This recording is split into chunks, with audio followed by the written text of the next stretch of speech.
Lin once again surveyed the chickens in the coop with a hint of doubt. After confirming there were no issues, he turned his gaze to Boar. "What's the price of these chickens?" Upon hearing Master Lin's inquiry, before George could speak, Boar promptly explained. "Master Lin, these chickens are of 3 types: golden chicken, Sussex chicken, and rose-crowned bantam chicken. Normally, the price of the rose-crowned bantam chicken is higher than the golden chicken and Sussex chicken. But thanks to you, Master Lin, I've achieved what I have today, so I'm willing to offer them all at one price to you. There are a total of 1,300 chickens here, calculated at 11 pence per chicken, which totals 59 gold pounds." This price was rounded down by Boar. Lin nodded, saying, "No problem, 2,400 pounds of fine salt or gold pounds. A chicken weighs approximately 3 pounds. Considering the nutritional value of chickens and the value of the eggs or chicks they produce through breeding, 11 pence is not expensive. Even if these chickens were priced at 15 pence each, he would choose to buy them all. Salt, there's always plenty." Boar's face showed a trace of fervor. Fine salt, generous Master Lin.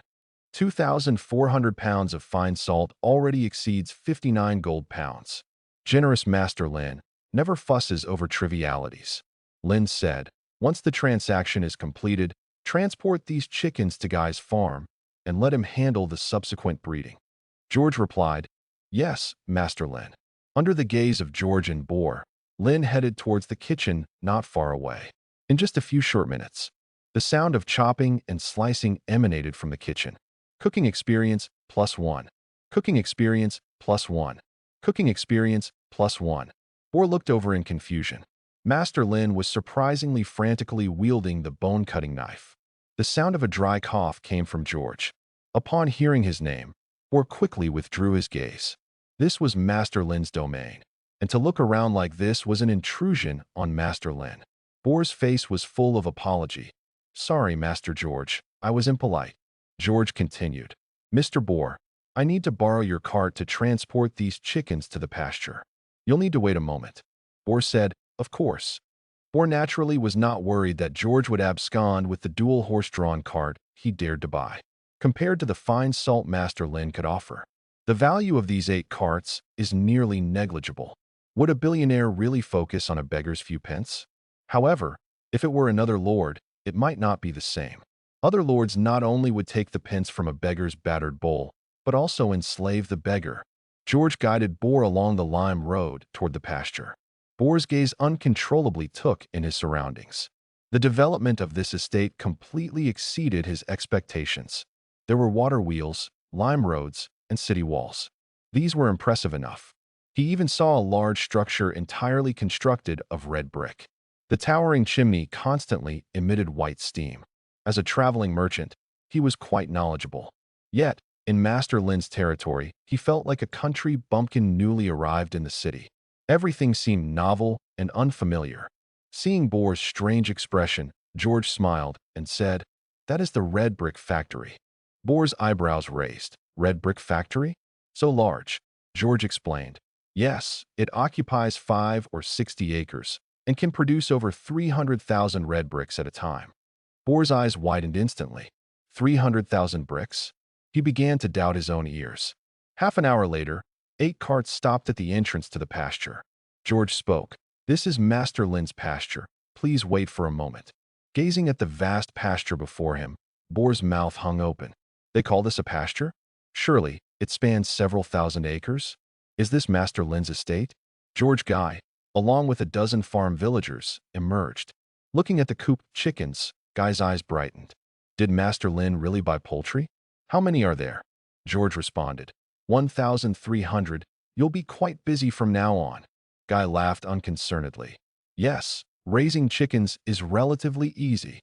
Once the pasture received all the chickens, 2,400 pounds of fine salt were loaded onto Boar's cart. Boar left somewhat reluctantly. 2,400 pounds of fine salt.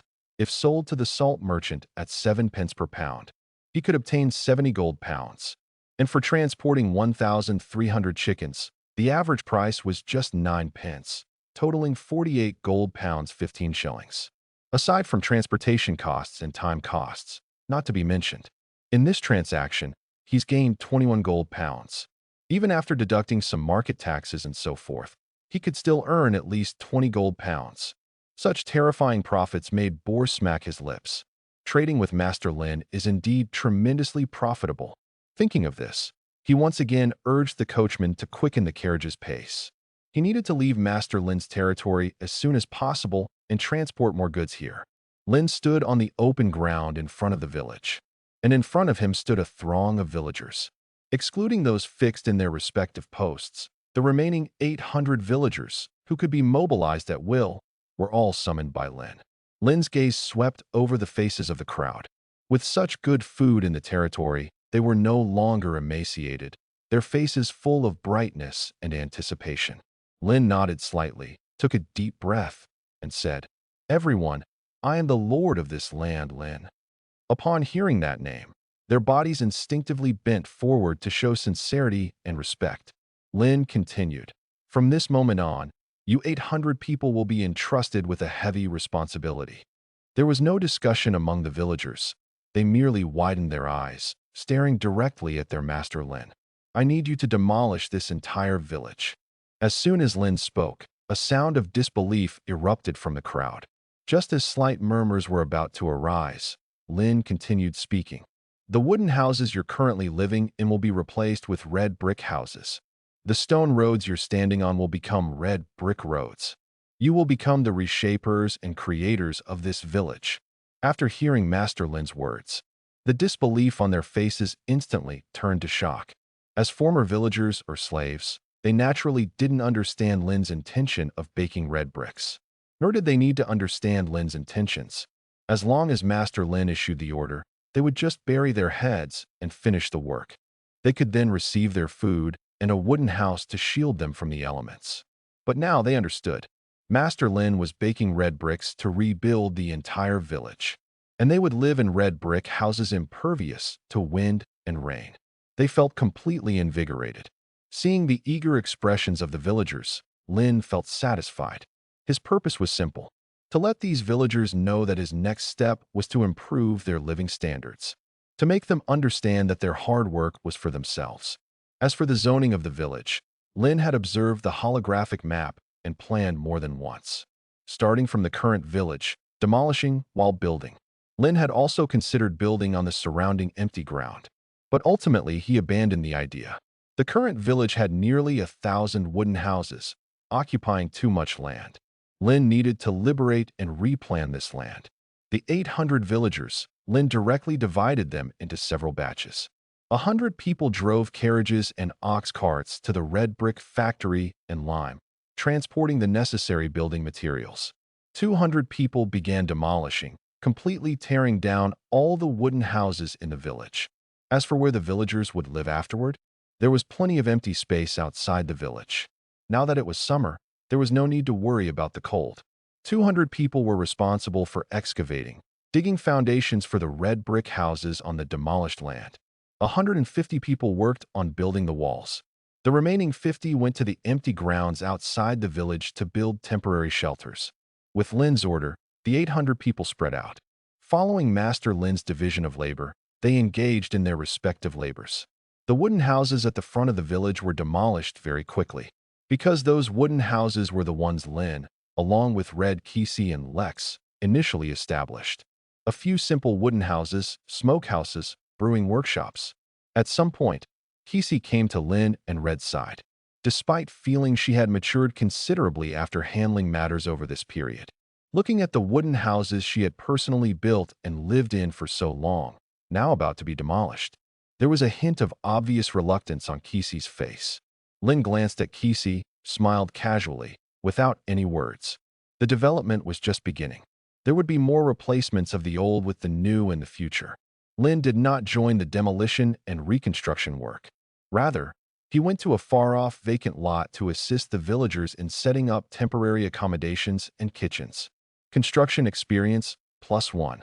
Construction experience, +1. Construction experience, +1.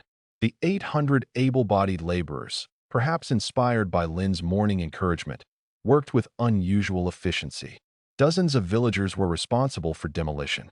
Dozens more villagers used a relay method to transport the logs from the wooden houses' construction to the back, piling them up, preparing them for future reuse. Nearly a quarter of the village had already been demolished. At most, within 3 or 4 days, all the wooden houses in the village could be demolished.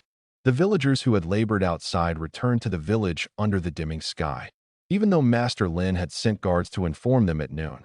Seeing the village in a state of ruin now with their own eyes, they were still stunned. Master Lin had indeed dismantled his village, but they had no complaints. The night grew deeper. All the villagers gathered around the bonfire, sleeping on the lime-paved grounds outside the village. The once relatively prosperous village has been completely dismantled. Over 1,000 wooden houses have now been turned into logs and planks. Nearly 100 villagers are clearing the wooden debris from the ground. Lin walked among them with Colin. The entire village is to be constructed with red bricks, and there must be functional zoning. Castle area, market area, residential area, handicraft workshop district. Divide them according to my designated sectors, adopting a grid-like construction method. Appropriate spacing must be left between each row of buildings to ensure lighting and ventilation. Within 200 meters of each area, a well must be constructed for the villagers' water supply, public baths, and latrines. These are all about the villagers' daily life issues. Lin was determined not to let these minor issues lead to an outbreak of infectious diseases among the villagers on his land due to poor planning. Colin bent over hurriedly. "Yes, Master Lin," Lin said. "Then let's begin." Colin bent over again and retreated. What Master Lin said was already very clear. Starting from the castle area, the buildings in other areas of the territory would expand outward. The first thing to be constructed, of course, was Master Lin's castle area. He had previously helped other lords build mansions of 1 or 3 floors and had construction experience.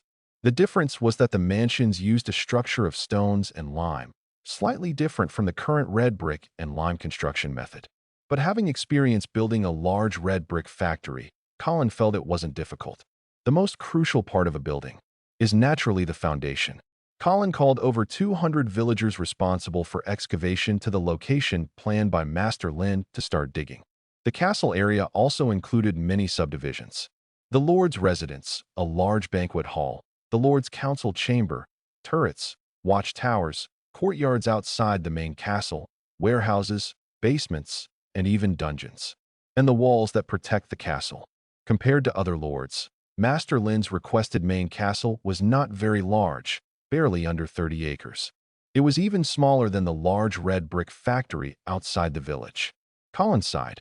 Master Lin was still too modest. Colin thought to himself, Master Lin was able to live for almost half a year in a simple wooden house. It seemed nothing unusual at all. Watching the villagers begin to dig, Lin felt a wave of satisfaction in his heart. He once again threw himself into the kitchen, continuing to immerse himself in his cooking experience. The reconstruction of the territory village could not be completed in a day or 2. Lin had long planned in his mind. The first step was to build the main castle, as well as the warehouse and basement inside the castle.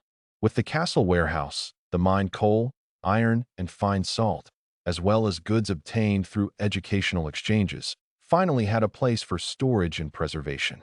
The second step was to build the residential area and the supporting facilities related to daily living. Although these days already assisted the villagers in building simple sheds, having personally built and lived in them for a few days, Lin was acutely aware of how poor the conditions of the sheds were. Only by stabilizing the villagers' lives could their work efficiency be better improved. The third step was to build the handicraft workshop district. Expand the scale of the blacksmith shop, establish textile factories, ceramic factories, hemp factories, leather tanning factories, etc., and form an assembly line operation.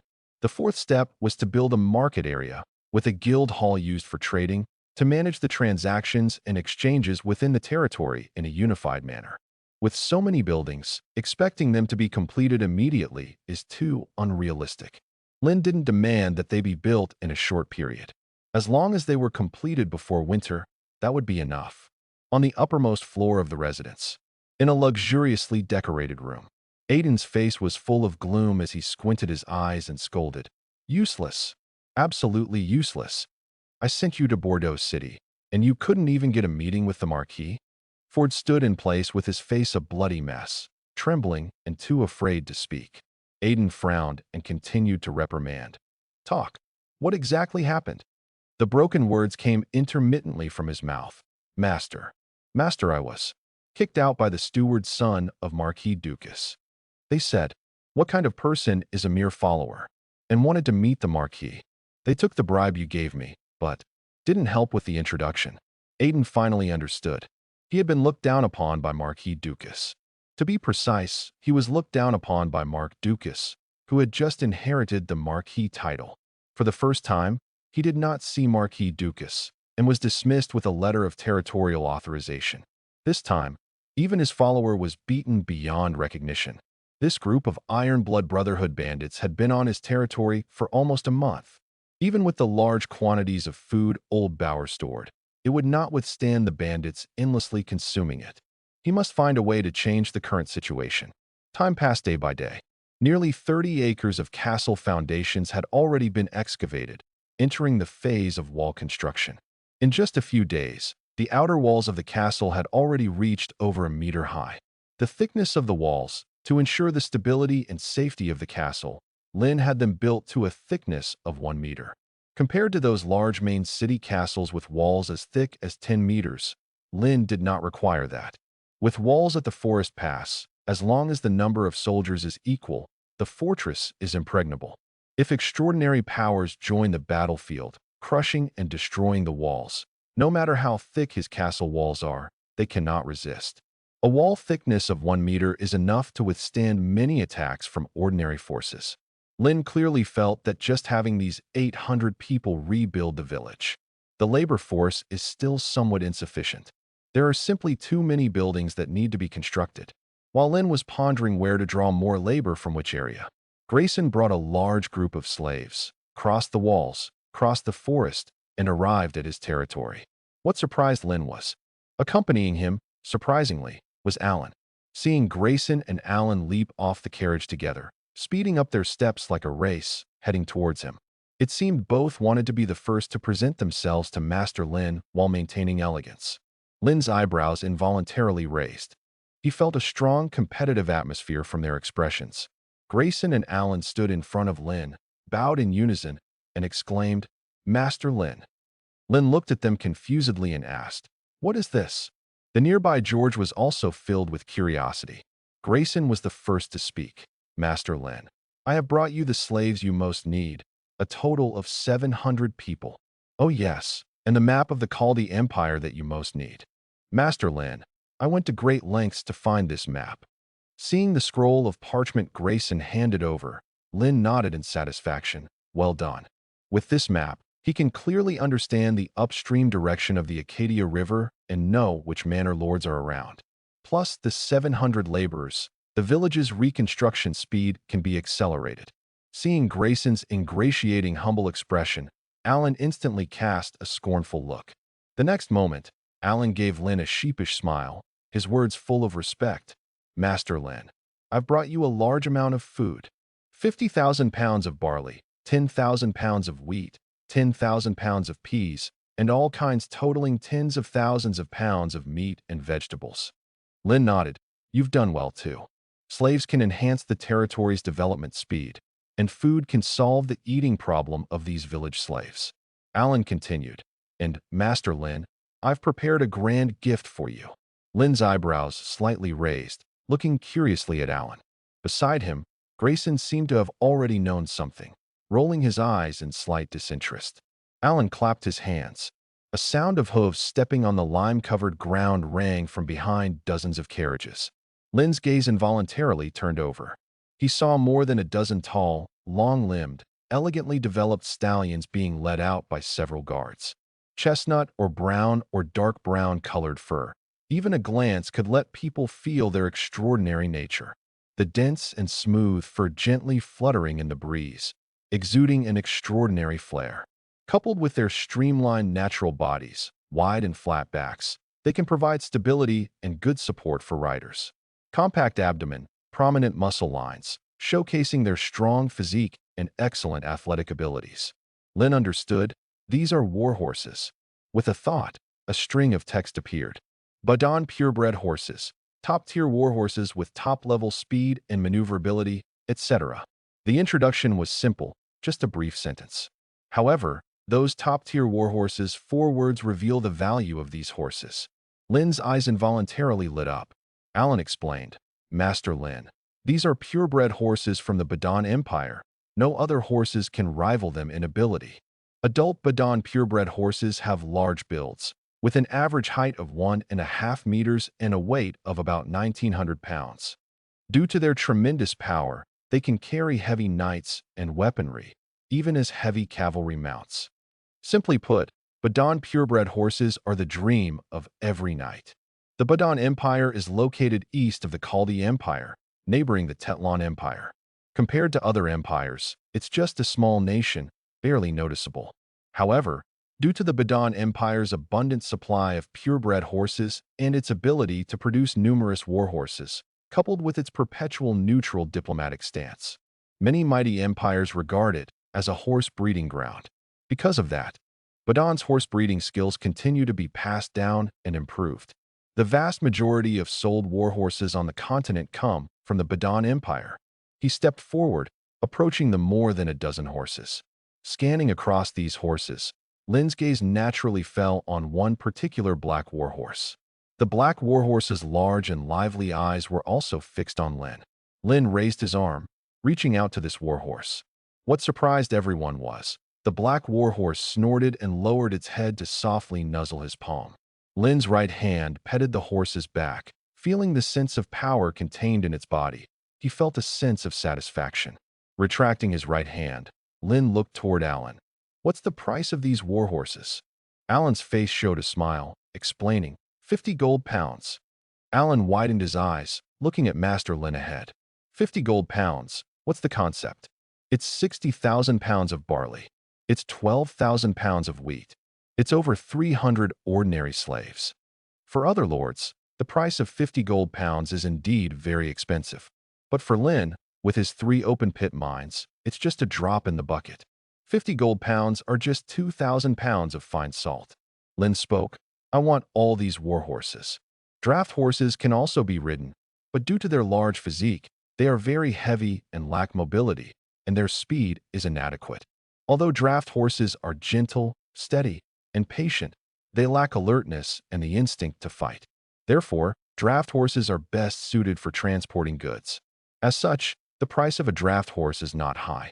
But trained adult warhorses are different. They do not fear fire, they aren't scared of battles, and will even charge into the enemy's long spear formation without hesitation. This is the difference between warhorses and draft horses. Only with a multitude of warhorses can one form a formidable cavalry that strikes fear into others.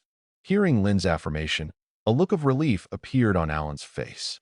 Badon pureblood horse, 50 gold pounds each. There are 18 here, totaling 900 gold pounds. Converting to the fine salt he needs, that's 36,000 pounds. 36,000 pounds of fine salt. Even after years of venturing between the sea and various empires, Alan couldn't help but feel a bit excited. It is because the lord before him is Master Lin. If it were some other small man or lord, they certainly wouldn't be willing to take out so many gold pounds to arm their cavalry. It should be known, the ability of Badon purebred horses is extremely outstanding, but their price is just too high. Only some emperors of the empire, to replenish their guard cavalry, or some lords to reward their offspring, would purchase a few Badon purebred horses. With Grayson's understanding of Alan, he naturally knew what Alan was thinking at the moment. However, he didn't say much. Instead, Alan gave Grayson a provocative look. Grayson directly ignored him. Lin's voice sounded again. These top-notch warhorses, as long as they are qualified adult warhorses, and as long as you can transport them here, no matter how many there are, I can exchange all of them for fine salt. The light in Alan's eyes became more evident. The reason he brought 18 top-notch warhorses this time was to gauge Master Lin's attitude. If Master Lin is willing to trade with fine salt, he can immediately contact several large ranchers he knows to transport their trained warhorses over. He was waiting for Master Lin to say this. Alan's words were full of laughter. As you wish, next time there will be more warhorses. After confirming the trade, A group of villagers began unloading. Only then did Alan notice the anomaly in the village. He looked at the empty village, full of confusion. Master Lin, you are? Lin didn't need to hide anything. Rebuilding the village. The place you stand on will turn into a castle. Alan nodded in understanding. His heart was full of admiration. Master Lin's development speed is indeed too fast.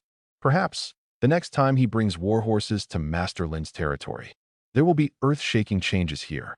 All the food and goods on the 20 horse-drawn carriages were unloaded. Bags of fine salt were loaded onto Grayson's and Alan's carriages. But neither Grayson nor Alan intended to leave. Alan looked at Grayson, asking, "Aren't you leaving?" Grayson also stared directly at Alan.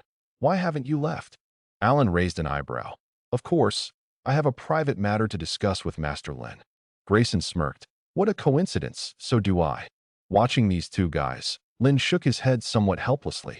Whether it's Grayson or Alan, they are both merchants who have traversed various areas and empires. With their ability to achieve such a level, their skills need no further mention. But since they met, they've been like kids plotting against each other.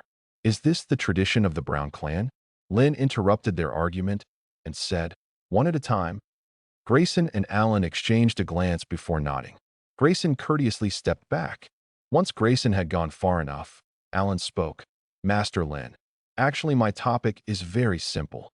Be careful of Grayson. He's not as simple as he looks or as you think." Lin raised an eyebrow, looking at Alan, asking, "Tell me more." Alan's gaze shifted, glancing at George and read by Lin's side. Seeing no intention from Master Lin to dismiss the two of them, he understood that they were Master Lin's trusted aides. Alan continued, "I admit Grayson is more handsome, looks much better than me. But Master Lin, you surely don't know? He has a nickname. The Copper Stench Demon." Lin's interest was piqued. Alan just intended to continue when a cold sensation suddenly pressed against his neck. Like a demon whispering, a voice sounded in his ear. "If you continue to talk nonsense, even if you're wearing armor and a helmet, I'll tear your mouth apart. And even if I kill you, the Brown clan won't be able to do anything to me." Seeing this scene, the dozens of Alan's guards, they drew the swords at their waists, ready to rescue Alan, but were quickly stopped by the soldiers led by Rose. The two merchant teams together had nearly 40 armed guards. Naturally, Rose wouldn't let them rampage through the territory. A fleeting trace of fear flashed in Alan's eyes. A smile quickly appeared on his face. "Cousin Grayson, what nonsense are you talking about? I was just having a casual chat with Master Lin." Grayson glanced at Alan and finally withdrew the dagger from his neck. "That would be best." Alan grinned, reaching his right hand to the painful spot on his neck. He put his hand down and saw a stain of crimson on his palm. Alan didn't care at all, taking out a piece of silk and pressing it against his neck. He spoke to Lin. "Master Lin, I'll be off now. Next time I'll bring you the needed warhorse." Alan didn't linger any longer, heading towards the guards at the back. Mounting his horse, Alan left gradually with the carriage and guards. Grayson spoke with a face full of helplessness. "Master Lin, sorry for disturbing you." Lin chuckled lightly and said, "It's all right." Grayson hastily explained, "Master Lin, what Alan said." Lin shook his head and said, "It's not important." No matter what Alan said, whether true or not, it was merely Alan sensing something and trying to sow discord between him and Grayson. But to him, it was of no importance. As long as Grayson transported the various goods, Lin traded them for fine salt by weight and handed it to Grayson. The transaction was complete. What kind of relationship matters? A bit more friendship means just a few more trades? What surprised Lin was the complexity of the Brown clan members' conflict. Seeing Lin's still calm expression, Grayson paused slightly. In the next moment, Grayson also understood. It turns out he was overthinking. Grayson's composure gradually returned. He gazed directly at Master Lin and said, "Master Lin, the transportation of slaves may take increasingly more time." Lin said nothing, waiting for Grayson's explanation. Grayson's face was full of seriousness as he continued. "The entrance of the Gibraltar Strait is occupied by sea sirens. The southern sea region of the Garonia continent is the Sea of Vortex. To enter the Caridi Empire, one must cross the Sea of Vortex and the Gibraltar Strait to reach. But the entrance of the Gibraltar Strait was occupied by sea sirens. It can be said that it blocked the ships entering the Karidi Empire outside the strait, which means the ships entering the Karidi Empire would greatly decrease, or detour through other entrances. But it would increase the time and cost of transportation. A bold idea emerged in Lin's mind. Karidi is a landlocked country, relying on merchants' transportation to fulfill the supply and demand for many items. But now, due to the presence of sea sirens, the market might experience huge fluctuations, eventually leading to supply shortage.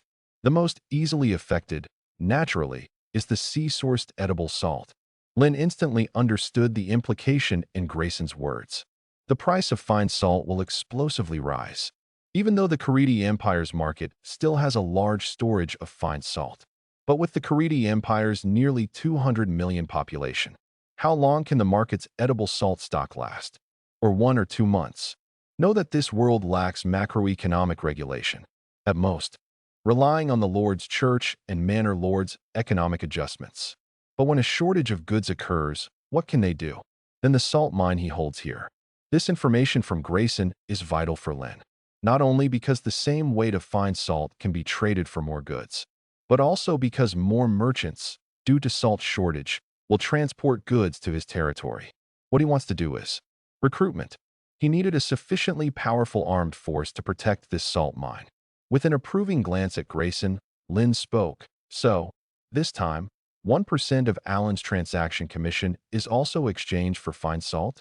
Upon hearing the word commission, Grayson's face instantly lit up with joy. Of course, Master Lin.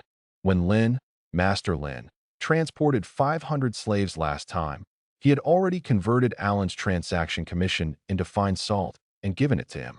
Perhaps this 1% commission does not match the profits from Alan's sale of fine salt, but it is an additional transaction, an extra gain. Grayson had already made up his mind. He wanted to store these recently exchanged fine salts. Wait until the Karidi Empire experiences an edible salt crisis, and then sell the fine salt at high prices. By then, the fine salt would not be as simple as 7 or 8 pence per pound. Perhaps it could more than double. 1 pound of fine salt, 1 shilling. By then, his worth would double. After the soldier under the city wall opened the gate, Grayson walked out of the city gate. As soon as the city gate closed, a cold sneer reached Grayson's ears. "You bastard. I thought you'd hide in someone else's territory for a lifetime." Grayson's face instantly stiffened. On top of the city wall, Rose coldly watched everything below. He knew that both Grayson and Alan were merchants in cooperation with the master. He received no orders or instructions to protect Grayson or Alan. Moreover, they were outside the city walls. Even the 2 groups of guards with Grayson and Alan had already started brawling with each other. It had nothing to do with him. Withdrawing his gaze, Rose continued patrolling along the city wall. 18 Badon purebred horses were locked in separate stables. At this moment, Guy's face was full of surprise. "Master Lin, these are Badon purebred horses." Lin was surprised to look at Guy. "You really know your stuff." Guy's heart was increasingly filled with wonder. Lin continued, "Take good care of these horses. We might need them to breed and expand." Guy's face instantly became serious. He quickly responded, "Yes, Master Lin." As a breeding worker, he was well aware of the value of Badon purebred horses, whether it's the feed or the care methods. First of all, the most common and basic feed for warhorses is hay. Ideally, dried pasture like alfalfa hay is the top choice. However, as there's no pasture planted at the moment, we can substitute it with other dried hay. The role of hay is to provide warhorses with satiety and to help them grind their teeth, aiding digestion. Regarding grains and legumes, there's a large stock of barley and peas in the warehouse that can supplement feed. Then there's the living environment of the warhorses. Fortunately, when planning and building the horse farm before, he had divided the stables into separate stalls. Different care and feeding can be provided for different warhorse conditions. Ensuring sufficient food and nutrition for the warhorses, they also require regular physical checkups and body care. During times without military arrangements, they also need a moderate amount of exercise. This ensures the warhorse's vitality and stamina. Breeding is not as simple as imagined. The 30 villagers responsible for breeding all had solemn expressions on their faces. Upon hearing everyone's synchronized response, Guy nodded and said, "Get to work." The villagers dispersed to begin their work. The construction of the castle never stops, and it's increasing at a speed visible to the naked eye. Lin was just about to plunge into his battlefield, the kitchen. A figure on horseback approached from afar. It was Rose, responsible for guarding the city walls. When he was 5 or 6 meters away from Lin, Rose dismounted and strode forward. Lin glanced at him. "What's the matter?" Rose quickly bent down to salute and began to explain. "Master, Grayson and Alan have started fighting outside the city walls." Lin raised an eyebrow.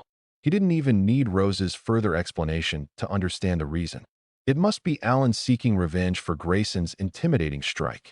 Lin nodded. "What was the result?" Rose replied. "The two engaged in close combat without the guard's involvement. Alan, wearing armor, is less injured than Grayson." Lin smiled. "I see, you may go." Rose answered, retreated, and left. As Grayson and Alan were only fighting hand-to-hand, the worst would be some bones bruised. Lin guessed that this was due to the Brown clan's family rules. That's the only explanation. The 700 slaves sent by Grayson were all put into the territory's reconstruction by Lin. Then, Lin walked towards the kitchen nearby to continue working on gaining experience. Cooking experience, +1. Cooking experience, +1. Cooking experience, +1. Pot after pot of food was carried out by the chefs. All these dishes were made by Lin and the chefs together, especially the slaves who had just arrived. Seeing the food in front of them, their eyes couldn't look away. After they finished dinner, Lin gathered them again. He was going to conduct the third recruitment. Currently, the territory already had a population of 3,200, but there were only 50 guards. These 50 guards needed to protect the villagers' safety and supervise their labor. If the population was smaller before, it was manageable. Lin planned to expand it to 100. Only 200 soldiers were stationed on the city walls, led by Rose. This armed force is simply unable to protect the entire territory. Lin's third recruitment ended. A total of 150 soldiers were all first handed over to Rose for the most basic command training, physical training, and weapon training. The remaining 1,250 people continued to construct the village. The first completed red brick house. It was a simple 2-room and 1-hall red brick house. The usable area was about 30 square meters. The castle is not yet fully constructed. So naturally, the first red brick house was first occupied by Lin as the lord. Lin sat on a chair. In front of him was a square table, on top of which was an animal fat candle almost burned out. Even this half candle was acquired from the villagers. On the square table, a simple parchment paper lay flat. The parchment depicted a wide map with different colors. Black lines represented the boundaries of land, the coastline, etc. Red lines outlined the cities and castles and main transport routes. Blue was the freshwater bodies of the Karidi Empire. Green was the forest. Even for Lin, it was the first time seeing a map of Karidi. Not just because the map was rare and precious, but because few people would ever create such maps. These maps predominantly come from clergymen or scholars of the church, because only they are in touch with volumes of literature and knowledge. Lin quickly searched the map. His territory was located on the southern edge of the Karidi Empire, close to the Acadia River. Finding a quick location was not difficult. Lin's finger landed on a riverside empty land with no markers. That was his territory under his feet. If not for the local people, who else would know of this territory? Lin's gaze followed the crescent bay at his fingertip and moved upstream along the Acadia River. The Acadia River passed through a vast primordial forest, then a rugged mountainous landscape. The winding Acadia River meandering northward through the mountains, crossing the Karidi Empire, going through a snowy land. The outline of the Acadia River becomes smaller until it finally disappears in the north. Lin frowned slightly. It's unrealistic to transport goods through the upstream of Acadia River to Crescent Bay. The only way is the waterfall at the far end of the territory. Lin thought. That means this inland river can't accommodate sailboats. His territory is safe in the short term. Retracting his gaze, Lin continued to survey the surrounding territory. Beyond the mountain forest pass, it was an unmarked wasteland. Further ahead was Kent Village, where Lin had been with Red Kesey. All the land developed around Kent Village belonged to Morrison Manor. Morrison Manor's territory range encompasses the area intended for expansion. In Lin's mind, the obese man calling himself modern instantly emerged. Looking ahead, there lies Morgantown. Near Morgantown, there are territories of 3 estates.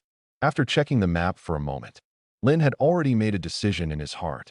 If one day his army wants to set out to war, they must pass through Morrison Manor. Lin's first target is Aiden Morrison. Lin was cooking lunch in the kitchen. A line of text appeared before his eyes. Your cooking has been upgraded to level 2. Unlock. Disaster warning. Reward received. Skill duplication book ×1. With a thought, a detailed feature introduction appeared. Disaster warning. The territory will provide warnings for natural, weather, animal, plant, and special event disasters. Looking at the prompt before him, Lin raised an eyebrow. With this warning feature, he no longer has to worry about some sudden events. This feature seems outrageously powerful. Lin glanced at the Heavenly Artifacts panel again. Cooking. Level 2, 1/500, plus. To upgrade from level 2 to level 3 requires 500 experience points. This means working tirelessly. Lin walked out of the kitchen, his gaze sweeping around the village. In just a few days, the height of the main castle had increased again. To the left of the castle, there were already dozens of red brick houses standing tall, awaiting the finishing touches on their tops. Now, the red brick factory, in addition to firing red bricks, is also firing clay tiles. Since the red brick houses have already been built, Lin naturally will no longer use the most primitive moss mixed with wild straw and weeds as the roof. Neither windproof nor waterproof. Looking at the red brick houses and gray tiles, Lin felt a strange sense of familiarity. Compared to the initial living conditions, the current ones are a qualitative improvement. Once the land produces grain, ensuring a food supply, this territory of his will truly achieve self-sufficiency. Lin couldn't help but feel a sense of anticipation rise in his heart. The range of the village on the territory has become increasingly vast, with a growing population. Lin already finds it hard to see wild animals on the wasteland. The previously subsisting wild rabbit grasslands have also been cleared and turned into farmland.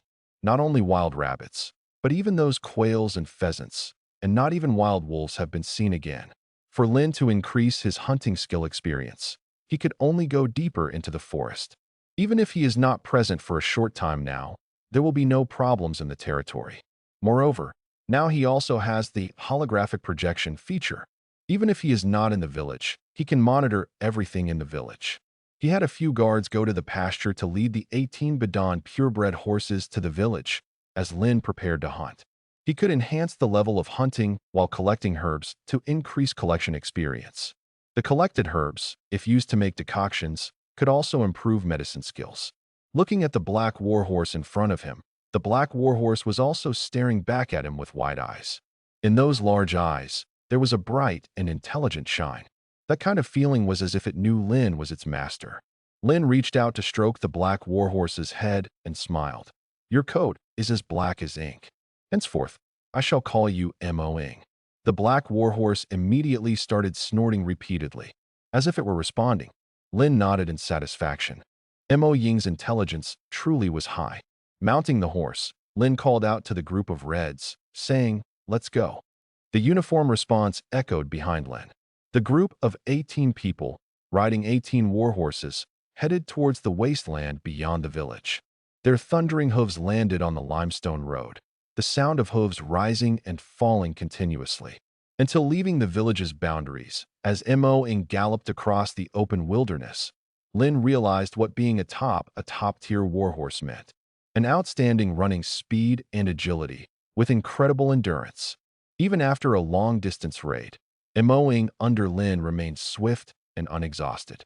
Moreover, even on wastelands with scattered rocks, roots, and wild grasses, Mo-ing faced no hindrance. Lin felt it. Mo-ying's speed was at least over 60 kilometers an hour. Not only that, but Mo-ing became increasingly lively, like its past life had suppressed its wild nature. After galloping for over 2 hours, Lin gradually slowed down, switching to a walk through the wilderness. 2 hours of galloping, they had already left the village.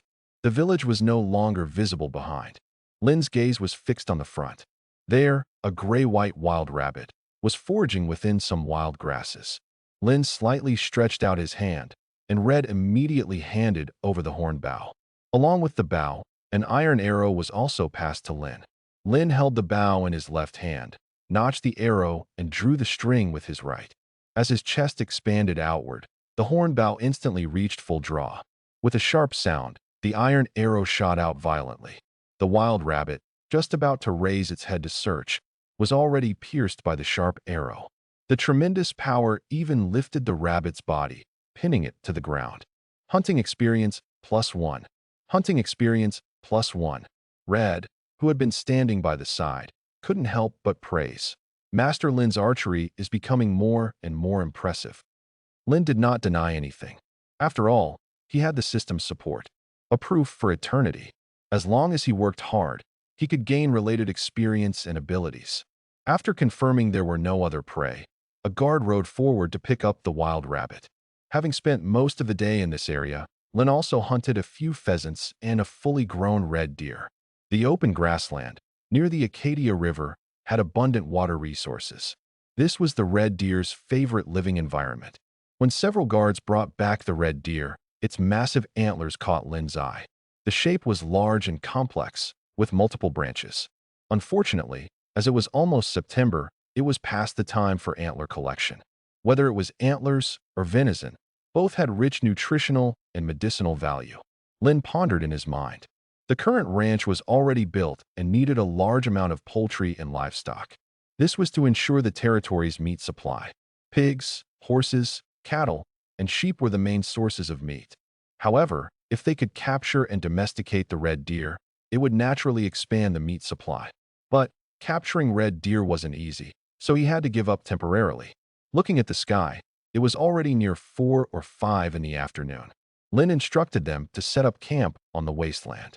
Dismounting, Lin walked into the wasteland, searching for traces of herbs. Collection experience +1. Collection experience +1. Collection experience +1. This wasteland had never been visited, so it was rich in wild herbs. The text recognition function allowed Lin to see the information on those herbs at a glance. Chamomile. Flowers are white, petals long and thin, centers yellow, with a strong fragrance, used for soothing and calming, etc. Sage. Long oval, leaves have a hairy surface, texture is hard, color is gray-green. Used to enhance brain activity, treat sore throats, mouth ulcers, and also in cooking, etc. Thyme. Leaves are thick and papery, with short ash-white fuzz and white glandular dots with small pits, used for warming the lungs, stopping bleeding, repelling insects, etc. One after another, herbs were collected by Lin and placed into the vine basket. Red, standing guard beside him, continuously scanned the surroundings, observing every movement. He was already used to Master Lin's behavior. His task was to protect Master Lin from harm, and that was enough. Red reminded, "Master Lin, it's getting dark." A sense of fulfillment from the harvest made Lin stand up and glance around. In the distant western horizon, the sun had sunk below the horizon, leaving only a faint afterglow illuminating the entire world. Soon enough, darkness would completely take over. Lin responded, "Let's return to the camp." Red sensibly picked up the herb basket beside him. The two headed towards the camp, one leading, the other following. A line of text suddenly appeared in Lin's view. Or vein detector, 200 meters northeast, small, open pit, iron mine. Lin turned and walked towards the direction of the iron mine. Red followed closely with a puzzled expression. A mountain of iron appeared in Lin's sight, also standing open to the sky. Previously, no matter how hard he looked, he couldn't find it. Now, going out without the aim of searching for veins, they discovered an iron mine. This place was too far from the village, nearly 200 miles away. Both mining and transporting posed great challenges. It could only be used as a backup iron mine. Without further words, Lin led Red back. Not yet close to the camp, Lin smelled waves of mouth-watering meat aroma. He was indeed a bit hungry. Sitting by the blazing campfire, the chef placed plates of food before Lin. The chef respectfully spoke, "Master Lin, this is the rabbit and venison you hunted today." Lin nodded. "Let them all eat together." With Master Lin's permission, they no longer held back. Lin grabbed a leg of deer and tore off a chunk, chewing it. The tender and flavorful texture instantly enveloped Lin's taste buds. Swallowing the venison, Lin took a gulp of beer brewed with hops. The satisfaction of eating meat made Lin's eyebrows slightly raise. After finishing dinner, Lin sat a short distance from the campfire, letting its glow dance on his cheeks. In his mind, plans for development unfolded almost uncontrollably. The village reconstruction proceeded according to plan. Moreover, he hadn't diverted labor from mining, not affecting the rock salt extraction and fine salt production. The completion of rebuilding was only a matter of time. Next would be the full construction of the handicraft workshop district, and begin vigorously developing handicrafts. After pondering for a while, Lin gathered his thoughts and noticed that aside from the guards on patrol, the other guards were cheerfully drinking beer, chatting, and laughing. The beer wasn't strong, almost like water. Lin didn't ask Red to stop them. This outing was only for hunting and collection, not requiring strict vigilance. Even Lin himself had drank several large mugs of beer before contentedly entering the linen tent, sleeping through the night. In the blink of an eye, a few war horses were laden with wild boars and red deer, while others carried bundles of herbs. Lin and his party galloped toward the village.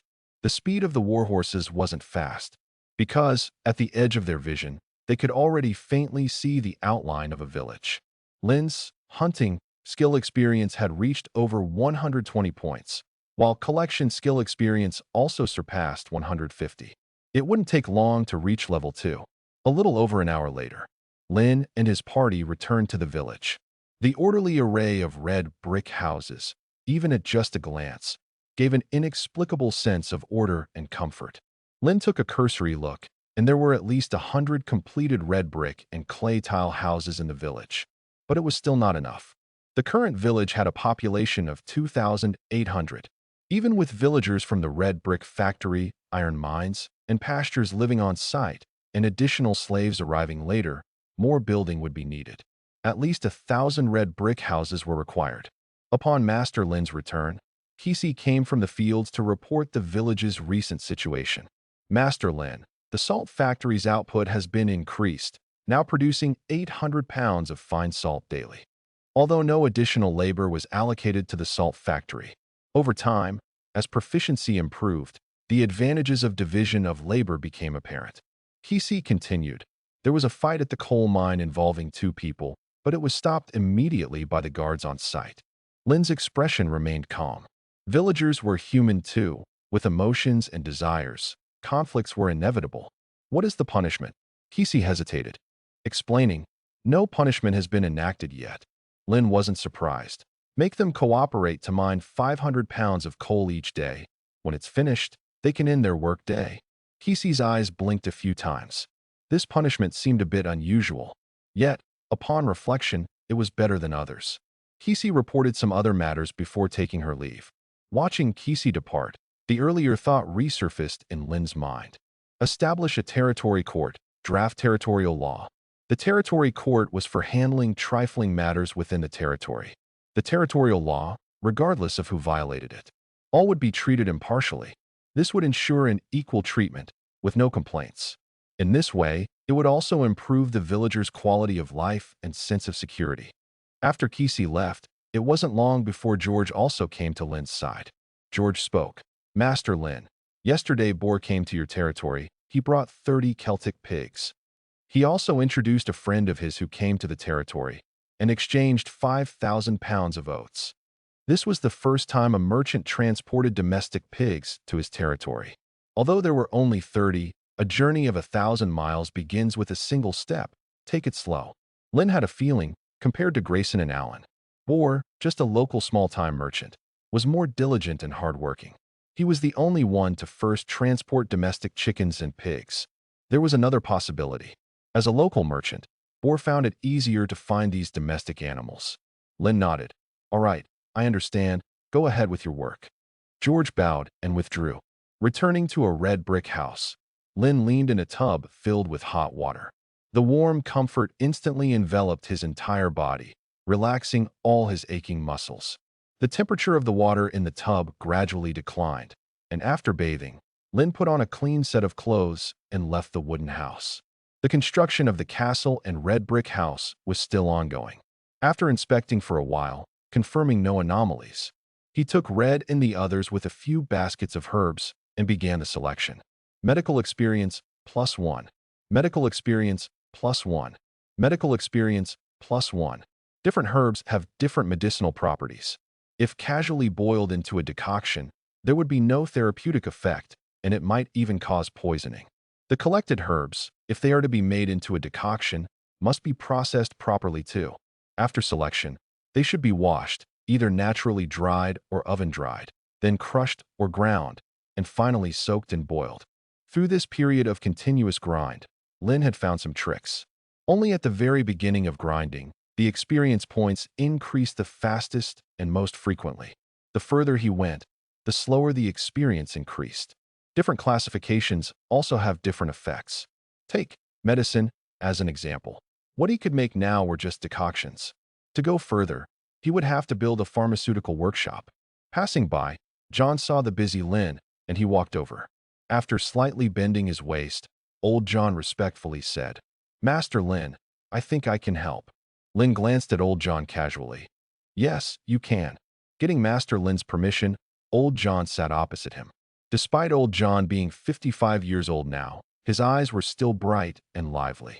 Combined with his level 3 medicine, it was indeed a bit of a waste for him to just select herbs. Each herb was placed separately in different wicker baskets. Old John curiously asked, "Master Lin, where did you learn about herbs?" Learning medical knowledge about herbs is very difficult and has many restrictions. Apart from some ancient medical texts stored in the church and monastery and some medical books, the only way to learn medical knowledge was through master-apprentice inheritance. But obviously, Master Lin in front of him didn't have that condition. Unless Master Lin had been an apprentice under a medical master since childhood. Lin glanced at him casually, directly ignoring the topic. "Old John, how are the children you are teaching? You didn't sneak in any church thoughts, did you?" Hearing this, old John's face slightly tensed. He hurriedly explained, "Master Lin, I swear by God, I absolutely did not go against your requirements. However, teaching them is truly too difficult. Without books, without teaching tools. You know, I can only solidify lime to draw and write on wooden boards. And their attention is easily diverted by passers-by or noises outside the house." Naturally, he understood old John's difficulties. Lin had also thought about developing the paper-making technique and printing. Thus, with words on paper, he could write down all the knowledge in his mind. Only in this way could he extract the knowledge in his mind and pass it on to more people. But the previous conditions were really limited. They couldn't even survive, let alone think about these things. Once the entire village was rebuilt, Lin could consider building a school. Whether it was teaching children to read and write, or teaching villagers medicine or military strategies. Lin, of course, said, "Wait a bit longer, the learning environment will improve later." Old John's eyebrows slightly raised, looking at Master Lin in surprise. Even though Master Lin didn't say it explicitly, he still speculated about something. Old John tentatively asked in a low voice, "Master Lin, what about the church?" His words weren't finished when Master Lin's gaze frightened him into silence. Old John's heart was full of doubts. Why did Master Lin despise the church so much? Of course, Old John also knew that not all clergy were good people, just like those demons in the Silver Moon Church. Lin spoke, "If you can teach others the ability to heal, I might consider building a church." Old John instantly widened his eyes. The next second, his face was full of helplessness. His healing ability, he didn't even know how it came about himself. How could he possibly teach others? After selecting a few types of herbs, Lin carried them to the well and cleaned them thoroughly. Then, he placed them on rows of wooden racks to dry. The weather has been very good lately. Within a day or two, the moisture in the herbs can be dried out. The clamor of killing, the clash of metal weapons, the cries of pain, the neighing of horses, all blended into one. On the ground, bodies lay scattered. The bright red blood, carrying a stench, flowed from the wounds of the corpses, staining the soil red. In sudden depressions, small bloodstreams formed. Bodies brandishing various weapons moved back and forth within the manor, frequently letting out cries of anger. As sharp blades passed, blood splattered and landed on the walls. This battle, who knows how long it lasted? Until nightfall approached. Silhouettes riding horses gradually faded away. The battle intent stirred within the manor gradually dissipated. Morrison Manor's mansion fell into silence. Aiden, with his bloated body, directly sat on a piled heap of grass. Ignoring the blood on his face, he breathed heavily in gasps, causing the layers of fat on his abdomen to rise and fall vigorously. In front of Aiden, a middle-aged man wearing a linen waistcoat, linen shorts, and draped in a deep blue cloak walked over. The middle-aged man, with one mouth full of stubble, cracked open to reveal yellowing teeth, said, "Master Aiden, what a thrilling battle. But the thieves from the Iron Blood Brotherhood were quite tricky. I lost dozens of brothers." Aiden's mouth twitched uncontrollably. "Leader Lopez, what do you mean by this?" The middle-aged man referred to as Lopez laughed again. "You know what I mean. More money." Aiden's face changed instantly. He clambered up in a manner much like a fat pig rolling over. He stared at Lopez, shouting reluctantly, "Leader Lopez, we had agreed on the price for the Iron Thorns Mercenary Corps deployment. Are you trying to go back on it?" Lopez shrugged indifferently. "Master Aiden, I didn't expect so many to die either. You know, when my brothers die, I have to give their families a settlement fee. After all, they're out here making a living. If their men die, and even the settlement fee is absent, how can they survive? Ultimately, they would fall to Morgantown and become prostitutes in the brothels." Aiden's face was full of anger, but he did not explode. Upon hearing Aiden's inquiry, Lopez grinned even wider. 30 gold pounds, not much. That's for my dozens of brothers." Aiden's hand reached into his pocket. After some fumbling, a money pouch appeared in his hand. Without any hesitation, he threw it out. The pouch rolled on the ground, producing a pleasant metal sound. Several gold pounds even rolled out. Aiden coldly said, "Get out of my manor now." Lopez raised an eyebrow, completely indifferent, bending down to pick up the gold pounds under the gaze of followers and mercenaries. Lopez showed no concern for the sweat from Aiden's body on the coin pouch. "We're leaving. Master Aiden, if you need us again, you can find us in Morgantown." Watching the Iron Thorns Mercenary Corps, either riding horses or running on foot, gradually disappearing into the distance.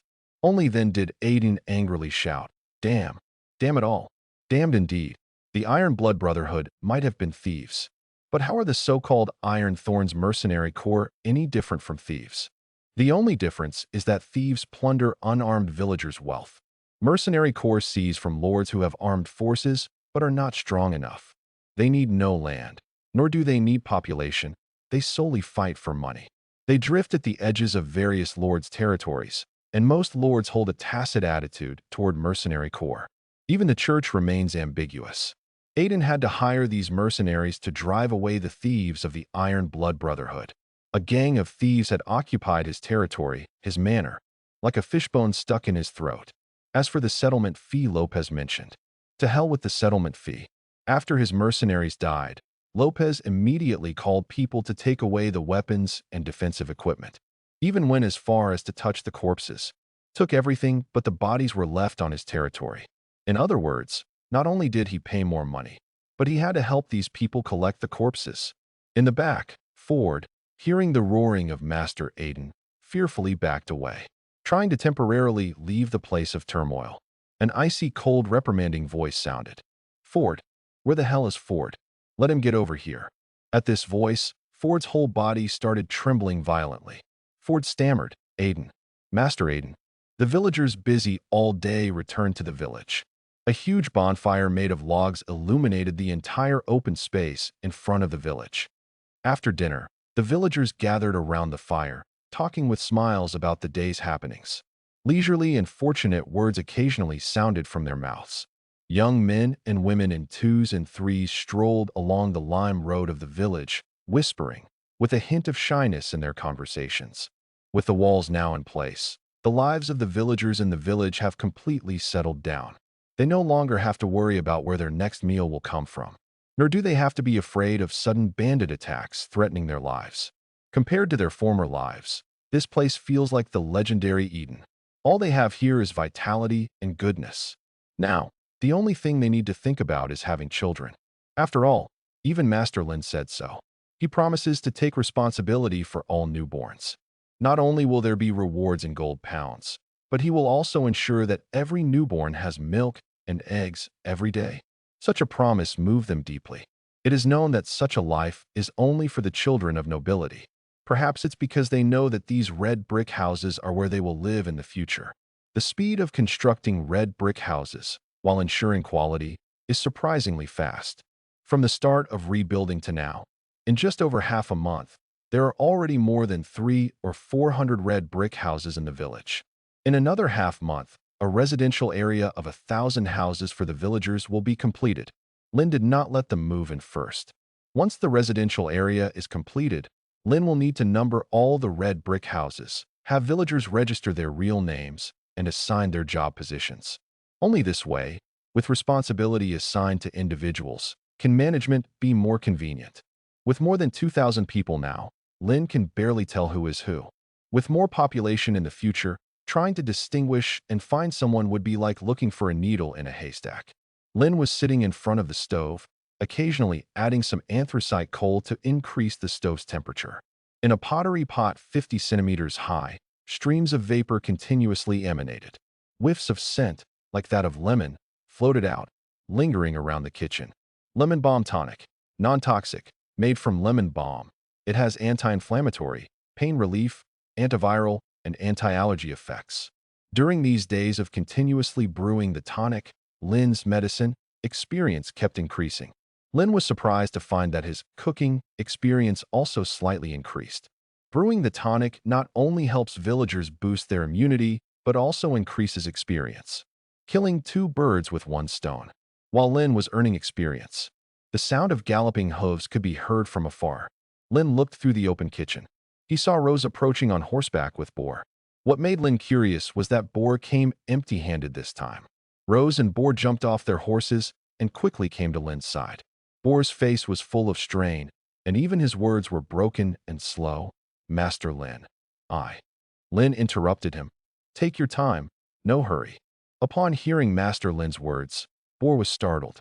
He then realized he was being too abrupt. Boar took a few deep breaths, calming his nerves, and then said steadily, "Master Lin, I need your help." Lin remained silent, looking directly at Boar. Boar continued, "Master Lin, I was transporting a batch of linen cloth and grain from Morgantown to your village, but my carriage convoy was robbed by bandits.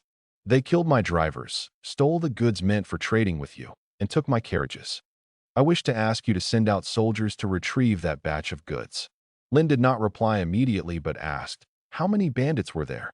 Boar's face displayed a moment of recollection, but then he confessed with some shame, "Master Lin, I don't know how many bandits there were.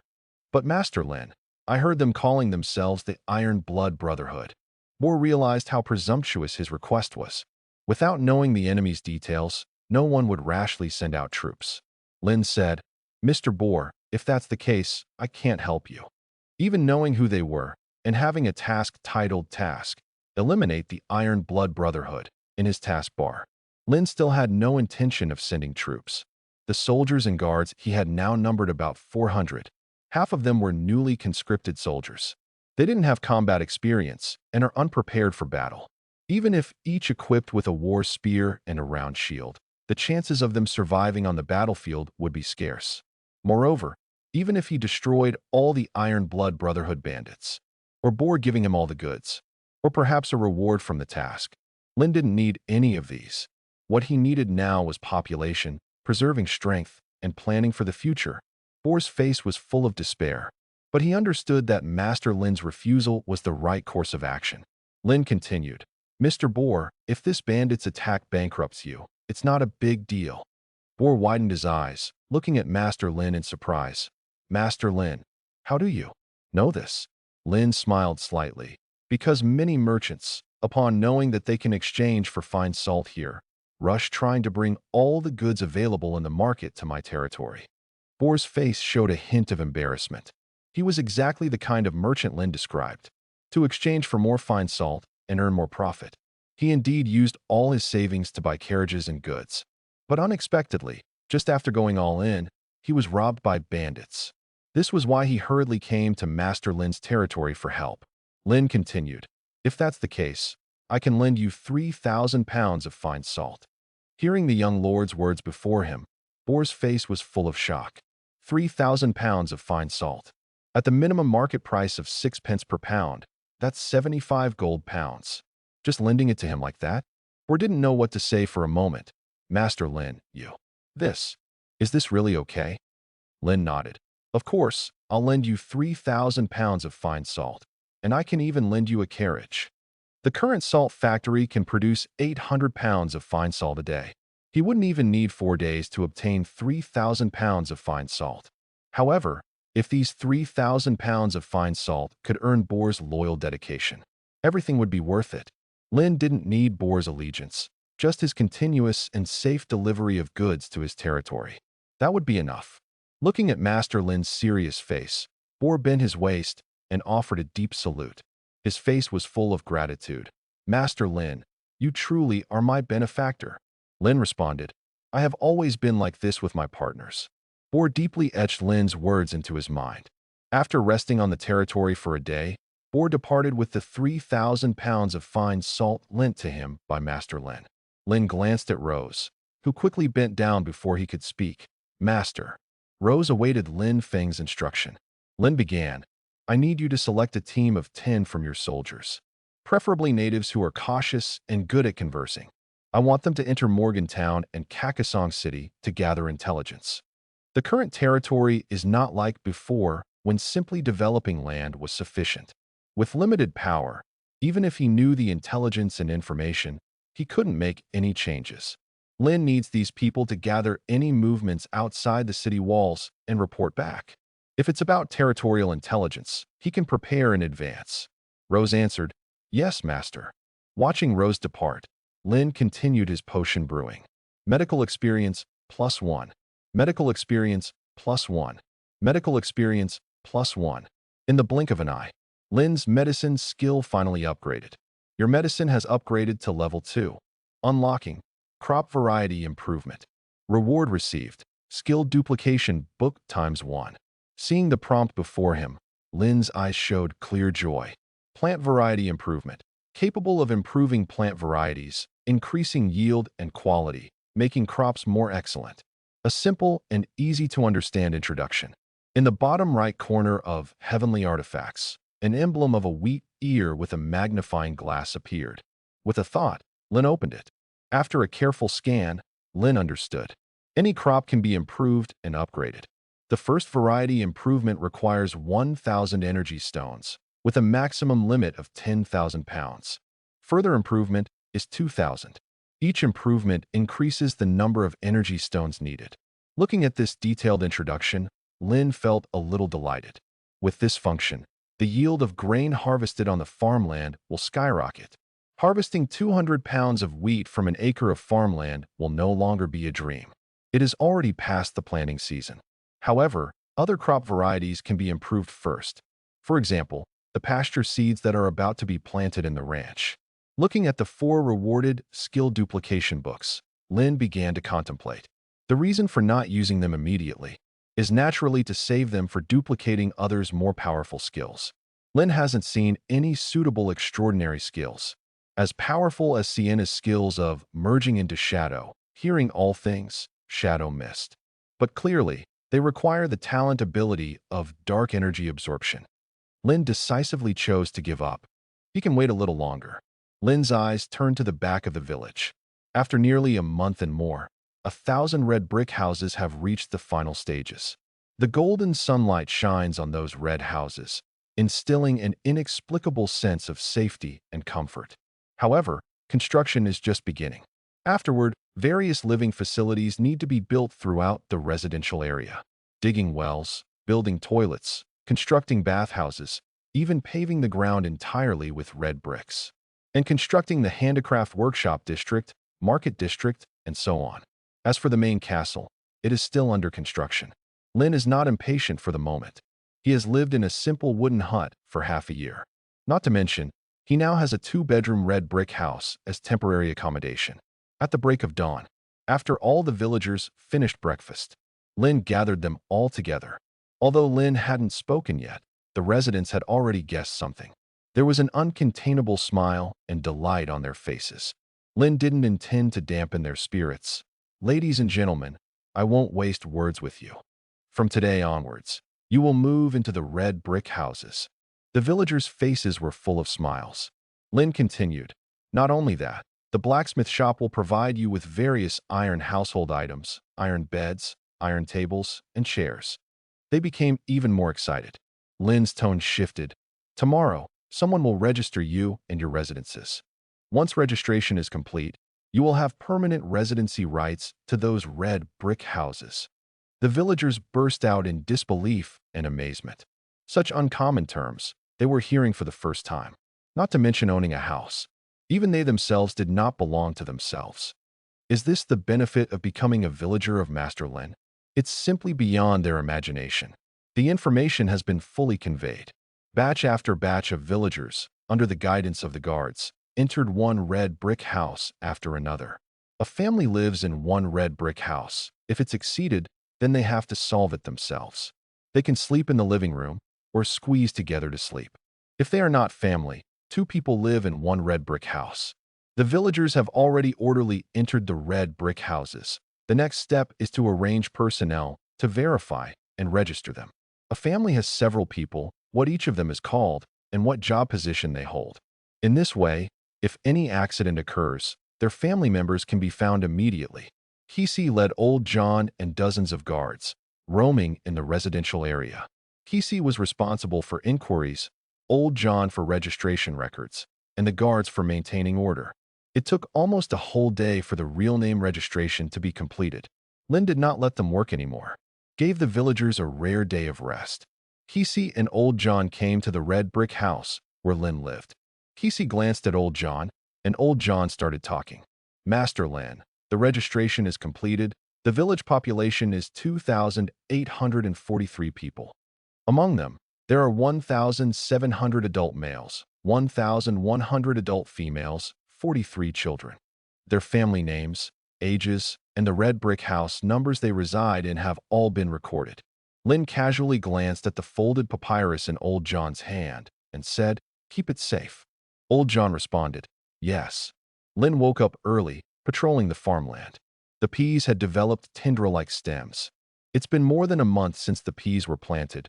They've reached the vining stage. Need to stake and guide the vines for the peas. This will enhance the ventilation and photosynthesis of the peas. Lin called Gavin and Wilbur. "Bring your men over." The irrigation channels in the farmland have been dug. They have been idle since then, with their daily tasks being to care for the farmland. Wilbur acknowledged and quickly turned around to call the people. Lin's gaze swept over them. Under the scrutiny of this gaze, they feel pressured and lower their heads. Standing in front of them is Master Lin. Lin said, "Don't be nervous. Calling you over is just to arrange tasks. The peas have reached the vining stage, need to stake and guide the vines." Gavin and Wilbur exchanged a look, with a hint of confusion on their faces. Staking and guiding the vines. Planting peas. Isn't it just planting pea seeds into the land and then waiting for them to mature? Isn't that all? Not just Gavin and Wilbur. The other dozens of farmers also had the same confused expression. Lin quickly caught their change of expression. He naturally understood why it's like this. Don't mention Gavin having only 2 levels of planting skill. Even for level 3, they may not know about staking and guiding vines for increased yield in peas. Firstly, agricultural technical knowledge is limited. The agricultural knowledge of farmers mainly comes from oral transmission. Planting techniques like staking and guiding vines may not be widely known. Secondly, finding suitable staking materials. Staking and guiding vines need certain tools and materials, like bamboo and branches. The farmer's labor is almost all concentrated on sowing the farmland, whereas more time and energy. Staking and guiding vines would only require them to invest more labor. Lastly, peas are different from barley and wheat, being only a side dish. The primary reason for planting peas is to improve the farmland and enhance the soil fertility. As for whether they can have a good harvest, it all depends on the will of heaven. Lin explained the reasons, and Gavin and Wilbur suddenly understood. Seeing their expressions, Lin became increasingly intent on building a school. Now he's relatively idle. But what if he becomes busy in the future? He can't always be explaining and teaching like he is now. Only by building a school and imparting this knowledge to someone who can teach on a large scale. Only this way can truly change the villagers' mindset. Lin divided Gavin and the other 30 people. a batch to find branches and vines, a batch to construct wooden frames, and the last batch to gently tie the peas to the wooden frames. Building the wooden frames is not complicated. Lynn adopted the common double row of frame. Firstly, on both sides where the peas were planted, insert 2-meter-long branches at intervals of 1 meter. Tie the tops of 2 branches on each side with vines for fixation, forming an frame. Finally, form a stable double-row structure in the middle and top positions between the 2 frames. The pea vines can climb along the horizontal wooden rod and the sides of the frame. This structure emphasizes stability and sturdiness. Even if the wind is strong, it won't be blown down. Planting experience +1. Planting experience +1. Planting experience +1. With Master Lin's on-site teaching and assistance, they built the frames very quickly. However, to complete building frames for all the 3,000 acres of pea land, Lin must deploy additional manpower for them. Just as Lin was pondering where to allocate manpower, Kisi strode up to Lin and said, "Master Lin, some unfamiliar merchants have arrived at your territory again." Lin, unfamiliar merchants? Kisi quickly nodded. Yes, he said he was introduced by Mr. Grayson and brought you a batch of slaves. Since it's the first time, Mr. George said you need to make a judgment. Upon hearing this, Lin's eyebrows promptly arched. He put down the branches and vines he was tying and headed towards the village. Lin returned to the village. In the open area in front of the village, a shapely young woman was pacing on the lime road. The black leather armor she wore couldn't conceal her curvy figure, especially at the low neckline, where a deep cleavage and towering snow peaks on either side were visible, along with her delicate, pale face. Any man who saw her couldn't help but marvel. Why would such a young woman possess a face and figure that tempts violation? With a thought, a text panel appeared before his eyes. Ability: Trading Level 2, Negotiation Level 3, Decision-Making Level 3. Attributes: Attack F, Defense F-, Speed E-, Constitution E-, Energy F. Talent: Price Negotiation, able to skillfully utilize various negotiation techniques. Skills: Charm, expert in using body language to enhance personal allure. Glancing over the information on the text panel, Lin nodded silently. Indeed, another member of the Brown clan. However, this also shows Mr. Grayson's dedication to him. Carrie, scanning the surroundings, heard several footsteps and immediately turned her body to look over. Lin, along with Kisi and Red, approached. Mr. George, who had been waiting by the side, saw Lin and immediately bowed in respect. Master Lin. Lin nodded, looked at Carrie. I am the Lord here, Lin. Upon hearing Lin's calm voice, a hint of surprise appeared on Carrie's delicate face. Such a young and handsome lord? It exceeds my expectations. Lin chuckled lightly. What did you think I would be like? Carrie recalled for a moment. Grayson said the lord here is as cunning as a fox, as meticulous as a viper. I thought you'd be some old guy past his prime. Lin was somewhat intrigued. So this is how he is perceived by Mr. Grayson? His gaze shifted to not far away, where 10 horse-drawn carriages were anchored, restrained by the reins held by their drivers. Noticing Lin's attention, Carrie swiftly explained, Master Lin, besides those 300 slaves, I've brought you something I think you'll like, but the price might be a bit high. Lin slightly nodded. Let's hear it. Carrie cast a glance to a driver behind her, who instantly understood. He strode to the back of the carriage, untied the top rain cover, and pulled it off. Suddenly, bundles of secured goods entered Lin's view. It was a carriage full of linen cloth. Carrie began to explain, Master Lin, I brought you 10 carriages of linen cloth, medium quality, totaling 20,000 yards. Upon hearing Carrie's explanation, a glimmer of interest appeared in Lin's eyes. The territory currently has no handicraft workshop district, no textile machinery constructed, nor has linen been planted. Linen cloth is one of the goods he most needs right now. He wants to create suitable clothing for these villagers. The majority of the territory's villagers were purchased slaves.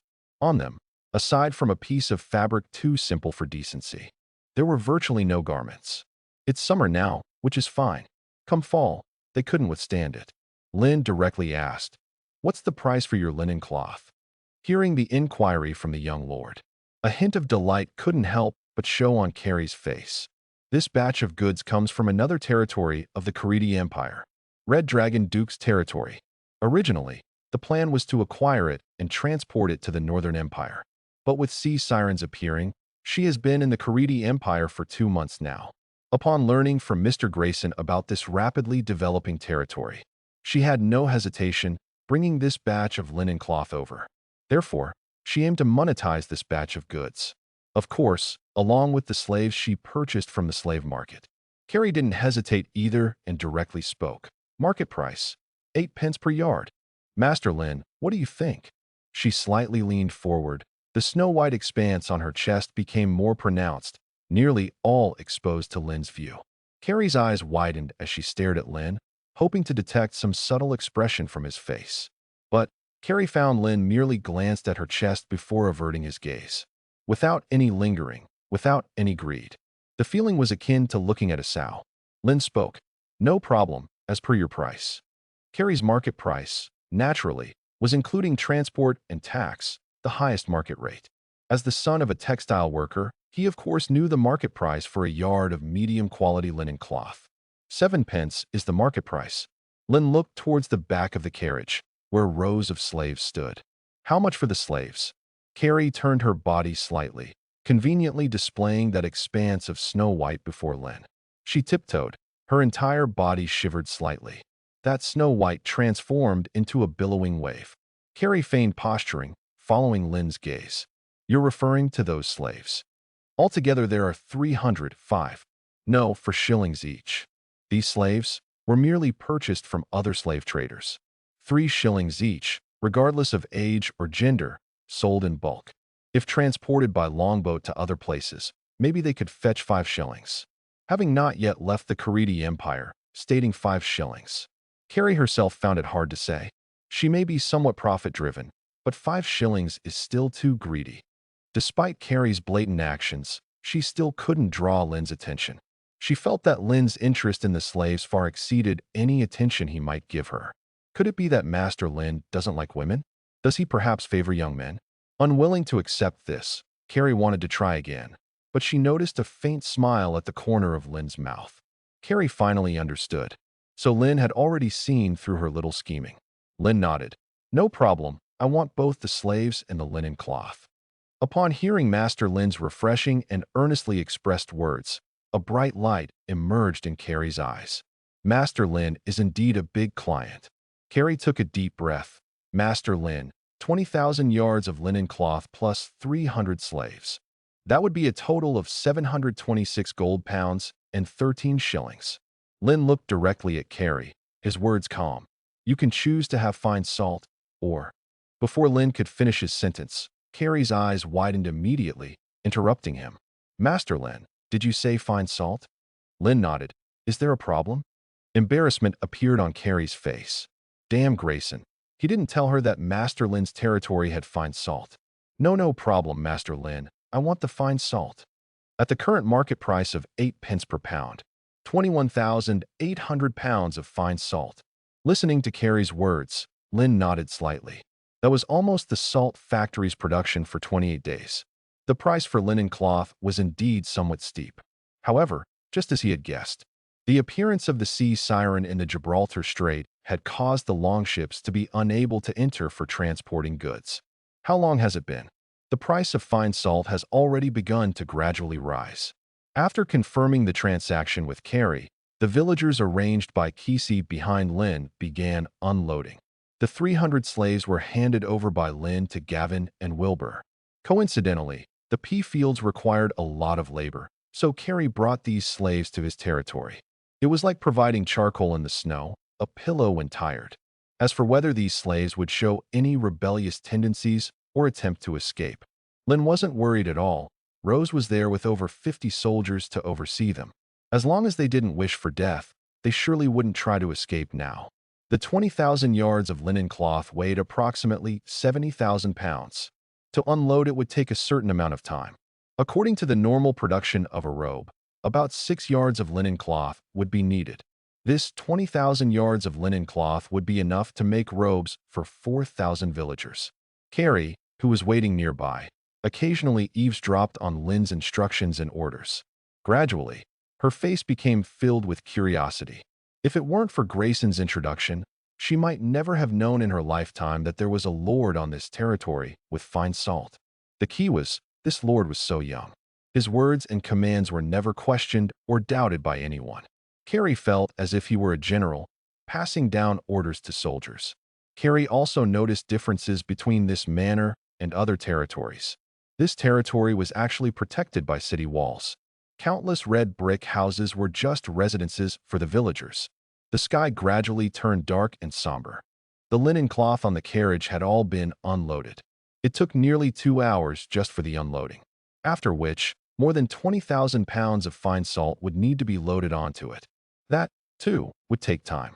On the open ground in front of the village, the chefs who had prepared dinner had already placed the food on the tables and were setting up bonfires. The bonfire seemed meant as both light and a celebration for the villagers returning after a hard day's work.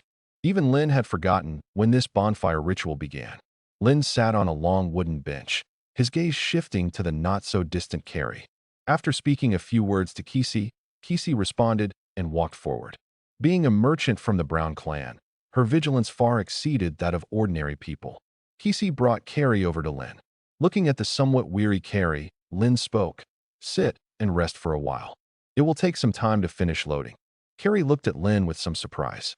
From Lynn's earlier demeanor, he hadn't shown the slightest interest in her. But now, Lynn was actually inviting him over. Carrie hesitated for a few seconds, then finally sat down beside him. Kesey, being sensible, poured Carrie a glass of beer. Carrie, inhaling the aroma wafting from the cup of pale yellow beer, couldn't help but swallow hard. She knew there were hops added to the beer. Lynn said with a calm smile, "Don't worry, it's not poisoned." Carrie's brow slightly raised. The Lynn before her seemed to read her inner thoughts. As Lynn said, if he wanted to keep her on his land, with just the dozen guards and coachmen she brought, she wouldn't be able to leave. Carrie didn't say another word and took a gulp of the beer. Forget about elegant postures, appropriate attire, table manners. They were merchants who roamed far and wide, naturally not bound by trivial formalities. Not long after night fell, teams of villagers began returning to the village from their various workstations. They lined up in an orderly fashion, seemingly waiting for something. Carrie, with a blush on her face, looked at Lynn curiously and asked, "Master Lynn, what are they?" Whether it was from drinking too much beer or the warmth of the bonfire, it was hard to say. Lynn said, waiting in line to receive dinner. Hearing Lynn's words, Carrie's eyebrows involuntarily raised. Why is Master Lynn's domain so different from what she's seen before? Just as Carrie was about to ask something else, one chef after another brought up the food. Huge, thick loaves of bread, pots of steaming, aromatic meat porridge. Carrie's face was full of disbelief. Is this food for these slaves? Villagers to eat? If she hadn't seen it with her own eyes, she wouldn't believe it no matter what. A lord giving his slaves meat to eat. Carrie wouldn't believe at all that Lynn, as a lord, actually ate the same food as the villagers. She couldn't believe even more that she herself also ate it. The taste seemed rather nice.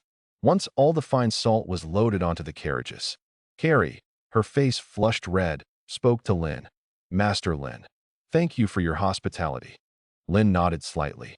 "If you don't mind, you can also rest here for a night."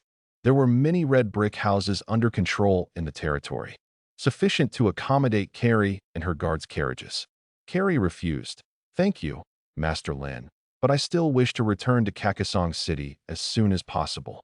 The trend of rising edible salt prices is evident. Whether to store this fine salt when she gets back or sell it, she needs to return immediately and transport more goods here.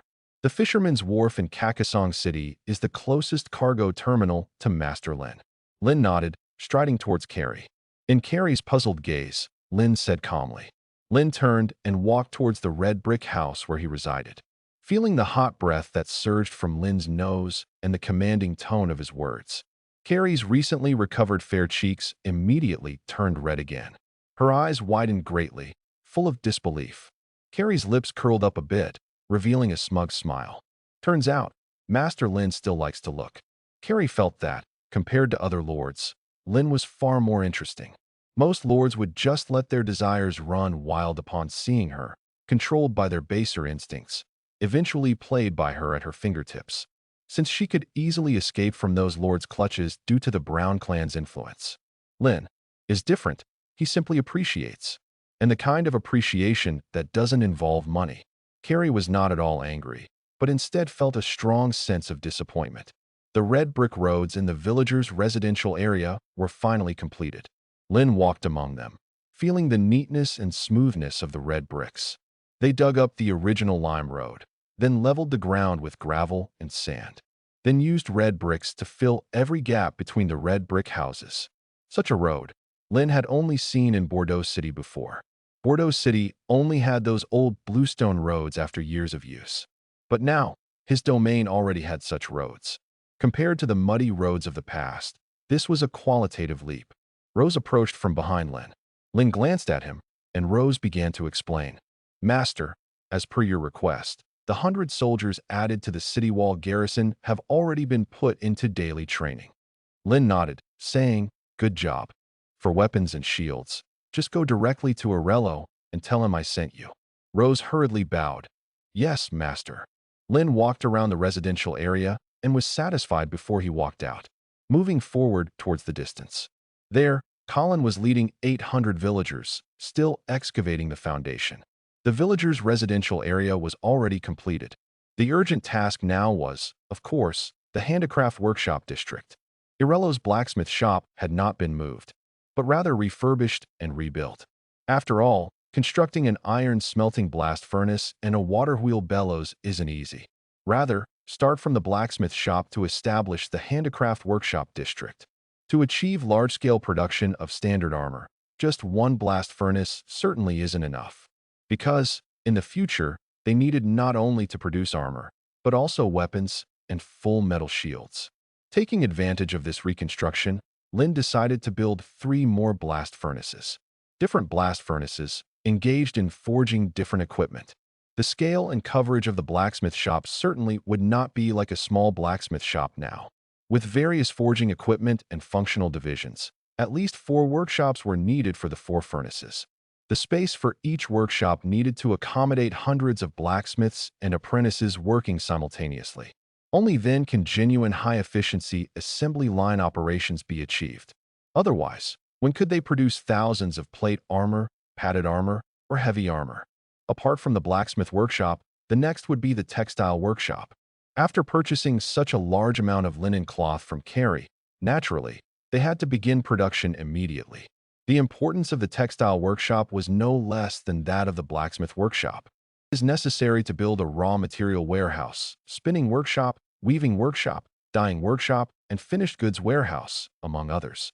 Like the blacksmith workshop, the textile workshop must also realize a large-scale assembly line operation. Currently, the territory still has more than 3,100 people. There will only be more in the future. In the future, the villagers' clothes will all come from self-production. Whether it's linen clothes in spring and summer, or woolen clothes and cotton garments in autumn and winter, they will all be produced in the textile workshops. As for later, the textile machine needed for the linen and cotton planted, Lin doesn't have to worry at all. Live her out a textile machine, and it will be fine. There is also the brewing workshop, ceramics workshop, hemp redding workshop, leather tanning workshop. Lin wants to develop them vigorously. Only in this way can the territory realize true self-sufficiency. No matter how chaotic the outside world is, this territory can still develop and survive steadily. After sharing his thoughts with Colin, he let him take responsibility for construction and supervision. Lin once again devoted himself to the task of setting up rack and guiding vines for peas. Planting experience, +1. Planting experience, +1. Planting experience, +1. Time passed day by day, until 5 days later. With the collaboration of more than 200 villagers, the 3,000 acres of pea wood racks were finally completed. The pea vines were supported on the wooden racks. As the vines continue to grow, they will eventually climb up the nearly 2-meter-high wooden racks, engaging in vigorous photosynthesis and thriving. With these 200 available villagers, Lin once again deployed them into the construction of handcraft workshops. The sooner the handcraft workshops are constructed, the faster the territory will develop. Watching the territory develop faster and faster, Lin felt a surge of satisfaction. With steps, Lin walked directly towards the distant blacksmith shop. In just a few days, Irello's blacksmith shop had already been renovated. Before he got close, a red brick building, judging by its size, came into Lin's view. The red brick building relied on the iron smelting blast furnace for construction. Forging area, raw material area, tools area, finished products area, rest area, warehouse. The occupied area reached at least several hundred square meters. Just as Lin arrived at the open entrance of the blacksmith workshop, he heard Irello's excited laughter. "I told you, Master Lin values us blacksmiths, doesn't he? Young fellows, work hard. Follow me, Irello, and there will be good days ahead." Irello was about to speak, but noticed a young apprentice beside him was constantly giving him eye signals. Irello, the coarse man, didn't understand what it meant. He looked puzzled at the young apprentice and asked, "What? Got coal dust in your eyes?" He found that not only the young apprentice, but other apprentices' faces were filled with terror. Irello finally figured it out. He turned his head to look behind him, and sure enough, that familiar figure was standing there. Irello's expression changed. He quickly bent over and said, "Master Lin." Lin responded with a nod and walked into the blacksmith workshop for an inspection. Irello followed closely behind. Such bragging like this, he certainly wouldn't care much. As long as it doesn't delay his task arrangements. Doesn't everyone have their moments of idleness? Lin looked towards Irello and asked, "How many apprentices have graduated now?" Irello froze on his face, somewhat helplessly saying, "Master Lin, so far, no one has reached the level of graduation. A blacksmith apprentice, if they possess a strong natural understanding of blacksmithing skills and learn diligently and proactively, they could quickly grasp various forging knowledge. Perhaps they can successfully graduate in 4 or 5 years. But for normal apprentices, the time needed to graduate is even longer. Moreover, many apprentices are unable to graduate." Lin nodded, not surprised. These blacksmith apprentices are just ordinary people, slightly younger and stronger. Learning forging knowledge relies entirely on Irello's verbal teaching. Even a skilled blacksmith may not necessarily teach apprentices. For a blacksmith apprentice to graduate, it is naturally very difficult. To have blacksmiths on a large scale, they must undergo systematic training. Lin thought of schools once again. Suppressing this thought temporarily, Lin continued, "Now that the blacksmith workshop has been completed, I need you to start a new task." Irello quickly bent over and said, "Master Lin, just feel free to command." Every time Master Lin came here, it was either frantic forging of iron products or needed rushing. Irello had long since become accustomed. Lin continued, "I need the blacksmith shop to start crafting winged spears." Although Irello already prepared himself mentally, but hearing winged spears, his eyebrows furrowed. Combat iron spears he had forged before, but winged spears, he had never heard of them, let alone forged them. Lin instantly noticed Irello's concern and explained, "Don't worry, I will guide you." Irello's face relaxed immediately and responded, "Okay, Master Lin." Lin responded with a nod, his eyes scanning the blacksmith workshop again. The current blacksmith workshop has close to 100 people.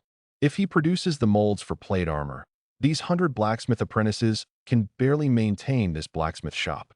Now the second, third, and even the fourth blacksmith workshop are still under construction. To operate these 4 blacksmith workshops with iron smelting blast furnaces, he still needs a large amount of labor. The key is, there needs to be a large amount of labor with skills in forging. Under the gaze of everyone, Lin clamped a piece of high-quality iron that was burning bright red and orange from the furnace, placing it on the anvil. He fixed it with tongs in his left hand and held an iron hammer in his right, striking hard on the iron. The crisp sound of metal hitting metal resonated in the blacksmith workshop. Lin raised his right arm and struck down again. Soon, the crisp sounds turned into a sequence like a melody, forming a musical composition. Forging experience, +1. Forging experience, +1. Forging experience, +1. The knowledge of forging winged spears surfaced in Lin's mind and quickly fused. The forging technique of winged spears is roughly the same as with combat iron spears. Compared to the combat iron spears, which are only 2 meters long, winged spears are longer. The spear shaft combined with the spearhead is at least over 5 meters. Winged spears can effectively counter a cavalry charge. The sharp spearhead of winged spear tilts forward, forming a dense spear forest, making it difficult for cavalry to breach such a defense.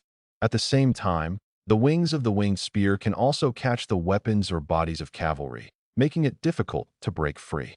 In city defense battles, winged spears also have powerful advantages.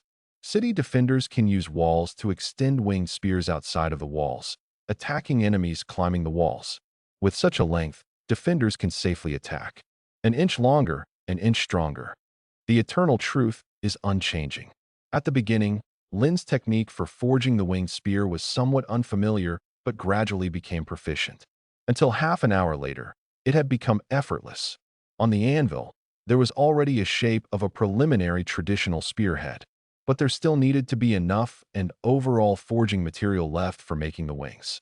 Lin's right arm continued to swing constantly. When the temperature of the iron block dropped, Lin placed it back into the forge for reheating. Once it was heated to a forgeable temperature, it was hammered again. This was repeated continuously, over and over, until several hours later. A spearhead with wings appeared on the anvil. Lin put down the hammer in his right hand and immersed the winged spearhead in the water tank beside him. A burst of water vapor immediately rose. When Lin picked up the cooled winged spearhead, Irello and a group of blacksmith apprentices surrounded in admiration. It was a forged winged spearhead. Master Lin had personally demonstrated. In front of them, bit by bit, he forged a piece of high-quality iron into a winged spearhead. Ordinary winged spearhead, forged from high-quality iron. Once combined with a spear shaft, it can be used for combat, defense, city defense, etc. It has a high level of sharpness. Looking at the winged spearhead in front of him, Lin nodded slightly. Although it was of ordinary quality, its sharpness was still up to the standard for use. Afterwards, sanding and sharpening the winged spearhead would make it ready for use. Enough to pierce through an enemy's chest. Lin looked at Irello and asked, "Have you learned it?" Irello wanted to shake his head, but then abruptly nodded the next second. "I have learned it, Master Lin." Lin placed the tongs in his left hand down and said, "The next task for the blacksmith workshop is to forge these winged spearheads and then find suitable hardwood for the spear shafts. I need 500 of these winged spears, and I need to see them by the end of August, before the summer plowing." Listening to Master Lin's stern words, Irello did not dare to slack off in the slightest. He hurriedly replied, "Yes, Master Lin. Even if we don't sleep, we will get them done on time." Lin responded with a sound and said no more. How Irello arranges it is his business. But by the end of September, it will be time for the pea harvest. At that time, the blacksmith shop will also need to continue making wheel plows to cultivate more farmland for the sowing of autumn-winter wheat. Watching Lin gradually walk away, Irello finally withdrew his gaze. He turned his head to look at the group of blacksmith apprentices in the blacksmith workshop and said in a deep voice, "You all heard Master Lin. 500 winged spears. Even if it means dying, get them done." The blacksmith apprentices responded promptly, "Yes, sir." Leaving the blacksmith shop, Lin was walking in the village. Even though the peas have been in the vining stage for some time now, but with the oceanic climate of the Karidi Empire, the summer temperature is suitable and the sunlight is abundant. With supporting wooden frames to aid their rapid growth and dedicated farmers watering, irrigating, and fertilizing them, the peas will grow quickly. They will even mature for pea wine production before the end of September. Lin must prepare in advance for subsequent planting. Lin rode Moing and began inspecting the village. With a top-tier warhorse like the Badon purebred horse, Lin's inspection efficiency increased significantly. Fast, yet stable and comfortable. Even though Lin now has the holographic projection function, necessary inspections are still required. This lets the villagers know that their hard work is seen by the Lord, and it also shows where Lin's authority lies. After a complete tour of the entire territory, Lin returned to the village. Just as he dismounted, Guy approached him from the distance. At Guy's feet, two knee-high wolf pups were running around. They were none other than Bai Ling and Black Knight. Although villagers occasionally passed by the wolf pups, they showed no signs of tension or panic. Lin watched them with interest. Guy came to Lin, bowed, and said, "Master Lin, I brought Bai Ling and Black Knight." Lin nodded. It seems these two little guys have completely accustomed to the human scent. The two wolf pups seemed to recognize Lin's scent and raised their heads from sniffing. Their round wolf eyes searched for a moment and finally focused on Lin. After a few soft howls, Bai Ling and Black Knight came to Lin's feet, continuously nudging Lin's calves and ankles with their heads. Guy couldn't help but laugh and said, "Indeed, they not only aren't afraid of strangers, but their alertness and sense of smell are exceptionally good. They can even find the fine meat I hide. However, they've never gone into the chicken coop to steal the chickens." Lin nodded and said, "I'll take care of them during this period." Lin naturally needs to use Bai Ling and Black Knight to gain breeding experience points. He had attempted before. Whether it was tamed wild boars or Bai Ling and Black Knight underfoot, they all counted as his livestock. Guy agreed without hesitation. "All right, Master Lin. I'll bring over the fine meat they're used to eating later." Lin nodded in acknowledgement. Guy instantly remembered something and explained, "Oh, Master Lin, a few of the chickens you bought have started laying eggs. There are probably 8 or 9 eggs. I'll hand them over to Steward Kesey later." Lin responded, "Yes, store the extra eggs well. We also need to use these eggs to hatch more chickens. The domestic chickens are indeed quite fragile. Once they get sick, they can be completely wiped out. However, as long as they are given a good living environment and provided with enough food, they will lay eggs frantically. Chickens lay eggs, eggs turn back into chickens, and chickens become chicken meat. If traders bring cows and sheep later, we will never face a shortage of eggs and milk. With high nutrition food, the villagers and children can grow strong in the territory to become true knights." But not long after, he returned, bringing a large bag of chicken meat and pork mixed wheat feed for Lin. Lin casually picked up a large piece and handed it to Bai Ling, whose eyes were filled with brightness. Standing upright, 2 legs supporting Lin's knees, with its mouth still full of baby teeth, it swallowed the meat chunk. Finally, it didn't forget to lick Lin's fingers clean. Breeding experience +1. Beside him, Black Knight was even more envious, pacing around Lin, sometimes releasing pitiful low howls from its mouth. Seeing this, Lin couldn't help but comfort. All right, I'll feed you now." He took out another piece of premium meat and handed it to Black Knight as well. Black Knight quickly devoured the premium meat. Only then did it contentedly rub back and forth around Lin's ankle. Black Knight was impatient, Bai Ling was calm. After feeding a few more pieces of premium meat, Bai Ling and Black Knight's bellies swelled up. They were obviously full.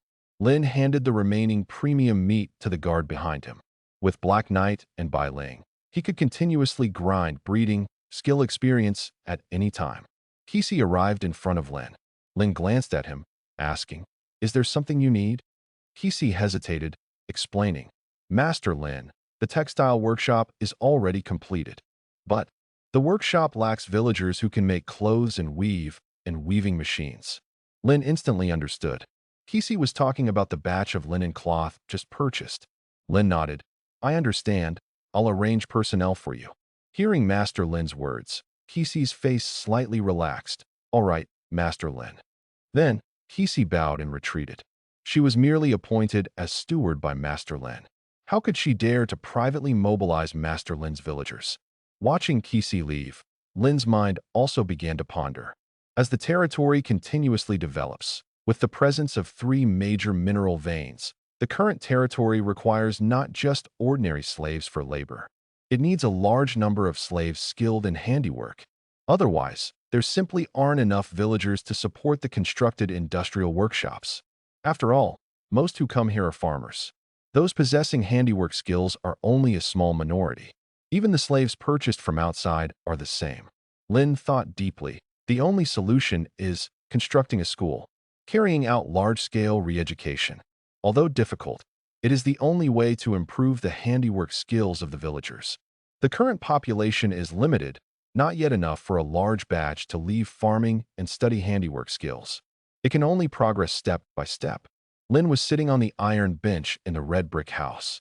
In front of him, Bai Ling and Black Knight were sitting on the ground, their rounded eyes intently staring at Lin. To be precise, staring at the premium meat in Lin's hand. In 5 days, his breeding skill experience had already reached over 100. In just a few more days, the skill will level up to level 2. Lin's right hand moved as he tossed a piece of premium meat. Black Knight's eyes stayed fixed on the meat, sprinting after it with small steps. Bai Ling calmly sat in place, only turning its head to watch. As the meat entered jumping distance, Black Knight's forelegs bent, strong muscles instantly tightened, leaping up. The meat accurately entered its mouth. After a round of chewing, swallowing the meat, it walked back to Lin, a hint of triumph on its face. Lin moved his hand, placing a piece of meat before Bai Ling. Bai Ling obediently barked twice and then swallowed the meat between Lin's fingers. Seeing more meat, Black Knight hurriedly quickened its movement. After feeding several pieces, Lin stopped. Now, both Bai Ling and Black Knight were in their growth phase. They ate a lot and digested quickly. As Lin was about to stand up, in the distance on the lime road, a long-stretched procession appeared in his sight. At the forefront of the procession were several horse-drawn carriages. Behind the carriages were slaves bound by ropes and chains. When the carriages stopped on the open ground before the village, a handsome man in a loose silk robe jumped off the horse's back. The handsome man was Grayson, who had left over half a month ago. However, now Grayson had a noticeable scar on his face. Grayson strode forward to Lin, a hint of relief in his words. "Master Lin, finally seeing you again." Lin nodded.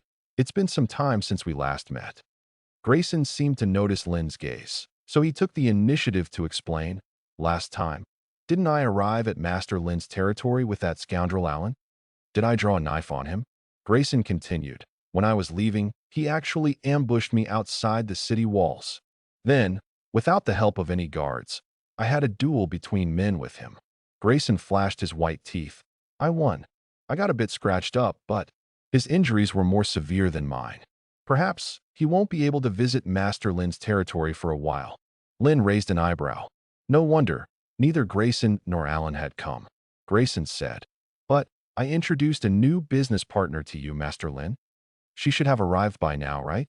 Grayson quickly nodded. Yes, Carrie. She's my charming little sister." Lin's mind involuntarily conjured up Carrie's graceful and pale figure. Grayson had a just as expected expression. "So she has already visited Master Lin's territory." Grayson gave Lin a meaningful look, curiously asking, "Master Lin, what do you think of Carrie?" Hearing Grayson's words, Lin felt helpless. Was this guy Grayson trying to introduce his sister to me? Grayson explained, "Though sometimes her personality is a bit outgoing, she likes doing some peculiar things. But Master Lin, rest assured, Carrie is truly a young girl, still an untouched flower." Lin raised an eyebrow, a bit surprised. However, Lin still responded, "No need for now." Grayson assumed Master Lin wasn't interested in Carrie's youthful appearance and mature charm. He recalled, "If Carrie doesn't work, how about Audrey? Audrey has a great figure. She's the dream woman of countless men. But she's already been married and had children, though unfortunately, both her child and husband have passed away."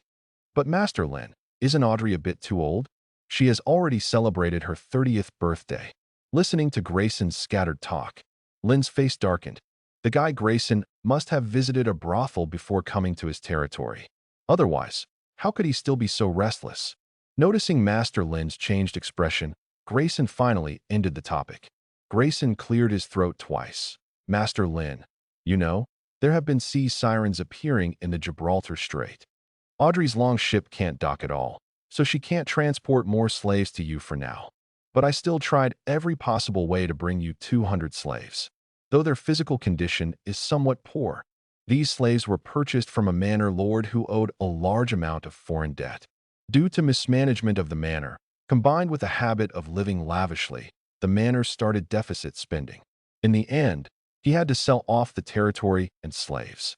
And these slaves had been starving for quite some time. Even on the way here, dozens of them died." Lin casually glanced. "As long as there's no contagious disease, everything else is fine." Grayson responded, "You can rest assured, Master Lin, I certainly wouldn't bring you those with contagious diseases." Grayson was human too.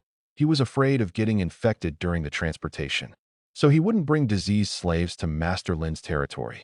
Grayson continued, "Also, there are 50,000 bushels of barley and the 3,000 pounds of black ryegrass seeds you requested, Master Lin." Lin nodded in satisfaction. Grains were essential. And although barley was the most ordinary, basic food source, it was enough to fill the stomachs of every villager. As for the black ryegrass seeds, they were intended for planting pasture on the ranch. Black ryegrass contains rich crude protein and all the amino acids needed by livestock. Additionally, it has a palatable taste, which most poultry and livestock enjoy eating. With high yield, strong adaptability, and a preference for cool, resistant to cold growth characteristics, it grows best at temperatures from 20 to 27 degrees. It's the most suitable for use as pasture grass. Plant it now, and by November there will be a substantial growth of grass clumps. After a slow growth through the winter, it can be harvested by March of next spring. Lynn acknowledged.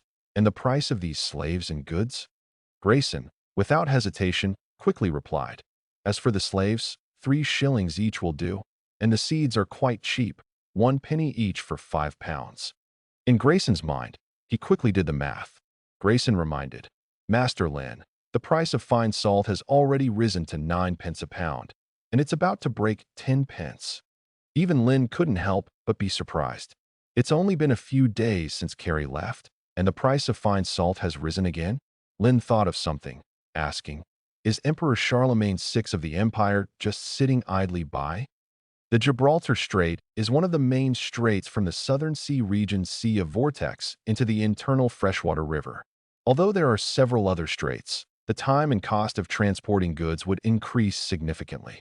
At the same time, it would lead to a shortage of supply.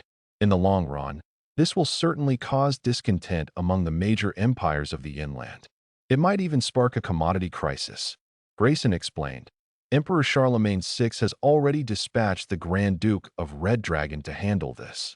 Because the Gibraltar Strait is still far from the Caridi Empire, they might form an alliance with a few neighboring kingdoms.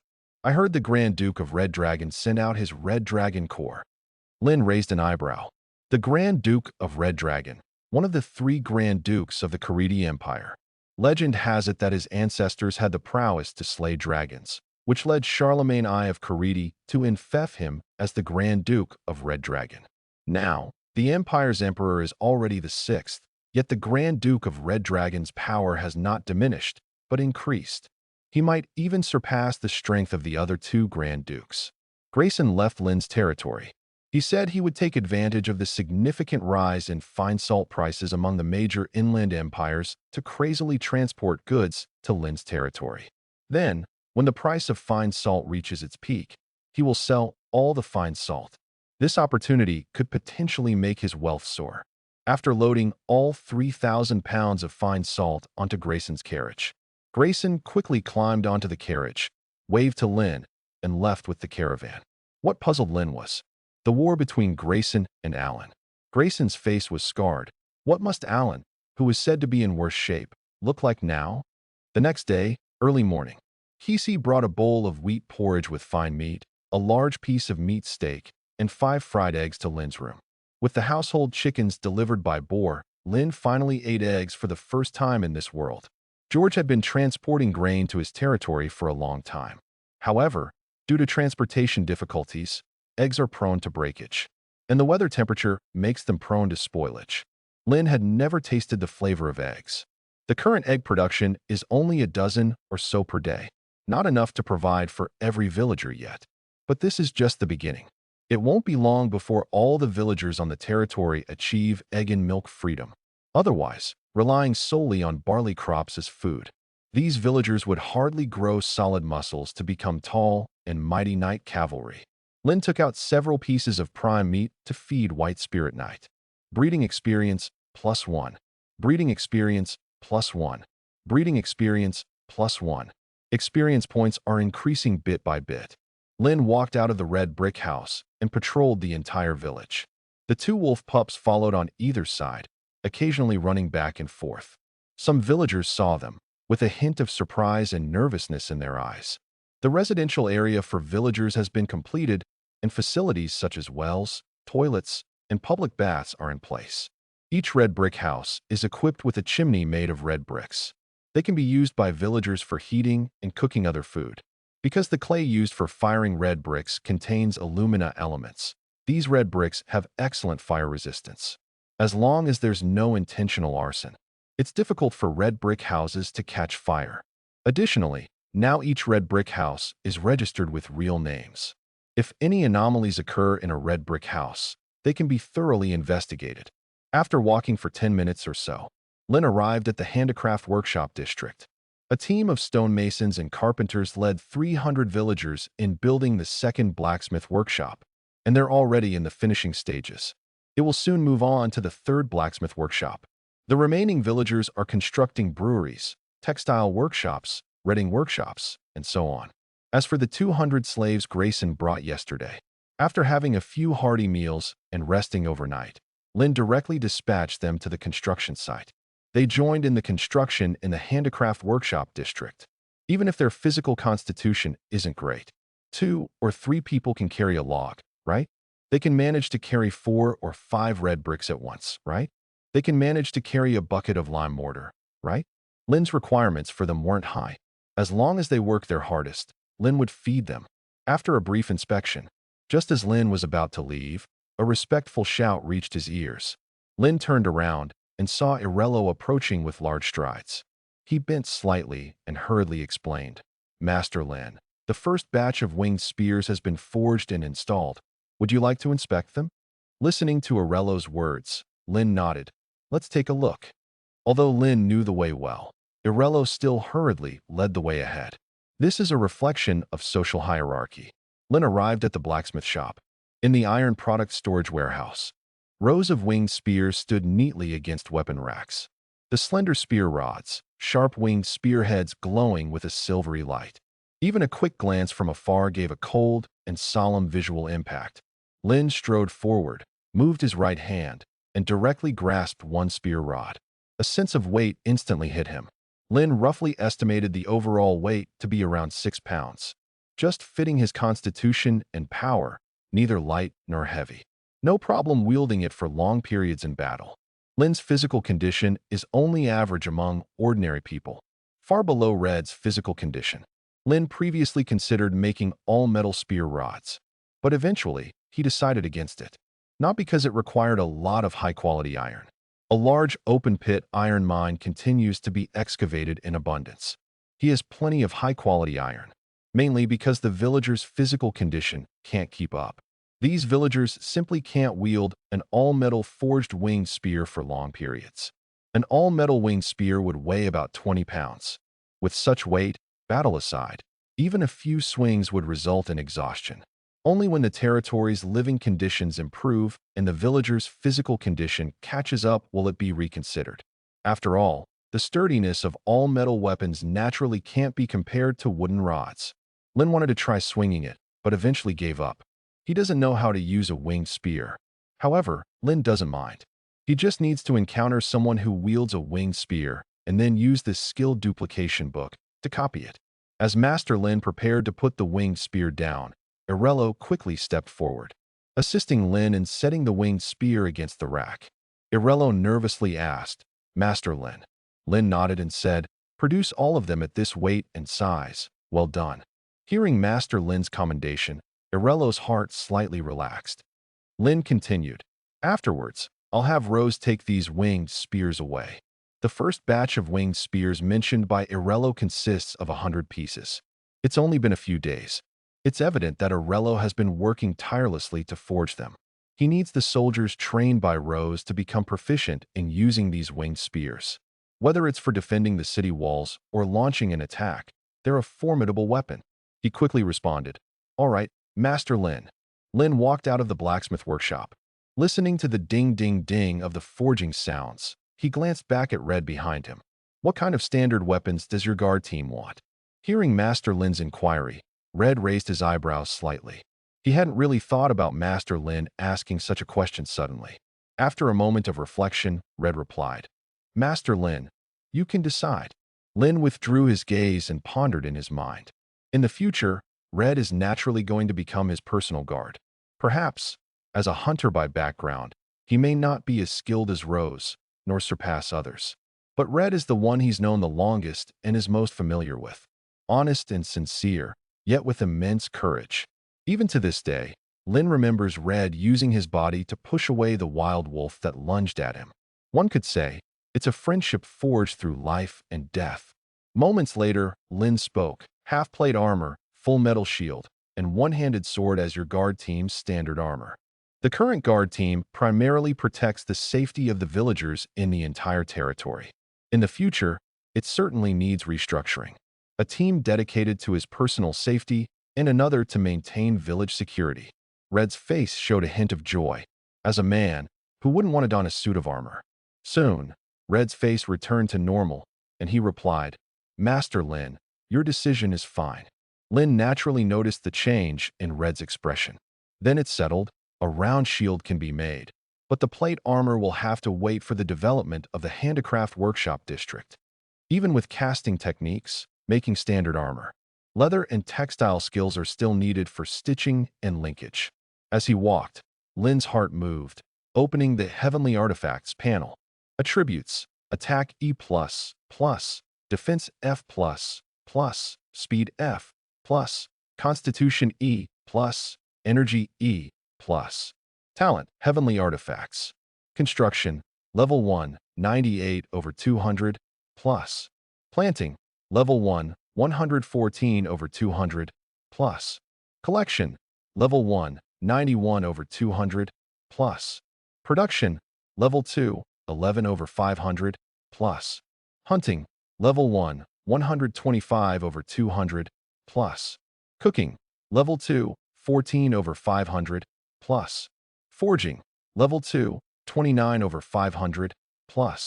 Medicine: Level 2, 9/500.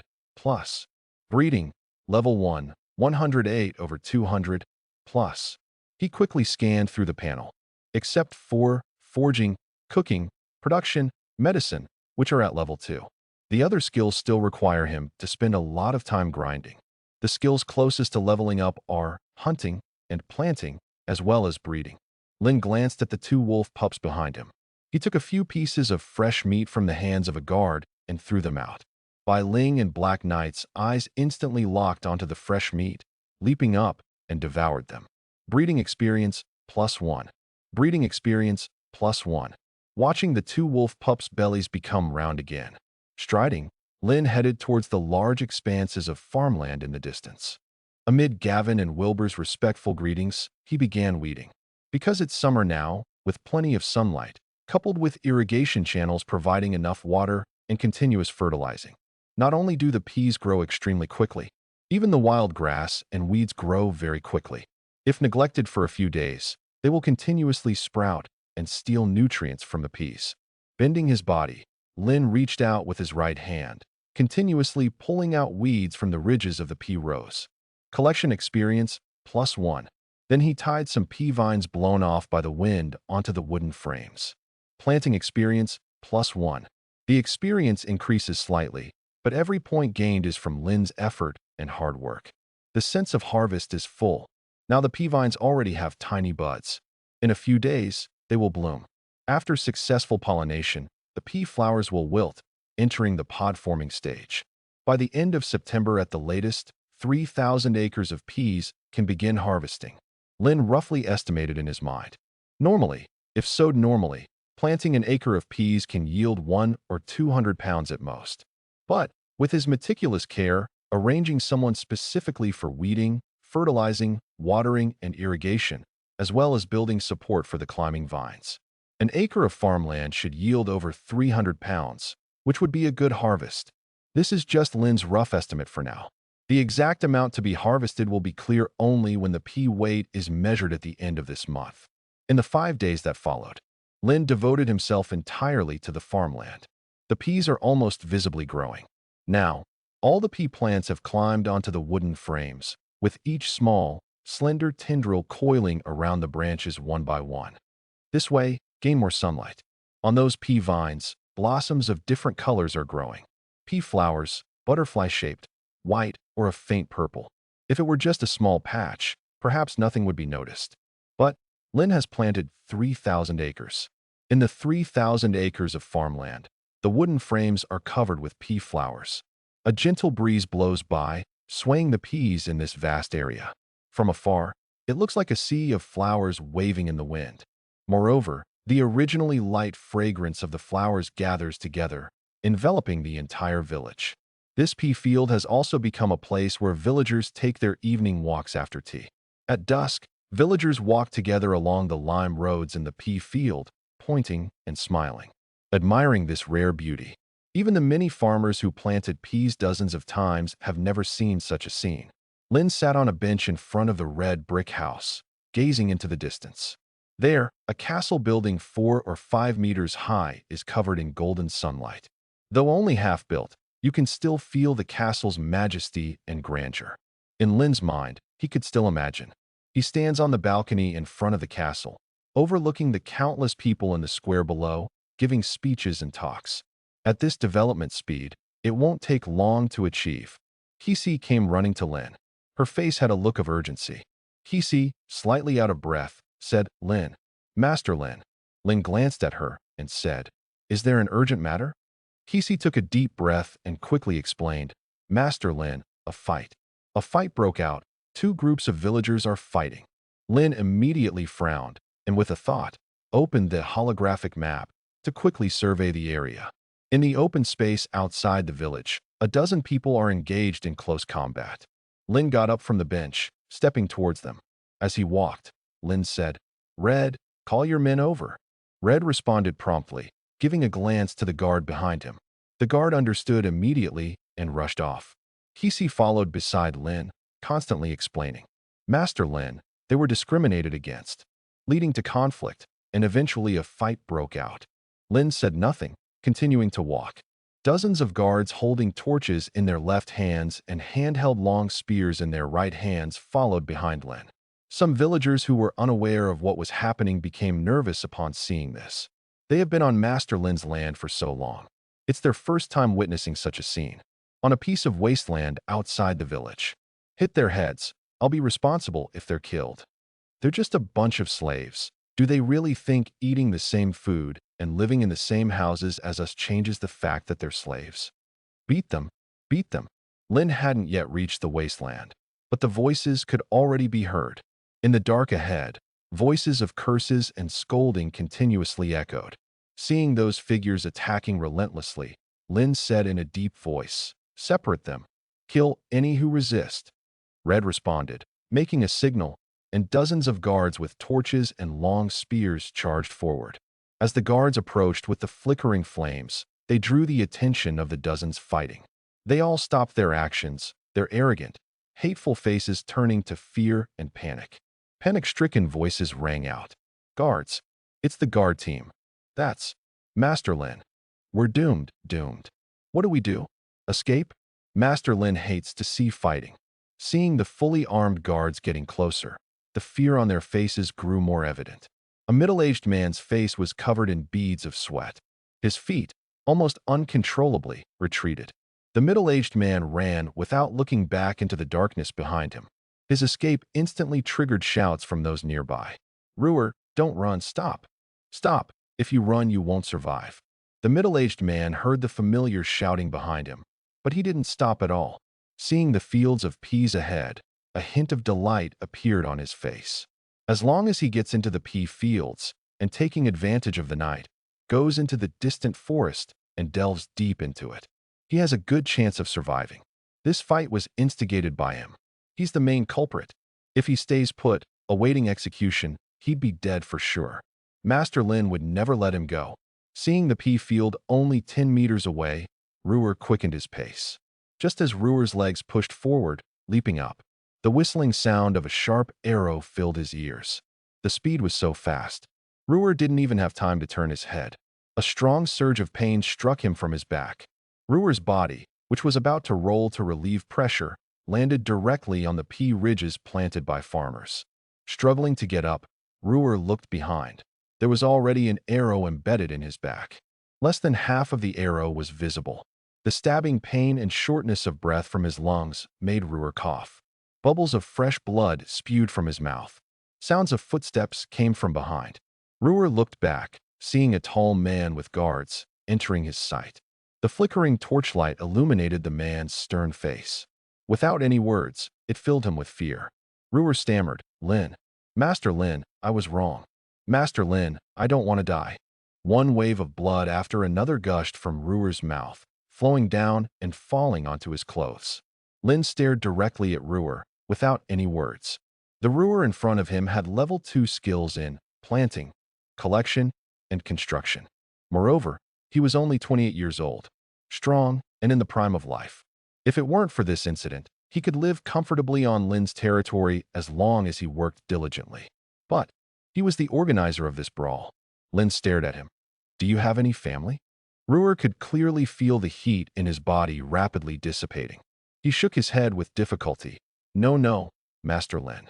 Master Lin could you spare me this time, considering my hard work?" Lin said in a deep voice. "I can leave you with a whole corpse." Ruhr was stunned for a moment, remembering the villager who previously stole Master Lin's fine salt. In full view of everyone, his head was chopped off. Ruhr smiled slightly. "Thank you, Master Lin." Lin nodded lightly and turned to leave. Half an iron arrow was buried in Ruhr's body, piercing through the lung. Unless old John used healing light again. Even if Lin didn't punish him severely, Ruhr was doomed to die. Now, it was merely giving him time to wait for death. Inciting the villagers to fight was extremely detrimental to the development of the territory. Put simply, it challenged the authority of the Lord. More seriously, it represented organizing a private force. Although now it was only a few or a dozen people, without severe punishment, such organizations would proliferate. At that time, the villagers of the entire territory would be at war with each other. In more severe cases, it might even be impossible to mobilize them. This incident served as a warning for Lin. It was essential to prevent the emergence of cliques. Lin walked to stand in front of more than a dozen men, bound and kneeling on the ground. He scanned their faces one by one. Among them were 8 free people from the Karidi Empire. The other 6 were from the mountainous areas of the Portlands Empire. They were sold as slaves to his territory. Under Lin's gaze, no one dared to meet his eyes. Lin asked in a deep voice, "Neck, look at Mad next to you." The middle-aged man called Neck was shocked. Master Lin actually knew his name?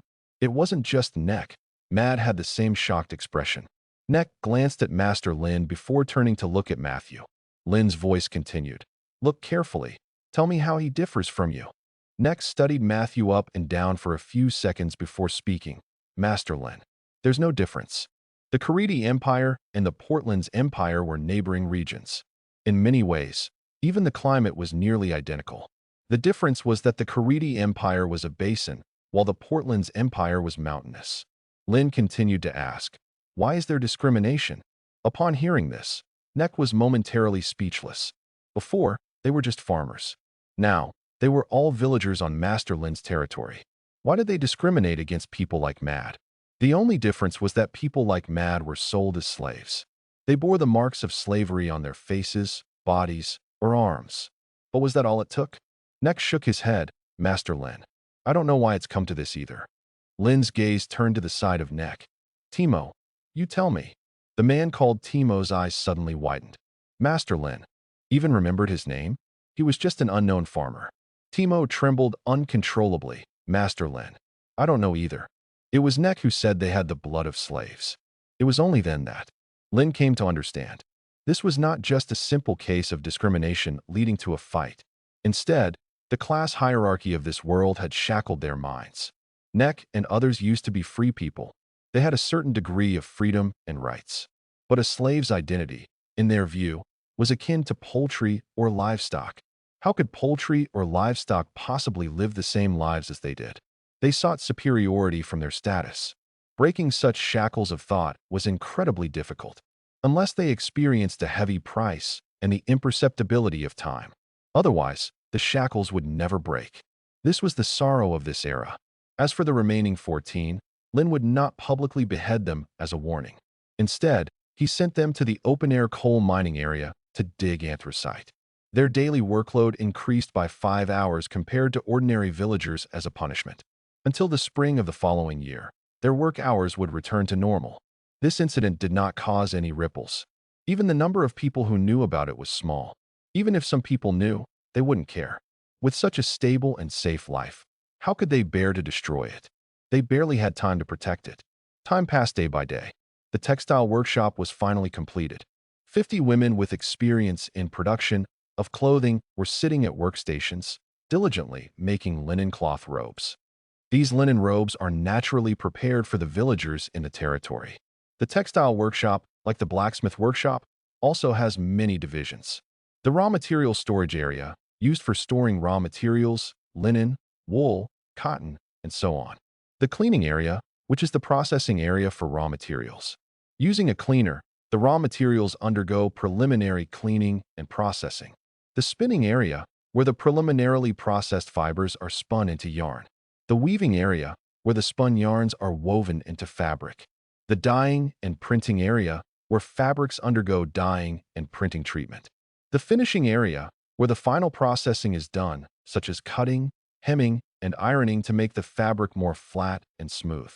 And finally, the storage area and so on. Although the textile workshop has been completed, it lacks the most crucial items, the spinning wheel and the loom. The textile workshop where Lin's mother works is still using the most primitive hand spinning wheel. The structure of the hand spinning wheel is relatively simple, consisting of only a spinning wheel, a spindle, and a stand. It requires hand or foot operation to drive it. Because it only has one spindle, it can only spin one yarn at a time. The production speed is slow, and it can't meet the demands of large-scale production on the territory in the future. He must improve the hand spinning wheel. Lin called for Colin. Colin bent his body, speaking respectfully, "Master Lin." Lin nodded and said, "I need to make 4 spinning wheels. 4 textile workshops, each needing spinning wheels and looms, and so on." Colin's eyes scanned the textile workshop, and he immediately understood. Colin said somewhat helplessly, "Master Lin, you mean a hand-spinning wheel? I can indeed do that." The hand-spinning wheel is very common. Due to its simple and singular construction, almost every free people's home has one. It is used to spin linen fibers from the harvested linen plants into linen yarn. Lin shook his head, saying, "I need a spinning wheel with higher weaving efficiency than the hand-spinning wheel." Colin was taken aback. "Is there such a spinning wheel?" Lin led Colin to his woodworker workshop. Arriving at the workbench, Lin picked up an iron saw and began to saw a log. The deep, trembling sound of the saw blade continually echoed in the woodworker workshop. Production experience +1. Production experience +1. Little by little, experience was accumulating. Some unfamiliar memories surfaced in Lin's mind, beginning to integrate quickly.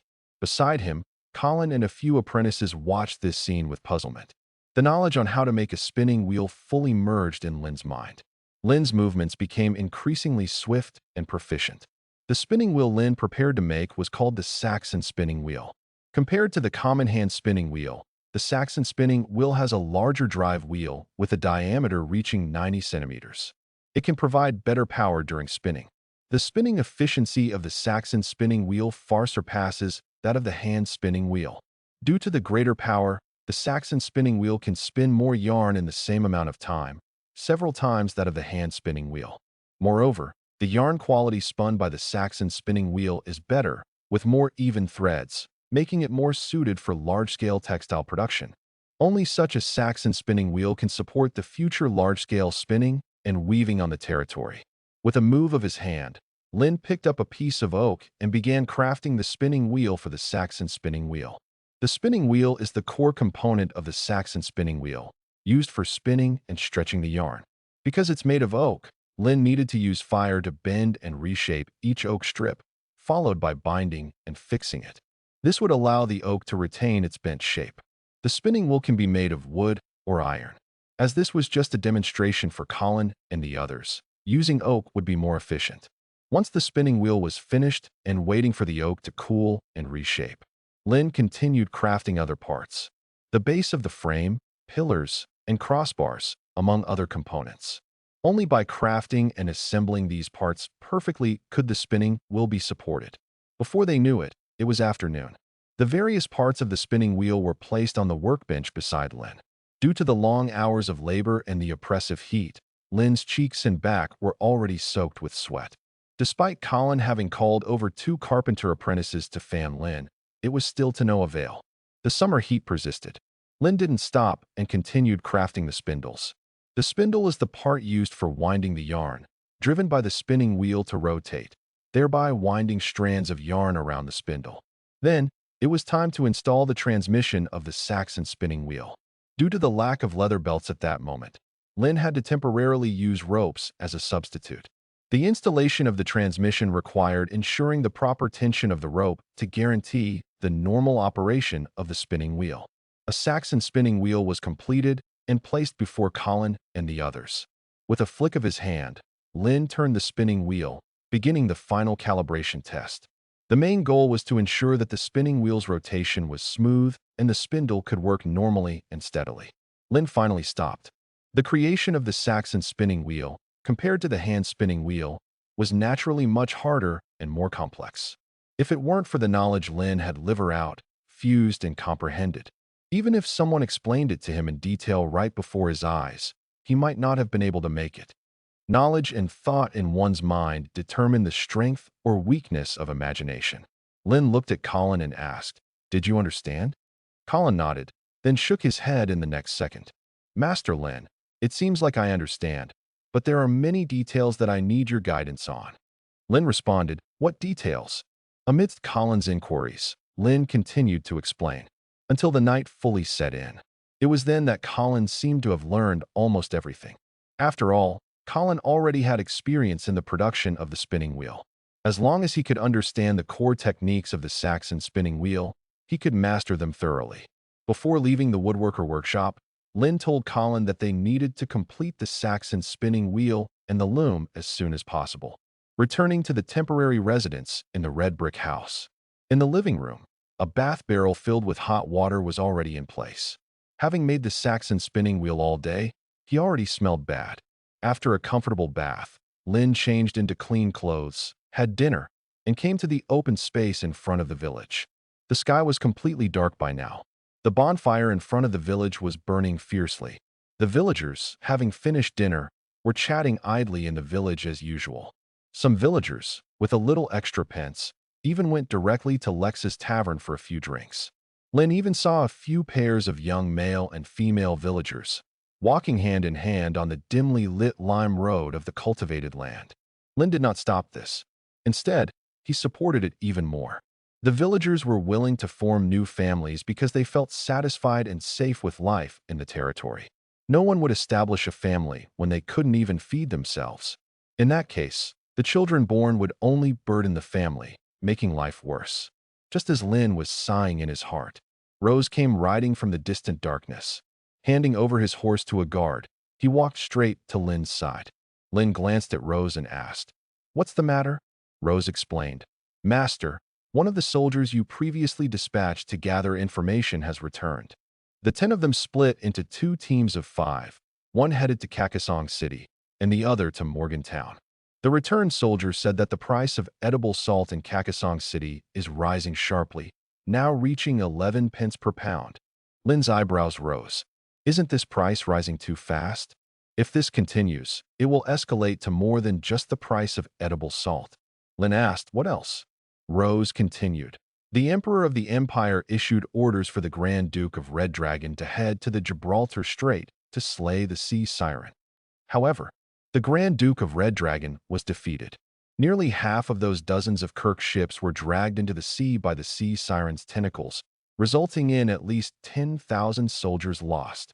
But not a single sea siren was slain. Hearing this, Lynn nodded.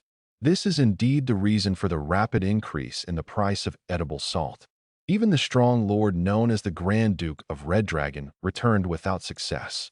People living at the bottom naturally worry about the scarcity of living materials.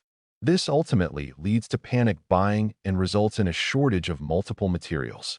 What surprised Lynn was the extraordinary tactics of the current emperor of the empire. This had nothing to do with him. He has control over an open-pit salt mine and a method to produce fine salt with several times the higher output compared to outside. Lynn had heard some of this information from Grayson's mouth, more or less, but there was a time gap. Several days have passed since Grayson informed him that the Grand Duke of Red Dragon was appointed by the Emperor to head to the Gibraltar Strait. Lynn looked at Rose and said, "Purchase the best horses for them. I need to know the information in the city as soon as possible." Pigeon messaging is quicker and more convenient than manpower and horses. But in his territory, pigeons have never appeared, let alone trained homing pigeons. Pigeon messaging requires special training to complete the transmission of information. It requires a trainer to take the pigeon to a place away from the pigeon nest and use food and water to habituate it to shuttle back and forth between these two places. Such training is not easy. It requires a significant expenditure of human and material resources. Moreover, in this world, with many hunters around, it's possible that the pigeon may be shot down someday. Pigeon messaging can only be considered in the future. Rose promptly responded, "Yes, Master Lin." "Master, there's one more piece of information. The Iron Blood Brotherhood bandit corps has been beaten and fled out of the range of Morgantown by the Iron Thorns mercenary corps hired by the Morrison Manor Lord." Lin's eyebrows involuntarily raised. Iron Thorns mercenary corps? With enough money, one can indeed hire mercenary corps, whether for escort or for defense. Even for waging war, as long as the price is right, they can be hired.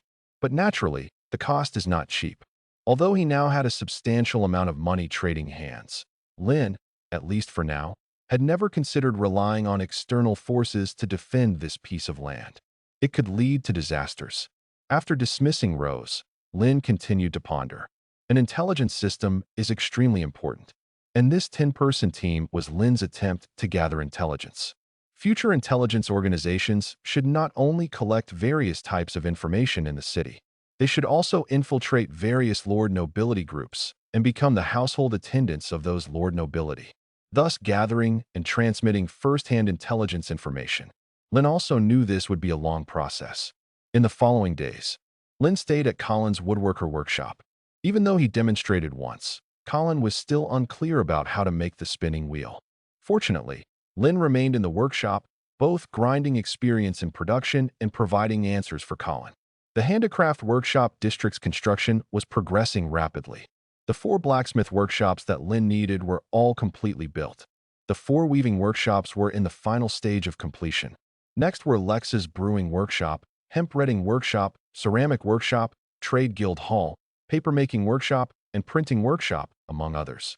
And the school that Lin currently most urgently wanted to construct. Although the territory's development had made qualitative leaps, there was still so much more for him to do. The most crucial point is that there is still a shortage of labor. If there were enough labor force, these constructions could be carried out simultaneously. The leaves of the forest trees are beginning to change color, displaying a scene woven with golden and reddish-brown hues. Although the wasteland in the far distance, yet to be developed, remains covered with weeds. Compared to the lush greenery of summer, it's already slightly yellowed. September marks the harvest season. Although Lin's territory only planted 3,000 acres of peas, they are now ripe. Lin stood on the limestone road, his gaze sweeping over the farmland. In the farmland, pea vines were covered densely with pods. Each pod displayed a mature pale yellow. Lin moved his hand, picked a pod, the peas inside full and firm. Next, all that is needed is to cut the pea plants, collect them, and then transport them to the village for drying. Once the pods are sun-dried to remove moisture, a casual strike with a bean stick could easily thresh the pods. Finally, they can be stored. Whether used to make pea porridge, pea mash, or pea soup, they are all good foods. Pea vines, stems, and leaves can directly serve as feed to nourish poultry. Dried peas are even a high-quality feed for horses. Lin grasped the pea vine with his left hand and gripped the sickle tightly with his right, cut it from the base of the vine. The motion was steady, trying not to damage the pods to prevent the peas from prematurely bursting. With a swift turn, Lin placed the peas into the nearby wicker basket. Collection experience, +1. Collection experience, +1. Collection experience, +1. Working with their backs to the sun-baked earth is naturally exhausting. Lin did not see any grievance or fatigue on the faces of the 100 workers. What was evident was a feeling of harvest and fulfillment. Lin nodded with satisfaction. 3,000 acres of peas, 100 people working full speed, could be harvested in at most half a month. By then, the entire handicraft workshop district would be complete. The affluent villagers could once again invest in developing Wasteland. The harvest continued until the afternoon. Only then did Lin leave the pea field, heading to the blacksmith shop. Casually, he grabbed a few pieces of fine meat from the jar held by the guard and tossed them to White Spirit Knight. Breeding, skill experience accrued a few points. A little while later, before Lin had even approached the blacksmith shop, the rhythmic clanging of forging reached his ears. He stepped directly inside. Irello, who was still instructing the blacksmith apprentices, caught sight of him immediately. He quickly stepped over to Lin's side, respectfully announcing, "Master Lin, the 500 winged spears have been crafted and delivered to Instructor Rose." Lin acknowledged with a sound, his gaze surveying the surroundings of the blacksmith workshop. "How many blacksmith apprentices do you have now?" In order to speed up the work, Lin previously added 10 to 20 at a time. Even he couldn't remember exactly now. The resource management panel could only show the total population of the territory.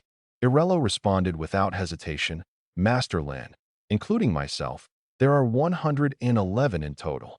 Among them, 12 learn quickly, while the others only possess basic forging skills."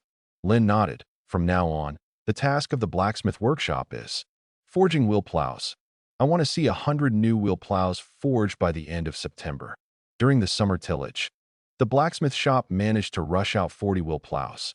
The developed wasteland was only 3,000 acres. Conditions weren't favorable at the time. Be it labor force or refined iron, it was far from sufficient. But now it's different. The blacksmith workshop has over 100 workers.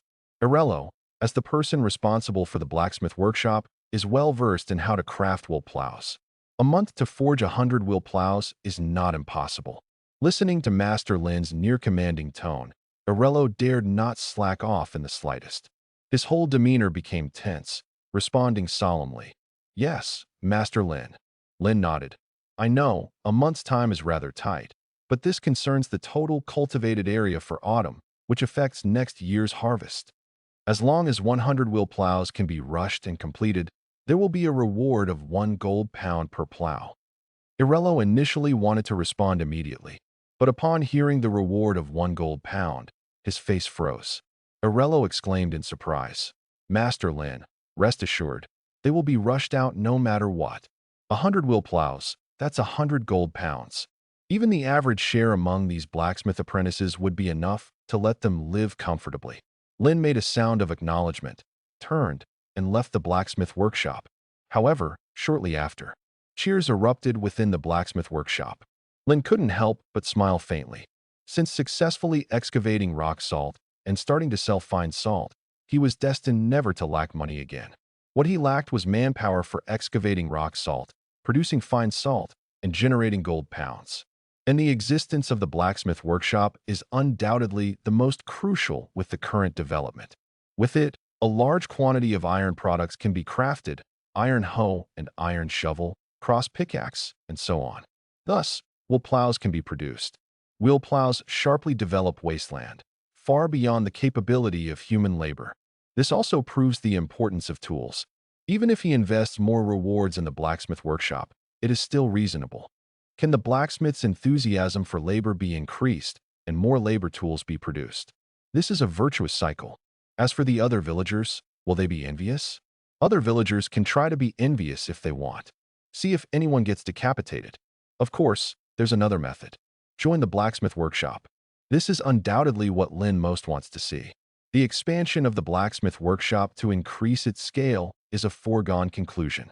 The only thing Lin needs to consider now is how to find more labor, like the information Grayson and the scouts brought back. The sea sirens occupying the Gibraltar Strait are preventing many merchants' longboats from entering. At least in the short term, there will be fewer and fewer slaves delivered to his territory. In such a situation, where else can more labor be found? As Lin walked, he pondered, the Iron Blood Brotherhood Bandit Corps? Lin immediately dismissed this idea, even though they were originally villagers from various villages. After joining the Bandit Corps, their mentality had long changed. They could never return to the mindset of earning food through their labor. Nowadays, their first reaction to a lack of food is to plunder. Even if the leader of the Iron Blood Brotherhood Bandit Corps were to be dealt with, these bandits couldn't be subjugated. A new target came to Lin's mind. Lin also understood that to attack Morrison Manor with the current armed forces of his territory, the strength is far from sufficient. More soldiers need to undergo rigorous training. Next spring, attack Morrison Manor. Turning his body, Lin headed towards the loom workshop, not far away. In the loom workshop, since the loom workshop was just established, Management was needed. Kisi was supervising the female villagers making robes. Seeing Lin coming, Kisi immediately came over to greet him. She spoke respectfully, "Master Lin."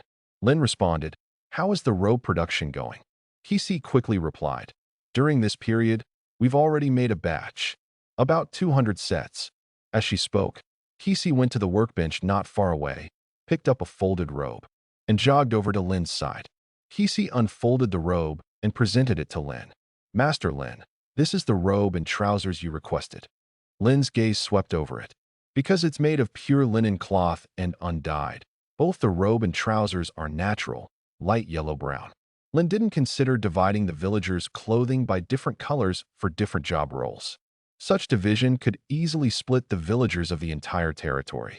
With a slight motion of his hand, Lin touched the robe, feeling the distinct, irregular weave of fibers. Because it's made of fiber, its moisture absorption is excellent, effectively absorbing sweat from the body, and its breathability prevents stuffiness. The thickness should be about 1 millimeter, suitable for all seasons except for the snow-melting winter. Lin nodded. "Try it on."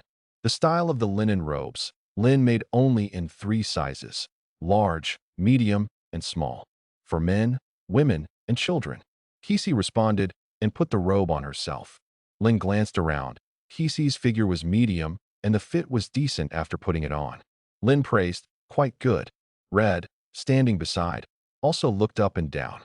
Feeling the familiar gaze from the 2 most familiar people, Kisi's face became flushed. Kisi then prepared to take off the robe. Lin continued, "Keep it on. These clothes are prepared for you, and your clothes are all tattered." Kisi followed Master Lin's gaze. At the elbow corner, her patched clothes were torn apart again. Kisi expressed her gratitude. "Thank you, Master Lin." "Master Lin, perhaps you can pick a suitable manager from this workshop. I won't be able to go elsewhere if I stay here all the time." To avoid misunderstanding, she quickly explained, "Of course, Master Lin, I can stay here all the time." Lin naturally understood the meaning in Kisi's words.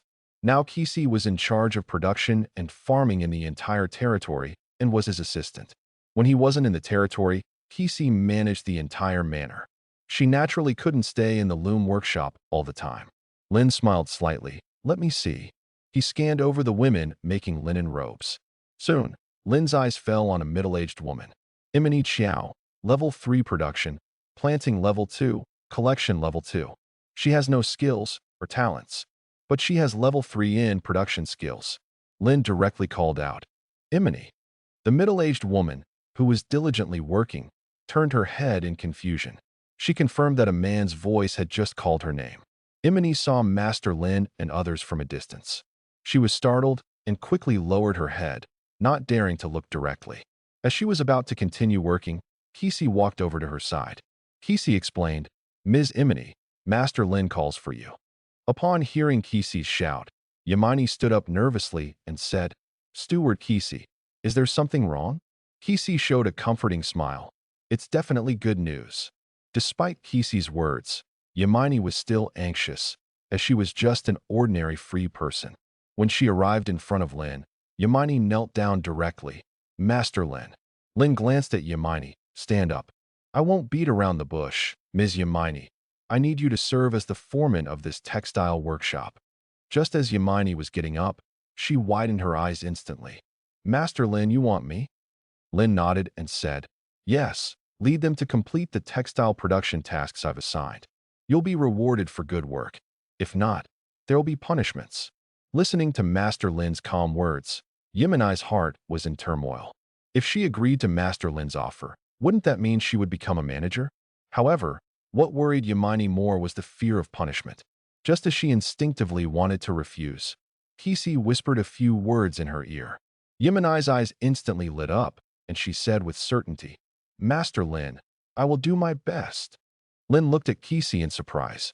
He noticed Kisi wearing a mischievous smile.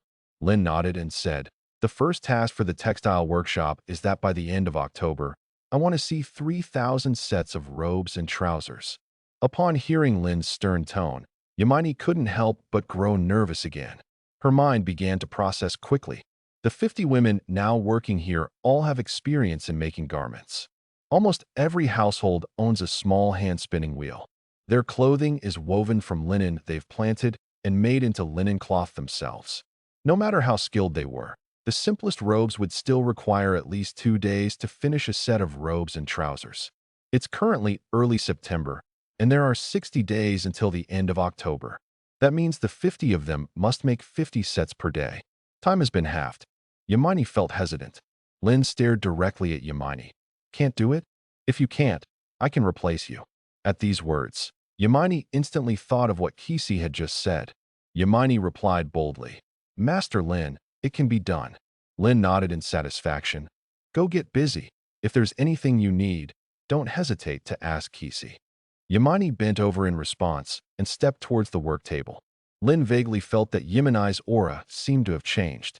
Retracting his gaze, Lynn turned to Kisi and asked, What did you say to her earlier? Getting someone who is somewhat timid to become brave isn't easy. Kisi chuckled lightly and said, I mentioned that if she does well, Master Lin might reward her with gold pounds, just like Arello at the blacksmith workshop. Lin couldn't help but shake his head at Kisi's words. Kisi somehow learned to promise great rewards? If Yamini can indeed lead these women to produce 3,000 sets of robes and trousers before the temperature drops in October, rewarding gold pounds is no big deal. Gold pounds are indeed a great motivator for boosting villagers' work enthusiasm, and it's consistently effective. Lin left the textile workshop and headed to Lex's brewing workshop. Lex was directing the apprentices to move tools within the brewing workshop. At this moment, his face was full of gratified smiles. The conditions on the territory were getting better and better. As the third villager to arrive in Lin territory, Lex deeply understands this. From the very beginning, squeezed into a simple wooden house with Master Lin and Red Kisi, to living in the red brick house, and now to expanding the red brick brewing workshop to dozens of times its original size. Even the brewing equipment has been entirely replaced with new ones. The iron filter vats, boiling pots capable of cooking 5,000 pounds, mashed tons. The scale of this brewing workshop is something he had never seen before, even at Morrison Manor. Lex knew all too well that every bit of it was accumulated by Master Lin. Just as Lex was filled with emotion, his gaze glanced towards the distance.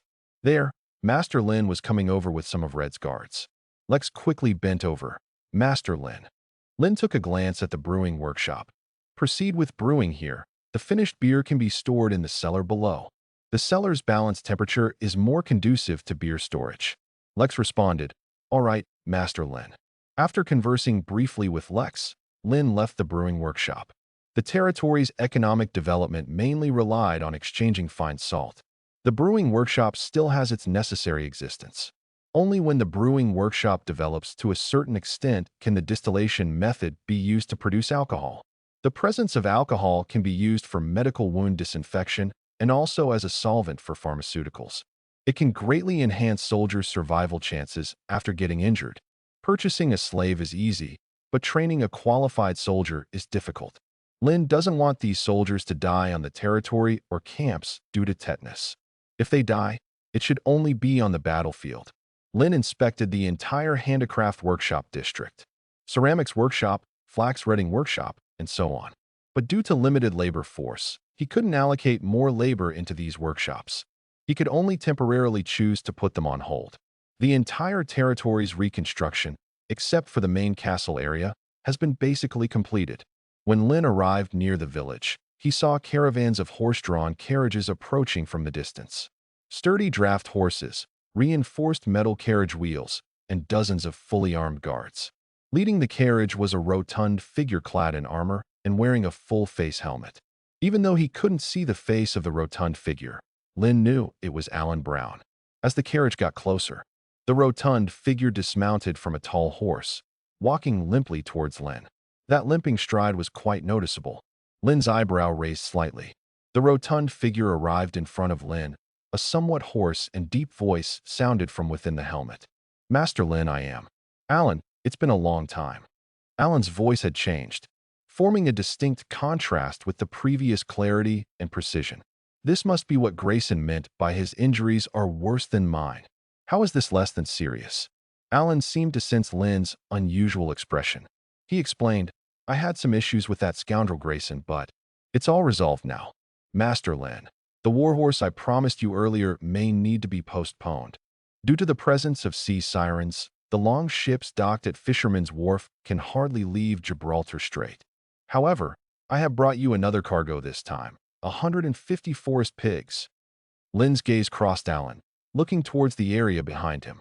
On those carriage driven by 4 horses were metal cages. Inside the cages, pigs with tall and slender bodies, long limbs, and slimmer physique were locked up. The skin of the forest pigs was black or dark brown, covered in dense black bristles, with long pointed ears and yellow sharp tusks. Compared to the pink domestic pigs in Lynn's mind, there was a noticeable difference. These forest pigs resembled the wild boars that had attacked Lynn's village before. As Lynn stepped closer, waves of grunting noises and the foul stench of waste wafted towards him. Lynn's gaze fell on one of the forest pigs. A string of words appeared. Forest pig, bred from tamed wild boars. They grow using free-range methods, containing high-quality protein, and their skin can be made into leather, etc. Looking at the words ahead, Lynn nodded with satisfaction. 150 forest pigs were not too many. However, this batch of forest pigs could be handed over to Guy for breeding. Starting from this batch of forest pigs, they would continue to reproduce. In the future, the forest pigs on Lynn's ranch would only increase. Turning his gaze, he looked at Alan and inquired, "What's the price for these forest pigs?" Alan explained without any hesitation, "Master Lynn, I've spent a lot to get these forest pigs from another lord. So the price might be a bit high." Lynn nodded calmly and said, "Just give me the direct quote." Alan made a move with his hand and removed the full face helmet he was wearing. His eyes rolled around, and he said, "Each forest pig is 4 shillings. Listening to Alan's words, Lynn pondered for a few seconds. Indeed, it's a bit more expensive than the family price in the market. But Lynn didn't mind. He needed these wild pigs. Lynn spoke up, "No problem." Upon hearing Lynn's affirmative response, Alan slightly relaxed in his heart. Fortunately, Master Lynn was willing to take over this batch of forest pigs. Otherwise, not only would this trip be a waste of time, but finding the next buyer would also consume a lot of time. Alan continued, "Master Lynn, there's also 20,000 pounds of barley." Lynn replied, "All right, I want it all." Despite the ongoing pea harvest in the arable lands, Lynn never rejected the chance for more grain. He needed a large amount of grain to feed the villagers. When the transaction was completed, carriages loaded with forest pigs headed towards the distant ranch. Lynn and Alan went to the tavern. Red served Lynn and Alan a drink, and the two sat facing each other. Lynn leaned back, resting against the wooden chair backrest. "Mr. Allen, I'm curious, aren't you and Grayson brothers? How did it come to the point where faces are torn apart?" Listening to Lynn, Allen didn't say anything, moved his hand, picked up the beer from the table, and drank it in large gulps. One glass wasn't enough, so he even poured 2 more glasses for himself and drank them. Allen smashed the bottom of the glass onto the table, speaking in a hoarse voice. "Master Lynn, this is our family tradition. Ordinarily, I shouldn't be telling outsiders. But, Master Lynn, you are my friend." Allen paused slightly, then continued. "The Brown clan's tradition is for the younger generation to compete with each other, develop and manage their own businesses until the age of 20. And whoever has the most assets becomes the new patriarch. But there exists an extremely unfair family rule. I am already 18. I have been out 3 years before a dozen others like Grayson. 3 years can accomplish a lot. It is for this reason that I became the target they had to surpass and hated. Even some guys are willing to give up their patriarch position to help Grayson." Lynn knowingly nodded. "In this case, it is indeed unfair to Grayson and the others. Cooperation is certainly the best way." Lynn glanced at Alan's leg. "What you said about resolving. What exactly?" Perhaps because the conversation had opened, this time Alan didn't hesitate. "The solution is, if Grayson becomes the patriarch, he promised not to exterminate my family." Lynn couldn't help but raise his eyebrows. "Is this the Brown clan tradition? It seems somewhat cruel. But isn't this world exactly like that? Only those who survive can enjoy this world." Alan sighed and said, "If things go as planned and continue developing this way, I have an 80% chance of becoming the patriarch of the Brown clan. But now, there's an unexpected event." Lynn thought of something and slightly frowned. "Unexpected event?" Are you saying me? Alan stared at Lynn, nodding somewhat woodenly. Yes, you, Lynn. Blake. Lynn's eyebrows immediately furrowed deeper. Alan investigated him, knew his true identity. Lynn's breath suddenly became heavy, but soon, his breathing steadied. After all, Alan Brown belonged to the merchant household of the Brown clan. He certainly had powerful connections and a strong network. Knowing his true identity is reasonable. Alan continued speaking. If Grayson hadn't met you, he wouldn't have had any chance to surpass me.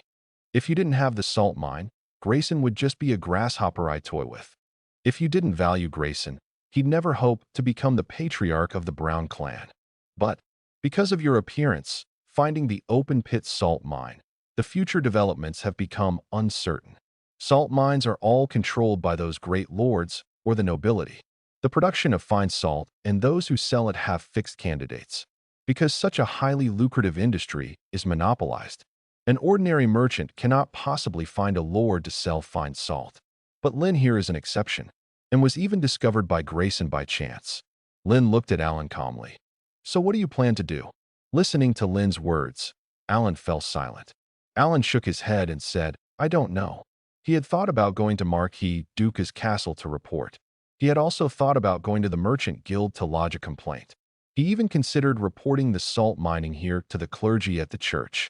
Whether it was Marquis Duca, the Merchant Guild, or even the church, they would stop Lynn from continuing the excavation.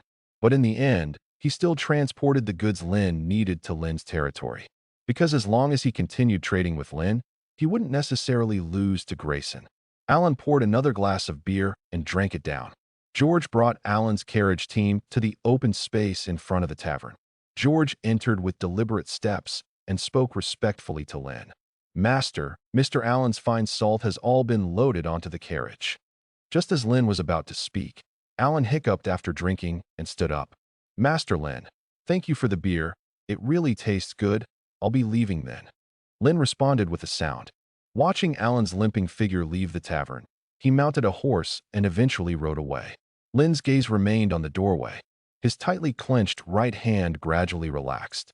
Lynn abandoned the plan to keep Alan in the territory forever. Now the territory is developing rapidly, with large quantities of fine salt being traded and transported out each time. It's only a matter of time before it is known by those lord nobility or even the church. After all, there are no impenetrable walls in this world. If Alan could uncover his true identity, others surely could too.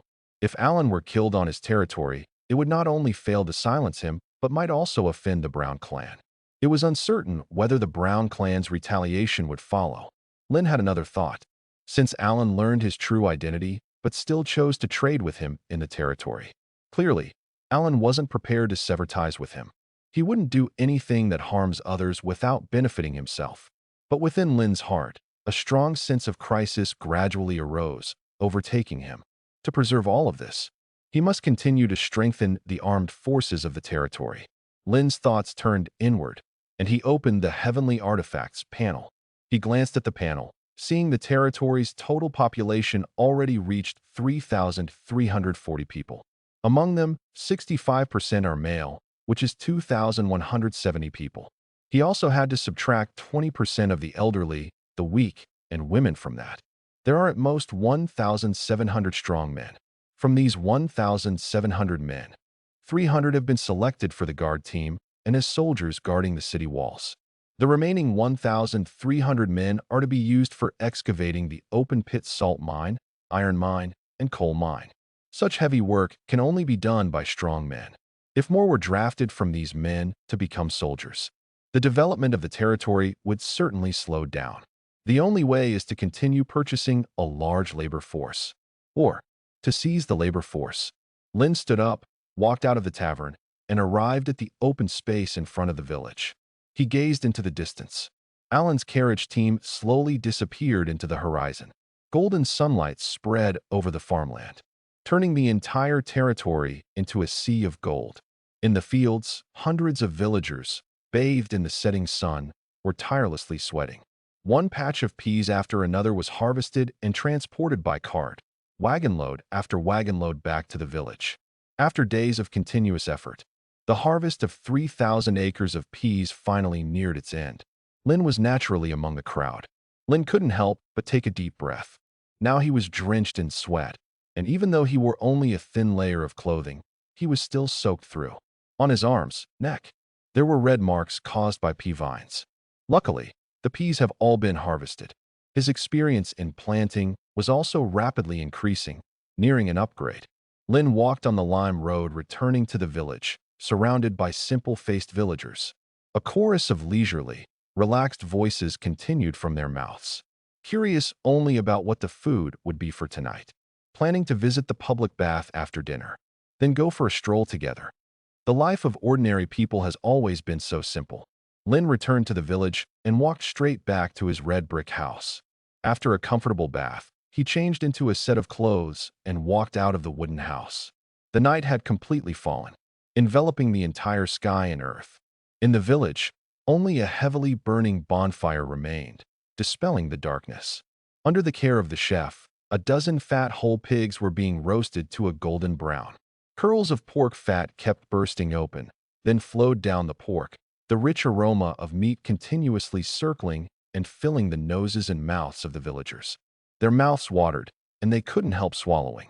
The temptation of meat was simply too great for them. On the iron table beside, piles of barley bread and pots of steaming hot various porridges were placed. Fish and barley porridge, pork and barley porridge. There were even baskets of fruits and barrels of beer placed on top. This abundance of food was something the villagers had never seen before. Seeing Master Lin finished bathing, Kisi immediately went up to greet him. She explained, "Master Lin, as per your instructions, all the food is ready." Master Lin had called her over, saying that a banquet needed to be prepared. A large amount of meat and bread needed to be made. Lin nodded, "Well done." Lin's arrival immediately attracted the attention of a group of villagers. They widened their eyes, waiting for their Master Lin's words. Such a feast, such a grand scene. Master Lin naturally had a big announcement to make. Lin scanned the crowd and spoke in a deep voice. "Everyone, the reconstruction tasks of the territory have already been more than half completed, and the peas have also been harvested. Tonight is a celebration banquet. Food and drink are unlimited. This is your deserved reward." Upon hearing Master Lin's words, the group of villagers became excited. Lin's voice continued. "However, after tonight, starting tomorrow, this territory will embark on a new journey. I need all of you to invest in the cultivation of arable land. Only by cultivating more land can we plant more crop seeds and achieve a bountiful harvest. Only then will you have a continuous supply of food." Lin's words were very calm, without any inspiring shouts or fervor. But just such a plain account told them the most necessary things to do. Their industrious labor was not only for the development of Master Lin's territory, but also for their own sustenance. Their labor and eating were closely related. Cultivate, cultivate. Cultivate the fields. Listening to the continuous shouting, Lin nodded in satisfaction. He was indeed the lord of this territory. But with the current loyalty of the villagers, he didn't even need to deliberately stir their emotions, nor did he need to brainwash them. As long as he gave them a goal, they would go and toil silently. This was undoubtedly the best state for the development of a territory. Lin declared, "Next, it's banquet time." With Master Lin's permission, the villagers looked ahead at the bonfire with surprise on their faces and walked over. Although the roast pig meat was extremely tempting to them, but after having meat in every meal during this period, they were no longer rushing madly to grab. After all, the food Master Lin prepared for them daily was simply too good. The open space in front of the village was slightly chaotic. Because of the large number of people, it was inevitable, but it was orderly amidst the chaos. No grabbing or contention occurred. Lin sat on a long bench in front of a square table, watching the villagers from afar, eating roast pork, drinking beer, sitting in groups of 3s and 4s. Their faces were filled with happy smiles.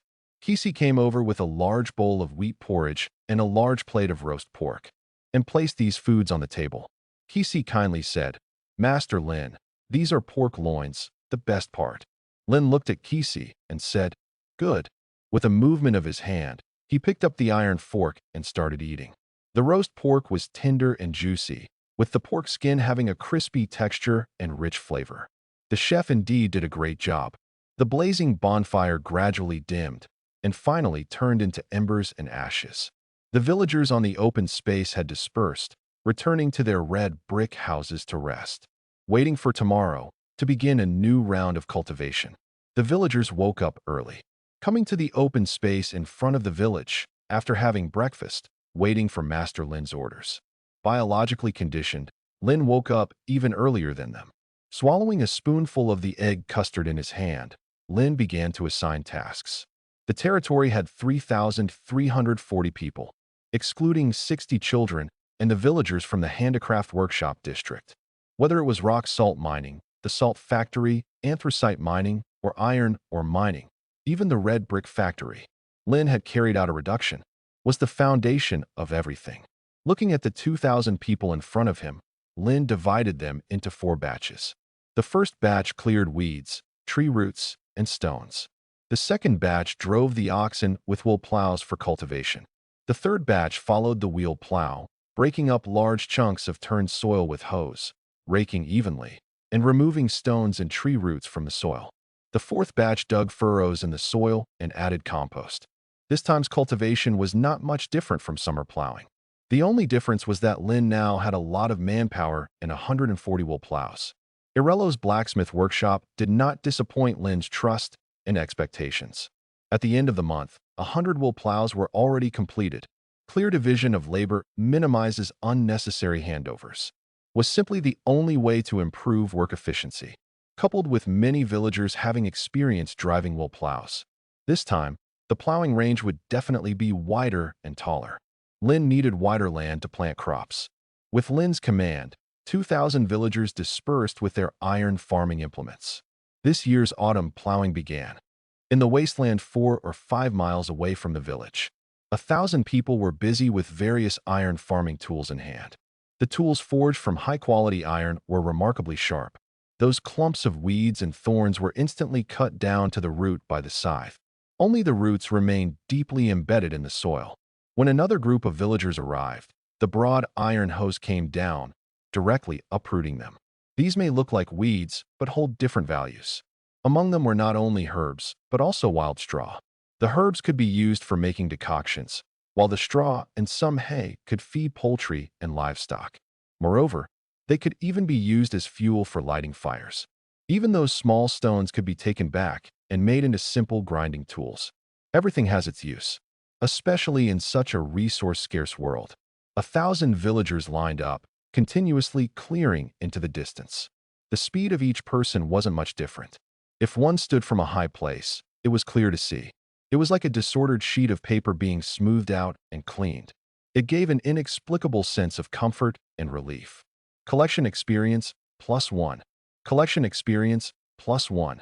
Collection experience, +1. Lin, aiming to gain level experience, was naturally among those doing the clearing. Lin stood upright, glancing back. Behind him, there was already a large area of cleared open space. Lin roughly estimated 1,000 villagers with scythes and other iron tools cleared for an hour with full effort. The area of wasteland cleared was about 200 mu. At this rate, excluding the 1 hour of lunch and the gradual physical decline with labor. In one day, at most 400 mu of wasteland could be cleared. It is now the end of September. In the climate of the Karidi Empire, the latest to start sowing winter wheat is by the end of October. The time left for them to reclaim farmland is less than 30 days. Calculating for 30 days, they could clear nearly 40,000 mu of wasteland.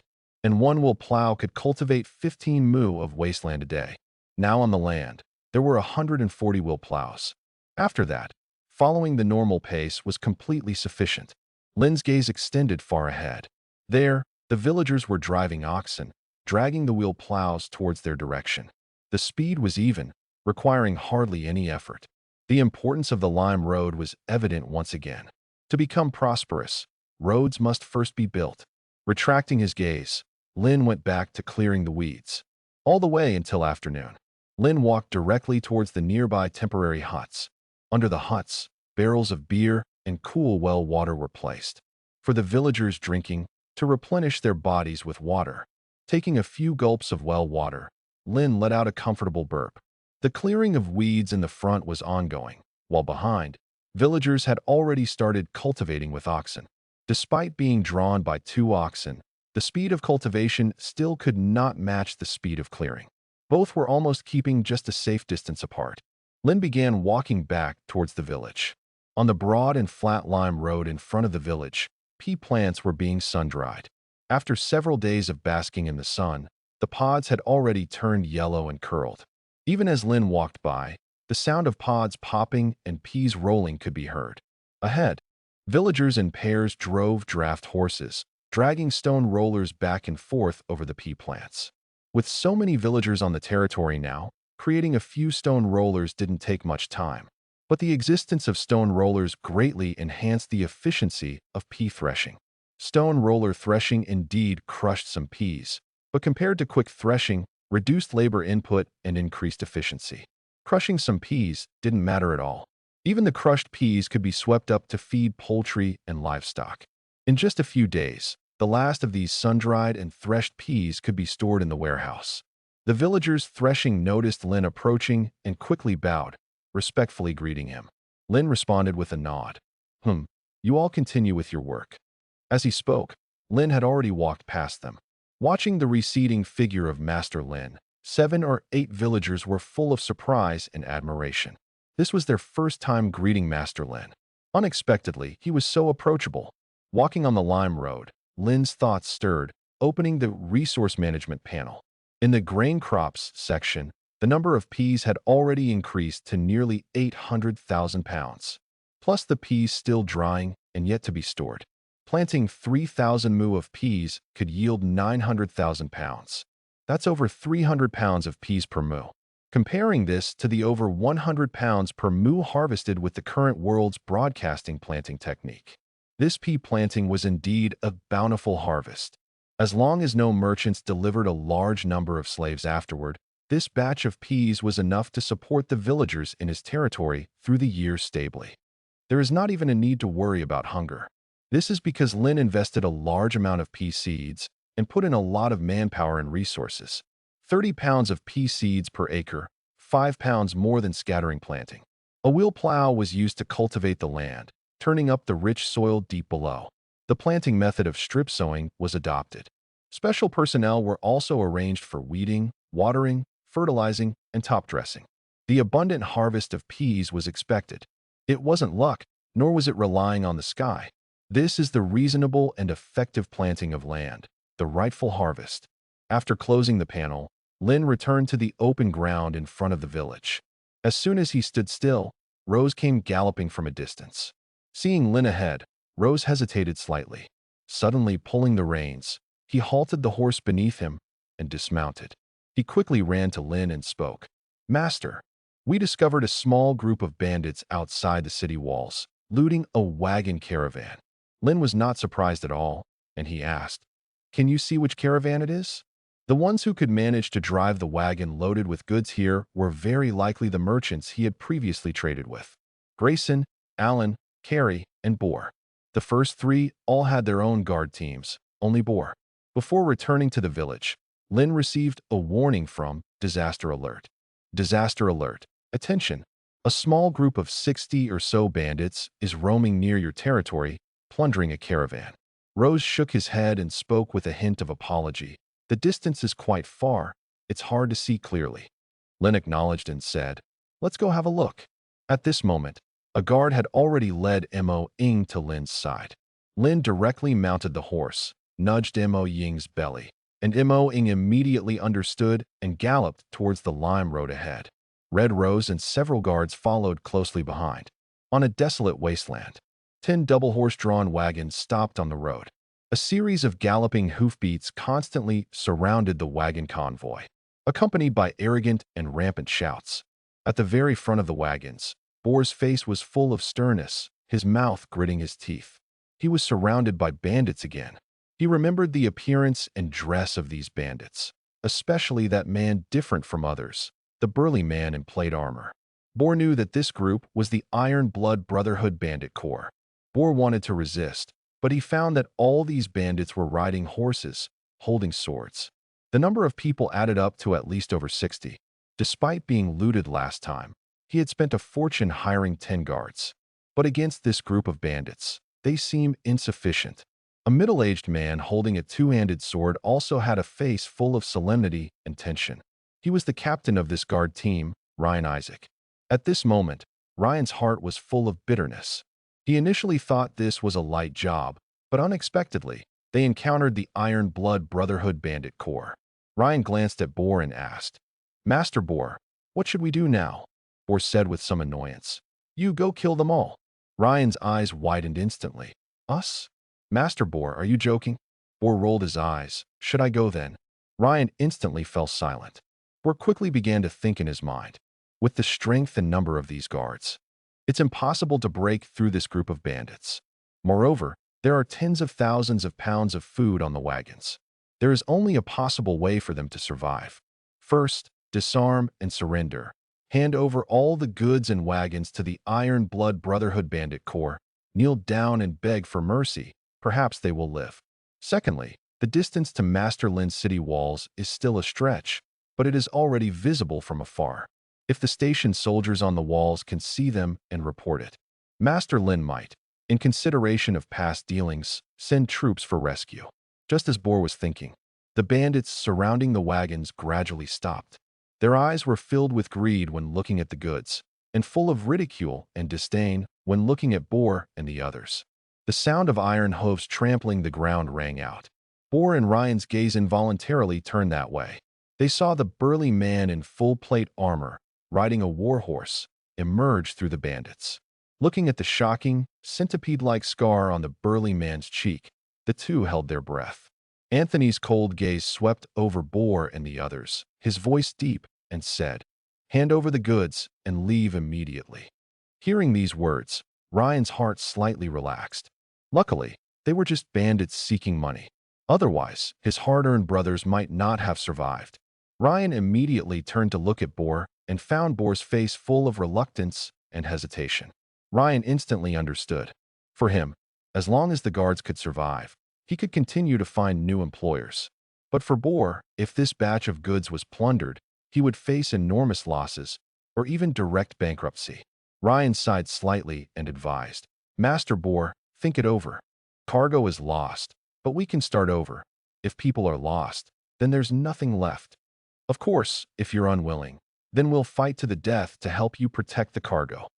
As a hired guard, Ryan had his own principles. That was to obey the employer's orders and ensure the safety of the employer's property, even if it costs him his life. After becoming a guard, each of them knew this was the mission of a guard. Return alive, earn fame and wages. If dead, it only means bad luck. Feeling the warmth from his arm, Boar, who was about to launch a counterattack, glanced at Ryan in surprise. An inexplicable feeling arose within Boar's heart. That feeling soothed the anger and reluctance in his heart, making him calm. Boar smiled slightly, saying, "You're right. Life only comes once." Ryan glanced at Boar in surprise. He didn't expect Boar to come to terms so quickly.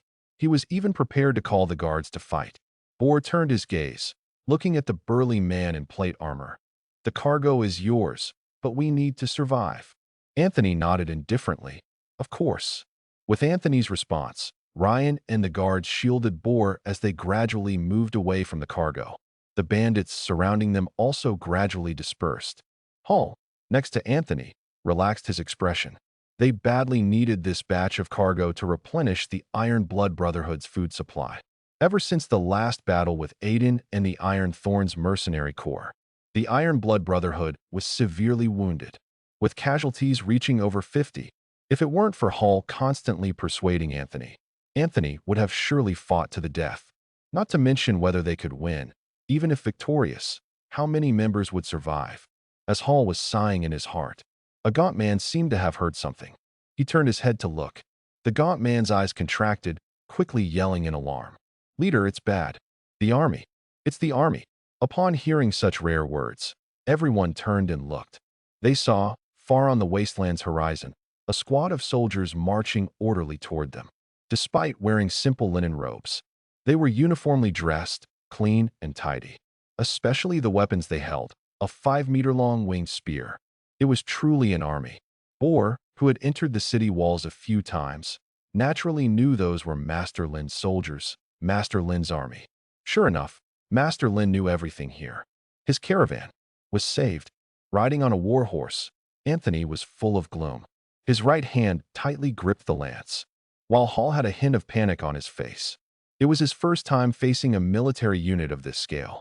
He pressed slightly against the horse's belly, coming to Anthony's side, asking, "Lord Anthony, I think we should retreat." Anthony's gaze turned to Hall. "Are you frightened?" At this sudden question, Hall was shocked, quickly replying, "Lord, you've misunderstood. I mean, we should prioritize the overall situation. No matter how unmatched your bravery is, Lord Anthony, but there are simply too many enemies." Anthony remained silent, seemingly pondering something. Looking at the distant army, he roughly estimated at least 300 men, while they had only about 60. Despite having high mobility with horses, the disparity in numbers was simply too large. Anthony coldly said, "Retreat." With the words, Anthony pulled the reins, and his warhorse immediately turned direction, galloping towards the distant wasteland. Watching Anthony's figure gradually recede, Hall felt relieved, withdrawing his gaze. He looked at Boar, saying solemnly, "You're lucky. But what we can't get, others shouldn't get easily either. Brothers, burn all this food. Burn it all for me." A chorus of bandit responses rang out. "Isn't it too wasteful? But I like it. Burn it all. Hurry up and burn it." Upon hearing Hall's words, Boar's face changed instantly. He shouted loudly, "You beasts! Captain Ryan, what are you waiting for? Quick, stop them." One by one, torches were pulled out from their arms, opened with a gentle blow. A flame suddenly blazed.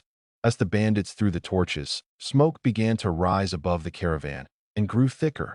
Despite Ryan's guards' interference, several carriages were still showing signs of burning. Boar wore an expression of distress, shouting in confusion, "They're beasts, beasts." This two-horse cart could carry a load of 3,000 pounds. That means it's 3,000 pounds of barley. Even if those bandits looted it, why burn it? What crime does the food commit? Don't they know the panic and helplessness when there's no food to eat? When Lin arrived on horseback with all the soldiers, the bandits had already fled. Without long-range weapons, and only walking, naturally it was impossible to catch the bandits. Lin gazed into the distance. There, one by one, mounted silhouettes were gradually receding. But within them was a figure, causing Lin to slightly raise an eyebrow. It was a knight with a tall horse, wearing plate armor. A fallen knight, reduced to banditry, huh? However, this is not surprising. Both the king and the great lord have the power to knight. Knights knighted by the great lord can act within the great lord's territory and exercise granted powers. Yet as it develops, many knighted small families falter due to poor management or lack of ability, leading to family decline, loss of power. But they refuse to become ordinary people. Thus, many pretentious yet powerless fallen knights emerged. A scent like roasting corn wafted into Lin's nose, drawing him back. At that moment, Boar was watching the unloaded 7 or 8 bags of barley, full of regret. As if sensing something, Boar turned to look at Lin on horseback. He bent his waist, speaking respectfully. "Thank you for your rescue, Master Lin. If it weren't for Master Lin arriving in time, forget about the barley. The caravan would have been looted by bandits." Lin nodded, saying, "It's just good that you're all right." The 60 or so bandits left, and Lin was not at all happy, but rather felt a slight regret. 300 villagers turned soldiers, armed with winged spears, faced off against 60 mounted bandits. If the war really started, many of the 300 soldiers would certainly die or be wounded.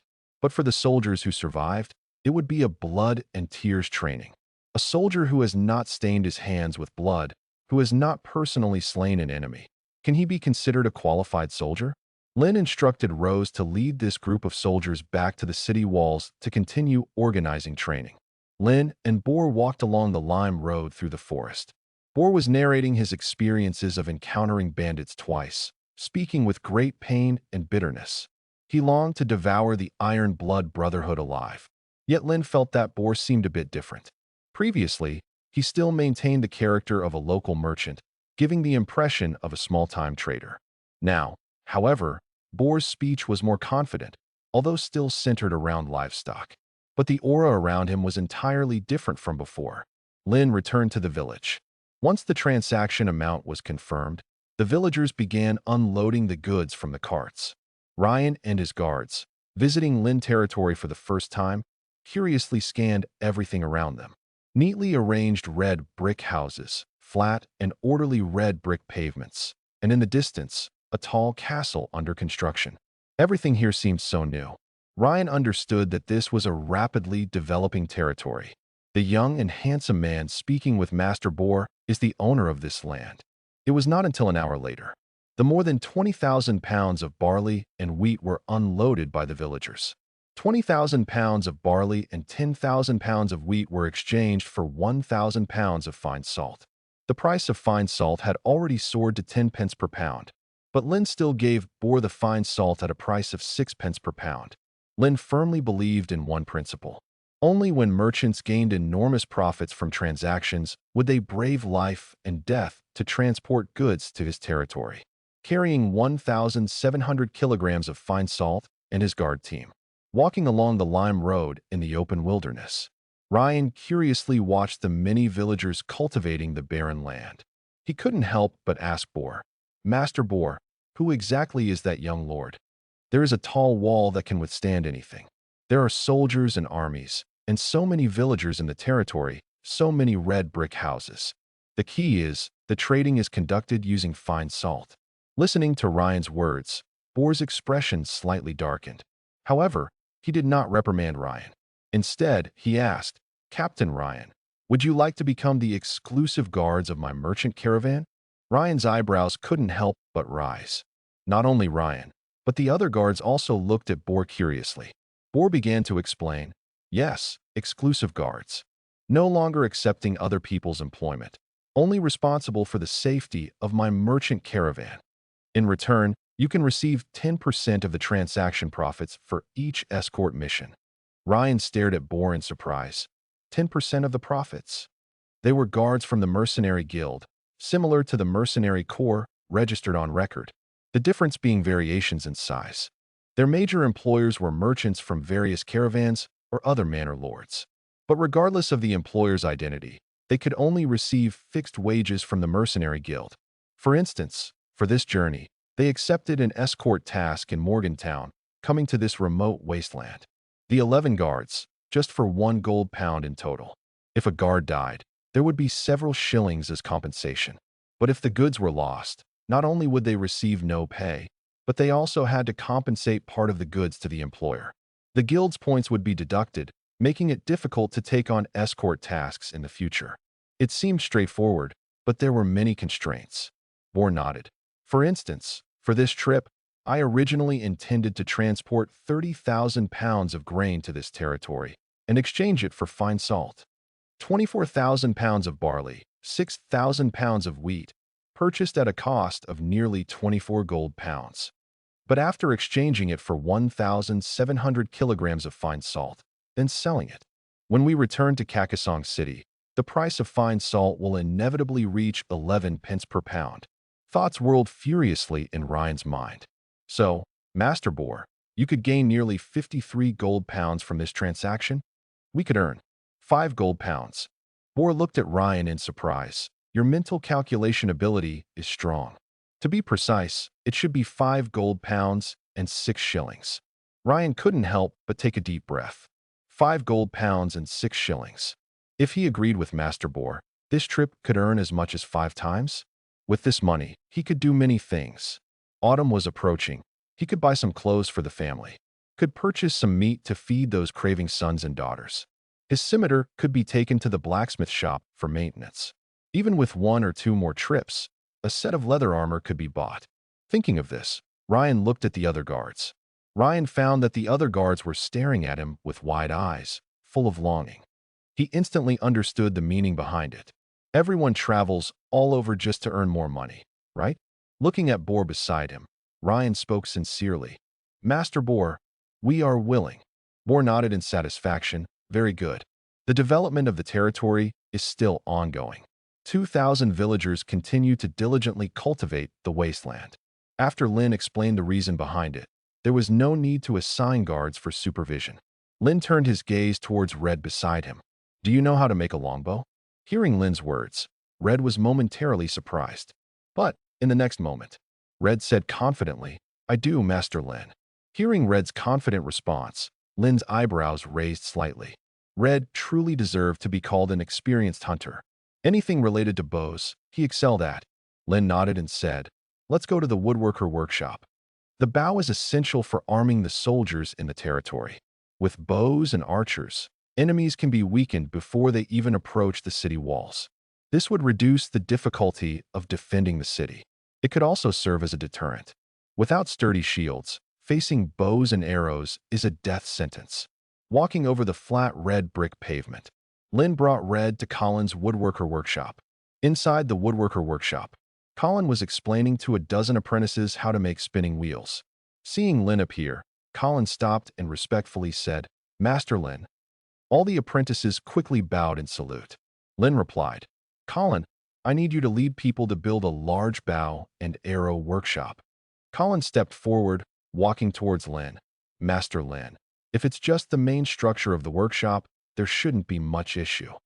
Lin nodded and said, "Completing the main structure will suffice." Colin responded, "That's not a problem, Master Lin." Lin said, "Don't worry, I'll allocate some manpower to you." Hearing this, Colin's expression relaxed a bit. The woodworker workshop is almost running around the clock. During the day, they need to construct buildings, and at night, they study the spinning machine. Lin, along with Red and Colin, arrived at a piece of empty land behind the handicraft workshop district. They finalized the location for the bow and arrow workshop. A large bow and arrow workshop requires nearly 100 craftsmen to work simultaneously. The area it covers is almost similar to the blacksmith shop. Bow and arrow workshop includes a storage area for raw materials, used to store large amounts of wood, animal sinew, fur, leather, etc.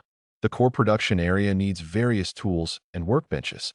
Finished goods storage area to store completed bow and arrow products for subsequent quality inspection, as well as living areas and rest areas. Its footprint reaches almost 1,000 square meters. Fortunately, Lin's territory has abundant wasteland and empty land. Wanting to complete the bow and arrow workshop and put it into use is not that simple. Not to mention, just the animal sinew alone is enough to give Lin a headache. Bear in mind that the main sources for animal sinew are cow sinew, horse sinew, and sinews of other large animals. They also need various processing treatments to be turned into bowstrings. For making bowstrings, animal sinew is the best choice. Next is hemp rope, and the last option is leather strips. If unable to purchase enough quantity, Lin can only consider using hemp rope. Once the site is confirmed, Colin arranged for personnel to transport materials and excavate the foundation. Lin took Red and left the site. He now needs to finalize the location of the bow and arrow workshop. As for the main labor force for constructing the bow and arrow workshop, Lin could only rely on the 100 villagers currently building other workshops. At present, there is almost no one he can spare from his current posts. It can be said, except for the dozen children taught by old John. The entire territory almost has no idle persons. Ultimately, Lin gave up the idea of reallocating some workforce from the Wasteland cultivators. Lin could only lament the severe shortage of manpower. However, Lin knew the bow and arrow workshop must be built. Bulk production of bows is also necessary. If 200 bows and a large number of arrows can be made this year, and 200 archers can be trained, attacking the neighboring Morrison Manor next year will surely be effortless. Before gaining more workforce, Colin and others can start with the excavation. Lin headed to Guy's pasture. From afar, he noticed several figures busy on the empty land of the pasture. They held iron rakes in their hands, continuously turning the surface soil. Guy, who was working alongside them, saw Lin, put down his iron rake, wiped off his sweat, and approached. Guy quickly bowed. "Master Lin." Lin nodded. "You're preparing to plant black ryegrass seeds?" Guy explained. "Yes, Master Lin. We have selected the black ryegrass seeds and soaked them with rock salt." The method of rock salt soaking was naturally learned by Guy from Lin. Rock salt soaking can sterilize and disinfect, enhancing seed vitality. Now they only need to turn the empty land in the pasture with iron rakes to plant the black ryegrass seeds. Black ryegrass planting, unlike barley or wheat, doesn't require heavy plowing to cultivate. Just breaking the topsoil structure to soften it is enough. with 3,000 pounds of black pasture seeds. Planting them now, after winter dormancy, will see rapid growth when spring temperatures rise. By April or May next year, they can be harvested. Letting Guy continue his work, Lin's thoughts moved, opening the Heavenly Artifacts panel. Recently, he claimed the achievements from Milestone. Now he already has over 2,000 energy stones. However, Lin is unwilling to use 1,000 energy stones to enhance the quality of black ryegrass. Black ryegrass can be cultivated yearly. If necessary, he can also purchase it outside his territory. Energy stones, on the other hand, can only be obtained through tasks and achievements. He patrolled the ranch for a short while. Lin rolled up his sleeves and joined in the reclamation of the open ground. Planting experience, +1. Planting experience, +1. Planting experience, +1. The experience continued to increase. A text panel appeared before Lin. Your planting has leveled up to level 2. Unlocking. Special seed store. Reward received. Skill duplication book ×1. Seeing the prompt, Lin's eyebrows instantly rose. With the skill duplication book, he now has 5 of them. But this special seed store made Lin's heart race. If he can purchase or exchange potatoes, then his territory will never lack food again. Potatoes, with high yield, easy cultivation, high nutritional value, and long-term storage ability. Their yield far surpasses that of traditional grains, whether it's barley, wheat, or rice. Even in barren lands, they can grow vigorously, yielding a good harvest. Opening the Heavenly Artifacts panel, a seed symbol appeared at the bottom right corner. With Lin's thought, this special seed store opened. A series of grid icons with different seed names entered his view. Hybrid rice seeds, shorter growth cycle, matures and harvests faster. Yields can reach twice that of ordinary rice seeds. Exchange condition, 10,000 energy stones for 1,000 pounds. Cannibal flower seeds. Lin's gaze quickly swept over the store. Finally, his eyes fell on a yellowish icon square. Emperor potato, high yield, high nutrition, greater satiety, easy to store. Exchange condition, 10,000 energy stones for 1,000 pounds. Lin's eyes widened slightly. An emperor potatoes at that. However, looking at the exchange condition, Lin felt a bit helpless. 10,000 energy stones for 1,000 pounds, which isn't expensive when broken down. But the initial exchange price is too high, even if the previous energy stones weren't used to enhance his own attributes. The energy stones he obtained still can exchange for the emperor potato. This gave Lin a sense of expectation and motivation. He needs to grind harder. He needs to exchange for the emperor potato seeds as soon as possible. The normal variety of potato can yield at least 4,000 pounds per acre and 6,000 pounds if it's a good harvest. And per acre, only 300 pounds of potato seeds are needed. This shows the terrifying yield of potatoes. Not to mention, at the current pace, 1,000 villagers reclaiming land for a month would result in 40,000 acres of farmland. If these 40,000 acres were planted entirely with potatoes, 160 million pounds of potatoes. Calculating this, even Lin felt a sense of awe. With such grain output, how many soldiers could be fed? Suppressing the shock in his heart, he gave up on the idea of continuing to grind. Milestone. Looking at the increasingly dim sky, the originally somewhat noisy village became lively again. To these villagers, everything seemed so beautiful. After dinner, Lin, sitting on a bench drinking from a ceramic cup of beer, saw Kisi approaching. Kisi reported, "Master Lin, during the day, more than 30 villagers came to your territory." Lin looked at Kisi with confusion. Kisi hurriedly explained. "They said they are freemen from Morgantown and want to join upon hearing about your territory. But, during the day, you were busy." Lin nodded, saying, "You can proceed after confirming there are no problems." Kisi nodded and continued. "One of them said he's a scholar." Lin's eyebrows rose. Lin instantly became interested. Where are they now? Prior, he had been pondering who to teach the villagers in his domain, spreading various knowledge. Scholars are, of course, the top choice. Not to mention, having villagers learn complex theoretical knowledge. Even teaching villagers to learn the basic reading, writing, and professional skills would be enough for the territory to take a qualitative leap in development. For example, row planting techniques, forging skills, construction skills, etc. Currently, What he lacks most is villagers with these basic professional skills. Kisi hastened to say, because Master Lin hadn't permitted it yet. I kept them in a few red brick houses. She naturally wouldn't dare to make arbitrary decisions by mixing these villagers into the community. If accidents happen, she couldn't bear the responsibility. This territory belongs to Master Lin. Lin nodded. All right, let's take a look. Followed by Kisi, Lin walked into the village. They passed one red brick house after another and turned at several corners. 7 or 8 guards holding iron spears and torches were overseeing 2 red brick houses. Lin spoke, "Let them come out." Kisi responded and quickly ran up to bring the people from the red brick house out. In total, there were 20 people, both men and women, elders and children. Lin's gaze swept over them. What surprised Lin was that many of these villagers possessed craftsmanship skills. Level 2 production, Level 2 cooking, Level 2 breeding. Lin's gaze fell on a middle-aged man. Ability, Education Level 3, Writing Level 2, Agriculture Level 2.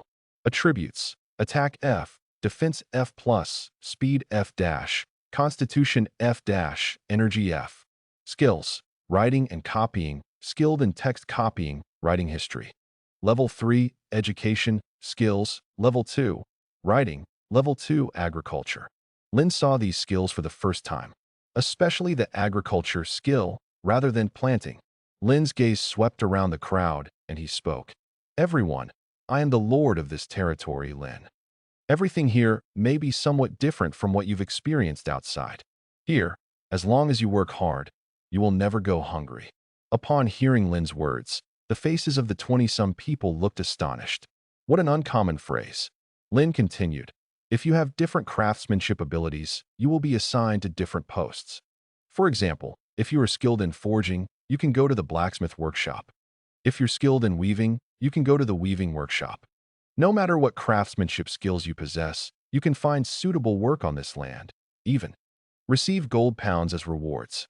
Hearing this, the newcomers' faces were full of anticipation. Lin looked at Kisi and asked, "Have they eaten?" Kisi nodded. "We provided them with some bread and porridge at noon."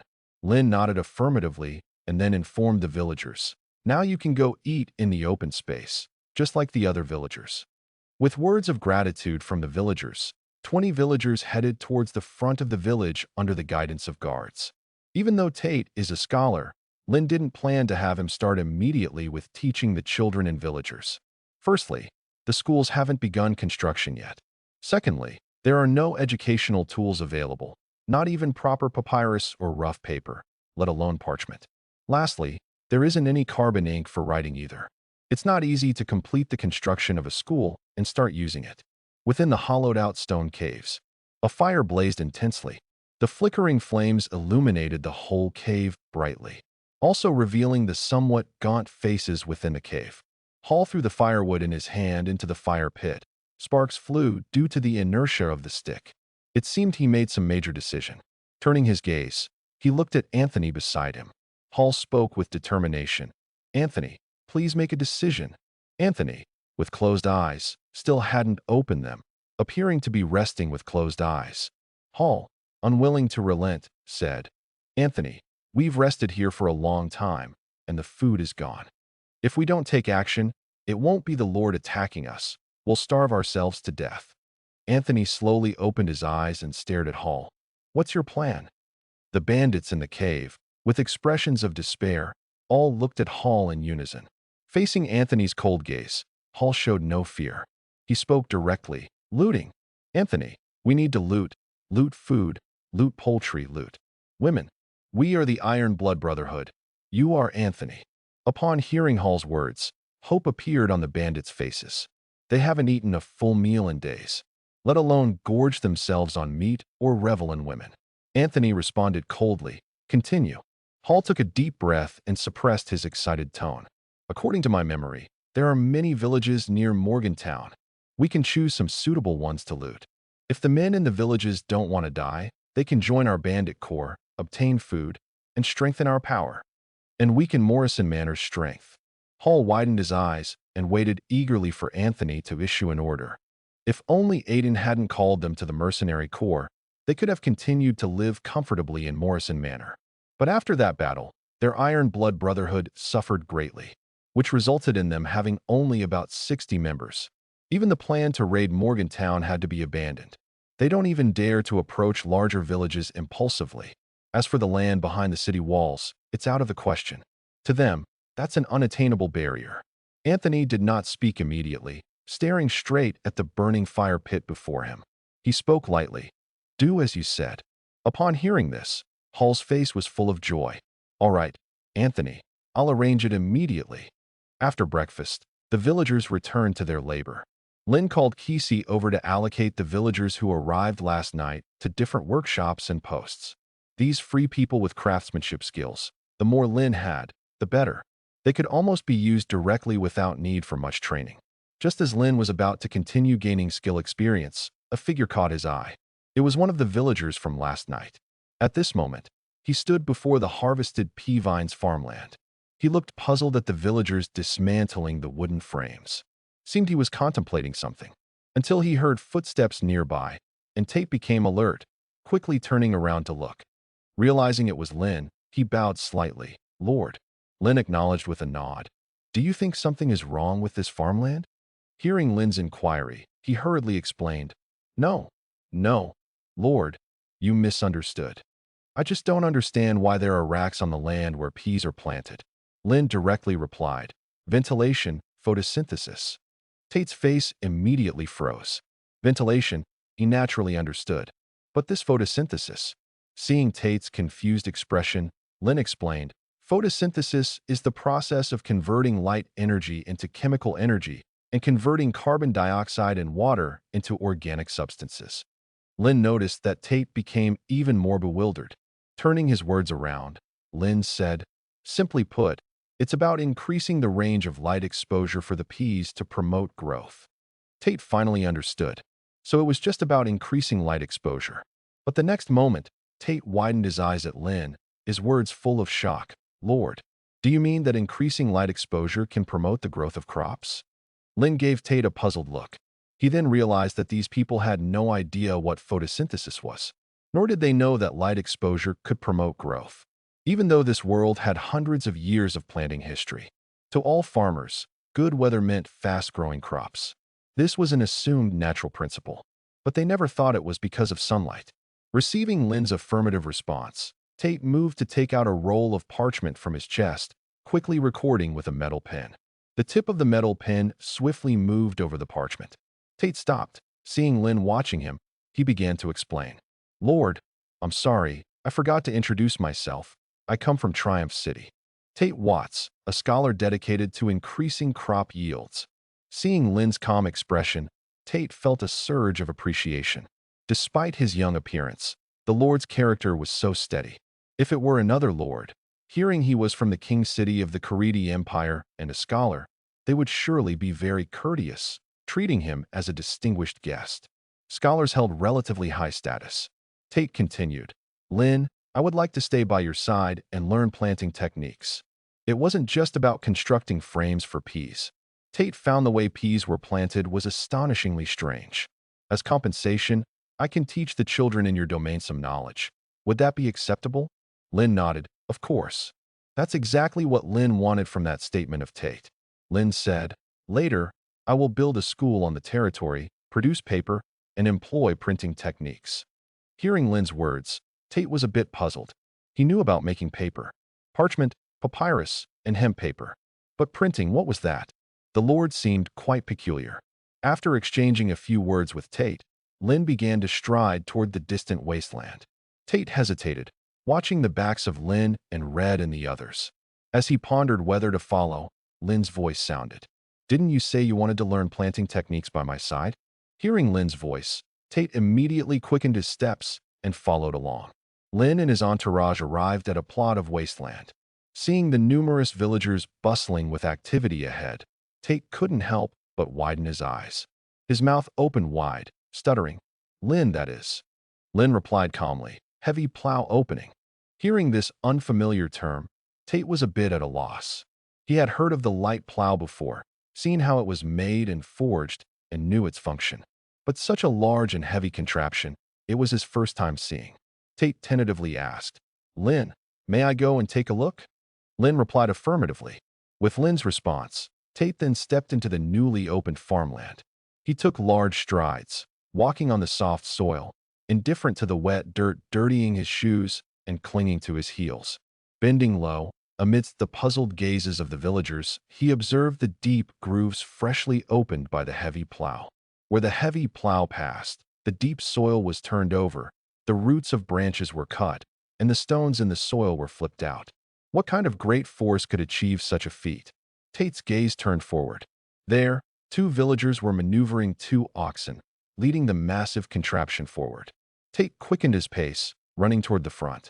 He wanted to chase the heavy plow as if pursuing an answer he had been unable to find. Dozens of strides later, Tate came beside the heavy plow.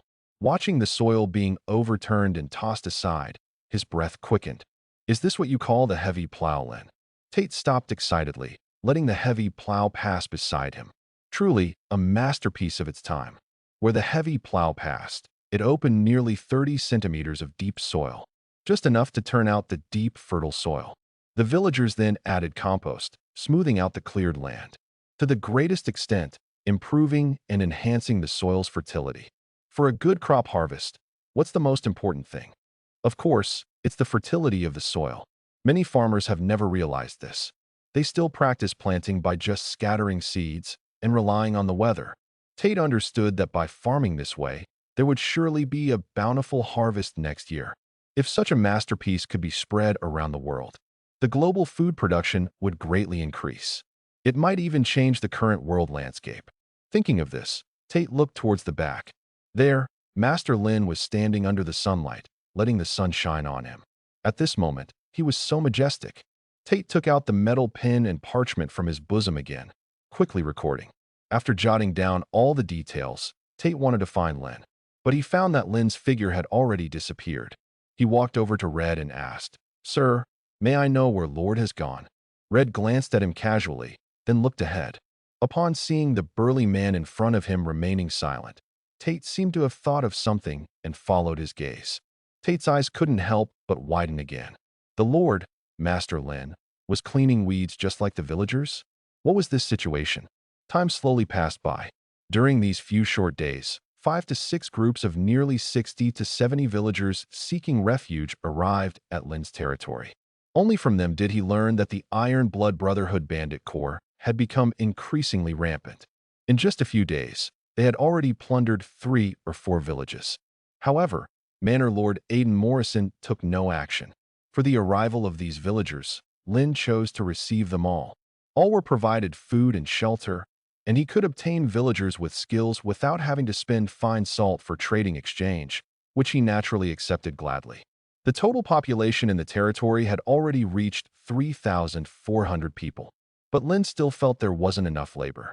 The main castle and the handicraft workshop district were still not completed.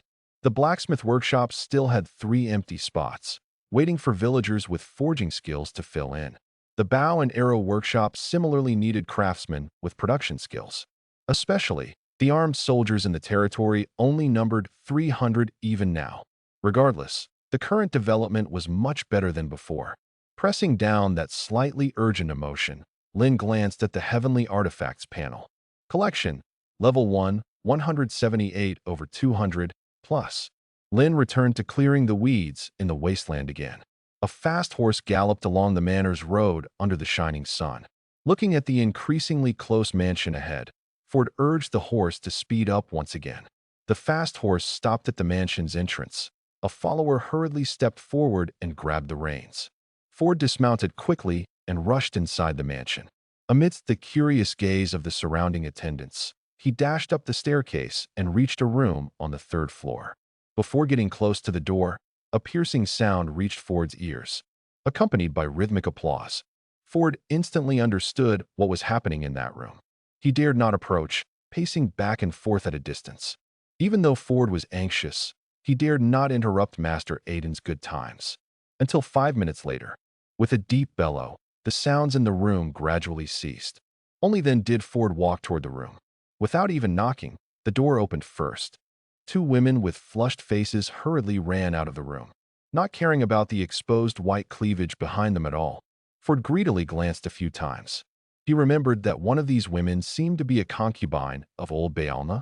Aiden's voice came from inside the room. "Come in." Upon hearing this, Ford stepped inside. As soon as he entered, the stench and body odor in the air almost made him retch. That was the smell generated from strenuous exercise. Fortunately, Ford managed to hold back. Ford dared not waste time, quickly beginning his report. "Master Aiden, the bandits have gone mad. They've attacked 7 of your villages. The villagers are either dead or fled. They didn't even care for the newly cultivated land." After speaking, there was a long delay without any response from Master Aiden. Ford slightly raised his eyelids and glanced up. He found Aiden sitting on a leather seat, covered in large beads of sweat. He hadn't yet recovered from the earlier activity. Aiden seemed to be contemplating something. As his breathing became heavier and thicker, Aiden uttered in a deep voice, "That cursed Mark Ducati. How did such a brute inherit the Marquis title? Does he really not care about the lives of his vassals?" Upon hearing Aiden's words, Ford immediately bowed his head, pretending not to hear anything. As a Marquis's vassal, Aiden could curse the Marquis in his manner without consequence, because everything here belonged to him. But if as a follower, he dared to join the conversation. If he responded well, perhaps nothing would happen. If he responded poorly, a dead end. Aiden looked ahead at Ford and questioned, "Ford, as my chief attendant, do you not have any solutions? If so, what use do I have for you? A group of dogs that only know how to wag their tails for pity?" Upon hearing such words, Ford's heart skipped a beat. Unexplainable danger flashed in his mind. Ford's brain spun quickly. Ford quickly spoke. "Master, I think there are 3 ways to thoroughly resolve this bandit force." Aiden was instantly interested, somewhat surprised. "Oh, tell me," Ford continued. "First, request aid from Marquis Ducas, but you need to go there yourself." The last encounter was still fresh in Ford's mind. Even some of his teeth were missing. Upon hearing this, Aiden's eyelids narrowed slightly. "What's the second method?" Ford hesitantly said. "Spend a large sum to hire mercenaries to obliterate the Iron Blood Brotherhood. Currently, the Iron Blood Brotherhood Bandit Corps should number around 60 people. Perhaps it won't cost too many gold pounds." Aiden's voice grew colder. "The third one." Ford's voice became somewhat stammered. "Invite neighboring lords to join forces to eliminate the bandits." After listening to Ford's words, Aiden fell into silence. From his constantly turning eyes, it was clear he was pondering something. Ford dared not interrupt. He didn't even dare breathe too loudly, standing quietly waiting. Luckily, the strange smell in the room gradually dissipated. Otherwise, he would have vomited. Who knows how long it had been? Aiden's words slowly came. "Now the bandit corps has only about 60 people.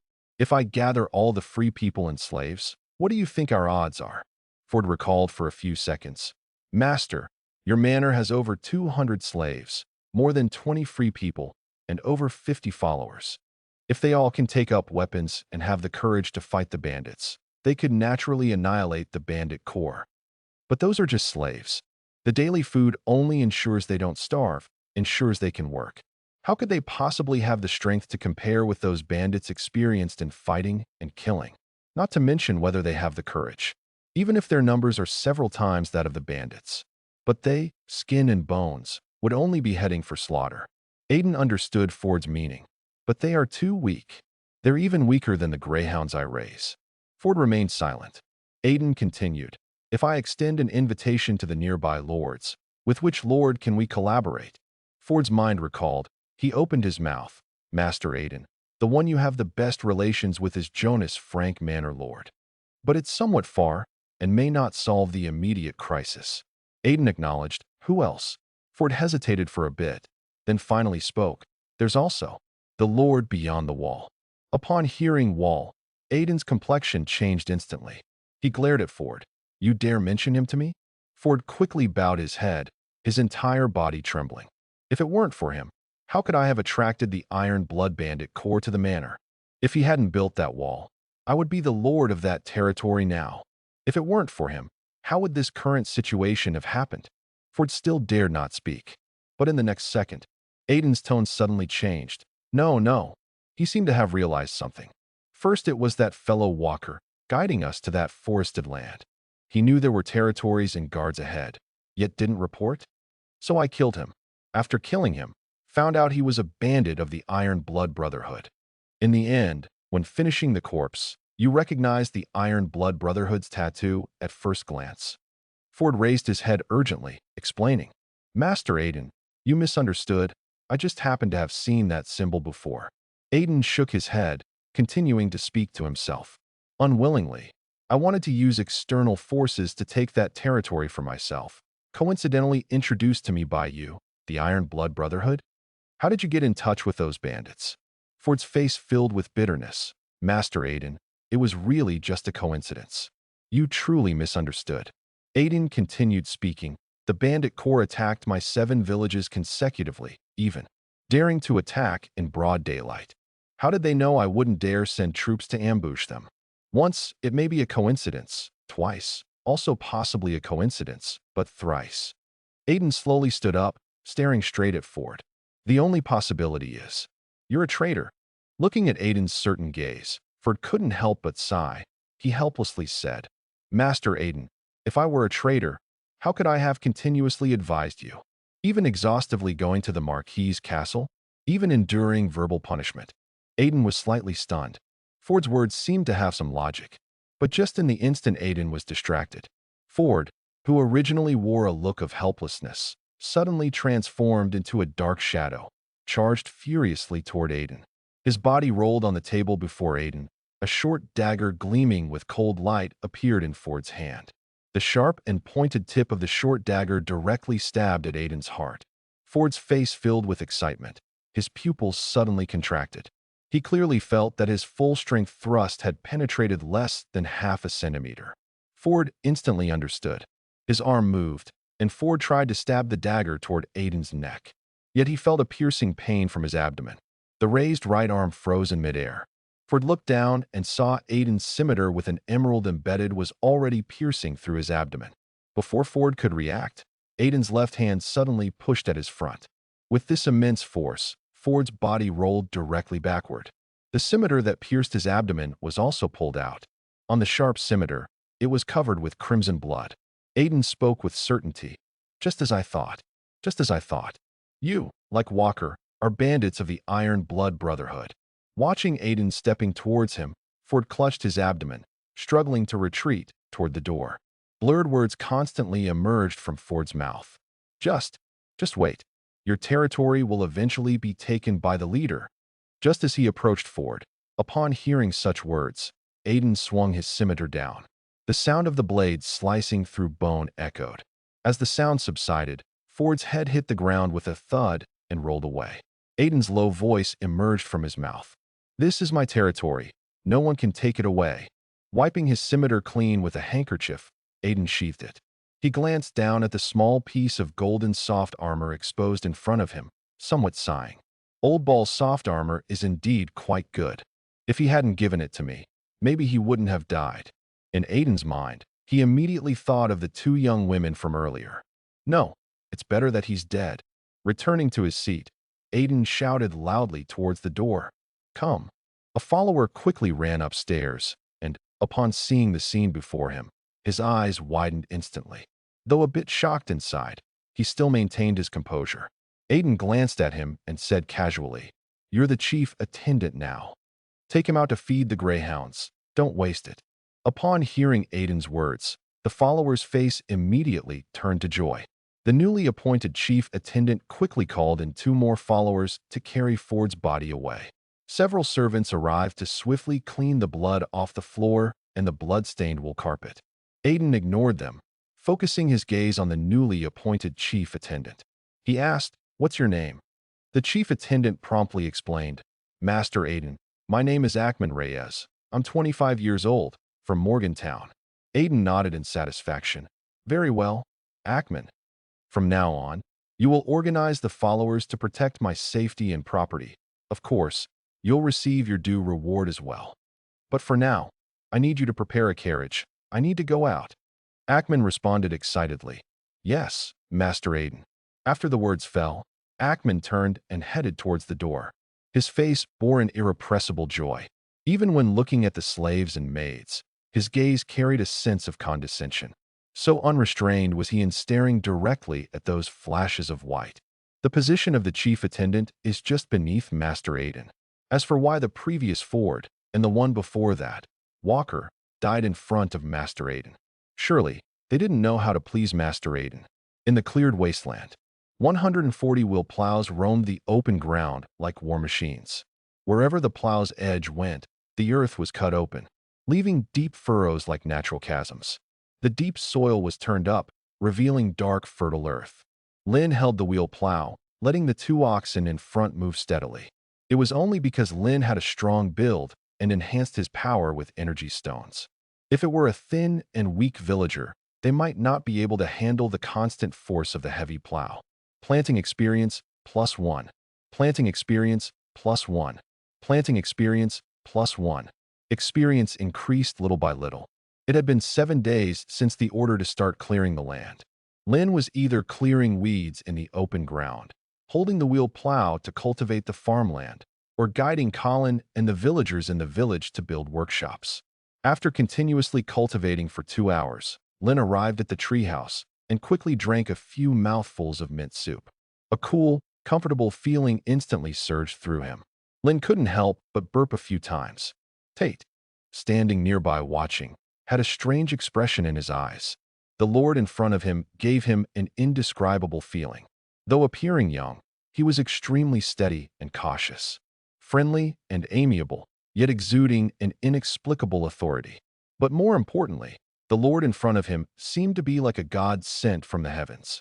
He knew various planting methods to increase crop yields and could make what could only be described as miraculous tools. Stone mill water wheel, forging water wheel, irrigation water wheel, spinning wheel, and more. He even built a salt factory and made fine salt himself. Tate felt that someone like Lord Lynn was unprecedented and would never be surpassed. If he could keep learning this knowledge from Lord Lynn, recording it on parchment, and spreading it worldwide, Tate's heart began to race involuntarily. Even if they stated the source as Lord Lynn, he, as the writer and recorder, would still become world-renowned. How should the world address Lord Lynn? How would they address him? A scholar spreading advanced technology worldwide. After drinking a few mouthfuls of soup, Lynn felt Tate's gaze and turned to look over. Tate simply bowed politely. He glanced at Tate's loyalty, which had already risen to 80%. Lynn was slightly surprised. Tate had only been on his land for a few days. His growth was significantly faster than that of the villagers. Lynn's gaze shifted to the distance. There, the villagers continued to cultivate the farmland. In 7 days, the farmland cleared had already reached nearly 10,000 acres. Perhaps because the villagers were overly enthusiastic, their efficiency in cultivating the land far exceeded his expectations. Lynn felt that perhaps by the end of September, nearly 50,000 acres of arable land could be cultivated. To Lynn, this was certainly good news. At this moment of reflection in Lynn's heart, Kesey walked over to his side. She opened her mouth to remind him, "Master Lynn, that lady. Lady Carrie has arrived at your territory." Kesey secretly glanced at Lynn, found that Master Lynn's expression hadn't changed. She inconspicuously exhaled a breath of hot air, almost let the words dairy cow slip out from her thoughts. Lynn responded and headed towards the direction of the village.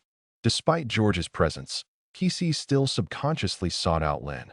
Because, in Kesey's view, when it comes to transactions involving property, only Lynn's presence can make her feel at ease. Returning to the village, that curvaceous figure instantly entered Lynn's eyes. Seeing Lynn approach, George quickly called out, "Master." Lynn acknowledged, looking towards Carrie Brown in front of him. Still the fair, exquisite face with a distinct jawline. Still the white, unfathomable cleavage and proud snow peaks. Only on those straight, long legs, there was a hint of high and rounded hips. Behind Lynn, Kesey was also watching Carrie. She instinctively glanced at her own figure, revealing a trace of disappointment in her eyes. Seemingly sensing Lynn's gaze, Carrie revealed a successful smile and said, "Master Lynn, long time no see." Lynn nodded, "Long time no see." It had been almost a month since Carrie last came to his territory. Carrie didn't waste any words and went straight to the point. "Master Lynn, I've brought you a batch of coarse wool." Lynn's gaze passed over Carrie to look towards the back. Their 10 carriages were parked. Atop the carriage frames were tightly pressed and covered goods wrapped in linen cloth. Nonetheless, From the edge position, one could still see bundles of fluffy goods. Lin nodded in satisfaction. Very fine goods. Speak your price. Currently, his territory only had cattle, draft horses, war horses, forest pigs, and domestic chickens for livestock. He had not a single goat nor sheep to produce wool and goat milk. With wool, he could make warm winter robes and cloaks, or make blankets and beddings. Carrie, unobtrusively, took a few steps closer towards Lin. Her body lightly swayed, perfectly showcasing a figure that could lead one into fantasies with just a glance. Carrie spoke gently. Master Lin, 3 pence per pound for the coarse wool. Do you think that's acceptable? I've transported a total of 30,000 pounds of coarse wool. During the conversation, Carrie placed her slender white finger on her rosy lips, sucking lightly. Lin's lips curled slightly, and he calmly said, Of course, it's acceptable. Carrie felt a burst of pride. The following second, Carrie's pride turned into disappointment. She had thought Lin was an interesting young lord. Unexpectedly, she succeeded so easily. Turns out he's no different from the other lords. Lin continued speaking. However, 1 penny of it goes towards the deposit for the purchase of the goats and sheep you'll transport next time. For Caldi in the Basin country, the mild climatic conditions were conducive to the growth and reproduction of sheep. Thus, the production of wool was also plenty. 2 pence per pound for wool was already the limit.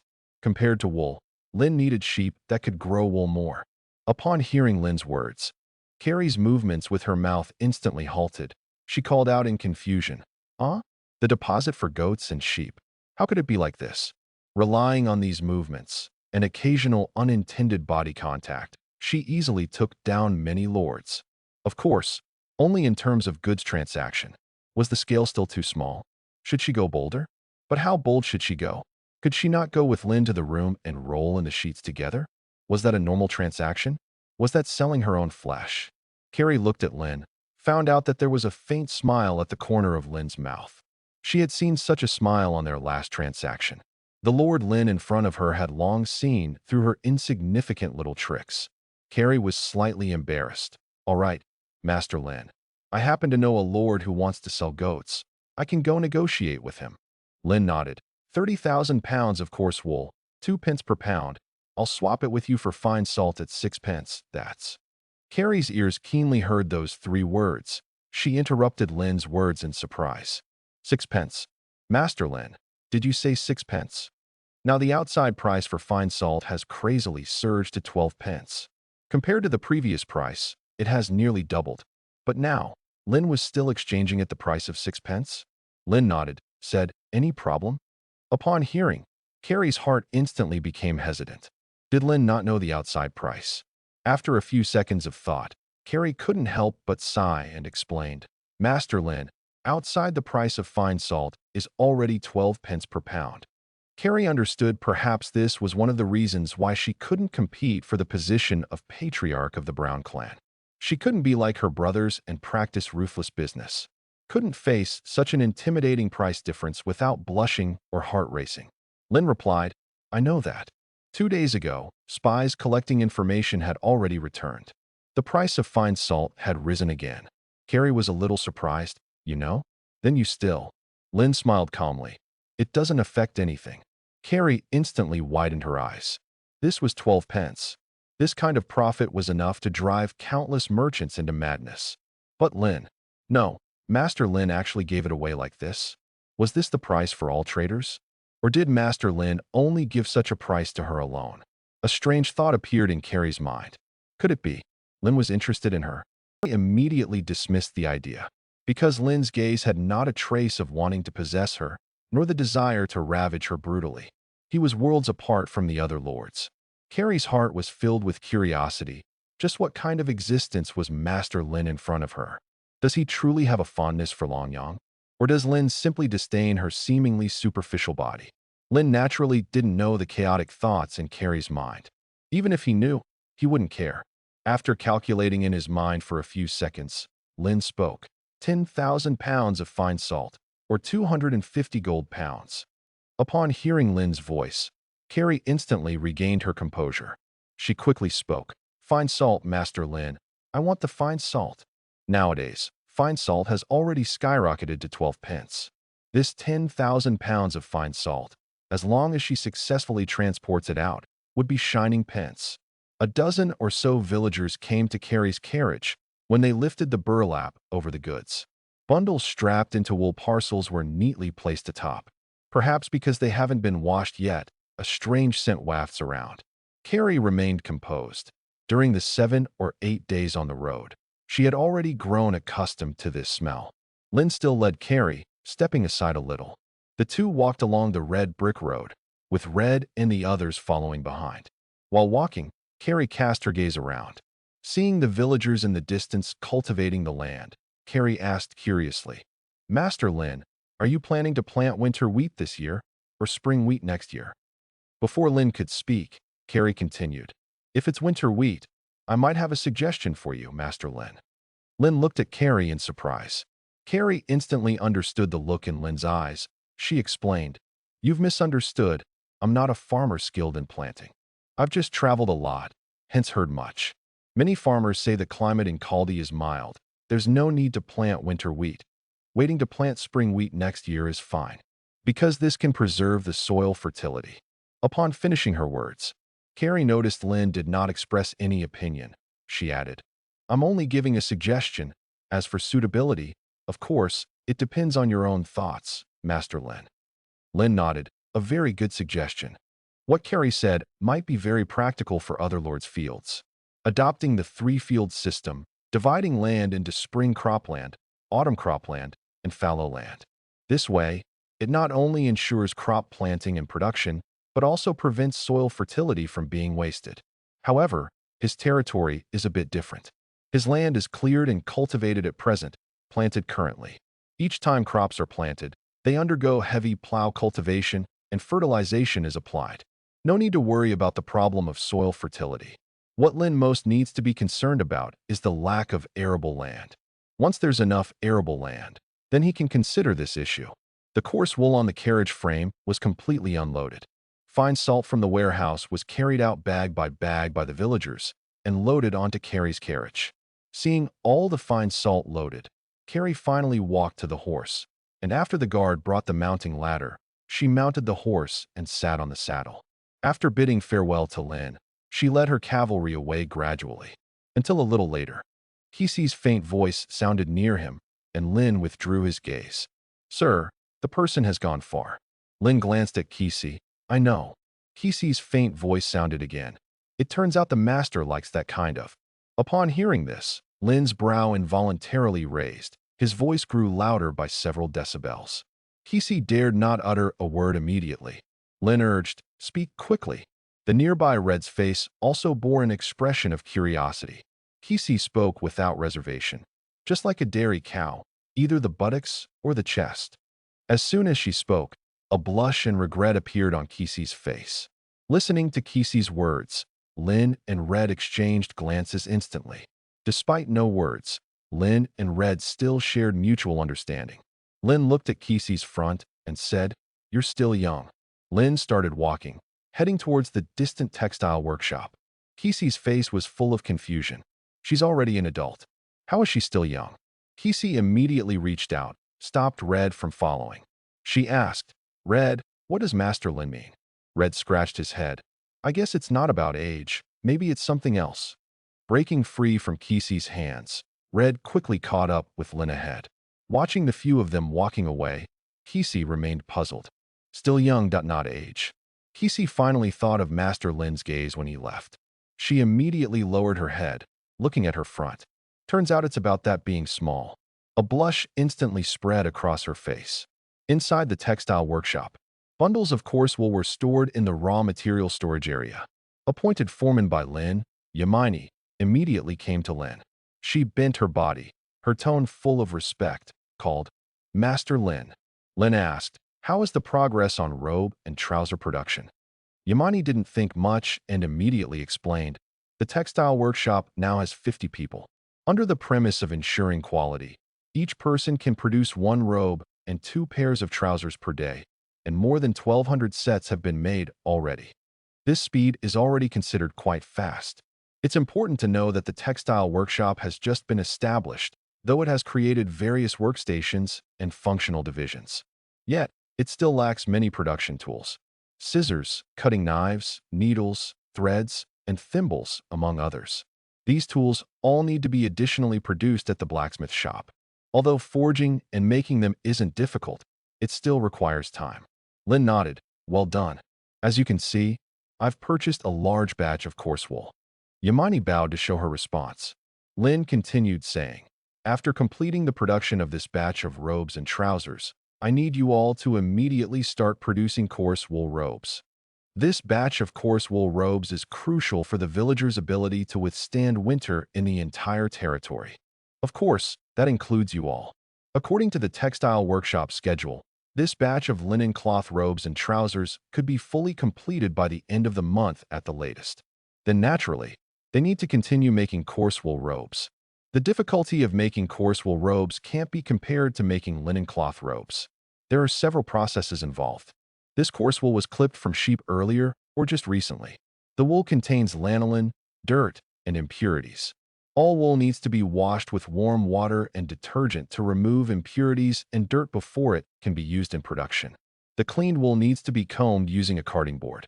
While straightening the tangled wool, debris in the wool can also be removed. Only carded wool can be placed on a spinning machine to form wool yarn. Finally comes weaving, cutting, and sewing.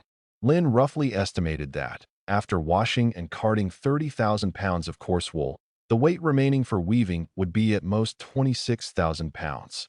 With approximately 5 pounds of coarse wool needed for one set of robes, about 5,200 sets of coarse wool robes could be made. Given the current number of villagers, it's more than enough. They could even make some coarse wool mattresses and blankets. With the newly made Saxon spinning wheel, the speed and efficiency of spinning wool yarn will greatly improve. Yamani wasn't surprised at all. After being appointed as the foreman of the textile workshop, she knew endless work tasks would fall on her shoulders. But, isn't this the trust that Master Lin has placed on her? Yamani responded loudly, yes, Master Lin, confirming that there was no omission in the textile workshop's work arrangement. Only then did he leave. Watching Master Lin walk away, Yamani then entered the workshop. She spoke to everyone. Ladies, you've heard. Whether the linen cloth robes in your hands or the coarse wool robes we're about to make, each of us will have a set. Let's work hard, ladies. Walking out of the textile workshop, Lin inspected the village. Over this period, the entire handicraft workshop district is nearing completion. The ceramics workshop, redding workshop, papermaking workshop, and printing workshop have all been completed. These workshops now are just empty building shells. To put them into use, various related tools need to be made, as well as training villagers in the related skills. Even the final bow and arrow workshop is being finished by Colin and the others. Seeing Lin arrive, Colin hurriedly bowed and said, Master Lin. Lin nodded, stepping into the bow and arrow workshop. The bow and arrow workshop is large in area, almost matching Irello's blacksmith workshop. It can similarly accommodate over 100 craftsmen, allowing simultaneous production of bows and arrows. Lin gazed at Red and asked, if I need to make 300 bows with an effective range over 300 meters, what do I need to prepare? Without the slightest pause, Red explained directly. High-quality wood, the quality of the wood, its dryness, and meticulousness in crafting. Purple fir wood and other quality woods are most suitable for making bows. Next is the bowstring. The best bowstrings are animal sinews from ox, horse, and deer. If there's not enough animal sinews, hemp rope can be used as a substitute, but the effective shooting distance will be affected. Finally, there's the arrow's length, shape, weight, and material, etc. If made into 70 centimeter long, 20-gram weight triangular arrows, it could increase the effective shooting distance, even offering armor-piercing capabilities. These factors will all affect the effective range of the bow's arrows. Listening to Red's explanation, Lin nodded with satisfaction. Red is truly an experienced hunter, his words full of firmness and confidence. Lin's mind began to think. The quality wood like purple fir for making bows can be sought out in the forest.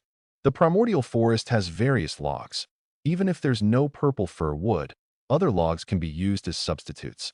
The production of arrows isn't difficult, with large quantities of quality materials available to experiment with different shapes of arrowheads. The only thing concerning Lin is the bowstring. Previously, When he led these guards out to search for veins, he hunted down a few red deer and wild boars. He also instructed the chef to preserve the sinew as much as possible. But how much was that? A full-grown cow can yield only 3 to 5 sinews at most, far less than the needed 300 pieces. With the current livestock numbers in the territory, it simply cannot support such a large number of animal sinews. The only solution is to purchase animal sinews from outside the territory, or to produce linen rope as a substitute. Lin's mind instantly recalled Boar when he first came to his territory, bringing 4,000 pounds of linen. Judging by the time, the redding process should be just about complete. Lin left the bow and arrow workshop and called Kisi over, who was explaining something to the villagers. Upon hearing Lin's inquiry, Kisi reminisced for a few seconds before responding. Yes, Master Lin. After you mentioned redding, all 4,000 pounds of linen were immersed into the river. Under Kisi's guidance, Lin came to the banks of the Acadia River. Lin glanced over and discovered bundles of linen soaking in the river water. After this period of soaking and degumming, the linen has indeed completed the degumming process. The next steps involve washing and drying. Afterward, it can be used to weave linen rope. Lin instructed Kisi to gather several villagers to wash the red linen and couldn't help but marvel. If Boar hadn't coincidentally come to his territory, he naturally wouldn't be able to start making linen rope so soon. Without linen rope, he would have to temporarily buy from outside the territory. The time spent going back and forth might even rival starting the redding process from scratch. It seems like a coincidence, yet one can see the depth accumulated by a territory existing long enough. The longer a force exists, the stronger its foundation becomes, something far beyond what Lin's territory can compare to. To Lin, this doesn't mean much. As long as he's given enough time, he will certainly surpass those forces. He left the task of washing and brewing the linen to Kisi to manage. Lin departed from the village with Red and a dozen guards. The bow and arrow workshop has already been set up. The substitute materials for making bowstrings are also in place. Yet, to craft a more powerful longbow with a longer effective shooting range, a substantial amount of animal sinew is still essential. What's needed now is to find quality wood for making the bow body. Besides purple fir wood, elm, ash, and hickory are all excellent quality woods for bow bodies. Meanwhile, Lin can continue to build up hunting skills experience. Through hunting, he can procure more meat for the territory. Mo Ying's powerful horse legs rapidly thundered down the gravel road, producing a series of resonant hoofbeats. Mixing with the hoofbeats of Red and the guards' horses behind, intermittent and overlapping. And behind the horses, White Spirit Knight spread its 4 legs and raced alongside them. Quickly arriving in the forest, Lin gripped the horn bow in his left hand, pinched the arrow tail on the bowstring with his right hand, strolling within. His gaze swept continuously ahead, ears attuned to all movements around. Beside him, White Spirit Knight kept its wolf head low, continually sniffing the ground. After nearly 2 hours of searching, just as White Spirit was still sniffing the scent, it suddenly halted. Its pupils fixated straight ahead. Not only White Spirit, but Black Knight also sensed something and looked over. A fat gray-furred rabbit was slightly standing ahead under White Spirit Knight's watch. With its 3-part mouth continuously chewing on leaves, its gemstone-like rabbit eyes stared directly at White Spirit and Black Knight. As Lin was about to raise his bow, the gray rabbit sensed danger and sprinted into the distant bush thicket. White Spirit Knight was not sluggish. They immediately pursued. Though White Spirit Knight wasn't more than a few months old, faced with prey, they still retained their predatory instincts. Lin didn't chase, but chose a different direction to continue hunting. Regardless of whether White Spirit Knight catches that rabbit, it improves their wild survival ability. Consider it a field training exercise. After searching for another half hour, Lin's pace gradually slowed. Ahead of him, a herd of red deer strolled through the forest. Long, slender hooves stepped on leaves and branches, creating a noisy rustling sound. Lin held his breath, slowly lifted the horn bow in his hand. His eyes slightly narrowed, aiming at a robust red deer in front. Lin's eyes opened, his fingers releasing the arrow tail. A rapid sound of air breaking echoed through the forest. The arrow containing terrifying power pierced through an adult red deer's lungs, puncturing the heart. Hunting experience +1.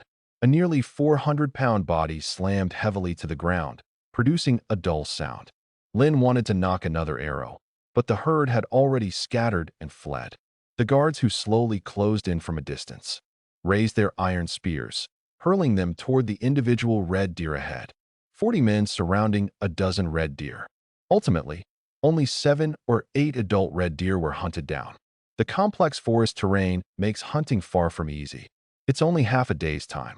As the guards carried one red deer after another, preparing to return to the established camp, the sound of stepping on dry tree branches reached Lin's ears. Lin turned to look. It was indeed White Spirit and Black Knight who chased the gray rabbit away. Dangled in White Spirit's mouth was the runaway gray rabbit. Though Black Knight constantly attempted to snatch the rabbit from White Spirit's mouth, White Spirit agilely evaded.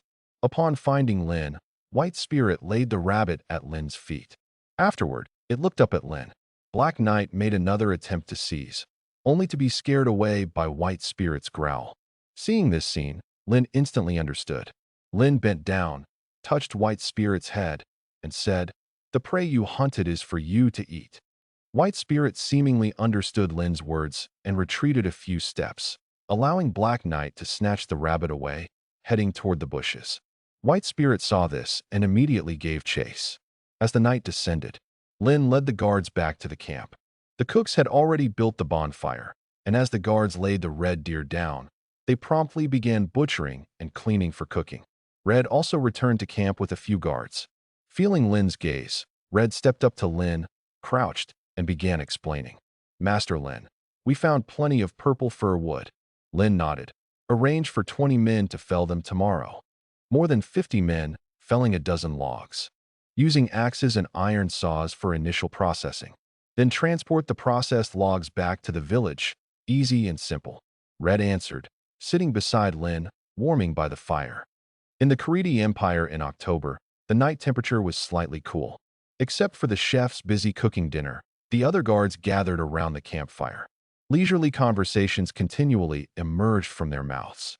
They talked about the taste of red deer meat to be eaten later, the chill of the primordial forest under the night sky, and matters between men and women. They were originally villagers, and what they could chat about was just these topics. An entire red deer was roasted to a golden brown, being carved by the chef. A plate of deer meat bubbling with hot oil, a bowl of meat porridge, and a large mug of beer were placed in front of Lin.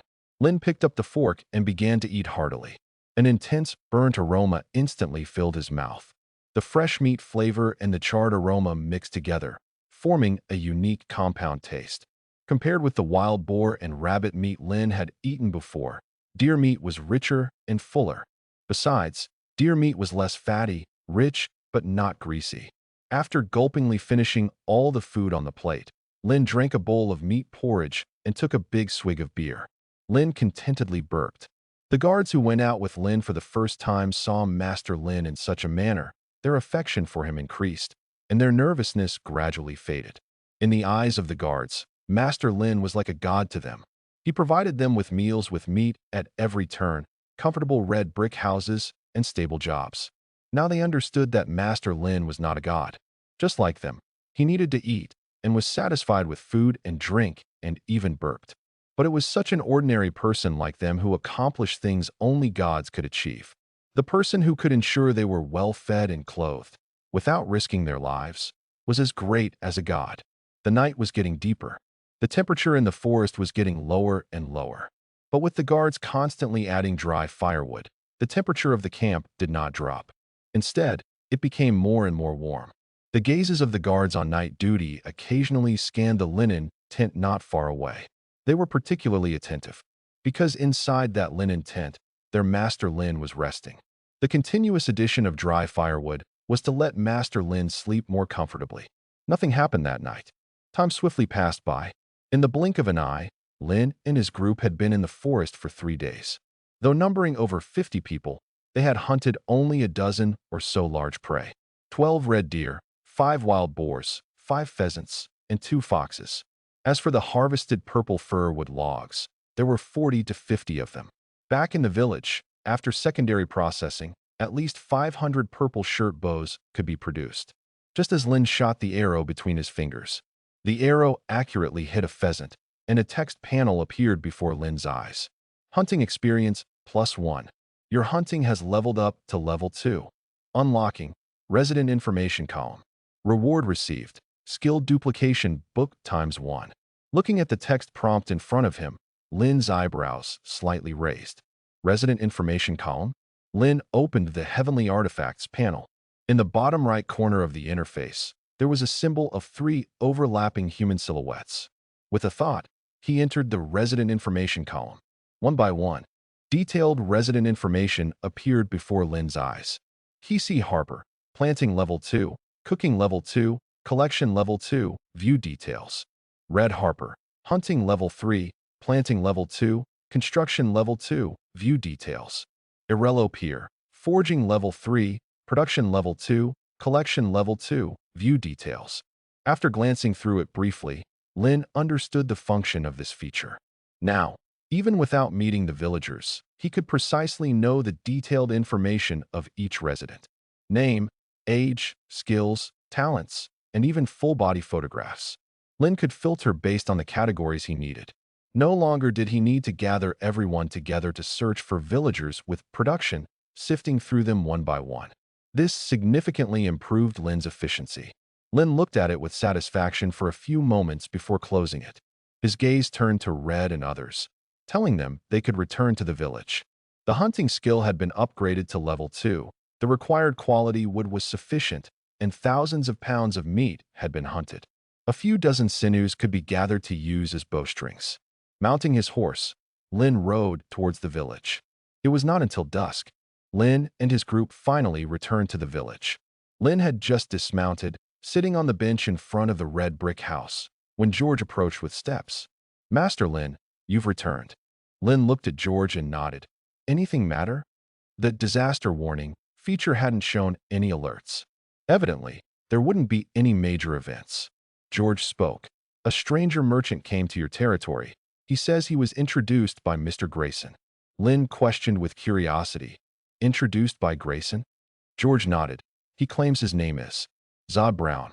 Just as George finished speaking, the sound of dress shoes stepping on the red brick ground echoed. The pace was neither fast nor slow, yet followed an inexplicable rhythm and steadiness. Lin turned to look and saw a young man with a tall and thin figure, fair skin, slowly walking over. Under the gazes of Lin, Red, and others, the young man bowed deeply at a 90-degree angle, his right hand bent and placed on his chest. The young man's words were full of respectful humility. "Hello, Master Lin.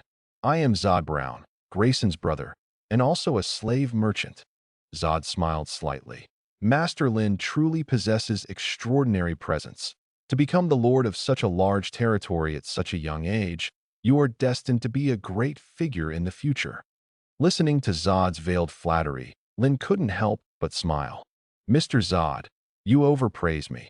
It's Mr. Zod who is truly exceptional among his peers, establishing his own slave trading route at just 16 years old. It seems Mr. Zod is bound to take the position of patriarch of the Brown clan. In my opinion, compared to Grayson and Allen, Mr. Zod is the most suitable choice." Zod's elegant demeanor stiffened slightly. He just remembered the young lord in front of him had built up this territory step by step with his own prowess. He did not inherit this rapidly developed land. He had underestimated the other party a little. Zod's words carried a hint of apology. "Sorry, Master Lin. I apologize for my presumptuousness." Lin smiled indifferently. "Mr. Zod, there's no need for pleasantries. Since you claim to be a merchant, just directly tell me about the goods you bring."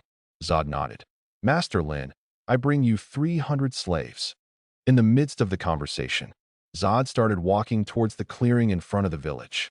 Lin gazed into the distance, noticing a group of figures on a clearing away. Due to the distance, he hadn't paid attention to them on his way here. Taking a glance at the slaves, their faces were sunken, lips chapped, and eyes full of emptiness.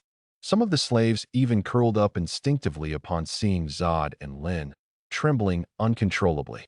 Many of the slaves' bodies were covered with bloody, scarred wounds from being whipped with thorny lashes. Lin casually glanced, about to speak. A shouted voice burst from the crowd of slaves, She's dead. She's dead. The slaves' eyes searched among the crowd.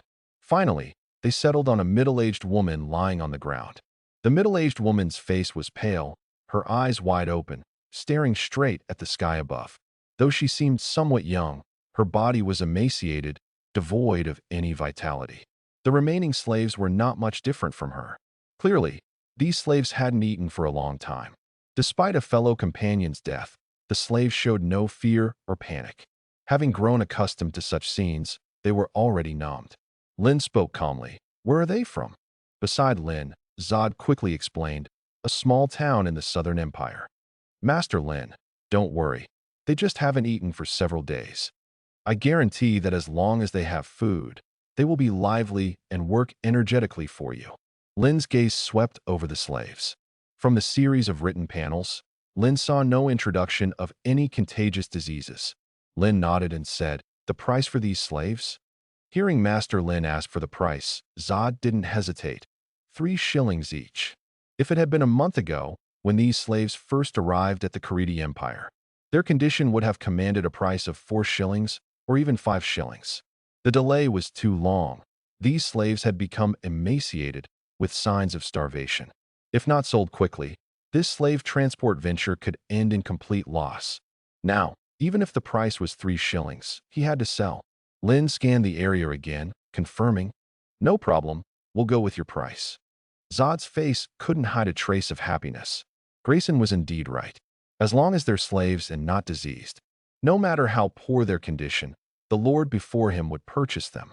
Lin's voice continued, 1,800 pounds of fine salt, or 45 gold pounds, you choose. Zod's eyebrows shot up sharply. Fine salt, Master Lin, I want fine salt. Grayson truly was a good brother. Master Lin indeed had fine salt. Moreover, Zod calculated in his mind. Master Lin was actually giving him the conversion at the initial market price of 6 pence. This generosity was remarkable, wasn't it? This wasn't generosity. Lin nodded, of course. Almost without Lin needing to give instructions, George stepped forward with a few villagers to fetch the fine salt from the warehouse. 1,800 pounds of fine salt, not worth more than half a cartload.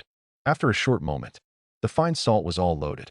Seeing the gradually dimming sky, Zod glanced at Red beside Lin. Noting Lin had no intention of dismissing him, Zod had to directly speak to Lin. Master Lin, I know a friend, also a slave merchant, but his slaves are somewhat special. I wonder if you might be interested.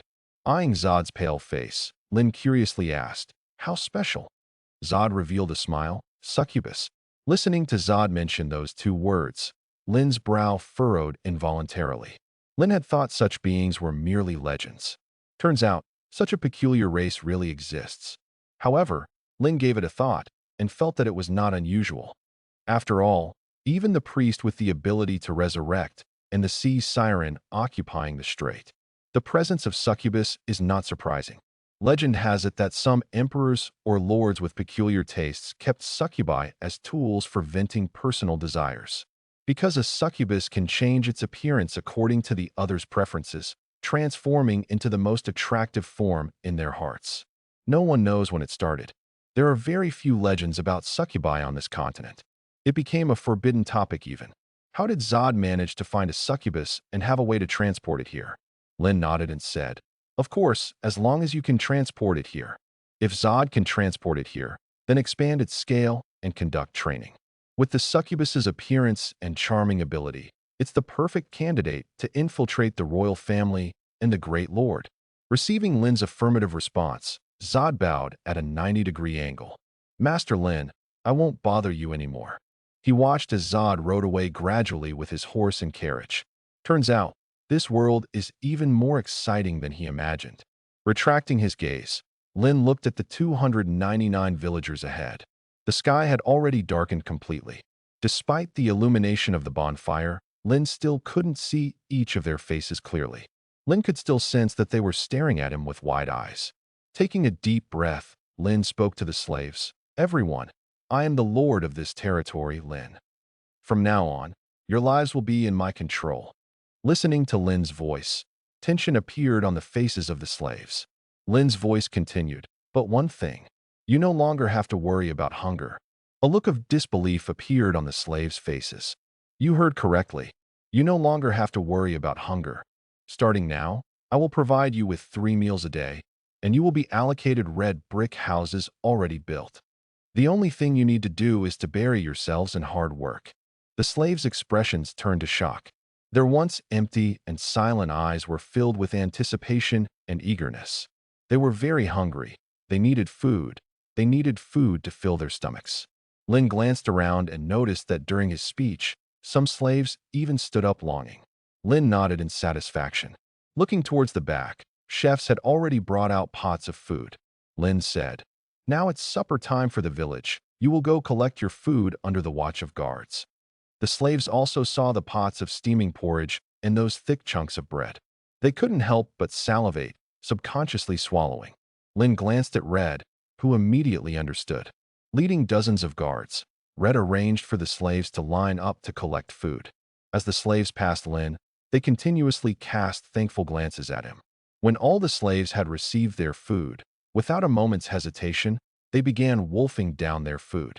When their stomachs were full, they finally believed that the young lord's words were true. They really were eating food, even barley porridge with meat. Until they finished eating.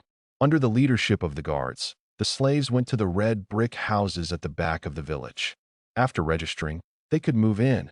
Lin arranged for Red to have dozens of guards patrol through the night. For these newly arrived slaves, although they were full and watered, they were still like startled birds, constantly attempting to escape the Lord's territory. If so, they could only be executed. Under the night, the village returned to leisure once again. The newly arrived 300 slaves. Lin gave each of them an iron farm tool and drove them all to the wasteland. At night, Lin had already checked. Among the 300 slaves, dozens had skills in handicraft. But their mindset needed refining until it completely stabilized before screening. And the wasteland being developed outside the village is undoubtedly the best place for refinement, since it can train their physique and speed up the wasteland's cultivation speed. Arranging these slaves, Lin called Kisi. "How's the progress on linen drying?" Kisi didn't hesitate and explained, "All 4,000 pounds of linen have been dried and sent to the material area of the textile workshop." Lin acknowledged with sound, striding towards the textile workshop. Lin arrived at the textile workshop. At this moment, in the textile workshop, Yamini was vigorously crafting linen robes with the women. Seeing Lin arriving, she immediately stood up from the workbench and greeted Lin. Yamini glanced at her waist. "Master Lin." Lin looked at her and said, "Select 10 people. I need them to use the spinning wheel to weave the linen in the warehouse into thread." Yamini didn't hesitate to inquire, and directly turned and walked into the workshop. Yamini brought 10 women to Lin's side. Yamini explained, "Master Lin, these are the 10 best at handicrafts in the workshop." Lin's gaze scanned them, as text panels emerged one after another. As Yamini said, each of them had level 2 in production. Lin nodded and said, "Yamini must have told you. Next, you will work hard to make twine. The twine you make will be used for bowstrings. You must not slack off." The 10 women quickly replied in a rush, "Yes, Master Lin." Lin responded, "Go try the spinning machine first." Watching the women walk a short distance away, Lin said to Yamini, "Later I'll transfer a batch of villagers skilled in handicraft to you. The whole textile workshop has only 50 people, which is indeed too few. I just casually transferred 10, and the production efficiency of the textile workshop will drastically shrink." Listening to Lin's words, Yamini's eyes lit up. "Thank you, Master Lin." Lin nodded slightly, walking towards the spinning machine ahead. 10 women were trying to use the Saxon spinning wheel. The village women stood around the Saxon spinning wheel, occasionally voicing their doubts. "Is this a hand-operated spinning wheel? Why does it look so strange?" "Yeah, it's my first time seeing it too. It seems a bit complex. Have any of you seen it before, or know how to use it?" It was also their first time seeing and using the Saxon spinning wheel. Lin did not mind in the slightest. Currently, this world had no such advanced Saxon spinning wheel. When the village women saw Lin approaching, they all lowered their heads respectfully and said, "Master Lin." Lin acknowledged with a hum and stepped in front of the Saxon spinning wheel. He explained to the village women, "This spinning machine is called a Saxon spinning wheel. and it might be different from the hand-operated spinning wheels you've seen before. It improves the speed and efficiency of spinning, but it's fundamentally still the same. First, you secure one end of the flax fiber bundle onto the spindle and hold the other end with your left hand, gently pulling it tight to maintain some tension in the fibers. Next, you use your foot to depress the pedal, which, through the transmission device, swiftly rotates the spindle while your right hand helps feed the flax fibers. As the spindle rotates, the flax fibers, due to the twisting action, gradually form into flax thread. During the twisting process, make sure to control the thickness and twist of the flax thread. Because the thickness of hemp rope used for making bowstrings is different from that for making clothes. Watching Master Lin sitting on the bench, personally demonstrating and starting the weaving process, all the village women were filled with admiration in their hearts. Their Master Lin, capable even in spinning flax threads. What else could he not do in this world? Lin looked towards Red. What diameter is needed for the longbow's hemp rope? Red thought for 2 seconds. Around 5 millimeters would be enough. A 5-millimeter bowstring would give the arrows fired enough lethality, and also ensure the bowstring's flexibility and the bow's durability. As Lin continued to operate, the Saxon spinning wheel also spun quickly and steadily. Production experience, +1. Production experience, +1. Production experience, +1. A 2-meter-long flax rope appeared in Lin's hand. Handing the flax rope to Red, Lin asked, "Can this kind of flax rope be used for making bowstrings?" Red reached out to take it, examined it carefully, and then pulled it several times. There were no signs of looseness or breakage. Red nodded and said, "Very good flax rope. It's adequate for making bowstrings." With these words from Red, Lin nodded with satisfaction. He looked again at Yamini and the 10 village women. Make 500 pieces of flax ropes to this specification and length. The difficulty and time required to produce 500 pieces of flax ropes is indeed simpler than animal sinews. Under the current conditions of the territory, to mass-produce longbows, flax ropes are currently the only option. Yamini and the village women promptly replied, "Yes, Master Lin." After producing a few pieces of flax rope and confirming they met the standards needed for longbows, only then did Lin leave the weaving workshop and head to the bow and arrow workshop. Before leaving the town to go to the forest for hunting and logging, Lin had already instructed Colin to replenish some of the tools needed in the bow and arrow workshop. Generally, these were some wood processing tools like saws, planes, chisels, and the like. Tools for bowstring production, Saxon spinning wheel, rope measuring devices, etc. Tools for shaping the bow body, some molds, clamps, etc., used to shape the bow body. The purple fir wood felled from the forest was transported to the raw material area of the bow and arrow workshop yesterday. Handing the flax rope to Red, Lin said, "The rest is up to you?" Red reached out to take it and walked directly into the workshop. Lin raised an eyebrow and followed behind Red. At this moment, Red exuded endless confidence. Arriving at the raw material storage area, Red quickly searched across the purple fir wood planks, looking to find the suitable raw wood for making the bow body. A few minutes later, Red came out holding 2 logs. Placing the logs on the workbench, Red then picked up a saw and began to saw. The raw purple fir wood logs brought back from the forest had only undergone preliminary processing for convenient carrying and transport. To make them into a bow body, secondary processing was necessary. Without using any measuring tools, Red sawed the log into the desired size. Then, he took a block of lime made from quicklime and roughly traced a shape on the log. Red picked up a chisel and began to carve out the general contour of the bow body. The iron hammer struck the flat top of the iron chisel, producing crisp sounds that echoed through the workshop. After an unknown amount of time, a roughly formed bow blank appeared in Red's hand. Only at this moment did Lin understand what it meant for his eyes to be a ruler. Red's hands never stopped moving. He picked up a plane and began to grind and smooth the roughly formed bow blank, making it smooth and comfortable to handle. After smoothing and adjusting, Red approached a heap burning with anthracite coal. He needed to bend the bow blank. Using either fire roasting or hot water soaking, the bow blank could become pliable and moldable. Once the bow blank was bent to a certain degree, Red picked up a mold, keeping the bow blank in its bent shape until it completely cooled and set. This process continued until the afternoon when Red finally removed the blocks of the mold. Picking up the file on the workbench, he began to meticulously polish the bow, making its surface smoother, the grip more comfortable, while also reducing air resistance to improve the arrow's flight speed. Red took the hemp rope he made earlier and began the installation. Tying each end of the hemp rope to the groove of the bow tips, he continuously adjusted it, aiming for the bow's perfect state. After the final adjustments, a completed longbow appeared before Lin's eyes. Red did not hand the longbow in his hand to Lin, but said, "Master Lin, the longbow is completed and needs testing." The group moved to the testing area of the bow and arrow workshop. With a flick of his finger, Red drew a long arrow from the quiver behind him. Holding the bow with his left hand, he knocked the arrow and drew the string with his right. As Red's arms expanded outward, the longbow instantly became taut like a full moon. The drawing action was skilled and swift. With a strong whistling sound, the arrow shot out violently, hitting the center of the straw target 100 meters away with precision.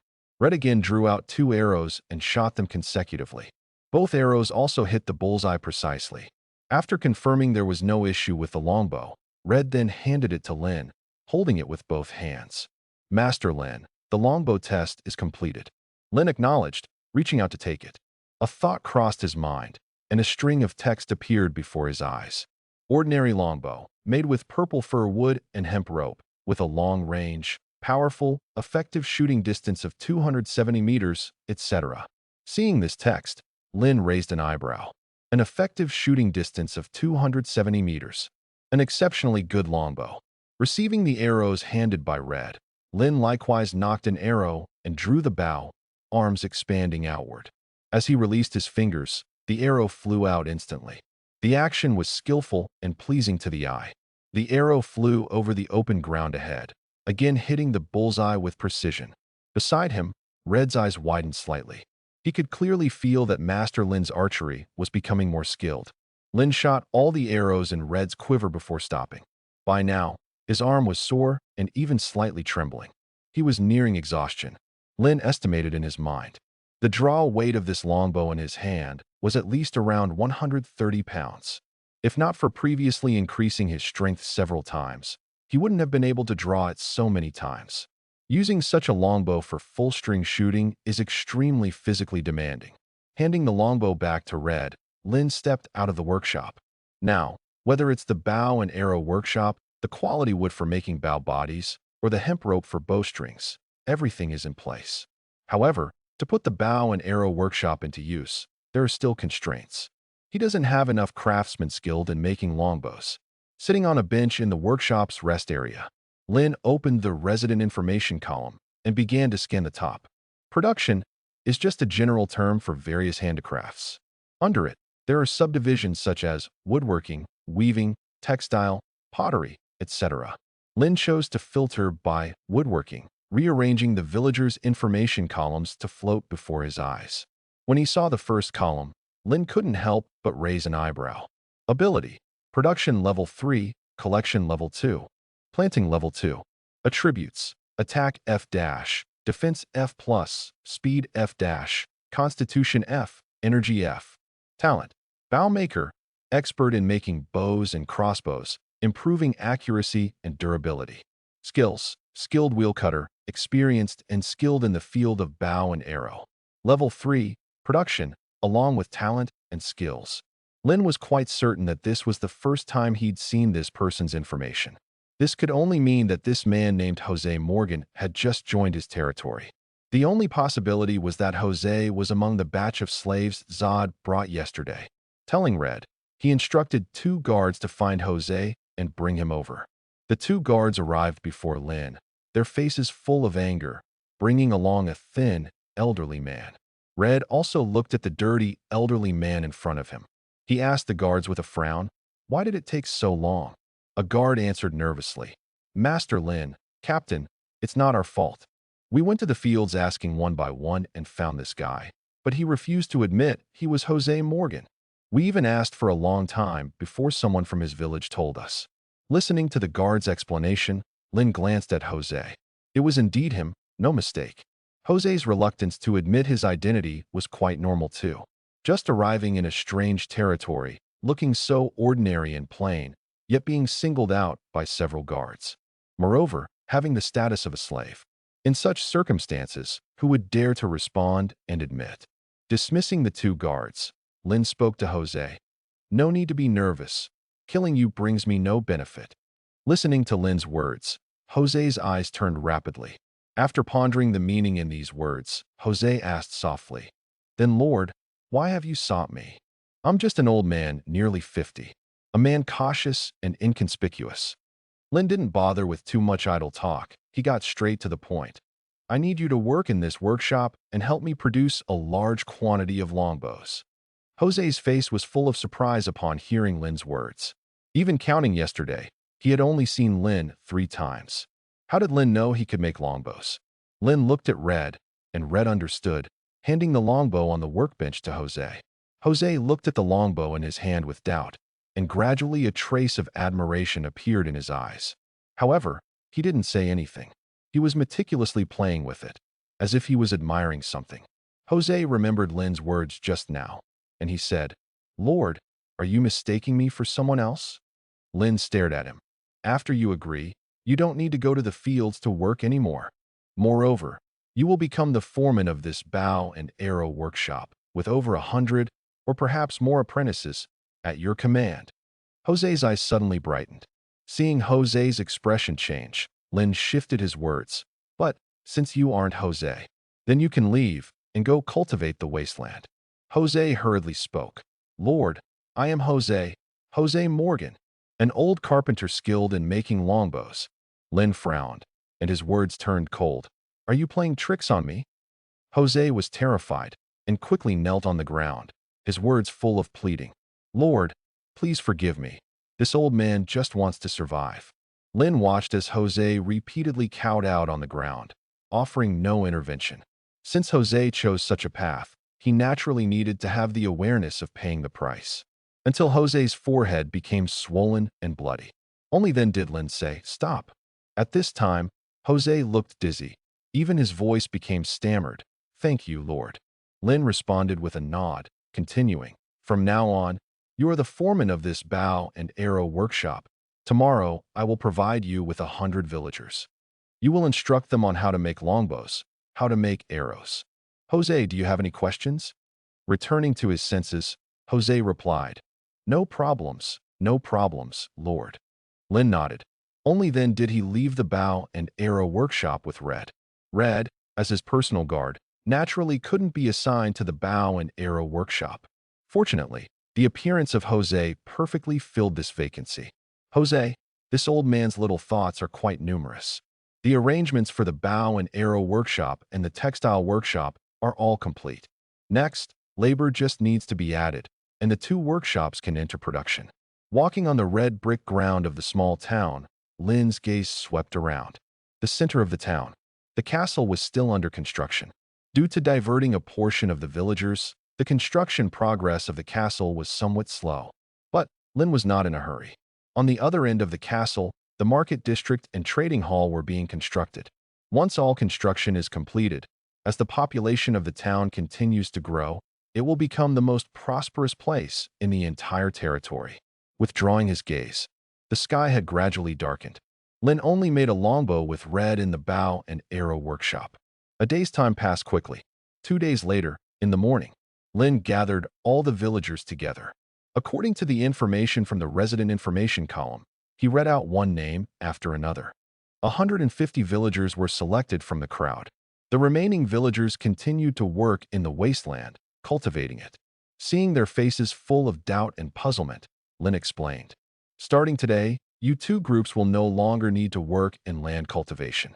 I will allocate you to the textile workshop and bow and arrow workshop based on your abilities." Upon hearing Lin's words, some villagers showed delight. If they could engage in manual work, who would want to go to the fields, facing the dirt with their backs to the sky to labor? No matter how exhausting the textile and bow and arrow workshops might be, can it compare to the exhaustion of land cultivation? Moreover, it must be known that cultivating the wasteland can be fatal. Lin's words continued. "The foreman of the workshop will assess your learning progress. Those who fail the assessment will return to cultivation. Of course, if you don't want to go to the workshop, you can raise your hand now. As Lin's voice fell, no one made any movement. Lin nodded. The 100 on the left go to the bow and arrow workshop. Your foreman Jose will receive you. The 50 on the right go to the textile workshop. Your foreman is Yamini. Under the guidance of the guards, these 150 people lined up in orderly rows towards the two workshops.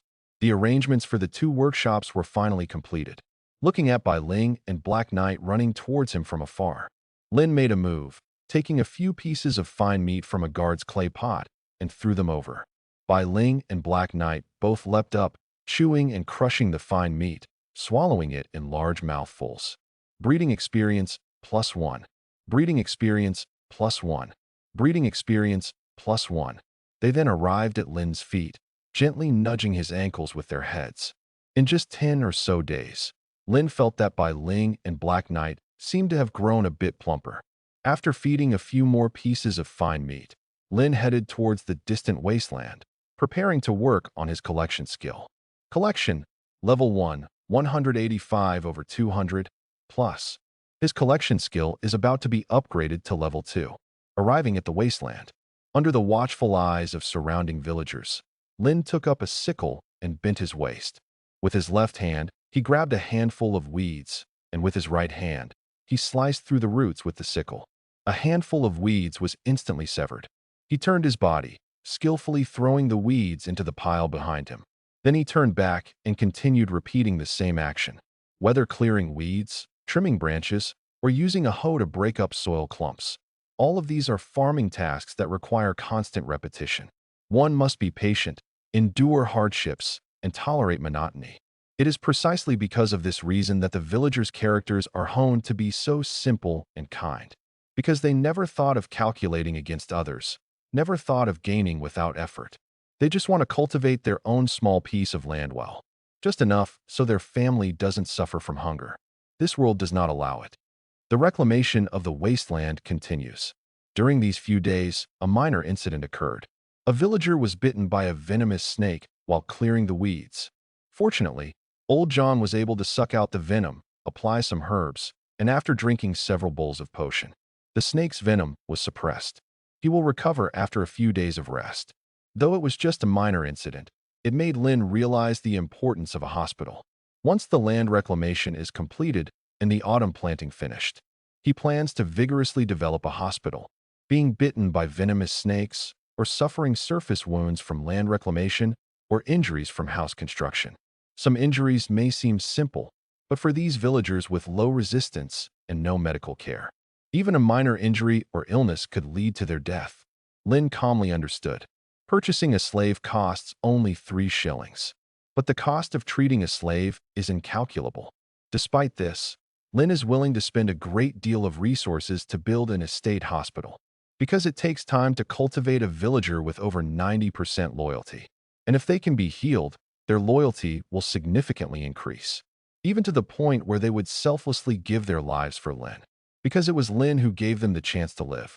With an estate hospital, the survival rate of infants during villagers' pregnancies can be improved. In this world, almost every family has 2 or 3 or 4 children. The emperor, lords, and nobility, needless to say, have as few as 5 or 6 and as many as a dozen, all to ensure their family's bloodline continuity. But on Lin's estate, he has not yet seen any pregnant female villagers. Lin still needs to prepare in advance.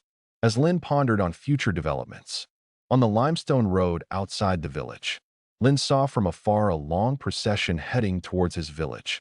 Around the procession, dozens of soldiers on horseback were escorting them. As the procession approached, Lin discerned the figure at the forefront, none other than Grayson, who had been away for nearly a month. Riding atop a majestic horse, Grayson also spotted Lin. Before his horse had stopped, he began to call out loudly, "Master Lin, I, Grayson, have returned." Shouting, Grayson reached the clearing at the village's entrance, dismounted, and strode towards Lin. Perhaps due to the previous fight with Alan, Grayson was now wearing half-plate armor. Combined with his current high spirits, he appeared quite dashing. Standing before Lin, Grayson paused, assuming a gesture familiar to merchants. His voice was filled with delight as he said, "Master Lin, it's good to finally see you. Lin nodded. Indeed, it has been a while since we last met. The last meeting was after Grayson's fight with Alan, where Grayson had brought a batch of slaves. A smile appeared on Grayson's face. Master Lin, this time I've brought you a large number of slaves. They are all from the Portland's Empire.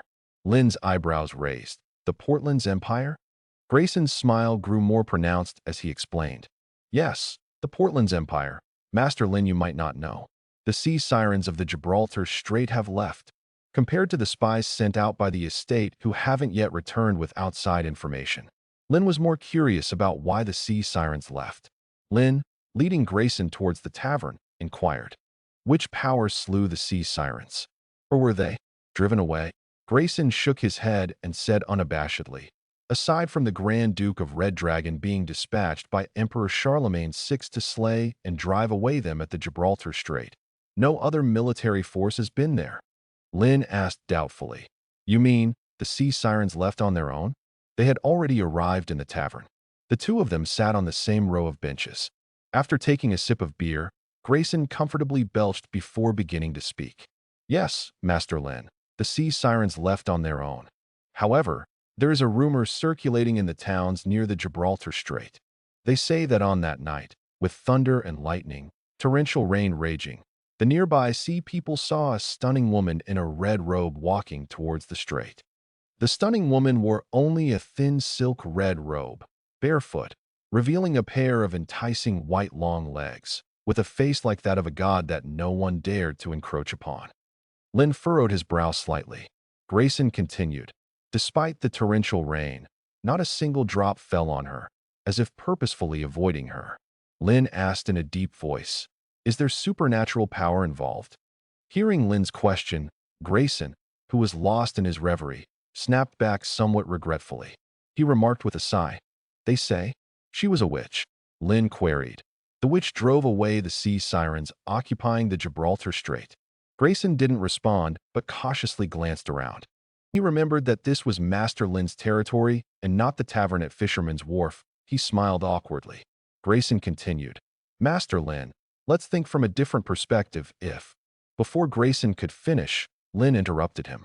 If those sea sirens were summoned by the witch, then the nature of this changes entirely. Grayson's right hand couldn't help but snap. Bingo! Master Lin, your thoughts are indeed sharp. Even before I finished, you already knew. If it truly is as suspected, the witch summoned the sea sirens to the Gibraltar Strait, then the empire most affected would be Caridi. Whether it's fine salt or other essential imported goods, they'd be greatly impacted. At best, causing prices to rise. At worst, causing a public uprising. And as the most powerful of the three great dukes and closest to the Gibraltar Strait, the Grand Duke of Red Dragon is the only choice. Even if the Grand Duke doesn't wish it, would he let his own territory go undeveloped and without livelihood? Sending troops is a sure thing. After sending troops, there would be heavy losses. Thinking in this way, then reasoning backward. Why did the sea sirens come from the deep sea? No one knows. But some know how the sea sirens left. So why would a witch, hunted worldwide, drive away the sea sirens? And behind the witch, who could it be?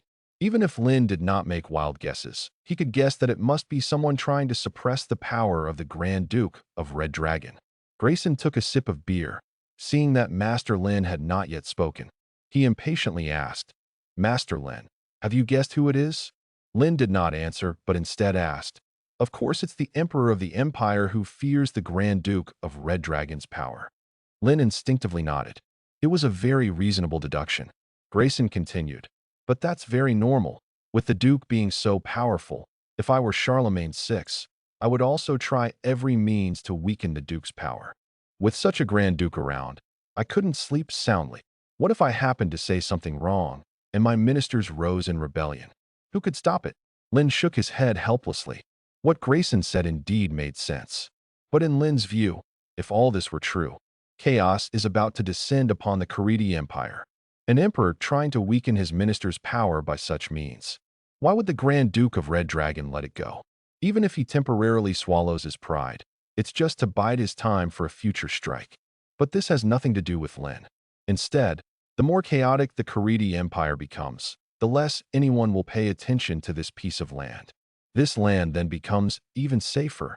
As long as Lin has enough time, he will be able to build on this land an ironclad force that will shake the entire Karidi Empire, and even the entire Garonia continent.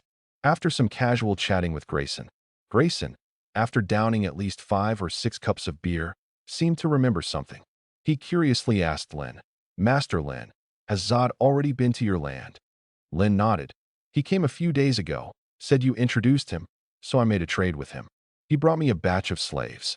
Grayson responded with a peculiar expression and continued, "Master Lin, since you trust me, I won't hide anything from you. There are 3 most likely candidates to obtain the position of Patriarch of the Brown clan this time. Me, Alan, and another member.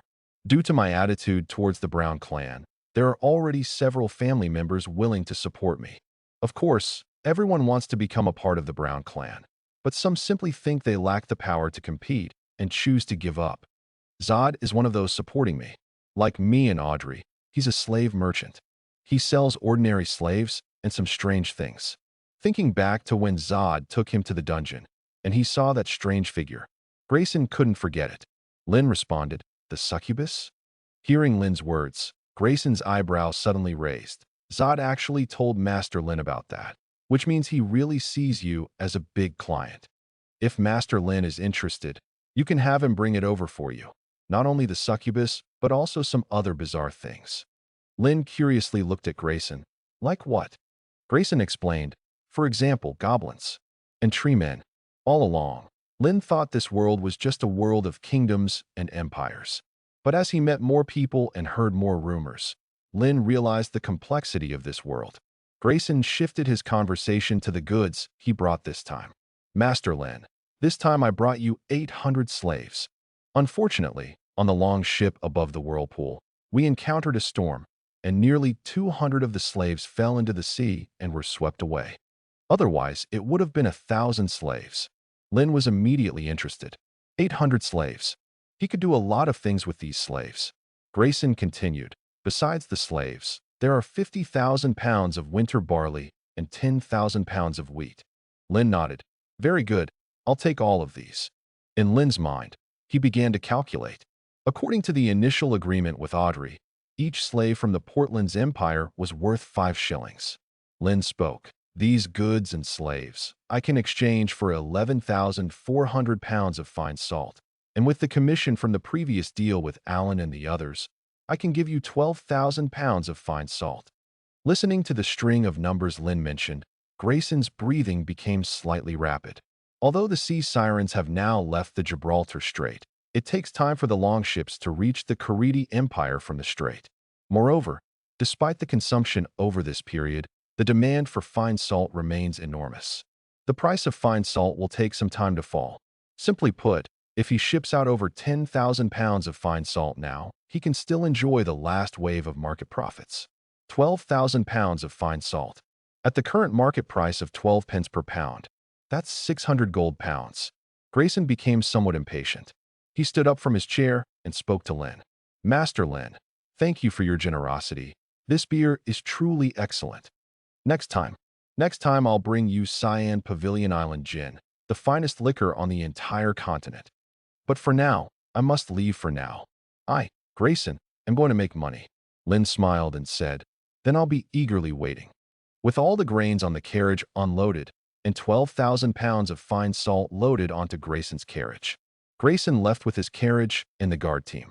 As the carriage gradually disappeared from sight, Lin withdrew his gaze. He looked at the group of slaves sitting on the open ground.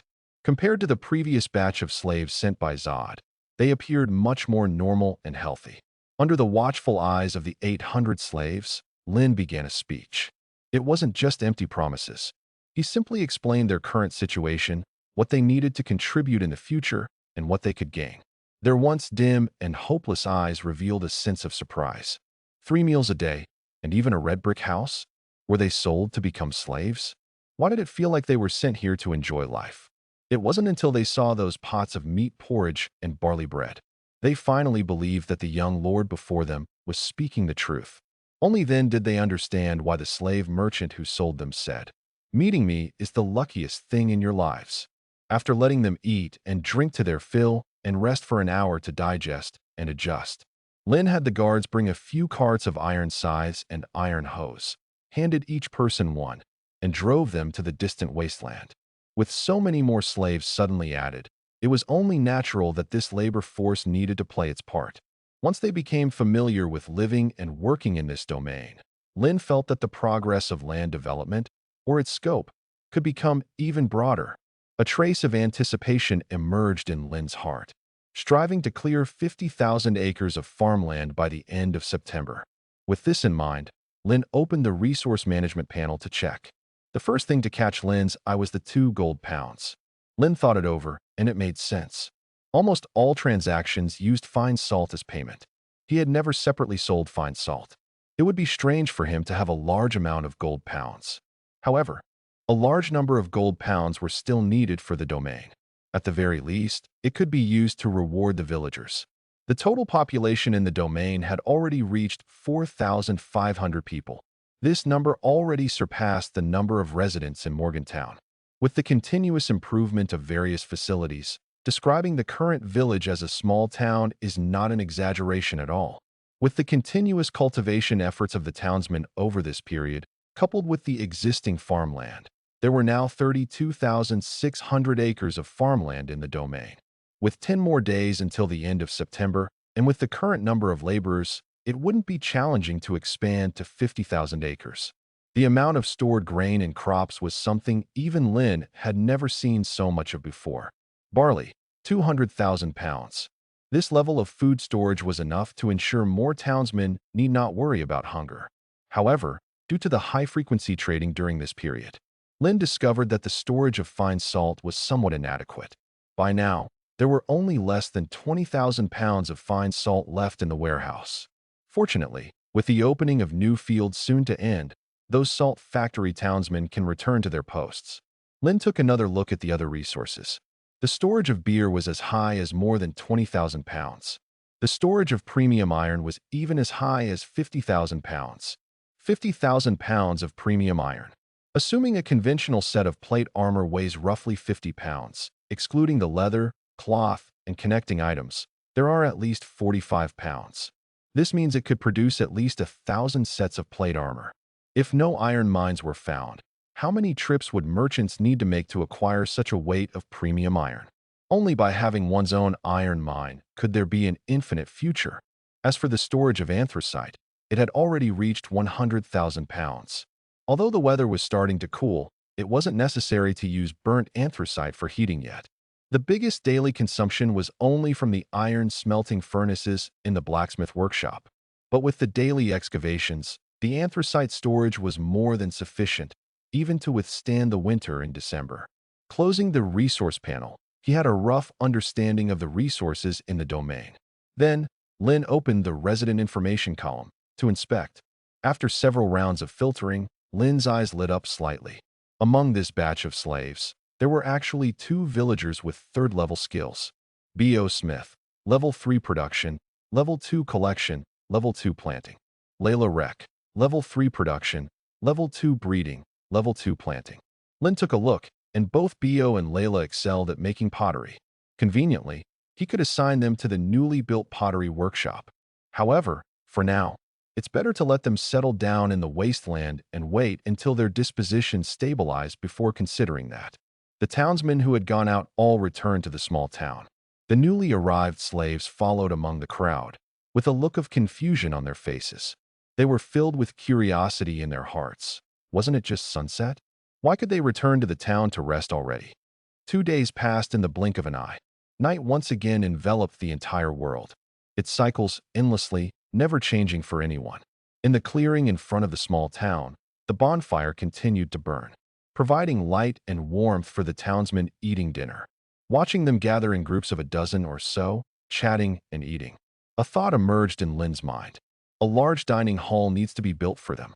It is still autumn, with little rain and not very cold temperatures. At most, it will be 2 months before winter sets in, with wind, rain, frost, dew, and possibly even snow. A large dining hall needs to be built to accommodate all the townsmen for dining inside. For townsmen living outside, red brick houses need to be built for them. Guards on the city walls, and townsmen mining coal and iron also need houses to shield them from wind and rain and for wintering. He couldn't allow the townsmen and soldiers of the territory to freeze or fall ill due to lacking these basic structures. It's not worth the risk. Just as Lin was pondering in his mind, Rose came toward him with brisk steps. Rose bowed in salute, respectfully saying, "Master, did you call for me?" Hearing Rose's voice, Lin came back to his senses and glanced at him. Aside from the guard team, how many of the currently trained soldiers are qualified?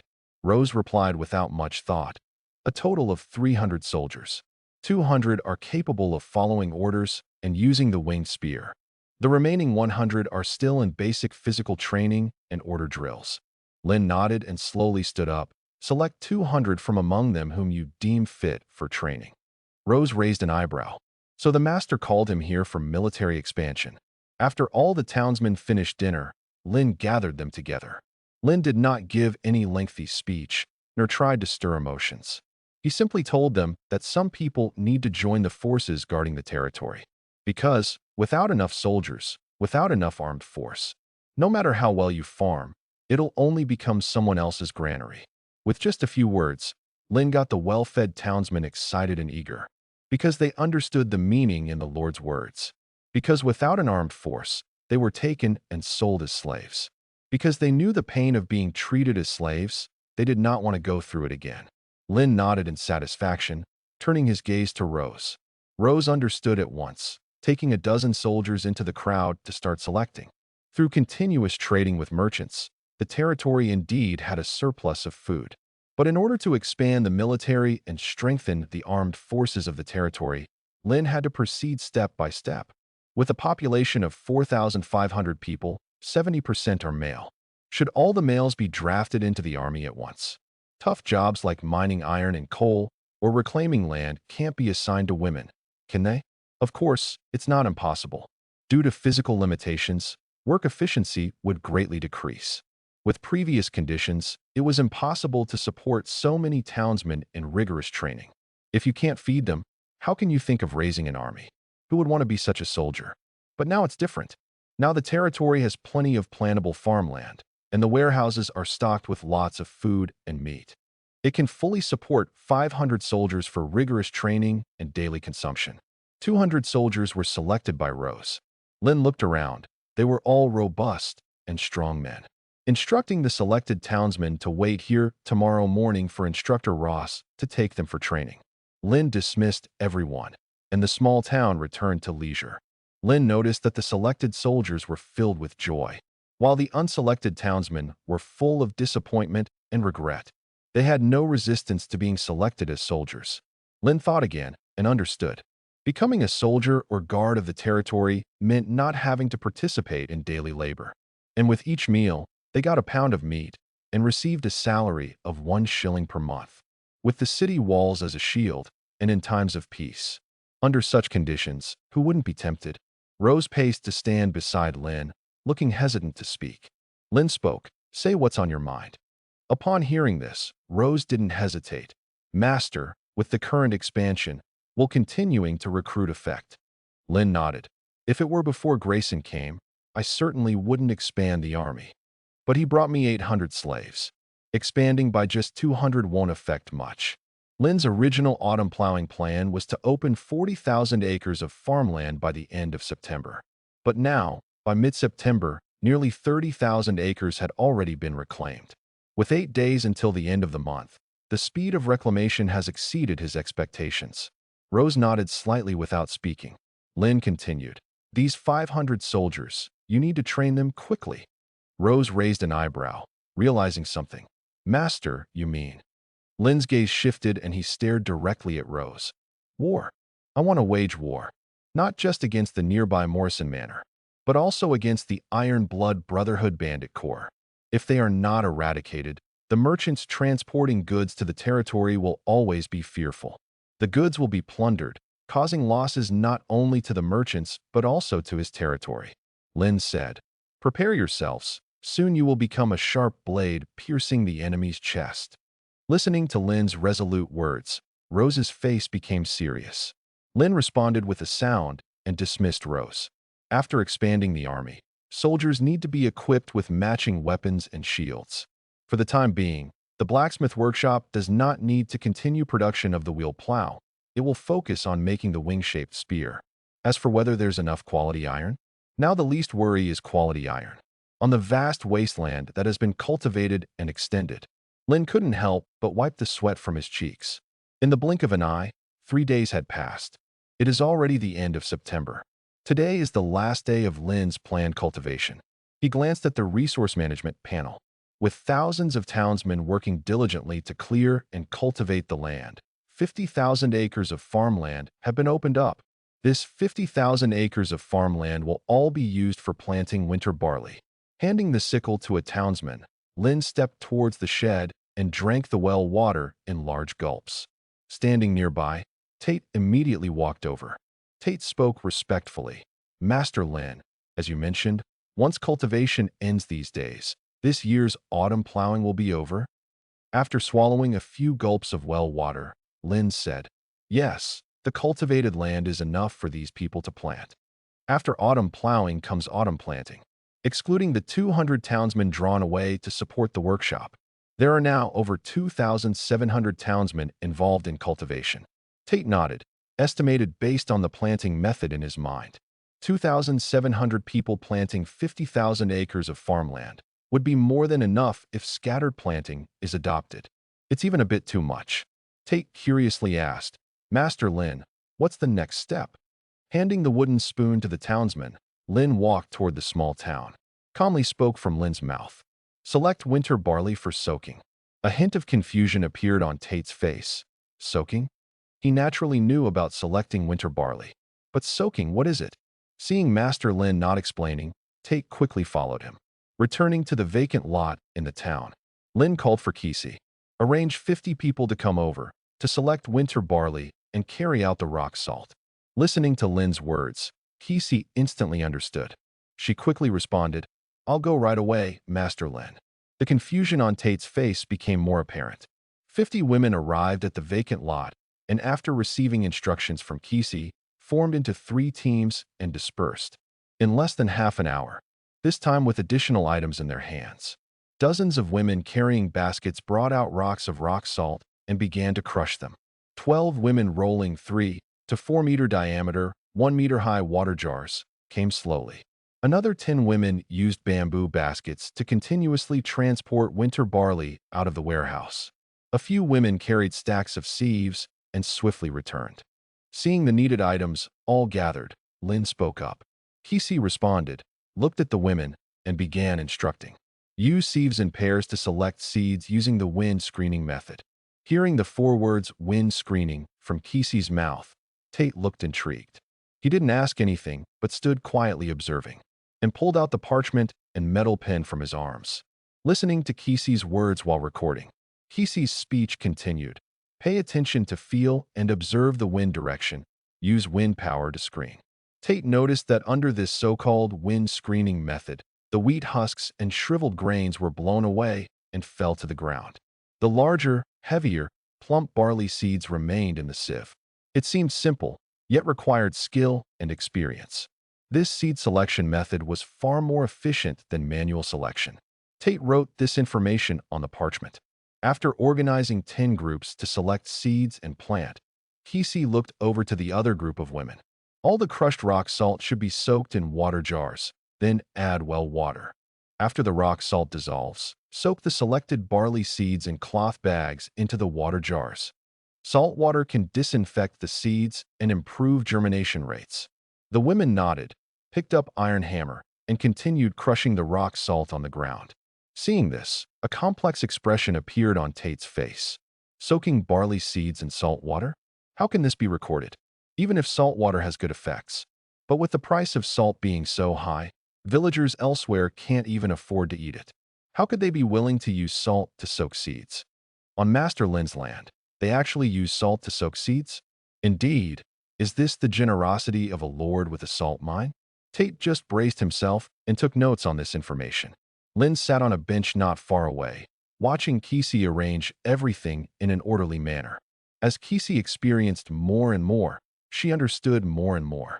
She had already become mature. While Kisi was arranging people, Lin also began to contemplate in his mind. For 50,000 acres of farmland, if each acre in the spring required 20 pounds of barley seeds, 1 million pounds of winter barley seeds are needed. Currently, the winter barley seeds on the land total only 100,000 pounds. This was because Lin had specifically instructed Grayson previously. Grayson had just come last time and transported back 50,000 pounds of winter barley. The remaining winter barley can only be collected by having merchants continuously purchase in full force. Thinking of this, Lin's gaze looked into the distance. It was precisely at the land's farthest end, in the direction of the waterfall with a drop of 7 or 8 meters. If the waterfall could be blasted open, or if a lock could be built, utilizing lock technology could solve the problem of not being able to use ship transport. But now, with limited conditions, development can only proceed step by step. It was enough for Kisi to arrange the selection of winter seeds, so Lin didn't need to worry. Moreover, with Tate, a scholar enthusiastic about agriculture, on-site making detailed records. Once he fully understood and mastered the principles, he could be reassigned to the school for re-education of the village's children and townsmen. The planting technology of the land would become more perfect and faster.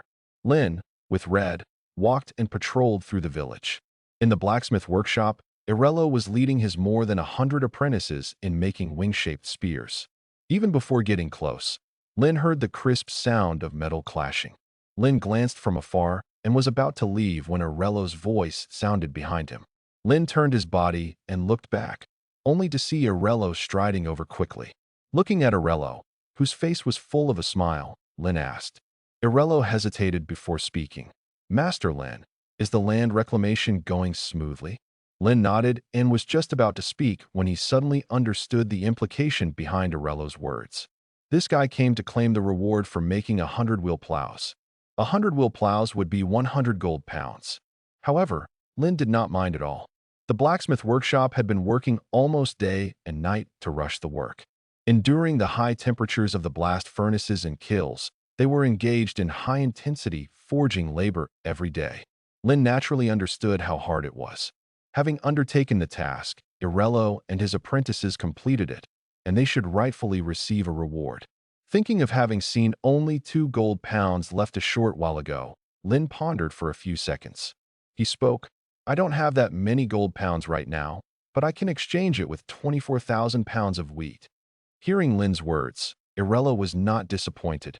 Instead, he became even more delighted. Irello quickly said, Wheat? That's even better. As a blacksmith, although his daily wage was higher than an ordinary farmer's, he still couldn't afford wheat as a staple. In fact, he hadn't eaten wheat for a long time. Not to mention those apprentices whose former jobs were farmers.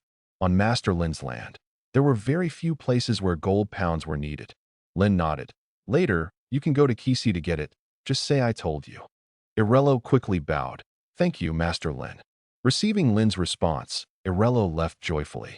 There were still nearly 80,000 pounds of wheat in the warehouse. The most used was the mixture of wheat and barley, made into bread. The rest was used for Lin's own consumption.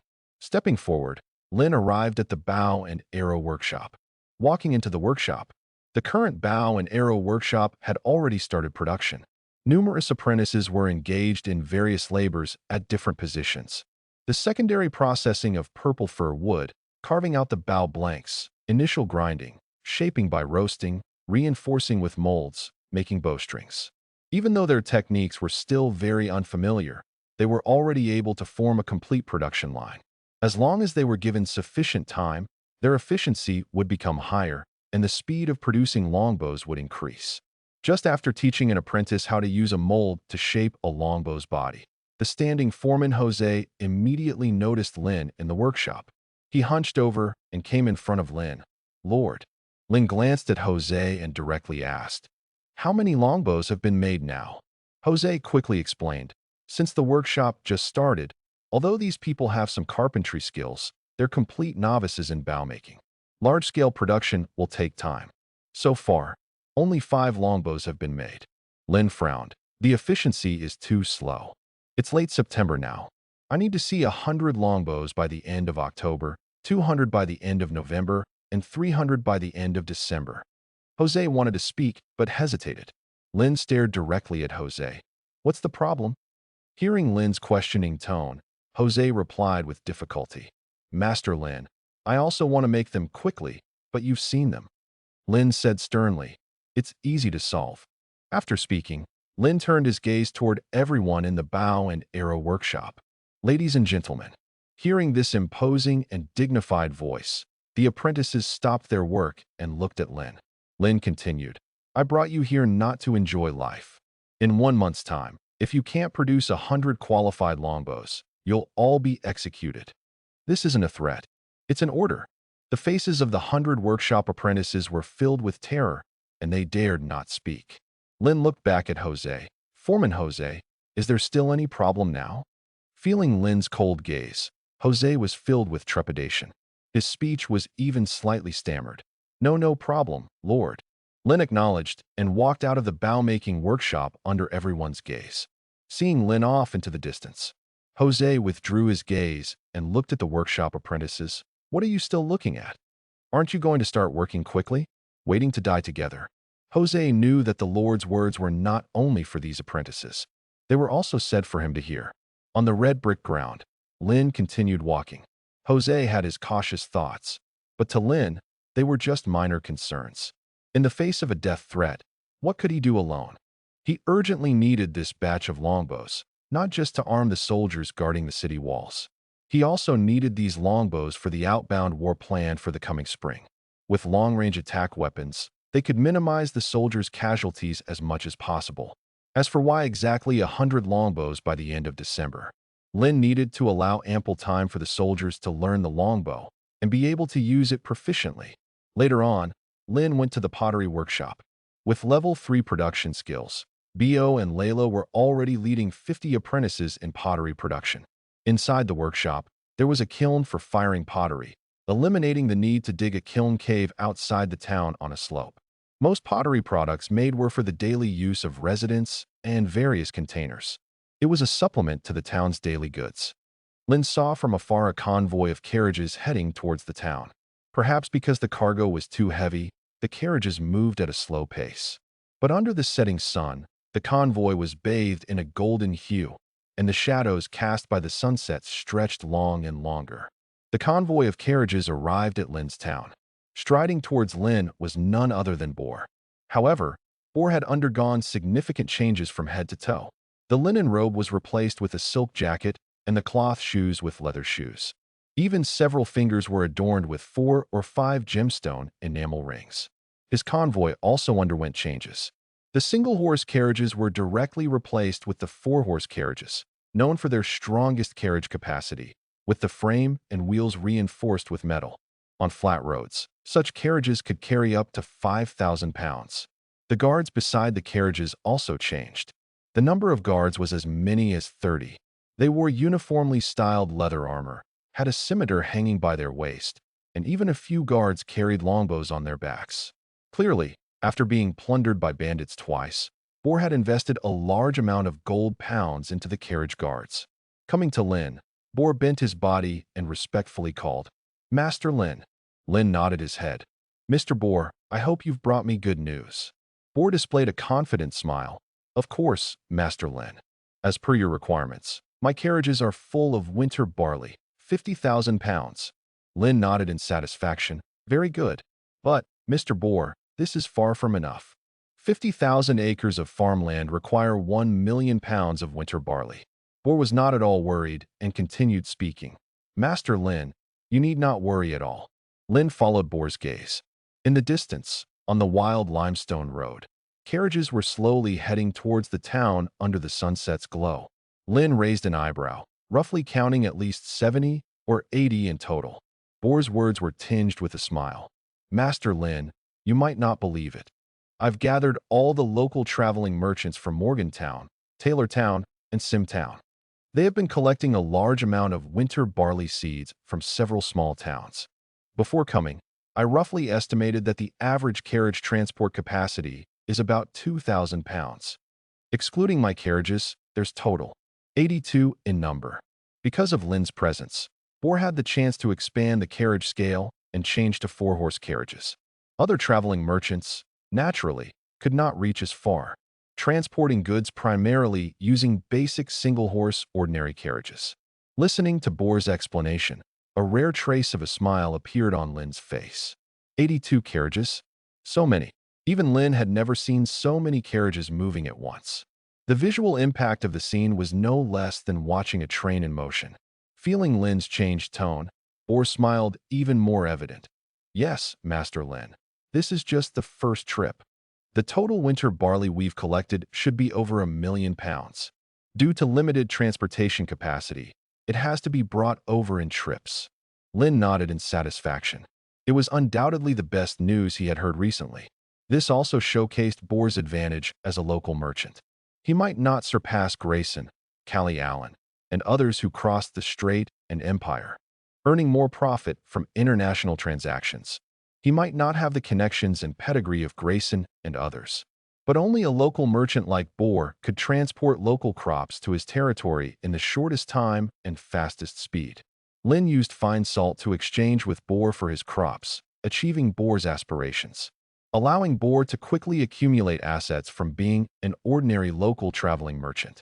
However, Boar was also resolving Lin's urgent need for winter barley. Lin had always believed it was a mutual need, achieving each other. The carriages arrived at the empty spot in front of the town. To Lin's surprise, everyone on the carriages was soldiers he previously recruited. Among the 82 carriages, not a single stranger from outside the territory. Boar explained, I hope Master Lin forgives, because there were too many carriages and many people were around. I let them wait outside the city walls. Lin gave Boar a surprised look. Despite Boar's brief words, it also showed Boar's meticulous thoughts. Having other local merchants wait outside the city walls could reduce their knowledge of this territory and protect Lin's land. Moreover, it could prevent those local merchants from meeting him directly. If those local merchants wanted to trade with Lin, they had to go through Boar. Lin didn't mind it at all. Instead, he greatly appreciated Boar. This is the quality a merchant should have. No mercy in business. Boar noticed Lin's look and displayed a knowing smile. Lin addressed Boar. Mr. Boar, what is the price of your winter barley? Boar didn't hesitate at all and directly replied. Just the market price, 1 penny for £5. This batch of winter barley transported here amounts to a total of £214,000, which is equivalent to 178 gold pounds and 7 shillings. This price had not only been calculated by him, but also by the dozens of merchants several times over. There would be no mistake at all. Upon hearing this price, Lin's favorability towards Boar unintentionally increased a bit. The winter barley was specifically instructed by Lin for Boar to procure from outside. He could have easily raised the price of this batch of winter barley due to the difficulty of acquisition, high transportation costs, or other reasons. However, Boar did not. Lin spoke up. I can exchange 7,100 pounds of fine salt with you. Boar couldn't help but smile once again and gratefully said, I thank you on behalf of the merchants like me, Master Lin. Boar naturally knew that the Master Lin before him was exchanging their winter barley at 6 pence per pound of fine salt. Having settled on the price, Lin was just about to have George arrange for the townsmen to unload the goods, when squads of villagers returning from their labors abroad happened to arrive back in the town. Lin promptly gathered 500 villagers. With only a dozen townsmen unloading 20-some pounds of barley, they wouldn't finish even by nightfall.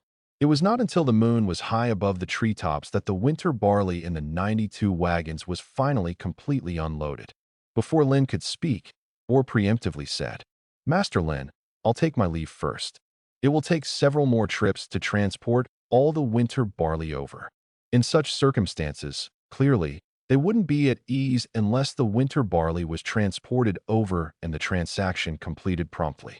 Lin said, Load the 7,200 pounds of fine salt onto the wagon first, then return. Boar smiled and said, Master Lin, there's no need for that. We've traded so many times. I trust your character, not to mention these hundreds of thousands of pounds of winter barley. The gold pounds earned from trading with Master Lin at the price of 6 pence have long surpassed the worth of these hundreds of thousands of pounds of winter barley.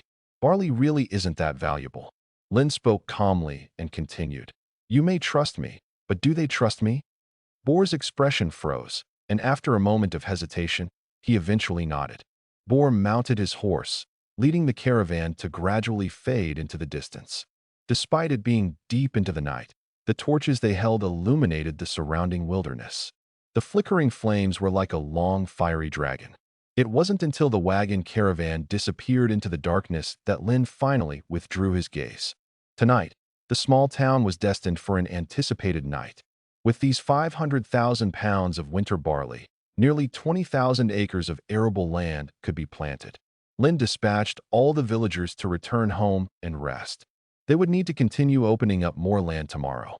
As for Bor, traveling from the territory to Morgantown and back would take 3 to 4 days on foot. Even in a wagon, it would take at least over a day. Setting aside the rest, just sorting and soaking these hundreds of thousands of pounds of winter barley, as well as the 50,000 pounds brought back by Grayson, would require several days. There was no urgency right now. Outside the stone walls of the mountain forest pass, dozens of figures were sitting and standing around a bonfire. The dancing flames continuously cast shadows on their faces. Their eyes would occasionally glance at the imposing iron gate not far away. Soft whispers could be heard coming from their mouths. "Everyone, have you ever heard that there's such a wall at the entrance to this mountain forest? I've never heard of it. I only know it was once a wasteland." Yes, because it's close to the Acadia River and sometimes floods. No lord has ever developed here. But why is there a wall here now? Did it appear out of thin air? What do you mean out of thin air? Didn't you see those soldiers guarding the city? And look at the marks on the wall. It's clearly newly built. Perhaps as the night grew colder, the chatter among these merchants gradually lessened. Eventually, they fell into silence. The only sound left was the crackling of the bonfire and the sparks flying. A mountain wind swept through, making their bodies shiver uncontrollably, accompanied by the occasional howling of wild wolves. After an unknown period, an untimely voice suddenly rose among the crowd. "Aren't you all curious?" "Curious about what?" An elderly merchant glanced around at everyone. "We've gone through so much trouble to acquire this much winter barley, so why won't Bor let us in?" Another merchant remarked nonchalantly. "What's so curious about that? Didn't Bor say that the lord of this castle doesn't like to meet strangers?" "Yeah, he can't possibly transact with so many of us individually, can he? If I were the lord, I wouldn't meet them either." The elderly merchant rolled his eyes and dismissively said, "With this kind of thinking, you can only be a wandering merchant your whole life." Though spoken quietly, other merchants still heard it. "Coney, what do you mean? We can only be traveling merchants for life? And you? You're already 50, aren't you? Ridiculous. Who are you to say such things?" Glaring at the eyes staring daggers at him, Coney's lips moved slightly, ultimately suppressing the anger within. Outnumbered and outmatched, Coney took a deep breath and attempted to explain. "Everyone, please keep calm. What I mean is, don't you think we're being too simplistic? Haven't you ever considered that maybe it's for other reasons that Bor won't let us see this lord?" The group of merchants instantly calmed down, showing a contemplative expression on their faces. "I really can't think of any other reason. After all, Bor was the one who asked us to buy the barley, and I've known him for so many years." "Coney, explain in detail." Coney nodded. "Do you think there's a possibility Bor is secretly manipulating prices? I mean, he's selling the barley to this lord at above market price, then using the lord's price manipulation as an excuse to reduce our profits? After all, none of us have seen this lord. Everything Bor says is self-justified." Voices of disbelief rang out. "Yeah, Bor isn't like that. But I think Coney makes sense. Who wouldn't want to earn a little extra money?" Upon hearing this, several merchants nodded in agreement. Coney didn't say anything further. Instead, he listened silently to their conversation. If what Coney says is true, even if it's 1 penny more per pound, how much could Bor earn from all this barley? Over £1,000,000 for sure. That's too much. At least several dozen gold pounds. The atmosphere beside the campfire suddenly changed. The previous chill and solitude turned into envy and jealousy. "No, once Bor comes out, I must ask him." "Yes, we must ask. We all earn our hard-earned money. We can't just let it be deceived by profiteers. Wait for Bor to come out." While the merchant's words were boiling, the heavy iron gate slowly opened. Illuminated by the torchlight, wagons streamed out from within the city walls. Perfect timing. Let's go ask together. As Boar rode out on his horse, he saw the bodies converging toward him. A smile appeared on his face, and he was about to announce a surprise to them. But Boar noticed that these people looked hostile, their expressions unfriendly. Boar didn't dismount, but instead, he scanned the crowd from atop his horse. Everyone, what is this supposed to mean? A young merchant stared wide-eyed, glared at Boar, and questioned, "What do we mean?" "Boar, we want to ask you, what do you mean?" Another merchant chimed in. "Why won't you let us enter the territory? Even if not all of us, 4 or 5 together can at least see how the transactions are conducted." "Mr. Boar, we just want to know the details of the transaction. As long as you explain clearly, that's good enough." Yes, if you don't explain, I won't sell the barley anymore. If you don't sell, then I won't sell either."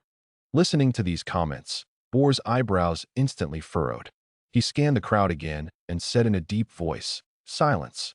Boar's voice wasn't loud, but it echoed in everyone's ears beneath the horse. As Boar's guard captain, Ryan's right hand brushed against the scimitar's hilt. Facing this tense situation, he was ready for combat. Not just Ryan. The guards behind him were also prepared. All it would take is Boar's command. Seeing the merchants quiet down, Boar then asked, "Can anyone step forward and explain what happened among you while I was inside trading?" Upon hearing Boar's somewhat unfriendly words, their faces showed no fear or trepidation. Boar, like them, was merely a local ordinary merchant. He'd just somehow gotten lucky somewhere, exchanged for a carriage, and acquired guards. What's there to fear? A young merchant stepped forward, looked directly into Boar's eyes, and said, "Boar, you don't need to worry about what happened with us. That's not your business. You just need to tell us honestly at what price you sold the barley we painstakingly bought to this lord." Spoken with arrogance, impertinent to the extreme. Boar chose to ignore it. "No one can answer me." Seeing himself ignored, the young merchant's face turned awkward. He shouted, "Boar, I'm talking to you. Are you pretending not to hear? Are you deaf?" Only then did Boar slightly lower his head, looking down at the young merchant. "Who are you?" The young merchant's face changed drastically, fists clenching tightly. "You." Just as he stepped toward Boar, a guard beside Boar nudged the horse forward. The group of merchants behind felt the atmosphere becoming tense, becoming nervous. Another merchant quickly stepped forward to smooth things over. "Mr. Boar, you misunderstood. We're just curious. Someone said you wouldn't let us meet this lord because." Boar's brow raised, asking, "Because of what?" The merchant responded, "Because of secret price manipulation." Upon hearing this, Boar instantly understood. It's all about money. Taking a deep breath, Boar continued asking, "Who said that?" Within the crowd, Coney's eyelids twitched. He quickly spoke up, "Boar, everyone means no harm. We're friends after all. Just tell us at what price you sold the barley to this lord, and that's it. As long as there's no price manipulation, we'll continue to transport the barley back. It's getting late after all." Boar turned his gaze to the elderly speaker. "Old Coney, so you're the one stirring things up here." The surrounding merchants said nothing, apparently agreeing with Boar's words. Coney's face changed, he explained. "Boar, you've really misunderstood us. We're just..." Boar glanced at Coney, then turned his gaze away, directly interrupting Coney's words. "Ladies and gentlemen, if you believe I've secretly manipulated prices and no longer wish to sell the barley, please stand to my left." Dozens of merchants made no moves, their eyes filled with doubt as they looked around. After half a minute, no one moved. Coney stepped forward 2 steps, his words full of regret as he said, "Boar, my home in Simtown is really far. Perhaps I cannot continue to sell the barley." Boar glanced at Coney and nodded, saying, "Of course, Simtown is indeed some distance from here. Since you don't want to continue selling after this, I will settle the payment for the winter barley with you when we return to Morgantown." Coney was somewhat surprised, not expecting Boar to be so resolute and decisive. He snorted coldly and remained silent. Boar's gaze turned again to the dozens of traveling merchants and continued to ask, "Who else doesn't want to sell? You can freely voice it. Fair trade is about fairness. I won't force anyone." The young merchant who had just questioned Boar took determined steps and stood next to Coney. "I have 20,000 pounds, but I'm not selling." Boar nodded. "Who else?" "I'm not selling either." One by one, the merchants stepped out from the crowd, standing alongside Coney's group. Until a short while later, No other merchants made any movements. Only then did Boar speak. Good. A total of 12 people, not prepared to continue cooperating with me and Master Lin. The quantity of winter barley you've transported was registered upon arrival.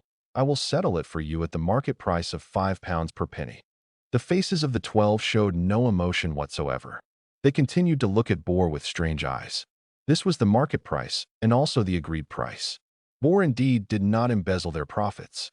But it was after they made a fuss that Boar offered such terms. What if they hadn't fussed? That, no one could say for sure. Ignoring the gaze of Coney and the dozen others, Boar looked at the merchants standing in place, wanting to continue the trade cooperation. Seeing the hesitant expressions on their faces, Boar smiled faintly and began to explain. As for you, Master Lin is very grateful that we transported so much grain to his land. Therefore, he offered fine salt as the bartered item for us. Moreover, at a discounted price of 8 pence per pound of fine salt. Hearing this, the faces of the merchants willing to cooperate instantly turned joyful. What? Fine salt? Did I hear that right? This lord is using fine salt for the exchange? At a rate of 8 pence per pound? The current market price for fine salt is 12 pence per pound. My goodness, doesn't this mean I can exchange my 4,000 pounds of winter barley, carried in 2 carriages, for 100 pounds of fine salt? I transported 5 carriages of winter barley. This lord is unbelievably generous, isn't he? Listening to their excited voices, Boar smiled gently. Hearing Boar's voice, Coney's dozen were wide-eyed in an instant. A series of whispers erupted from their mouths. Trade using fine salt, at a rate of 8 pence. Does this mean there's a salt mine in this territory? Seeing these merchants' hearts start to waver, Coney's expression became solemn. He knew that if he didn't say something now, these people would immediately fall back into Boar's embrace to continue the cooperation. Coney stared straight at Boar on horseback, questioning. Boar, according to you, this lord is using fine salt for the exchange to thank us for transporting winter barley to his land. Then this batch of winter barley transported and also includes our share, so why do we only get the price of £5 per penny? Listening to Coney's words, the already dissatisfied merchants beside Boar began to shout one after another. Yeah, why are we only getting the market price? Boar, do you take us for fools? I know now, you're deliberately stirring conflict between us and you so you can embezzle the profit difference. Lower than pigs and dogs. You're a merchant. Wanting to earn more profit is reasonable, but we are here to support your request, aren't we? Listening to such accusations, Boar's face turned cold. He looked down at these merchants as if they were clowns. This was the ugly face of merchants. Seeing that Boar did not refute, the accusing merchant's momentum gradually weakened. Coney's eyes shifted, questioning Boar. Boar, you're saying this lord is using fine salt for exchange, so it's fine salt? Where's the fine salt? Show it. Coney wanted to use fine salt as the final straw to break Boar. Now he finally understood why Master Lin insisted on having him bring back a portion of the fine salt first. Even though Master Lin had never met these merchants, he was already well aware of their opportunistic nature. Of course, Boar also admitted he was the same, but he would never break a deal like these merchants before him, even if it was just a verbal agreement. Boar's hand moved. A horseman at the back immediately took the hint, jumped onto the rear carriage, and pulled open the rain cover. Watching the horseman's actions, the merchants who were about to continue shouting suddenly opened their eyes wide. He's opening a bag. What kind of bag is that? Can't see clearly. Looks like a barley bag.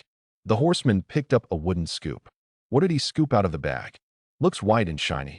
Salt? Is it really fine salt?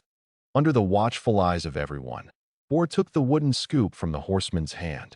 This scoop of fine salt weighed at least 5 to 6 pounds. It piled up like a miniature mountain peak. Boar held the wooden scoop in his left hand and slowly displayed it in front of him. Everyone, this is the fine salt provided by the Lord. Ladies and gentlemen, are there any objections now? Under the glow of the torchlight, the merchants stared at the crystalline substance that gleamed like ice and snow, their eyes wide open. Their gazes were filled with disbelief. Although they primarily dealt in local agricultural produce and seldom sold fine salt, they still knew what fine salt looked like. And judging by the refined and sparkling quality of this fine salt, it was clearly of high quality. Such fine salt commanded higher prices and was highly sought after by the lord nobility and wealthy individuals, thus increasing demand. Under Mr. Boar's piercing, blade-sharp gaze, Coney's body trembled slightly. Yet Coney remained somewhat dissatisfied. He looked at Boar and continued, "Boar, are we to have no share of this fine salt? Don't forget, the winter barley you delivered had a share from all of us." As Coney's words fell, no one responded to him. Even the young merchant who initially challenged Boar had fallen silent. Coney raised an eyebrow and looked in surprise at the dozen or so merchants beside him. Am I wrong? Speak up." Still, there was no response. Coney suddenly felt a pang of fear inside. He realized that the merchants who were dissatisfied with Boar moments ago were now seeing the fine salt and the enormous profit, unwilling to stand on his side. Its opportunity, its wealth. Now, he had become the target of isolation. Watching the isolated Coney, Boar smiled contentedly. He nudged his horse and slowly moved forward, circling around Coney. Coney nervously asked, "Boar, what do you intend to do?" "I am just worried about my goods." Boar raised an eyebrow. "Worried about the goods?" "Just that. I have always promised the price of winter barley to be 5 pounds per 1 penny. Although we haven't settled yet, did I ever mention lowering the price?" Coney stepped back nervously. No. Boar's voice continued. "Since not, then why spread rumors among them? You're maliciously tarnishing my reputation as a merchant." Coney stammered, unsure how to respond. Aye. Boar, as for fine salt, whether now or later, for the goods you transport, I can offer you market prices in gold pounds and pence, or provide you fine salt. Of course, only if I choose to." It was he who led these merchants to Master Lin's territory. It was also he who gave these merchants the chance to quickly accumulate assets and perhaps even change their fate.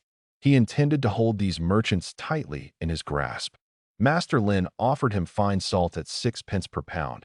He could raise the price to 8 pence or even 10 pence for these merchants. He could profit from the differential. Likewise, these merchants could also profit from the differential.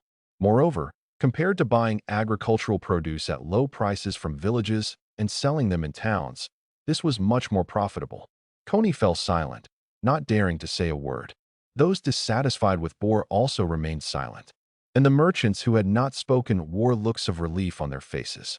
As merchants, they knew very well what it meant to find a territory that sold and exchanged fine salt. Even earning just a little profit could lead them to comfortably live out their lives, or even broaden their business, enlarging their family's influence. Boar turned his gaze back to the crowd, asking, "Now, who still wishes to withdraw from the collaboration?" No merchant uttered a word. They looked at Boar with gentle eyes. Those standing beside Coney glanced at each other and returned to the original team. Coney's group of a dozen gradually shrank, one figure after another departing. All that remained was Coney and the young merchant. The young merchant seemed to have reached a decision. He spoke to Boar. "Mr. Boar, I've thought it over and still want to collaborate with you and the Lord." Boar nodded calmly. "Of course you can." With Boar's approval, the young merchant felt a sudden relief and quickly returned to the team. On Boar's right side, only Coney remained. Feeling the pressure from everyone's gaze, Coney felt overwhelmed.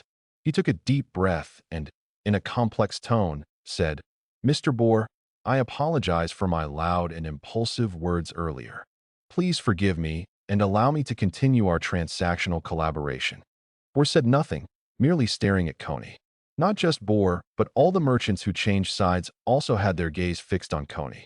Although there were dozens standing outside the city walls, with more than 80 carriages, the scene seemed exceptionally silent and cold.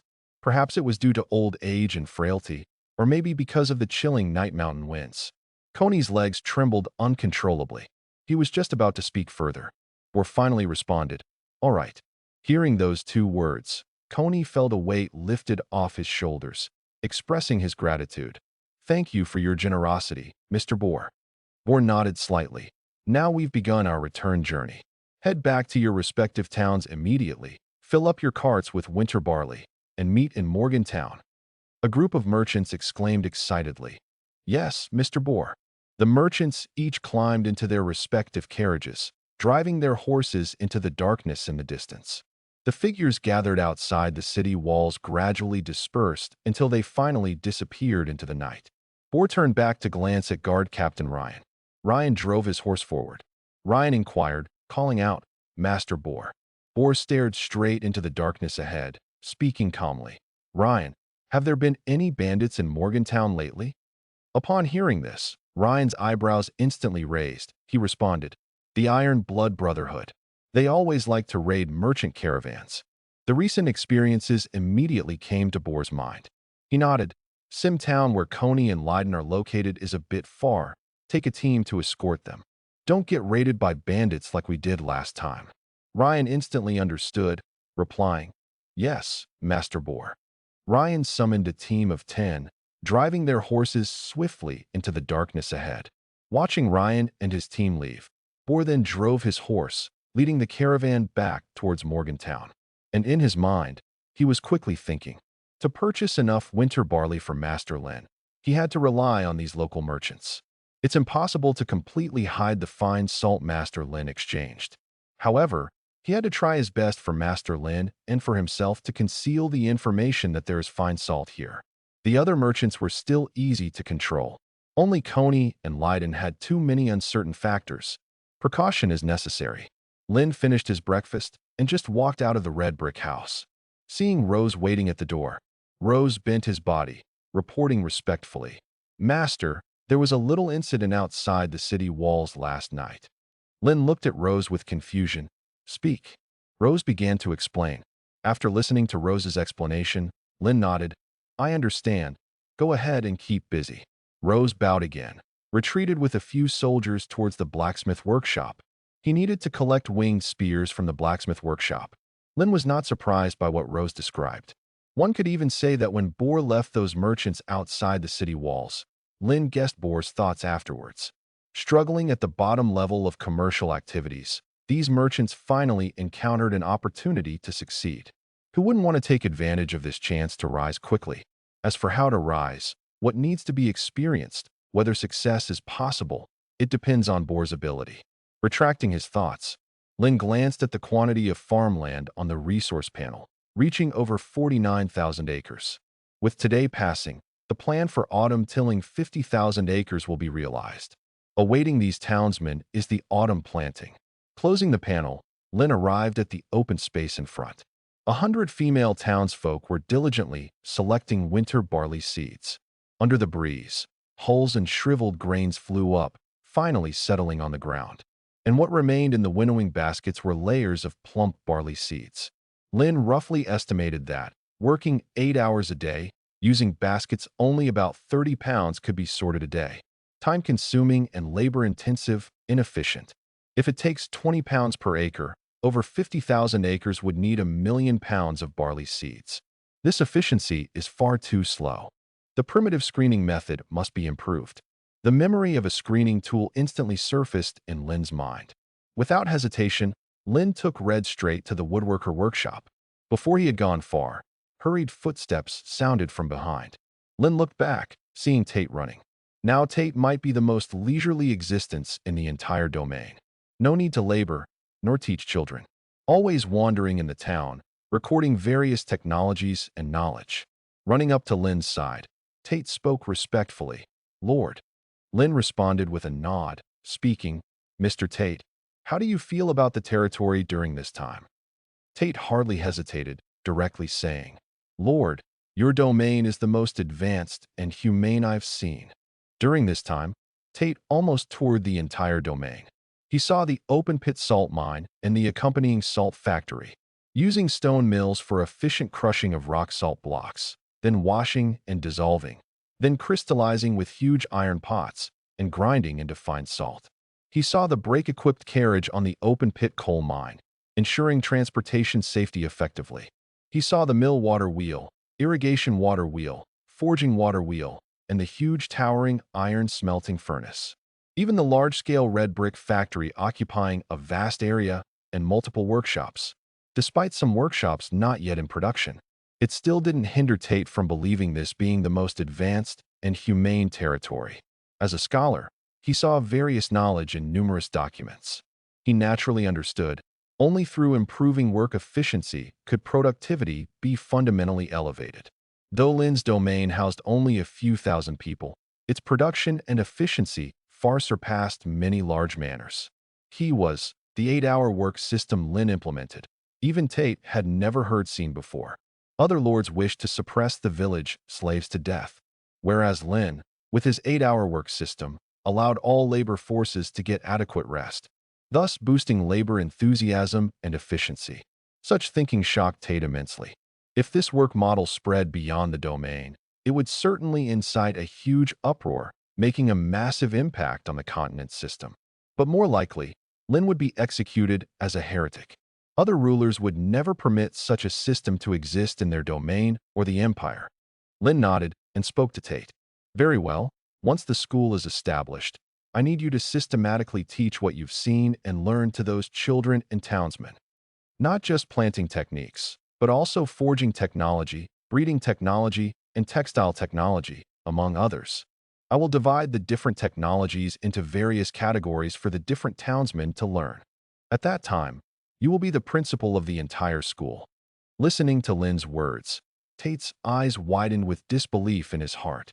It wasn't because Lin said he would make him the principal, but because Lin actually wants the townsmen of the territory to receive education. And it's systematic, categorized education. Even though Lin spoke casually and simply, if it were truly implemented and succeeded, the production and development speed of this land would experience explosive growth. Only then did Tate understand the ambition of the young man in front of him. If it really succeeds, then what would he, as an educator, be considered?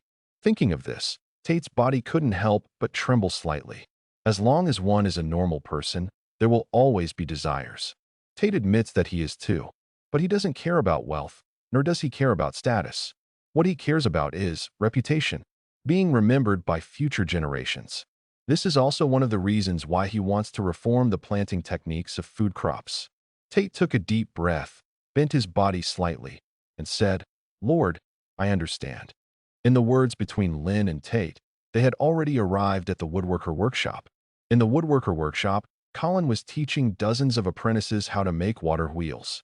Seeing Lin arrive, Colin stepped out from the apprentices.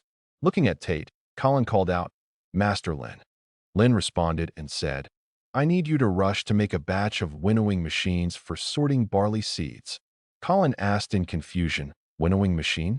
Master Lin, do you mean the wind-powered windmill built in the fields? If it's that, I can make it." Lin shook his head and said, "No, it's the winnowing machine."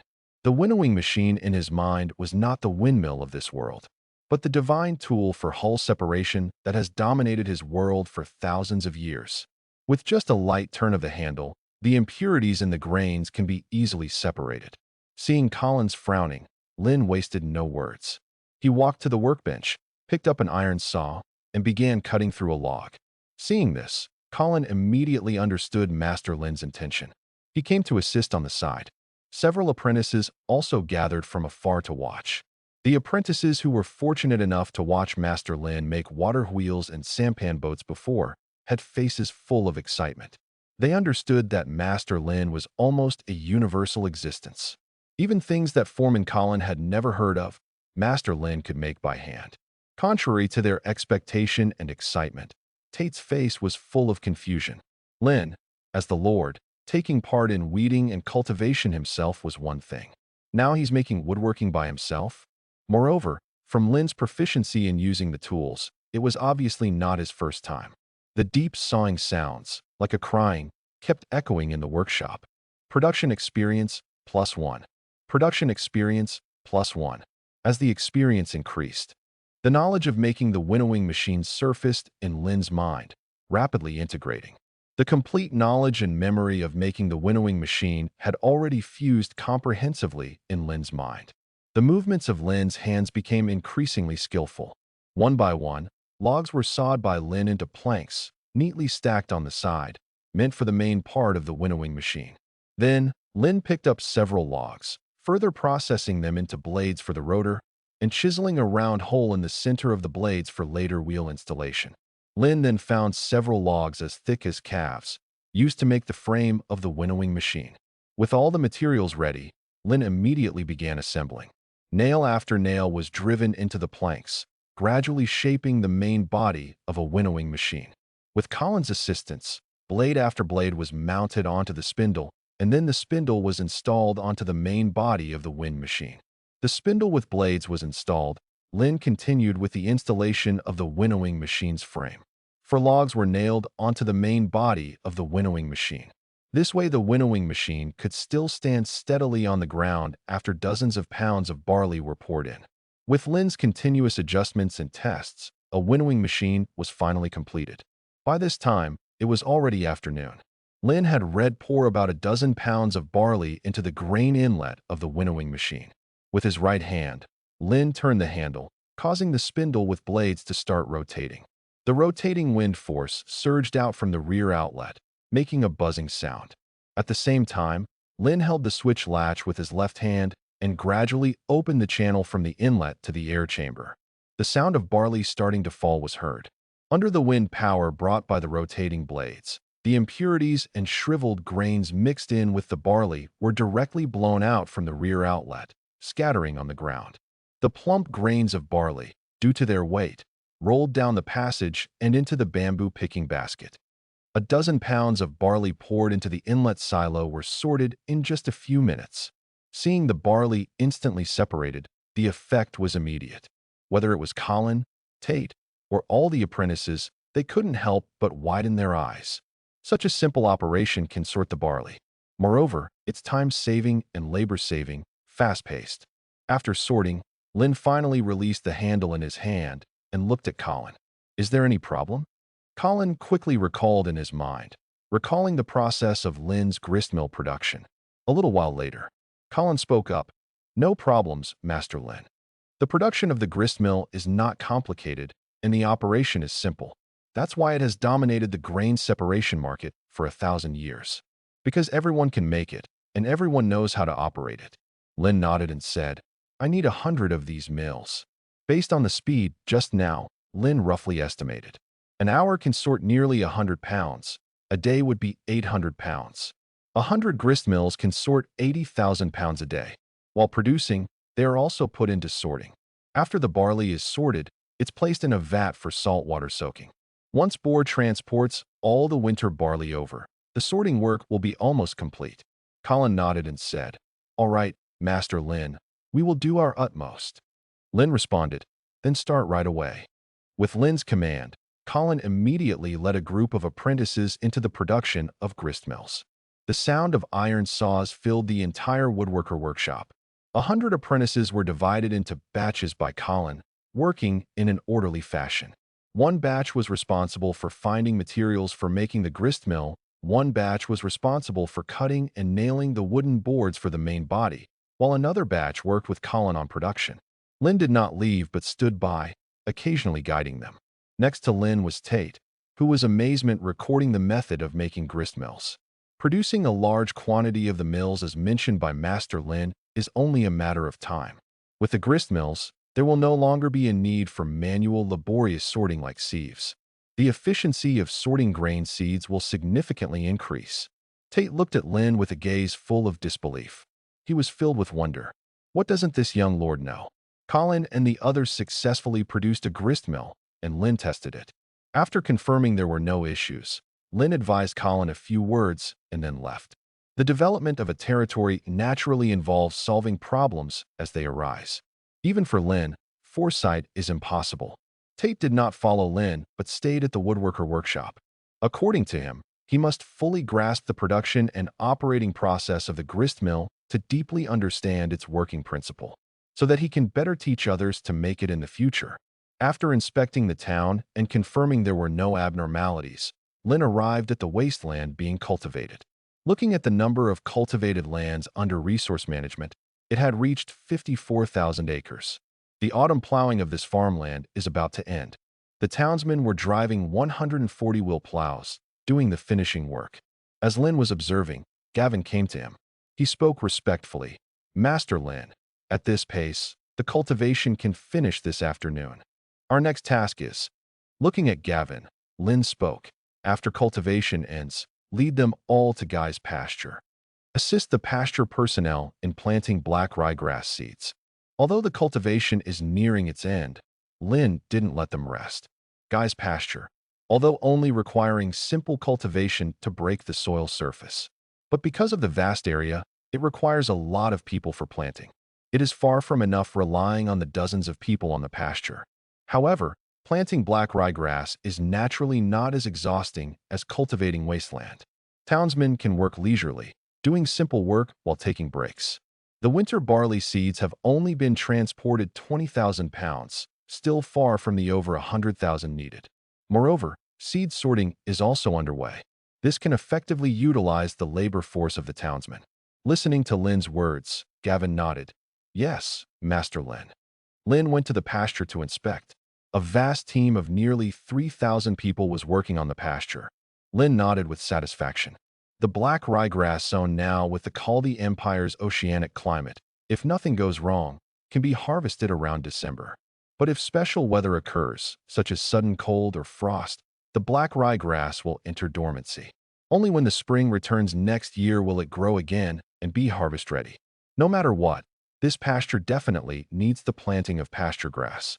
Concerning the dry and fresh grass rations needed for the breeding of poultry, livestock, and even warhorses next year. Riding on Moing, Lin returned to the town. On the way back, Lin saw again a long line of carriages driving toward the town. Such a lengthy convoy, so many carriages. Lin didn't have to guess to know it was Boar transporting the winter barley to the territory. The caravan drew near. Seeing Boar's somewhat tired face, Lin said, "You've worked hard, Mr. Boar." Clearly, he hadn't had a good rest to transport this batch of goods. Boar smiled and nodded. "Master Lin, you're too kind. Since it's your commission, I must give it my all."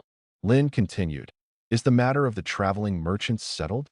Hearing Lin's words, Boar was momentarily stunned, but he understood the next moment. That night, they were just outside Master Lin's territory walls. A gathering of dozens of people naturally attracted the attention of the soldiers on the walls. It's only logical that Master Lin would know about it. Boar recalled those two bloody heads. He nodded, his expression calm. "Rest assured, Master Lin, everything is under control.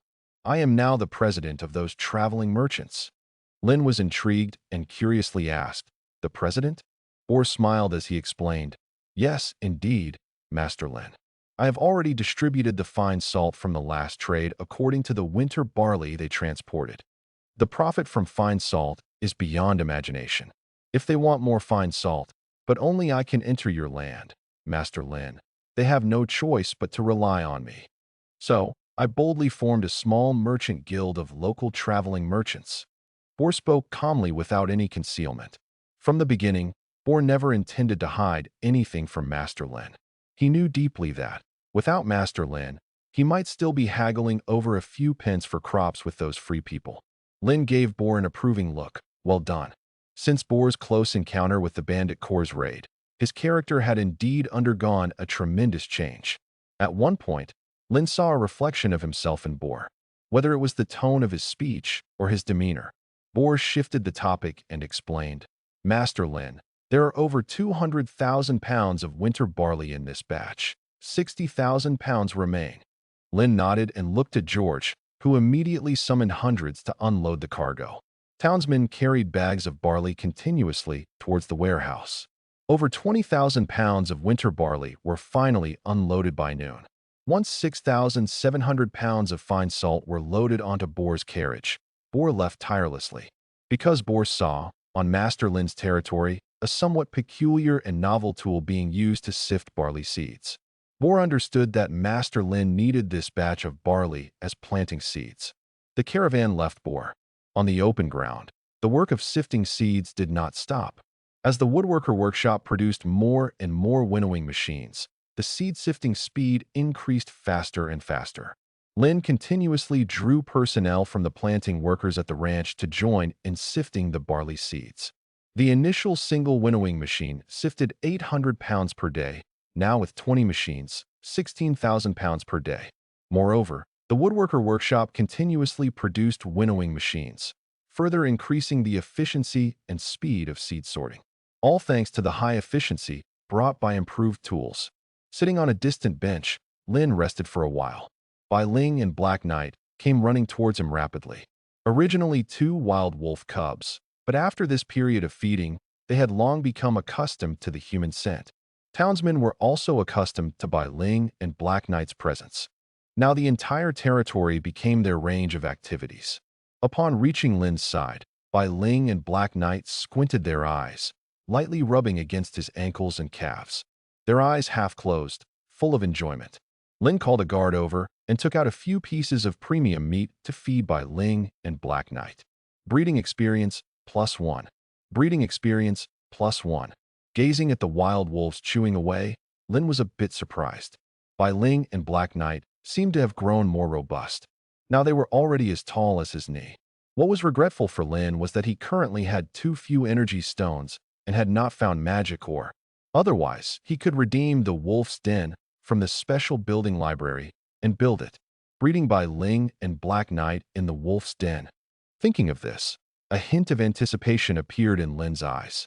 After eating a few more pieces of premium meat Lin fed them, Bai Ling and Black Knight licked their lips contentedly. They trotted toward the distant wilderness. The wasteland nearby the town has been reclaimed into farmland. They could only go further away, seeking out and chasing those wild rabbits, honing their hunting skills. A text panel appeared before Lin's eyes. Your breeding has upgraded to level 2. Unlocking. Animal breeding system. Reward acquired. Skill duplication book ×1.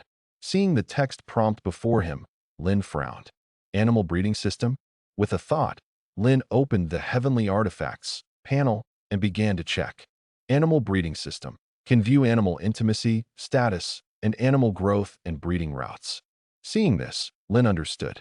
Similar to the resident information column, which allows viewing each resident's detailed information. Now, he can view various animals' information status. For future livestock and poultry breeding, it's quite a valuable feature. Lin nodded in satisfaction. As for the skill duplication book, he now had 7 of them. Yet Lin still hadn't identified a skill he wanted to learn. The only skill catching his eye was Rose's charge skill. But to consume a skill duplication book, to duplicate a basic writing skill seemed quite wasteful. Only an extraordinary skill would be worthy of duplication. But neither the witch Sienna nor the priest Old John had transferable extraordinary skills. Lin decided to wait a bit longer. He glanced at the Heavenly Artifacts panel. Now, only construction and collection hadn't reached level 2. Construction, level 1, 121/200, plus. Collection, level 1, 192/200, plus. The experience required for the construction skill was still quite extensive. But the collection skill was about to reach level 2. Lin walked toward the townsman sifting seeds.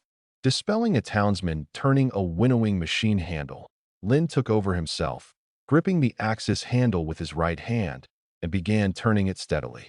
Collection experience +1. Collection experience +1. Collection experience +1. Your collection has upgraded to level 2. Unlocking. Fishing. Reward acquired. Skill duplication book ×1. Looking at the text prompt that appeared once again before him, Lin was slightly taken aback.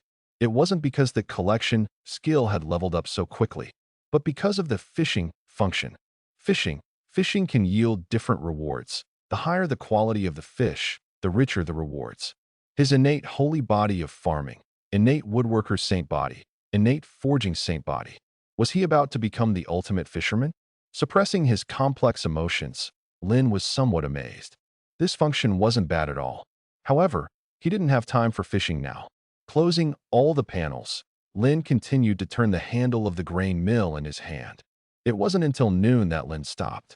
Lin walked toward the central area of the main castle in the town.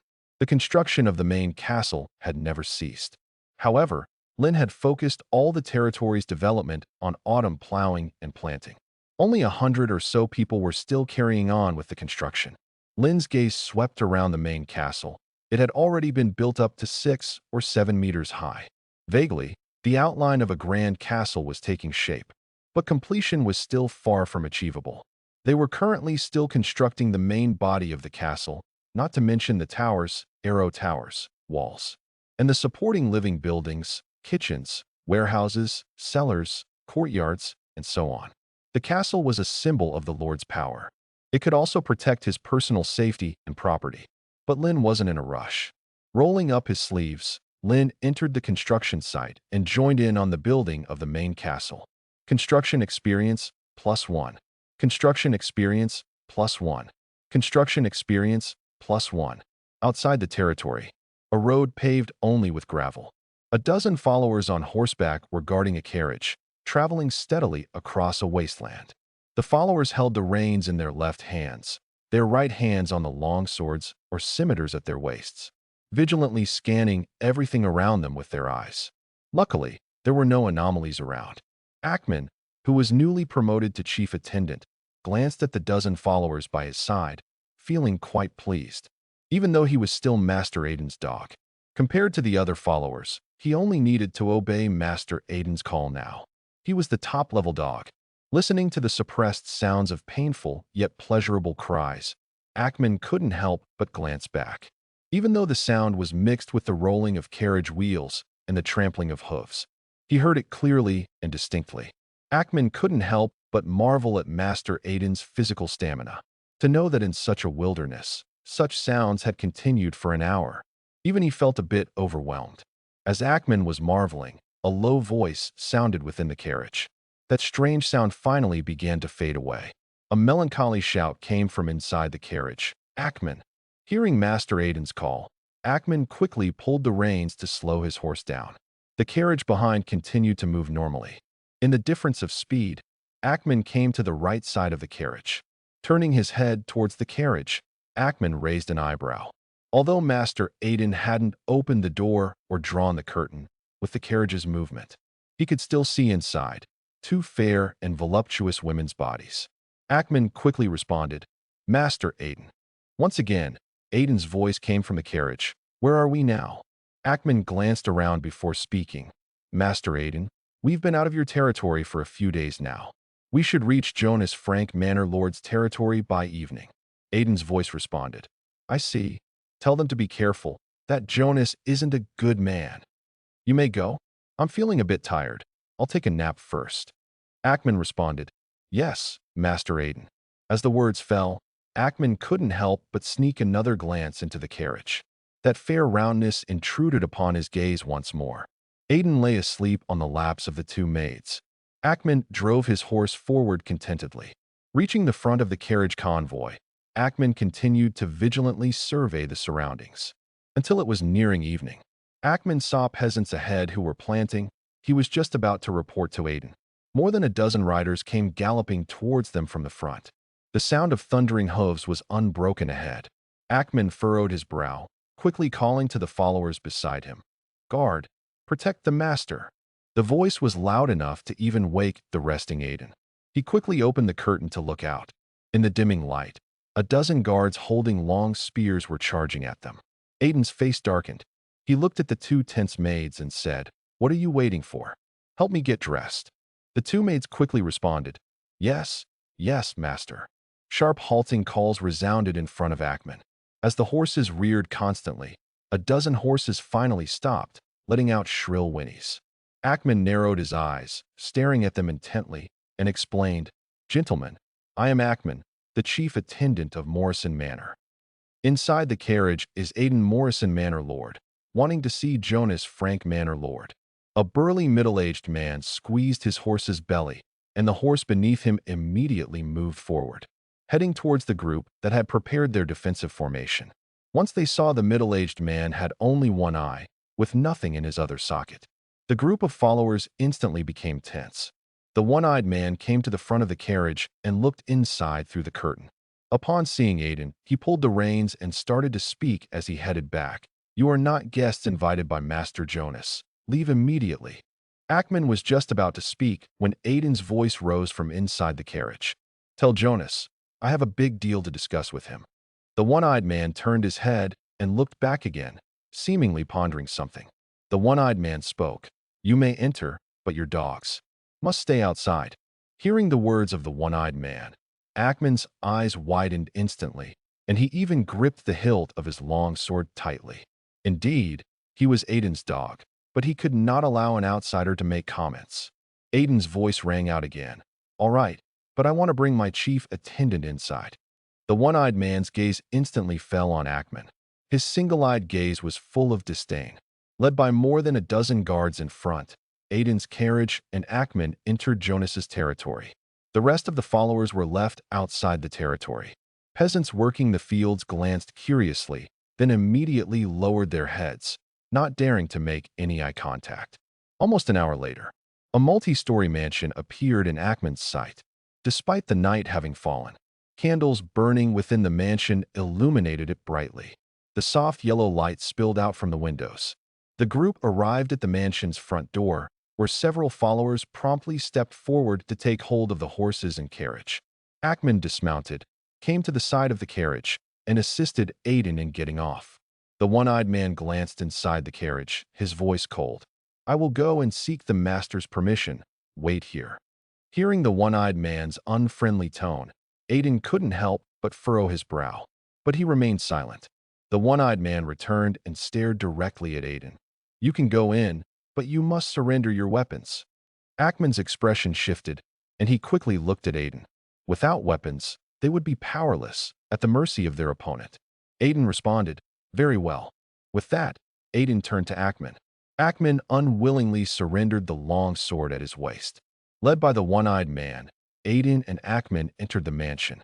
Ackman surveyed the surroundings. On either side of the wool carpet laid in the corridor were oil lamp posts made from bronze.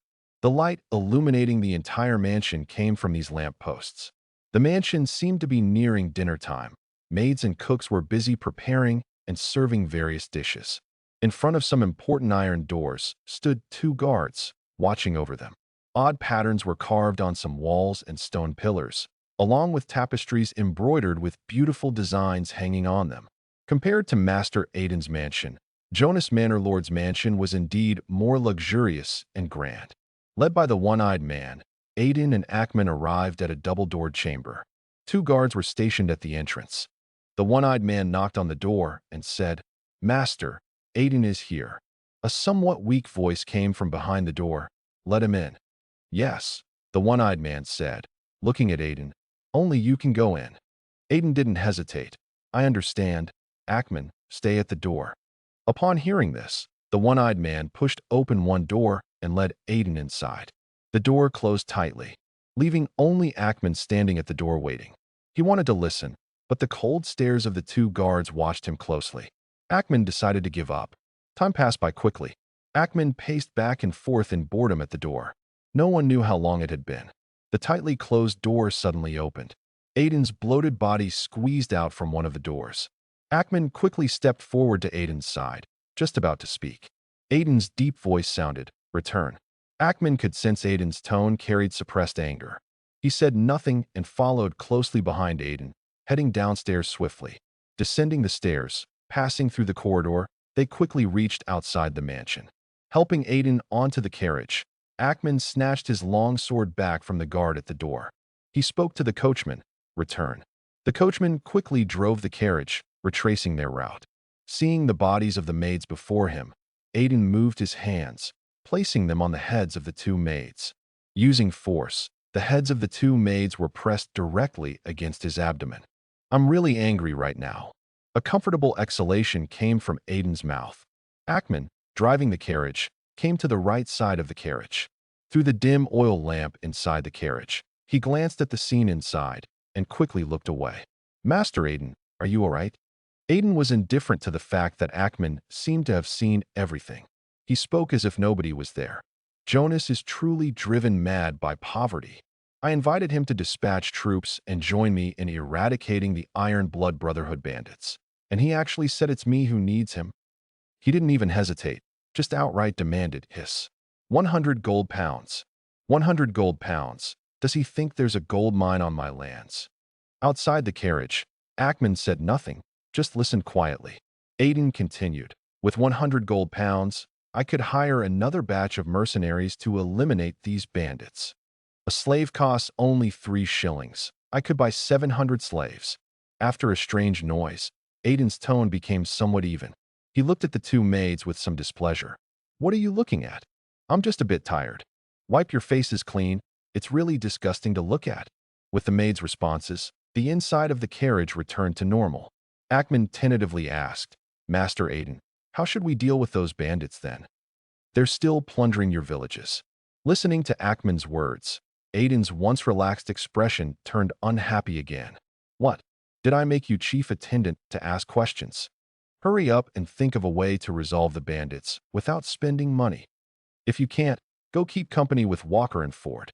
Ackman was terrified and quickly responded, Yes, Master Aiden. To Ackman, those maids were still tempting, but now he no longer had the mood to peek at them. His mind started to race. He wanted to quickly find a way to solve the problem. But Ackman realized that no matter how hard he tried, he couldn't think of any way to resolve the Iron Blood Brotherhood bandit core as Master Aiden demanded. Until now, he finally understood. Being the chief attendant wasn't as easy as it seemed. When the carriage drove out of Jonas's manor and joined the followers gathering warmth around the campfire, the carriage convoy drove through the night under the illumination of torches. In the blink of an eye, Boar had led the traders back and forth nearly 6 times. The 1,116,000 pounds of winter barley had finally been completely transported. Looking at Boar in front of him, Lynn noticed that Boar's face had become much more haggard. One could even see the obvious fatigue. Clearly, Boar had made a great effort to ensure the success of this winter barley trade. To Boar, all of this was worth it. The 1,116,000 pounds of winter barley, at the market price of £5 per penny, totaled 966 gold pounds and 12 shillings. If they could acquire the fine salt at the price of 6 pence per pound given by Master Lin, they could obtain a total of 36,000 pounds of fine salt. Selling this fine salt at the current highest market price, they would make a huge profit. So much so that Boar couldn't even calculate the exact amount mentally. Boar watched as bags of fine salt were continuously loaded onto horse carts. His words were full of gratitude. Master Lin, thank you for your trust. With this batch of fine salt, both his assets and social status were bound to change dramatically, and Boar knew well that all this was granted by Master Lin standing before him. Boar admitted that there was a certain element of luck involved, but more of it came from Master Lin. With his current power, he could choose any local trader to help him collect this winter barley. But Master Lin chose him. Looking at Boar's earnest expression, Lin smiled lightly and said, Mr. Boar, you misunderstood. We are merely conducting a transaction. Each takes what they need, exchanging value. That's all. Boar couldn't help but be moved. Even at such a moment, Master Lin did not forget to preserve his dignity. Boar felt that he would never meet another lord like Master Lin again. Boar took a deep breath and said, Very well, Master Lin. After all the fine salt was loaded onto Boar's convoy of horse carts, he left with hope for the future. Once Boar disappeared into the wilderness beyond, Lin finally withdrew his gaze. With a thought, Lin opened the holographic map. On the ranch, nearly 3,000 townspeople were diligently tilling, breaking the surface structure of the soil. After several days of full-force cultivation, the 1,000 acres of land intended for planting black rye grass were near completion. The remaining dozens of acres were enough to be tilled by the workers at Guy Ranch. Lin called Kesey over, instructing her to go to the ranch and gather all the townspeople back. He was about to start the autumn planting. More than half an hour later, teams of townspeople arrived at the open space in front of the small town. Thin whispers circulated constantly among them. Is the planting finally starting? It should be. Master Lin has been preparing for so long already. Yeah, over a week ago, I saw Master Lin arrange for people to use this thing called the grain windmill to select seeds. Planting is good. Only by sowing seeds can there be a harvest next year. Tens of thousands of acres of farmland. I've never farmed such vast land in my life. When all the townspeople gathered in the open space, Lin walked to the front of them. Lin's gaze swept over them. Without any need for him to silence them, the townspeople voluntarily fell silent, waiting for Lin to speak. Seeing the crowd quiet before him, Lin nodded with satisfaction. This is what you call discipline and order. Even though they were ordinary townspeople, they had initially achieved the discipline of soldiers. Taking a deep breath, Lin spoke. I believe you all know the purpose of this gathering. Nobody wanted to stand out by answering prematurely. They merely watched with wide eyes, because Master Lin hadn't yet said they could respond. All preparations are complete. From now on, autumn planting begins. Master Lin's words were extremely brief, so brief that there were only a few words. However, within these simple words, They felt an inexplicable wave of emotion. Autumn planting. Autumn planting.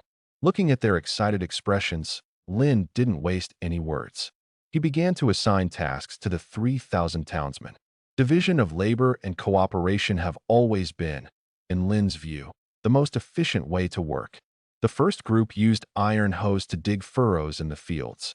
The second group carried the continuously accumulated compost to fertilize at intervals of about 20 centimeters. The third group took the selected and soaked winter barley seeds for sowing, placing them atop the compost. The fourth group covered the soil, gently burying the furrows using iron hoes and rakes. Repeating this process, all 55,000 acres of cultivated land were completely planted. With a command from Master Lin, all the assigned townsmen marched majestically toward the fields not far away. Autumn tillage officially began. Planting winter barley was much like planting peas, both using a strip sowing method. It allowed the winter barley enough space to grow while reducing the wastage of piled compost. Later, they could also apply spot fertilization and irrigation. It could be said that strip sowing was the best planting method Lin could think of and achieve for now. The early October in the Karidi Empire had become somewhat chilly, but the townsmen planting in the fields were full of fervor on their faces. They were exerting their strength, aiming to plant next year's hopes into the land. They hoped for a great harvest in July or August of the following year. Although Master Lin was the owner of this land, the townsmen, as the Lord's townspeople, shared the same thought. Because the harvested barley was not only Master Lin's property, but also the food everyone depended on for survival. Lin stood on the limestone road outside the field. One by one, the townsmen carried their tools, either shouldering loads of compost or driving horse-drawn carts transporting barley seeds. When they saw Lin, they all bowed, respectfully calling him Master Lin. After observing for a while, Lin rolled up his sleeves and joined the planting team. Planting experience, +1. Planting experience, +1. Planting experience, +1. With previous experience in pea planting, many townsmen had already mastered the technique of strip sowing. Lin found that, even without his instructions, these townsmen who learned strip sowing were teaching others live on a one-to-one or one-to-many basis. After several hands-on teaching sessions before, he had successfully taught the farmers the strip sowing planting method. In the future, he would no longer need to conduct face-to-face strip sowing teaching. Thinking of this, Lin couldn't help but smile. Like gaining experience, effort would always bring rewards. It wasn't until nightfall that Lin finally stopped. He glanced at the vast field that had been planted in just half a day. Lin began to ponder. 3,000 townsmen continuously and diligently farmed for 5 hours, planting approximately 1,000 acres of barley. Among the 3,000 townsmen, 1,000 were busy transporting barley seeds, compost, and so on. Only about 2,000 were directly involved in sowing. If calculated over a whole day, at most 2,000 acres could be planted. If no unexpected situations happened, a month's time would be enough to complete planting all 55,000 acres of farmland.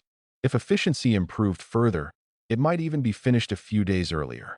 Thinking of this, Lin felt a burst of satisfaction. As the sky grew dark and dim, Lin shouted loudly to everyone, "That's it for today. Everyone go back and rest." Lin's voice was not loud, but with guards continuously passing on the command around. This order quickly reached the ears of every townsman in the field. Bursts of grateful cheers echoed through the fields. Lin smiled calmly and took the lead back to the small town. The scholar Tate, who was learning and recording strip sowing, felt his skin tingle as he witnessed the scene. As a lord, Lin actually took the initiative to call all the townsmen who were planting to rest. Is this really the real world? Tate felt like he was dreaming. Wasn't a lord supposed to exploit free people or peasants to the extreme? Tate didn't dare to ask, nor would anyone answer him. Seeing the cheerful and excited expressions on the townsmen's faces, Tate couldn't help but be infected. Tate felt that the Lord's land was incredibly miraculous. Everyone could realize their value without worrying about hunger or oppression, without needing to worry about life-threatening dangers. Tate sighed in his heart, feeling that staying on this land could be a very wise choice. By the time Lin returned to the small town, the night had already enveloped the entire world. In the open space left in the town, Large bonfires built with dozens of logs were blazing fiercely. Under the night's wind, the fierce flames swayed continuously, illuminating the front of the town brightly. The sparks flew skyward. The cooks had already finished preparing the evening meal and, in groups of twos and threes, were carrying various dishes from the kitchen to the wooden tables in the open area. He paced to Lin's side, speaking gently. "Master, the hot water is ready for you. You can soak and clean yourself. The separate meal has also been cooked, placed in your room." Lin nodded and said, "Well done." Listening to Master Lin's praise, Kisi's eyebrows couldn't help but rise, with a hint of a proud smile on the corner of her mouth. However, Kisi remained silent, quietly following behind Lin. Returning to the room, just as Kisi had said, the steaming hot water in the hall immediately caught Lin's eye. On the nearby table, there was a plate of golden meat, wheat egg fish porridge, several pieces of wheat bread, and a large glass of beer. Without any hesitation, Lin removed his remaining clothes and slipped into the bathing tub. Kisi, standing behind, saw this and her eyes widened instantly, quickly turning away. Kisi slowly spoke. "Master Lin, you bathe first. I need to arrange the workers at the textile workshop." After speaking, Kisi just wanted to flee. Kisi's steps halted instantly. She wanted to turn back, but instantly remembered Master Lin's current state. Kisi hesitantly asked, "Master Lin." Lin's voice continued, "There's no rush with the workshop. First, help me scrub my back. I've been quite tired lately." Upon hearing the words "scrub back," Kisi's eyes widened instantly. Master Lin wanted her to scrub his back? Wouldn't that require close physical contact? And after scrubbing the back, wouldn't it? Previously, she was a free person, no more than employed labor by the manor lord. Where had she ever scrubbed the manor lord's back? Kisi struggled internally for a moment, eventually stepping heavily into the red brick house. "All right. Okay, Master Lin." Even her voice trembled slightly. Arriving at the bathing tub, Kisi secretly glanced at Master Lin inside the tub. His arms, bare of clothes, rested on the edge of the tub. The muscles on his arms were strong, distinctly outlining each muscle, perhaps due to frequent labor in the fields. His arm's skin tone was between fair and wheat. On his chiseled face lay a steaming linen cloth, only revealing his nose and mouth, which breathed evenly. Kisi walked with small steps, coming to Lin's side. Extending her fair and slender hands, she reached toward Lin's left arm. As her palms moved closer, Kisi's heart raced faster. She could even feel the surroundings quiet down, hearing her own heartbeat. Upon touching Lin's arm, Kisi's body shook suddenly. She had touched Master Lin's body. Wasn't this too bold? Kisi realized that Master Lin showed no reaction, still lying in the bathing tub. Kisi's hands on Lin's arm began to gently press. Master Lin still showed no signs of change. Kisi's eyebrow arched. It seemed that giving Master Lin a massage wasn't that difficult. Kisi gradually increased the pressure. After a short while, Kisi tentatively asked, "Master Lin, how do you feel?" Lin's voice sounded, It's all right, a little more strength." Hearing the strange noises from Master Lin, Kisi couldn't help but tense up again. She responded softly, and once more increased the strength in her fingers. Kisi began to adapt to this environment. Her unfamiliar and clumsy hands became skillful, from the left arm to the shoulder, then from the shoulder to the right arm. Even at Lin's request, Kisi massaged the head. Until half an hour later, Kisi stopped, looking at Master Lin's shoulder and arms, as if filled with blood. "Master Lin, I've finished massaging." Lin said, "Well done. Go and rest." Kisi hurriedly answered, "Master, please rest early." After speaking, Kisi couldn't resist glancing again at Lin before stepping and exiting the room. As the door of the red brick house closed, Kisi's heart relaxed slightly. She had initially thought Master Lin would want her to stay overnight after the massage. Unexpectedly, she was easily let go.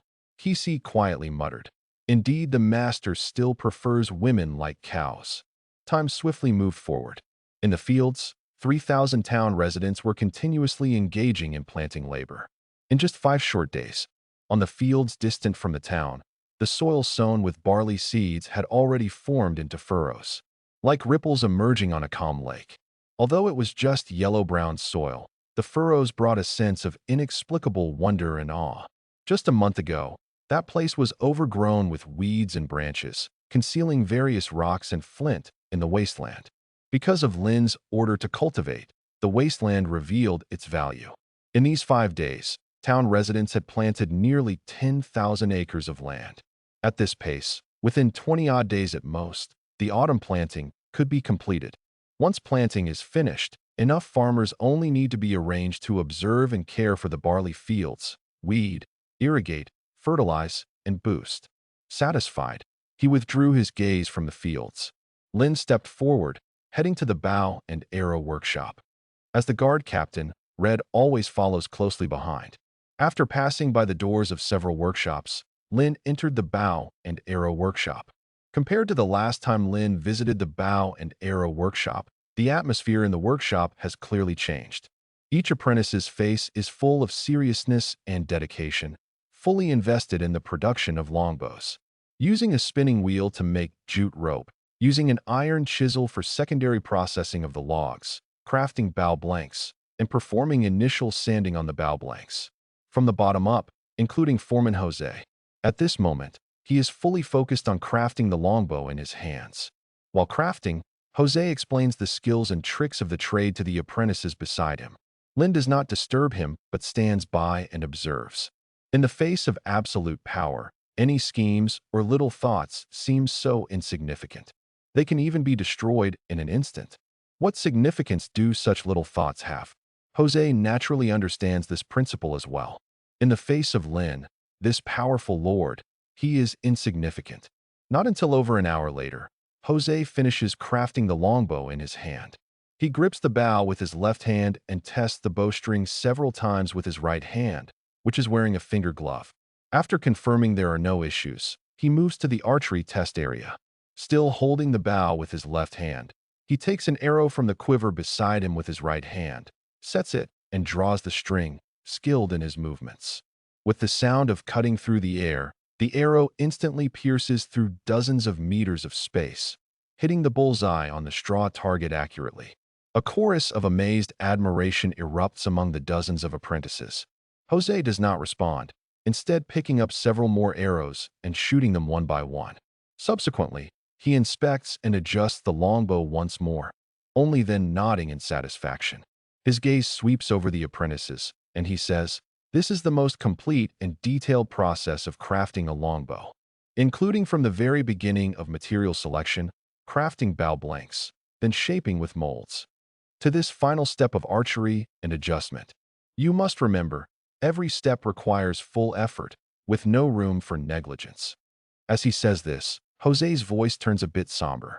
If one day you are conscripted into the army and go to the battlefield, an extra qualified longbow can kill an additional enemy.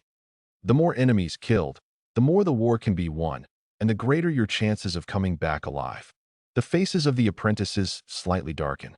They naturally understand that Foreman Jose is just giving an example, but it also warns them that negligence in crafting longbows could lead to soldier deaths and war losses.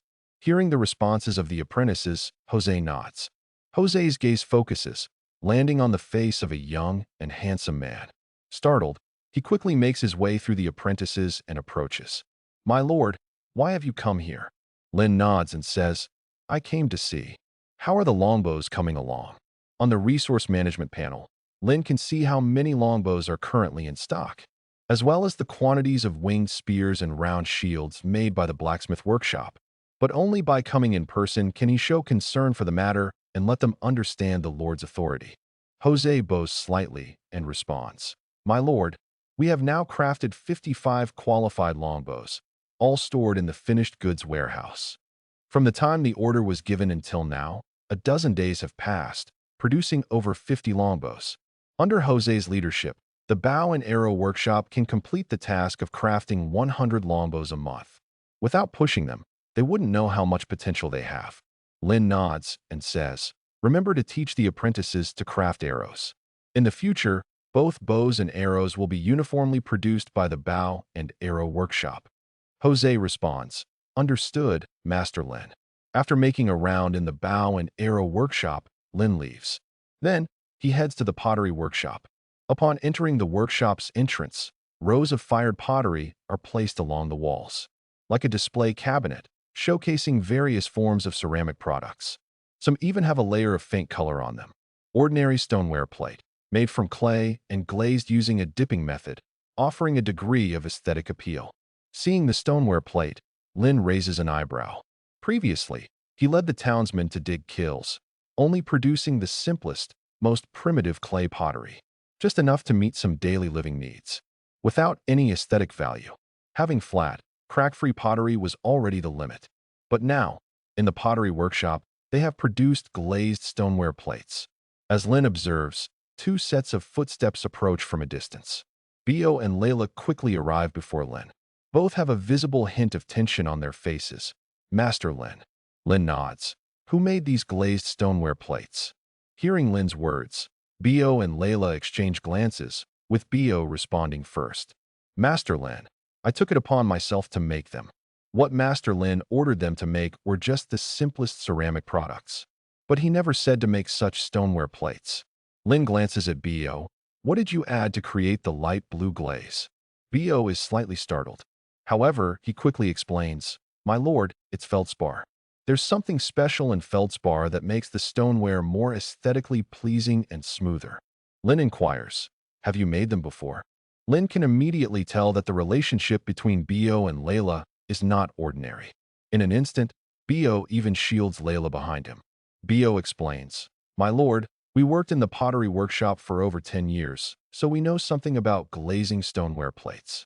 The explanation is reasonable. The pottery industry in this world is not developed. To learn to make pottery, one must work in a pottery workshop. Moreover, crafting usable pottery requires a significant amount of time. Producing exquisite ceramics is a luxury desired by countless noble lords. Only thus do Bio and Layla have level 3 production skills. Lin gives Bio a look of approval, saying, From now on, the workshop will only produce stoneware plates, no more plain clay pottery. Everything in the territory is advancing rapidly. The daily utensils and goods must naturally keep pace. Not only can it improve the townspeople's quality of life, but it can also enhance their satisfaction with life. Then, let them transform their satisfaction with life into the motivation for labor. As Lin speaks, Kisi comes jogging from a distance. Lin just glanced at Kisi and continued talking to Bio and Layla. If there's not enough manpower for the mass production of glazed stoneware, I can allocate more people to the workshop. Bio's eyes instantly brightened, and he glanced at Layla, seeing that she was equally full of anticipation. Bio promptly said, Lord, the workshop needs people. Producing glazed stoneware isn't difficult for us as a couple, and we can even spare time to teach them to work together. But to produce glazed slurry and glaze the stoneware, someone needs to go into the forest to find and excavate feldspar. The feldspar we brought is running out. Lin knowingly nodded. This was the message he most wanted to hear. Place capable people in suitable positions and have them teach the incapable. Straightforwardly tell him, the Lord, what is needed and what conditions are required. The Lord meets their demands and conditions, and then they crazily work for the Lord, crazily produce the goods the Lord needs. Lin said, I will increase the workshop staff to 100 people, and as for how to excavate, arrange it as you see fit. Listening to Lin's words, Bio and Layla's faces were filled with joy, clearly expressed. Lin replied, Go on with your work. After dismissing Bio and Layla, Lin walked out of the pottery workshop. Kisi, who had been waiting at the door, finally stepped forward. Master Lin, Mr. Allen has arrived. He should be at the open space in front of the town now. Lin acknowledged and headed towards the front of the town. Lin was still walking on the brick road, and a strange smell wafted from the front, accompanied by a series of snorting sounds. Turning past the final brick and wood house, Lin's vision widened suddenly. His eyes also lit up abruptly. On the open space in front of the town, horses were standing, being led by reins. Their tall physiques were like moving fortresses, with their robust and tense black or brown muscles shining brilliantly under the sunlight. Especially at the horse's neck, the powerful, thick muscles outlined vigorous lines. All of them were war horses. Allen, casually strolling nearby, saw Lin approaching. He leaned on his cane and approached Lin. Upon reaching Lin's side, Allen's face broke into a smile, and his voice regained its original clarity. Upon seeing Alan's face clearly, Lynn was slightly surprised. It's been a short time since they last met, but Alan's appearance and physique had undergone significant changes. The previously chubby face and portly figure had vanished without a trace. Now Alan had become normal-sized and slightly skinny. Lynn slightly nodded. "Mr. Allen." Iris seemed to have sensed Lynn's change in expression, and he explained with an understanding smile. "Master Lynn seems a bit surprised, but this is normal. I have to thank Grayson for that fellow. If it weren't for him, I might never have slimmed down in my lifetime." Lynn remained silent, continuing to wait for Alan's explanation. Alan continued, "After trading those forest pigs with you, the sea siren left, and I took my longship to the Badon Empire to transport warhorses for you. As soon as I arrived in the Badon Empire, the infection in my body worsened. Fortunately, I lay in the Baghdad hospital in Perth City for almost half a month. The infection in my body finally healed." Lynn nodded. "Fortune comes unexpectedly." Alan shook his head with a bitter smile. "Unfortunately, Perth City's Baghdad Hospital is a livestock hospital specializing in treating warhorses. I was treated just like those warhorses for half a month." Lynn raised an eyebrow. Alan sighed and said, "But everything is past. Being alive is the greatest fortune." Alan turned the topic and continued, "Master Lynn, as you can see, these warhorses are all from the Badon Empire. To distinguish whether they are purebred horses from the Badon Empire, you can clearly differentiate from their body contours and limbs." Lynn's gaze swept over these warhorses. If it were someone else, they might need to differentiate traits, as Alan introduced. But all he needed was a thought. Information about the warhorses would appear, convenient and fast. He could even see the conditions of each warhorse. Looking around, the conditions of these warhorses were quite good. However, whether it's the quality or physique, the clarity of muscle contours, they were not as impressive as the previous batch. Badon warhorse, upper-class warhorse, with excellent speed, handling, etc. He withdrew his gaze, looked at Alan, and asked, "What's the price for these warhorses?" Alan walked beside Lynn without any disguise. "Master Lynn, after trading so many times, I won't hide anything, and you can see it too. These 50 warhorses are not as good as the previous batch, but still, they are extremely good warhorses. You let soldiers ride them to charge, and they won't hesitate whatsoever, even if the front is a long spear array." Lynn nodded. "Price?" Alan continued, 30 gold pounds per horse. "By the way, Master Lynn, I happened to acquire a batch of meat at Fisherman's Wharf. 10,000 pounds of pork." In Lynn's mind, calculations immediately began. 50 upper-class warhorses from Badon, each priced at 30 gold pounds. Adding it up, that's 1,500 gold pounds, or 60,000 pounds of fine salt. Pork is 3 pence per pound. That's 125 gold pounds, or 5,000 pounds of fine salt. With such a huge amount, Lynn's thoughts moved, opening the resource management panel. Processed resources. Fine salt, 67,000 pounds. Seeing this, Lynn calmly spoke. A total of 65,000 pounds of fine salt, or... Alan showed a hint of expectation with a smile. "Master Lynn, fine salt, fine salt." Despite the sea siren having left, the price of fine salt in the Karidi Empire is gradually decreasing. Yet now the salt price remains as high as 9 pence per pound. As long as fine salt is exported, there's still a large profit from price differences. Lynn responded, "All right." Then Lynn's gaze fell on Kesey and George. The two understood instantly, separately arranging townsmen to unload the pork and guide the warhorses to the distant pasture. Having Lynn confirm, George's tense heart eased slightly. Though this trade is just 50 warhorses, the transaction amount is high, reaching 1,500 gold pounds. For Alan, this doesn't count as the biggest transaction, yet it can still rank in the top 10. If Master Lynn isn't satisfied with this batch of warhorses, reselling them will be troublesome. The long travel and transportation put the warhorses in a strange and noisy environment without effective training. These warhorses will quickly become skinny. At that time, these warhorses will receive no favor from any lord. Ultimately, they will only head to the slaughterhouse, becoming food. Then, Alan will suffer a complete loss. The townsmen transported 10,000 pounds of pork to the cellar, and the warhorses headed to the pasture. Afterward, more than 60,000 pounds of fine salt must be loaded onto the wagons. It's an extremely long process. Lin led Alan to Lex's tavern. Sitting at an empty square table, Red once again served as an attendant. He began pouring drinks for Lin and Alan. After lightly clinking glasses, Lin and Alan drank in one go. After a few cups, Alan's cautious heart instantly opened.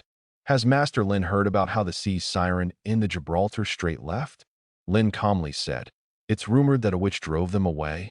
Alan's face showed some surprise, but soon understood. This territory is far from the Gibraltar Strait, and knowing such information most likely comes from other merchants. Alan instantly thought of Grayson. Alan shook his head. Master Lin, this isn't a rumor. It's true. Lin remained silent.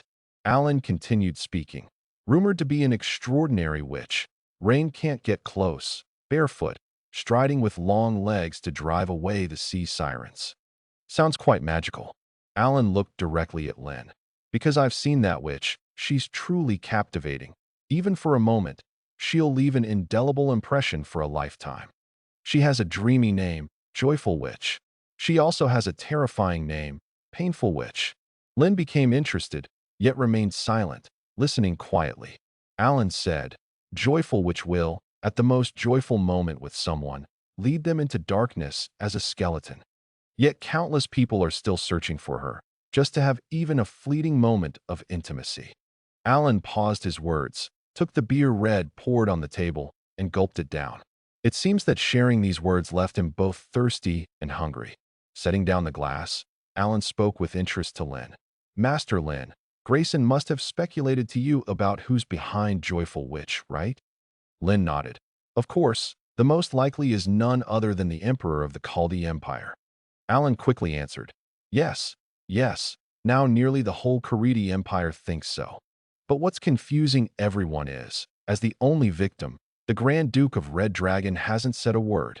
After losing against the sea sirens, he returned to his domain disgraced. An emperor relying on a witch to aid in ruling the empire. A Grand Duke's men suffered countless casualties, yet he remained silent and endured. Master Lin, do you know what this means? Upon hearing this, Lin's eyebrows slightly raised. His fingers rhythmically tapped on the table. Alan continued speaking. Master Lin, war. A bigger war is about to sweep across the entire Chaldee. Alan's expression turned excited, even standing up abruptly. No, it could even affect all empires in the central regions of the Garonia continent. By then, the empire's power will reshuffle drastically. Looking at Lin's calm face, Alan's face showed a hint of confusion. Master Lin, aren't you excited? With war, you'll have the opportunity to rise quickly. With war, I can buy large quantities of goods from other lords and sell them to you. Lin's eyes slightly narrowed. He naturally knows war's arrival will lead to changes in the world's layout, and understands that only during wartime can a low-profile lord like him find a chance to rise. Right now, he does not have enough power to arm wrestle with forces beyond his territory. He still needs time to continue development. Acting hastily will only lead to being crushed under the wheels of war. But Lin has come to understand the current situation with Alan. He is an outright war trafficker. Upon hearing the impending war, he felt no fear. Instead, he became excited and frantic. Lin felt that compared to last time trading with Alan, this time Alan was more reckless, even deranged. Lin speculated that maybe competing for the position of patriarch of the Brown clan brought immense pressure upon him.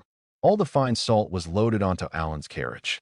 A somewhat intoxicated Alan stumbled out of the tavern. With the help of several guards, he barely climbed onto the carriage. Watching those carriages gradually disappear into the distance, Lin finally withdrew his gaze. The situation outside the territory has become increasingly chaotic. The Emperor of the Empire's duel with the Grand Duke, Mark Dukas, who inherited the title of Marquis Duca and has already assassinated him in the wild. The covetousness of Aiden Manor Lord, and the threat of the Iron Blood Brotherhood Bandit Corps. Meanwhile, his territory is still in the stage of large-scale planting development.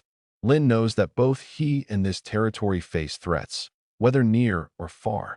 Development must be accelerated rapidly. Retracting his gaze, Lin looked to Kisi waiting behind him and asked, "How many people are currently at the salt factory and salt mine excavation?" Kisi, without any hesitation, replied, 200 at the salt factory, 300 at the salt mine excavation. She went to inspect all 3 veins daily. She couldn't be more familiar with the numbers at the 3 veins. Lynn acknowledged her answer and began to ponder. Last month, to reclaim more wasteland. He indeed drew part of the workers from the salt factory. But now that the reclamation is over, workers have returned to their posts. The labor force of 200 excavating the salt mines is indeed sufficient. However, the labor force at the salt factory and the daily output of fine salt, due to his frequent transactions with merchants, have struggled to keep up with the 800 pounds of fine salt production. There is a need to increase the number of rock salt excavation workers, expand the salt factory, and increase the fine salt production of the salt factory. Lynn stepped towards the blacksmith workshop. Several minutes later, Lynn arrived at the blacksmith workshop. At that moment, Arello was leading the apprentices in the production of winged spears. Seeing Lynn arriving, Arello immediately went to greet him. Arello spoke with complete respect. Master Lynn. Lynn said, temporarily halt the production of winged spears. Everyone in the workshop will start rushing to make 10 large iron pots. After the previous rush production by the blacksmith workshop, all 500 soldiers led by Rose were already equipped with winged spears. The current forging production is purely for weapon reserves. Temporarily stopping it won't affect anything. However, increasing the production of fine salt is currently the most needed. Arello's brow furrowed instantly. The current salt factory, given the current conditions, is already using the most efficient and advanced brine evaporation salt-making technique. Manual stone milling to break fine salt. Cleaning and screening, large dissolution pools, and 4 pots that can hold 2,000 pounds of brine for simultaneous evaporation and crystallization. To increase the output of fine salt, the only option is to expand the salt factory. After conveying his request to Arello, Arello instantly got the point and immediately complied. Previously, it was because the purchased iron chunks were limited. Lynn naturally wouldn't want to waste a large amount of iron to make large iron pots. With a blast furnace for iron refining and an open-pit iron mine, he has ample quality iron. Lynn has plenty. After instructing Arello, Kesey happened to bring Colin to the blacksmith workshop. Before Colin could speak, Lynn straightforwardly said, take your apprentices, all of them to the salt factory. Colin was somewhat puzzled. Lynn continued to speak. I need to build 2 additional salt factories made of red brick next to the existing one. The red brick factory was continuously firing red brick. A cycle every 4 to 5 days could produce 30,000 bricks. Watching Arello's wide-eyed stare, Colin instantly figured it out. He didn't hesitate, saying, all right, Master Lynn. Lynn said, go ahead. With Lynn's command, both the blacksmith workshop and woodworker workshop started bustling with activity. The diameter of a large iron pot is at least 4 meters, with a depth of about 1 meter too. Such a large iron pot can hold at least 10,000 pounds of brine. It can even reach 20,000 pounds. Accordingly, the required quality iron is also staggering. Such a single iron pot requires at least 10,000 pounds of quality iron. And Master Lin needs 10 such iron pots. For the blacksmith workshop, this is a massive project. Currently, the quality iron stockpile is only 50 to 60,000 pounds. In other words, the blacksmith workshop not only needs to fully devote itself to making iron pots, but also needs to utilize the blast furnace for iron refining fully. Arello felt that the 100 apprentices in his blacksmith workshop might be insufficient. When Lin stepped out of the blacksmith workshop, he saw Colin leading a team of apprentices, walking down the lime road exiting the small town. They held various tools, some driving carriages towards the red brick factory. They needed to transport a large number of red bricks to the salt factory. Fortunately, the salt factory's distance from the town wasn't far, only 5 or 6 miles at most. They could build during the day and return to town for dinner at night. With the salt factory expansion arranged, the next step was simply waiting for Colin and Arello to jointly complete the construction of the salt factory. At that point, when the 3,000 farmers finished their autumn planting, a portion of the laborers could be reassigned from these farmers to the salt factory to produce fine salt. The farmers can also be distributed among the workshops in need of labor, filling any vacant positions left in the workshops. This perfectly solves the issue of idle labor after land cultivation and planting are finished. Finalizing his short-term planning in his mind, Lin strode toward the main castle in the center of the small town. He still needed to continue building up construction skills experience. Lin held a red brick in his left hand and a plastering knife in his right. Skillfully, he scooped up a sticky mixture of lime and sand from a wooden bucket and spread it on a red brick. Placing the red brick with his left hand on the wall in front of him, his right hand continued tapping the red brick with the plastering knife. This made the bond between red bricks increasingly firm. At the same time, using a plumb line, he tested whether the wall was perpendicular. Once confirmed as problem-free, he picked up another red brick and continued wall building. Like this, again and again. Construction experience, +1. Construction experience, +1. Whether wall building or land cultivation and planting, simpler tasks often require tremendous patience to execute. Even though repeating the same task, it gave Lin a strange sense of fulfillment. Lin stepped towards the red brick house. The bonfire kindled, and townsmen returning from labor started to head back from various directions, beginning to enjoy their leisurely life after work. After enjoying the egg and fresh meat breakfast carefully prepared by Kisi, Lin walked out of the red brick house. Walking on the clean and tidy red brick road, Lin cast a glance back at Red. Red, do you know how to fish? The territory was now developing rapidly and orderly, with Gavin and Wilbur, along with the dozens of helpers assigned to them. The planting of winter barley seeds did not require much of his attention. In each workshop, he appointed capable townsmen as foremen, and if any issues arose, they could directly approach the workshop foreman. If nothing else, there was Kisi, who had the well-organized talent, serving as the steward.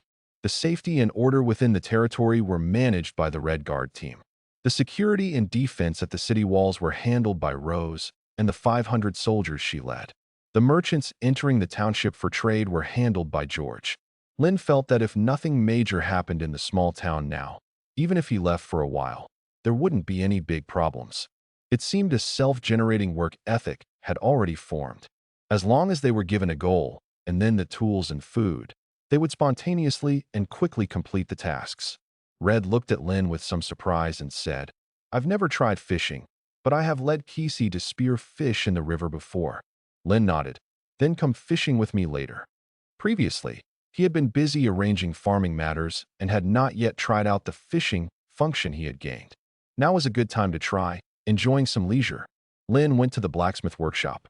In the blacksmith workshop, Irello was leading a group of apprentices in crafting large iron pots. Upon seeing Lin, he immediately approached him. But before he could speak, Lin shooed him away. He had come to the blacksmith workshop only to make a fishhook.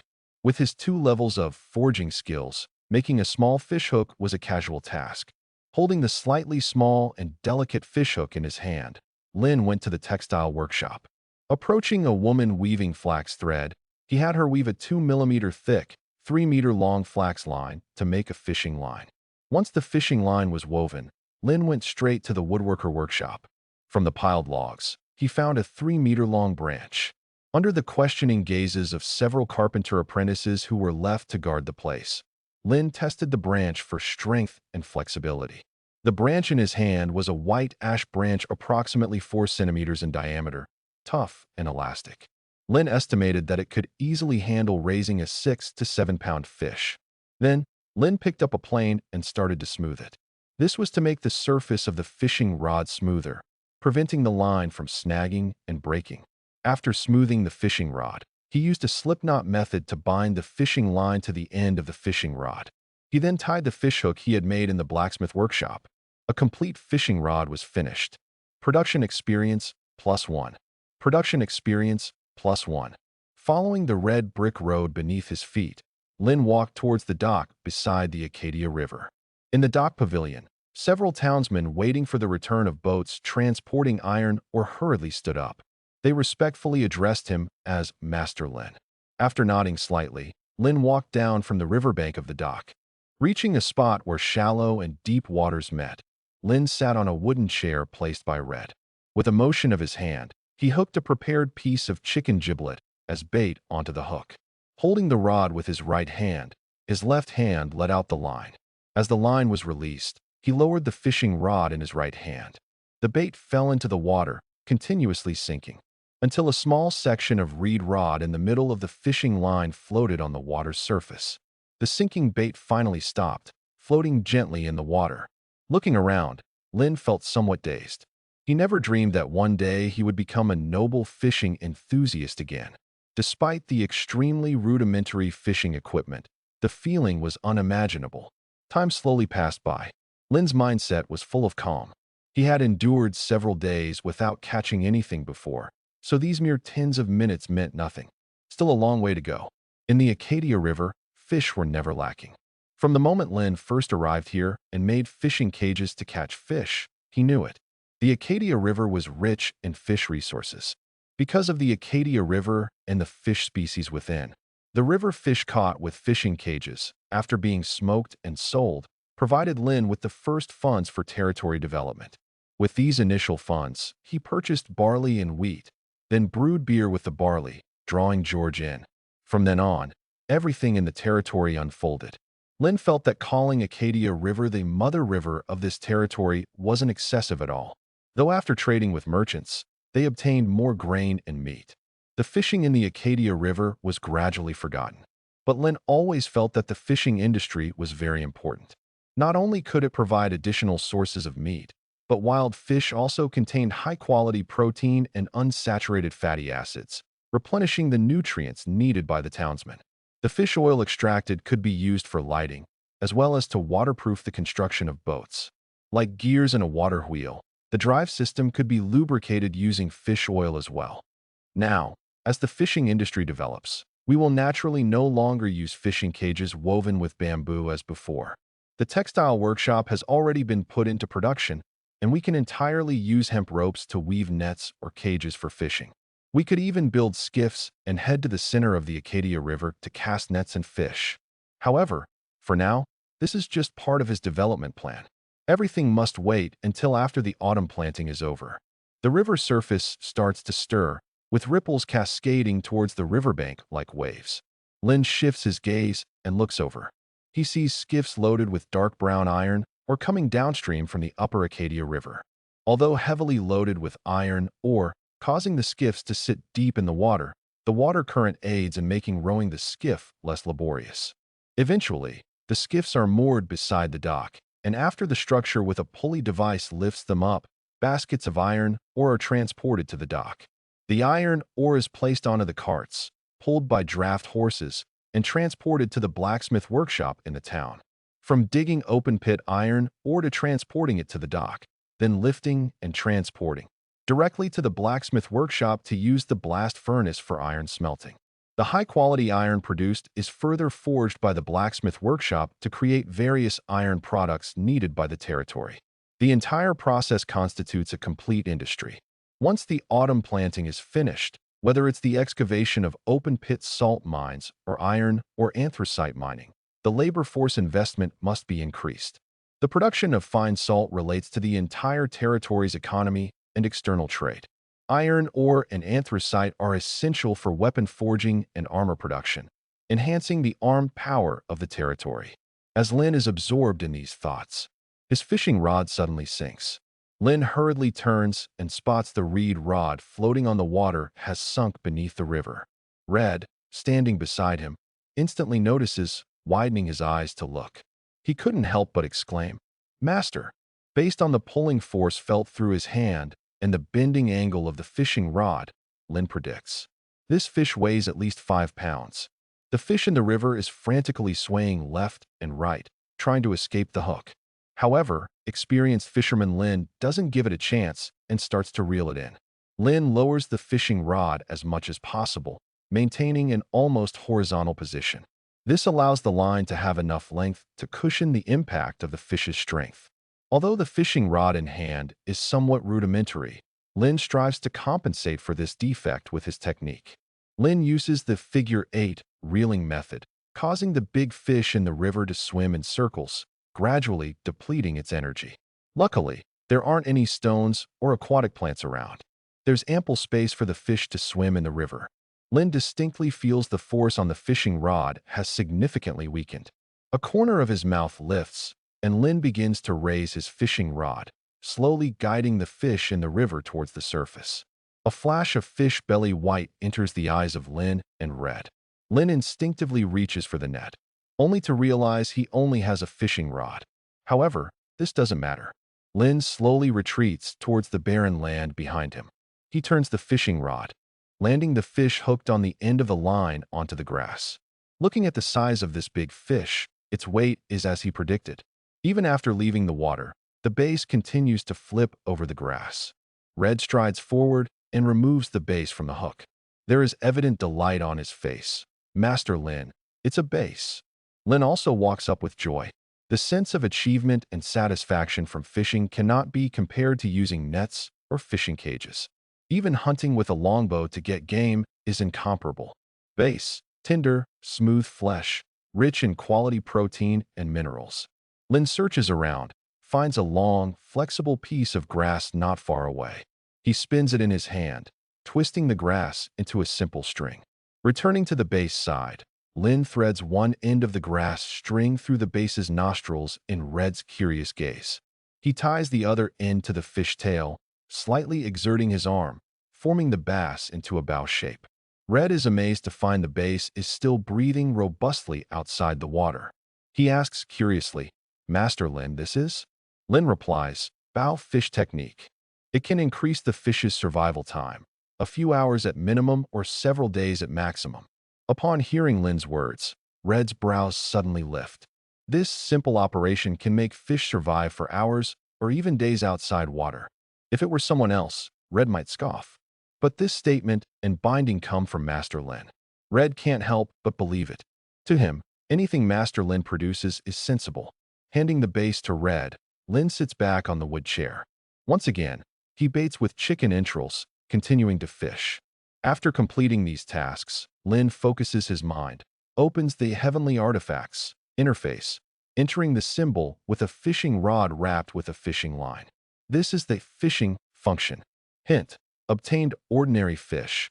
Base times 1. Reward: 10 energy stones.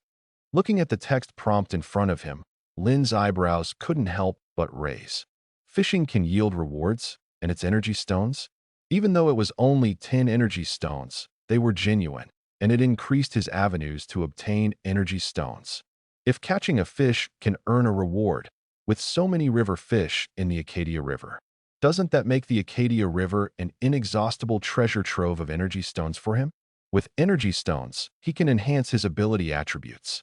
The plans from the special building library can be redeemed. All kinds of seeds from the special seed store can be redeemed, and so on. Thinking of this, an inexplicable excitement arose within Lin. Lin suppressed the excitement in his heart. While waiting for the river fish to bite, he began pondering in his mind. A 5-pound bass, is that an ordinary fish? What would be above ordinary fish? Or perhaps sea sirens? Shoving the doubts out of his mind, Lin began organizing his energy stones. From the milestone function, he collected all the energy stones obtained from completed achievements. The number of energy stones had already reached 4,000. Looking again at the items in the special building library and the special seed store.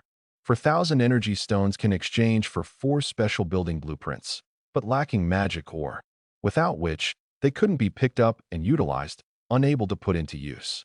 And in the special seed store, what he currently needs most is the Emperor Potato, but it requires 10,000 energy stones to redeem. The energy stones fall far short. Ultimately, Lin decided to use all the energy stones to enhance his attributes. Would you like to consume 1,000 energy stones to increase attack E+ to D-? He continuously used them, enhancing 4 times. His attack attribute had now increased from E+ to D+. A warm sensation arose within Lin's body, swiftly streaming and blending. A few seconds later, the warmth faded. A peculiar sense of comfort arose in Lin's mind. Lin could clearly feel the changes happening to his body. With a slight clench of his fist, an enormous sense of power surged instantly. Lin felt that he could now easily subdue an adult wild boar with his bare hands. He even would have energy to spare. Lin nodded with satisfaction, continuing to immerse himself in fishing. A day passed in an instant. During this time, Lin caught a total of 16 fish. Each fish brought Lin 10 energy stones. The last carp weighed a hefty 15 pounds. Even Lin's fishing rod snapped as a result, to the extent that Lin had to jump into the river to retrieve the exhausted carp. Throwing the large carp on the ground, Lin panted heavily, his face full of a gratifying smile. The massive body, with scales shimmering under the sunset, and the giant gills heaving continually. Catching a 15-pound wild carp was a first in Lin's life. That feeling of excitement was nothing less than reaching the peak of life. Beside Lin, Red's face was full of amazement. So this is the joy of fishing? After casting the bait into the river, perhaps there's a long wait. But after the wait, once a fish bites, one starts to anticipate. Is it a big fish or a small fish? Is it merely a false alarm, or is it a real catch? And in front of Lin, another text prompt appeared. Prompt: received ordinary fish. Carp ×1. Reward acquired. Skill book. One-handed weapon mastery. Looking at the text in front of him, Lin's eyebrows raised again. One-handed weapon mastery. Fishing can even yield a skill book? One-handed weapon mastery. Increases proficiency with one-handed weapons, allowing for greater skill in using them, achieving higher combat levels. Prompt: received one-handed weapon mastery. Do you wish to learn? Without any hesitation, Lin thought. Learn. With that thought, a surge of memory emerged in Lin's mind, rapidly integrating. Lin glanced at the scimitar at his waist, and techniques for using the scimitar instantly surfaced in his mind. The pros and cons of holding the scimitar in standard grip and reverse grip. Chopping, horizontal slashes, upward cuts, and thrusts and other attack techniques. Footwork movement, jumping movement, and so forth. Even techniques for using the scimitar as a throwing knife in special situations. It felt as if he had been diligently practicing the scimitar for over a decade. And not just the scimitar, but other one-handed weapons as well. Lin nodded in satisfaction. This unlocked fishing ability is one of his most satisfying features. Looking at Red, Lin, thrilled, said, "Let's take the fish back and let everyone have a taste." Including the 15-pound carp, Lin had fished up 70 pounds of river fish in a day. If there'd been a fish keeper, it would surely have been overloaded this time. If it were before, Lin wouldn't have dared imagine such a thing in his dreams. But now, it's truly happening to him. This is what fishing should be like. If not for the gradually dimming light and the exhausted chicken innards bait, Lin wouldn't have returned so soon. With his right hand holding the fishing rod, Lin made his way back to the village. Following behind him, Red carried dozens of pounds of bass and other fish in one hand, and the 15-pound carp in the other. This weight was nothing to him. Under the curious gaze of townsmen by the roadside, Lin led Red back to the village. Returning from the fields, Kisi saw the river fish in Red's hand. She joyously exclaimed, "Master Lin, caught so many fish?" An image of the time when Master Lin first took her to the riverside using the fishing cage flashed in Kisi's mind. Lin responded, "All were caught by fishing. Take them to the kitchen and have the chef make fish soup tonight." Red acknowledged and raced off to the kitchen with the river fish. The kitchen wasn't far, just a few minutes' walk. As she watched Red go, Kisi reported to Lin, "Master Lin, another fight broke out on the farm today." Lin couldn't help but frown. "Tell me in detail." Kisi continued, "It was a dispute over the right to use farm tools that led to a fight between two townsmen, one of whom, being a bit more robust, broke another's nose and then escaped. However, I've already instructed the guard to capture and bind him and hold him in custody. For you to decide, Master." Lin acknowledged, "Bring both of them over." Kisi responded, "Yes, Master, I'll go right away." Lin sat on the bench nearby, waiting for Kisi to bring over the two townsmen who had committed an offense. Conflicts among the townsmen were an unavoidable issue for Lin. Despite their satisfaction with their current lives, and despite them being his townspeople, they were still living people. Everyone has their own thoughts and mindsets. If everyone had the same thoughts and no emotional changes, how would they be any different from walking corpses? After Red returned from the kitchen, four guards followed Kisi, bringing two townsmen from the distant residential area. Although bound and carried by the guards, the two townsmen still glared at each other angrily. If not for the presence of Kisi and the guards, the fiery aura emanating from them suggested they would not hesitate to fight again. "What are you looking at? Useless wretch. Coward, why are you running? If you've got guts, don't run."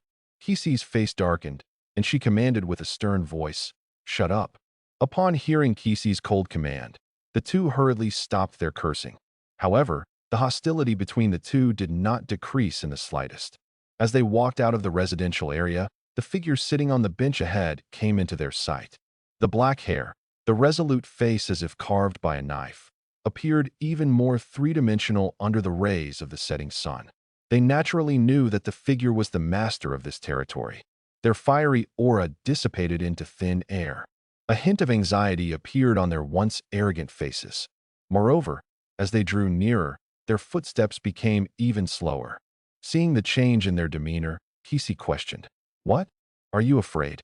The two exchanged a glance, then quickly pleaded with Kisi. "Steward Kisi, we realize our mistake. Please, forgive us, we won't dare to do it again." Kisi didn't look back, nor did she say a word, continuing to lead the guards forward. Kisi stood before Lin.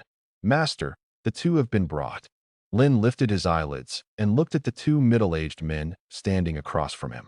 Fonda Iverson, loyalty 87%, planting level 2, collection level 2, production level 1. Bovaro McCarthy, loyalty 90%, collection level 2, planting level 2, construction level 1. Whether it was Fonda or Bovaro, they were ordinary townsmen, but their loyalty was quite high. Lin stared directly at the two.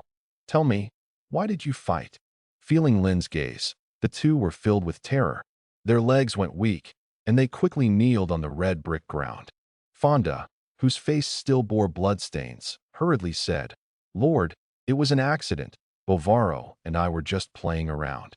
Bovaro also hastily added, Yes, Master Lin. Bovaro and I came to your territory in the same batch. We've known each other for a long time."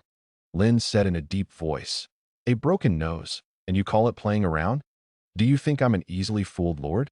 Fonda and Bovaro's eyes widened instantly, quickly explaining, "Master Lin, you misunderstood. How could we deceive you? You are like a second parent to us. Without you, we would have starved to death long ago. Yes, it was your bread and meat that saved me from the hands of death." Lin directly said, "No more nonsense needed. One of you goes to the open pit iron mine to dig for iron, the other to dig coal, until the spring plowing next year." Upon hearing Lin's words, Fonda and Bovaro's faces were full of joy. "No objections at all. Thank you, Master Lin."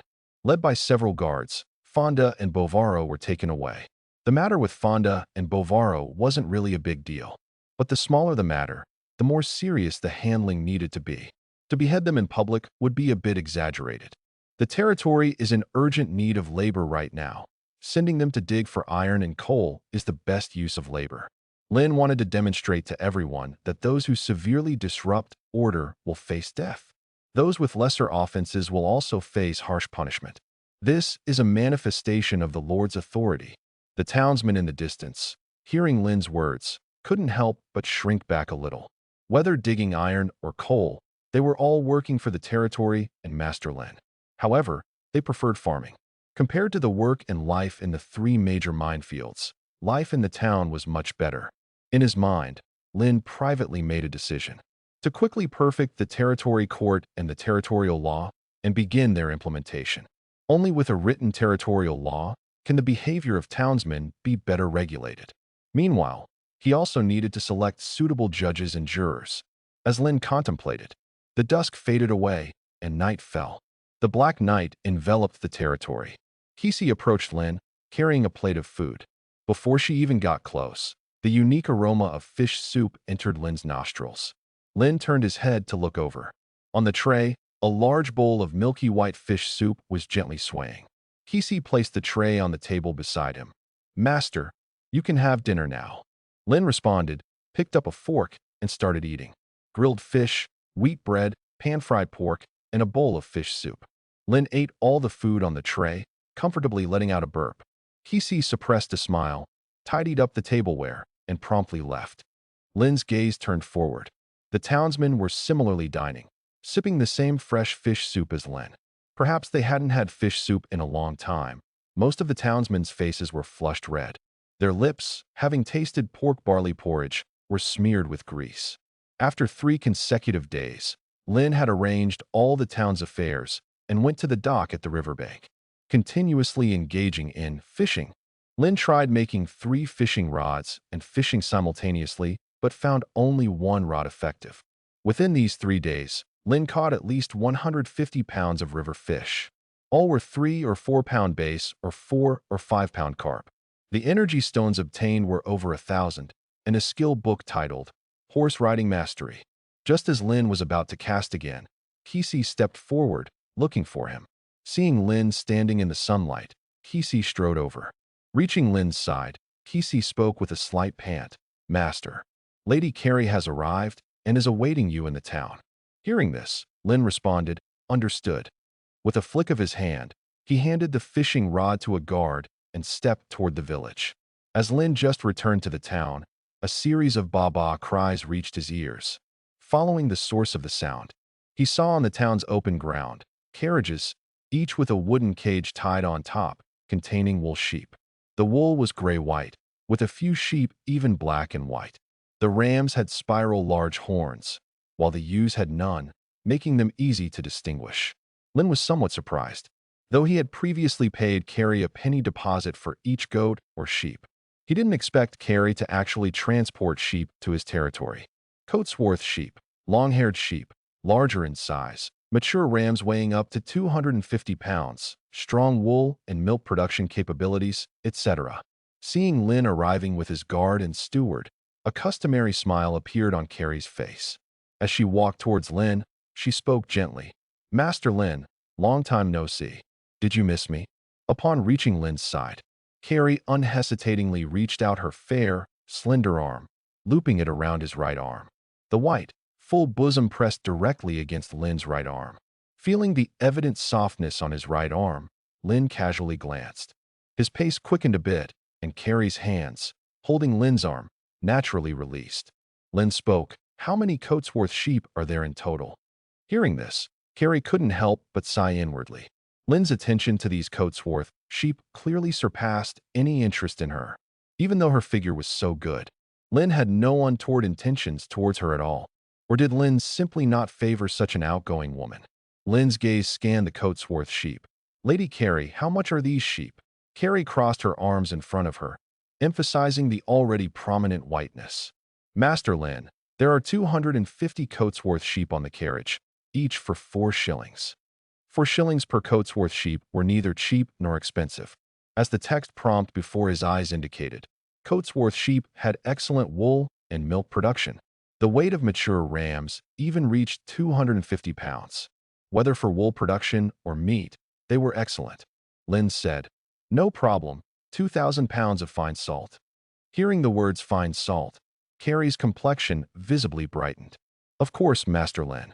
Relative to gold pounds, fine salt is the inextinguishable hard currency."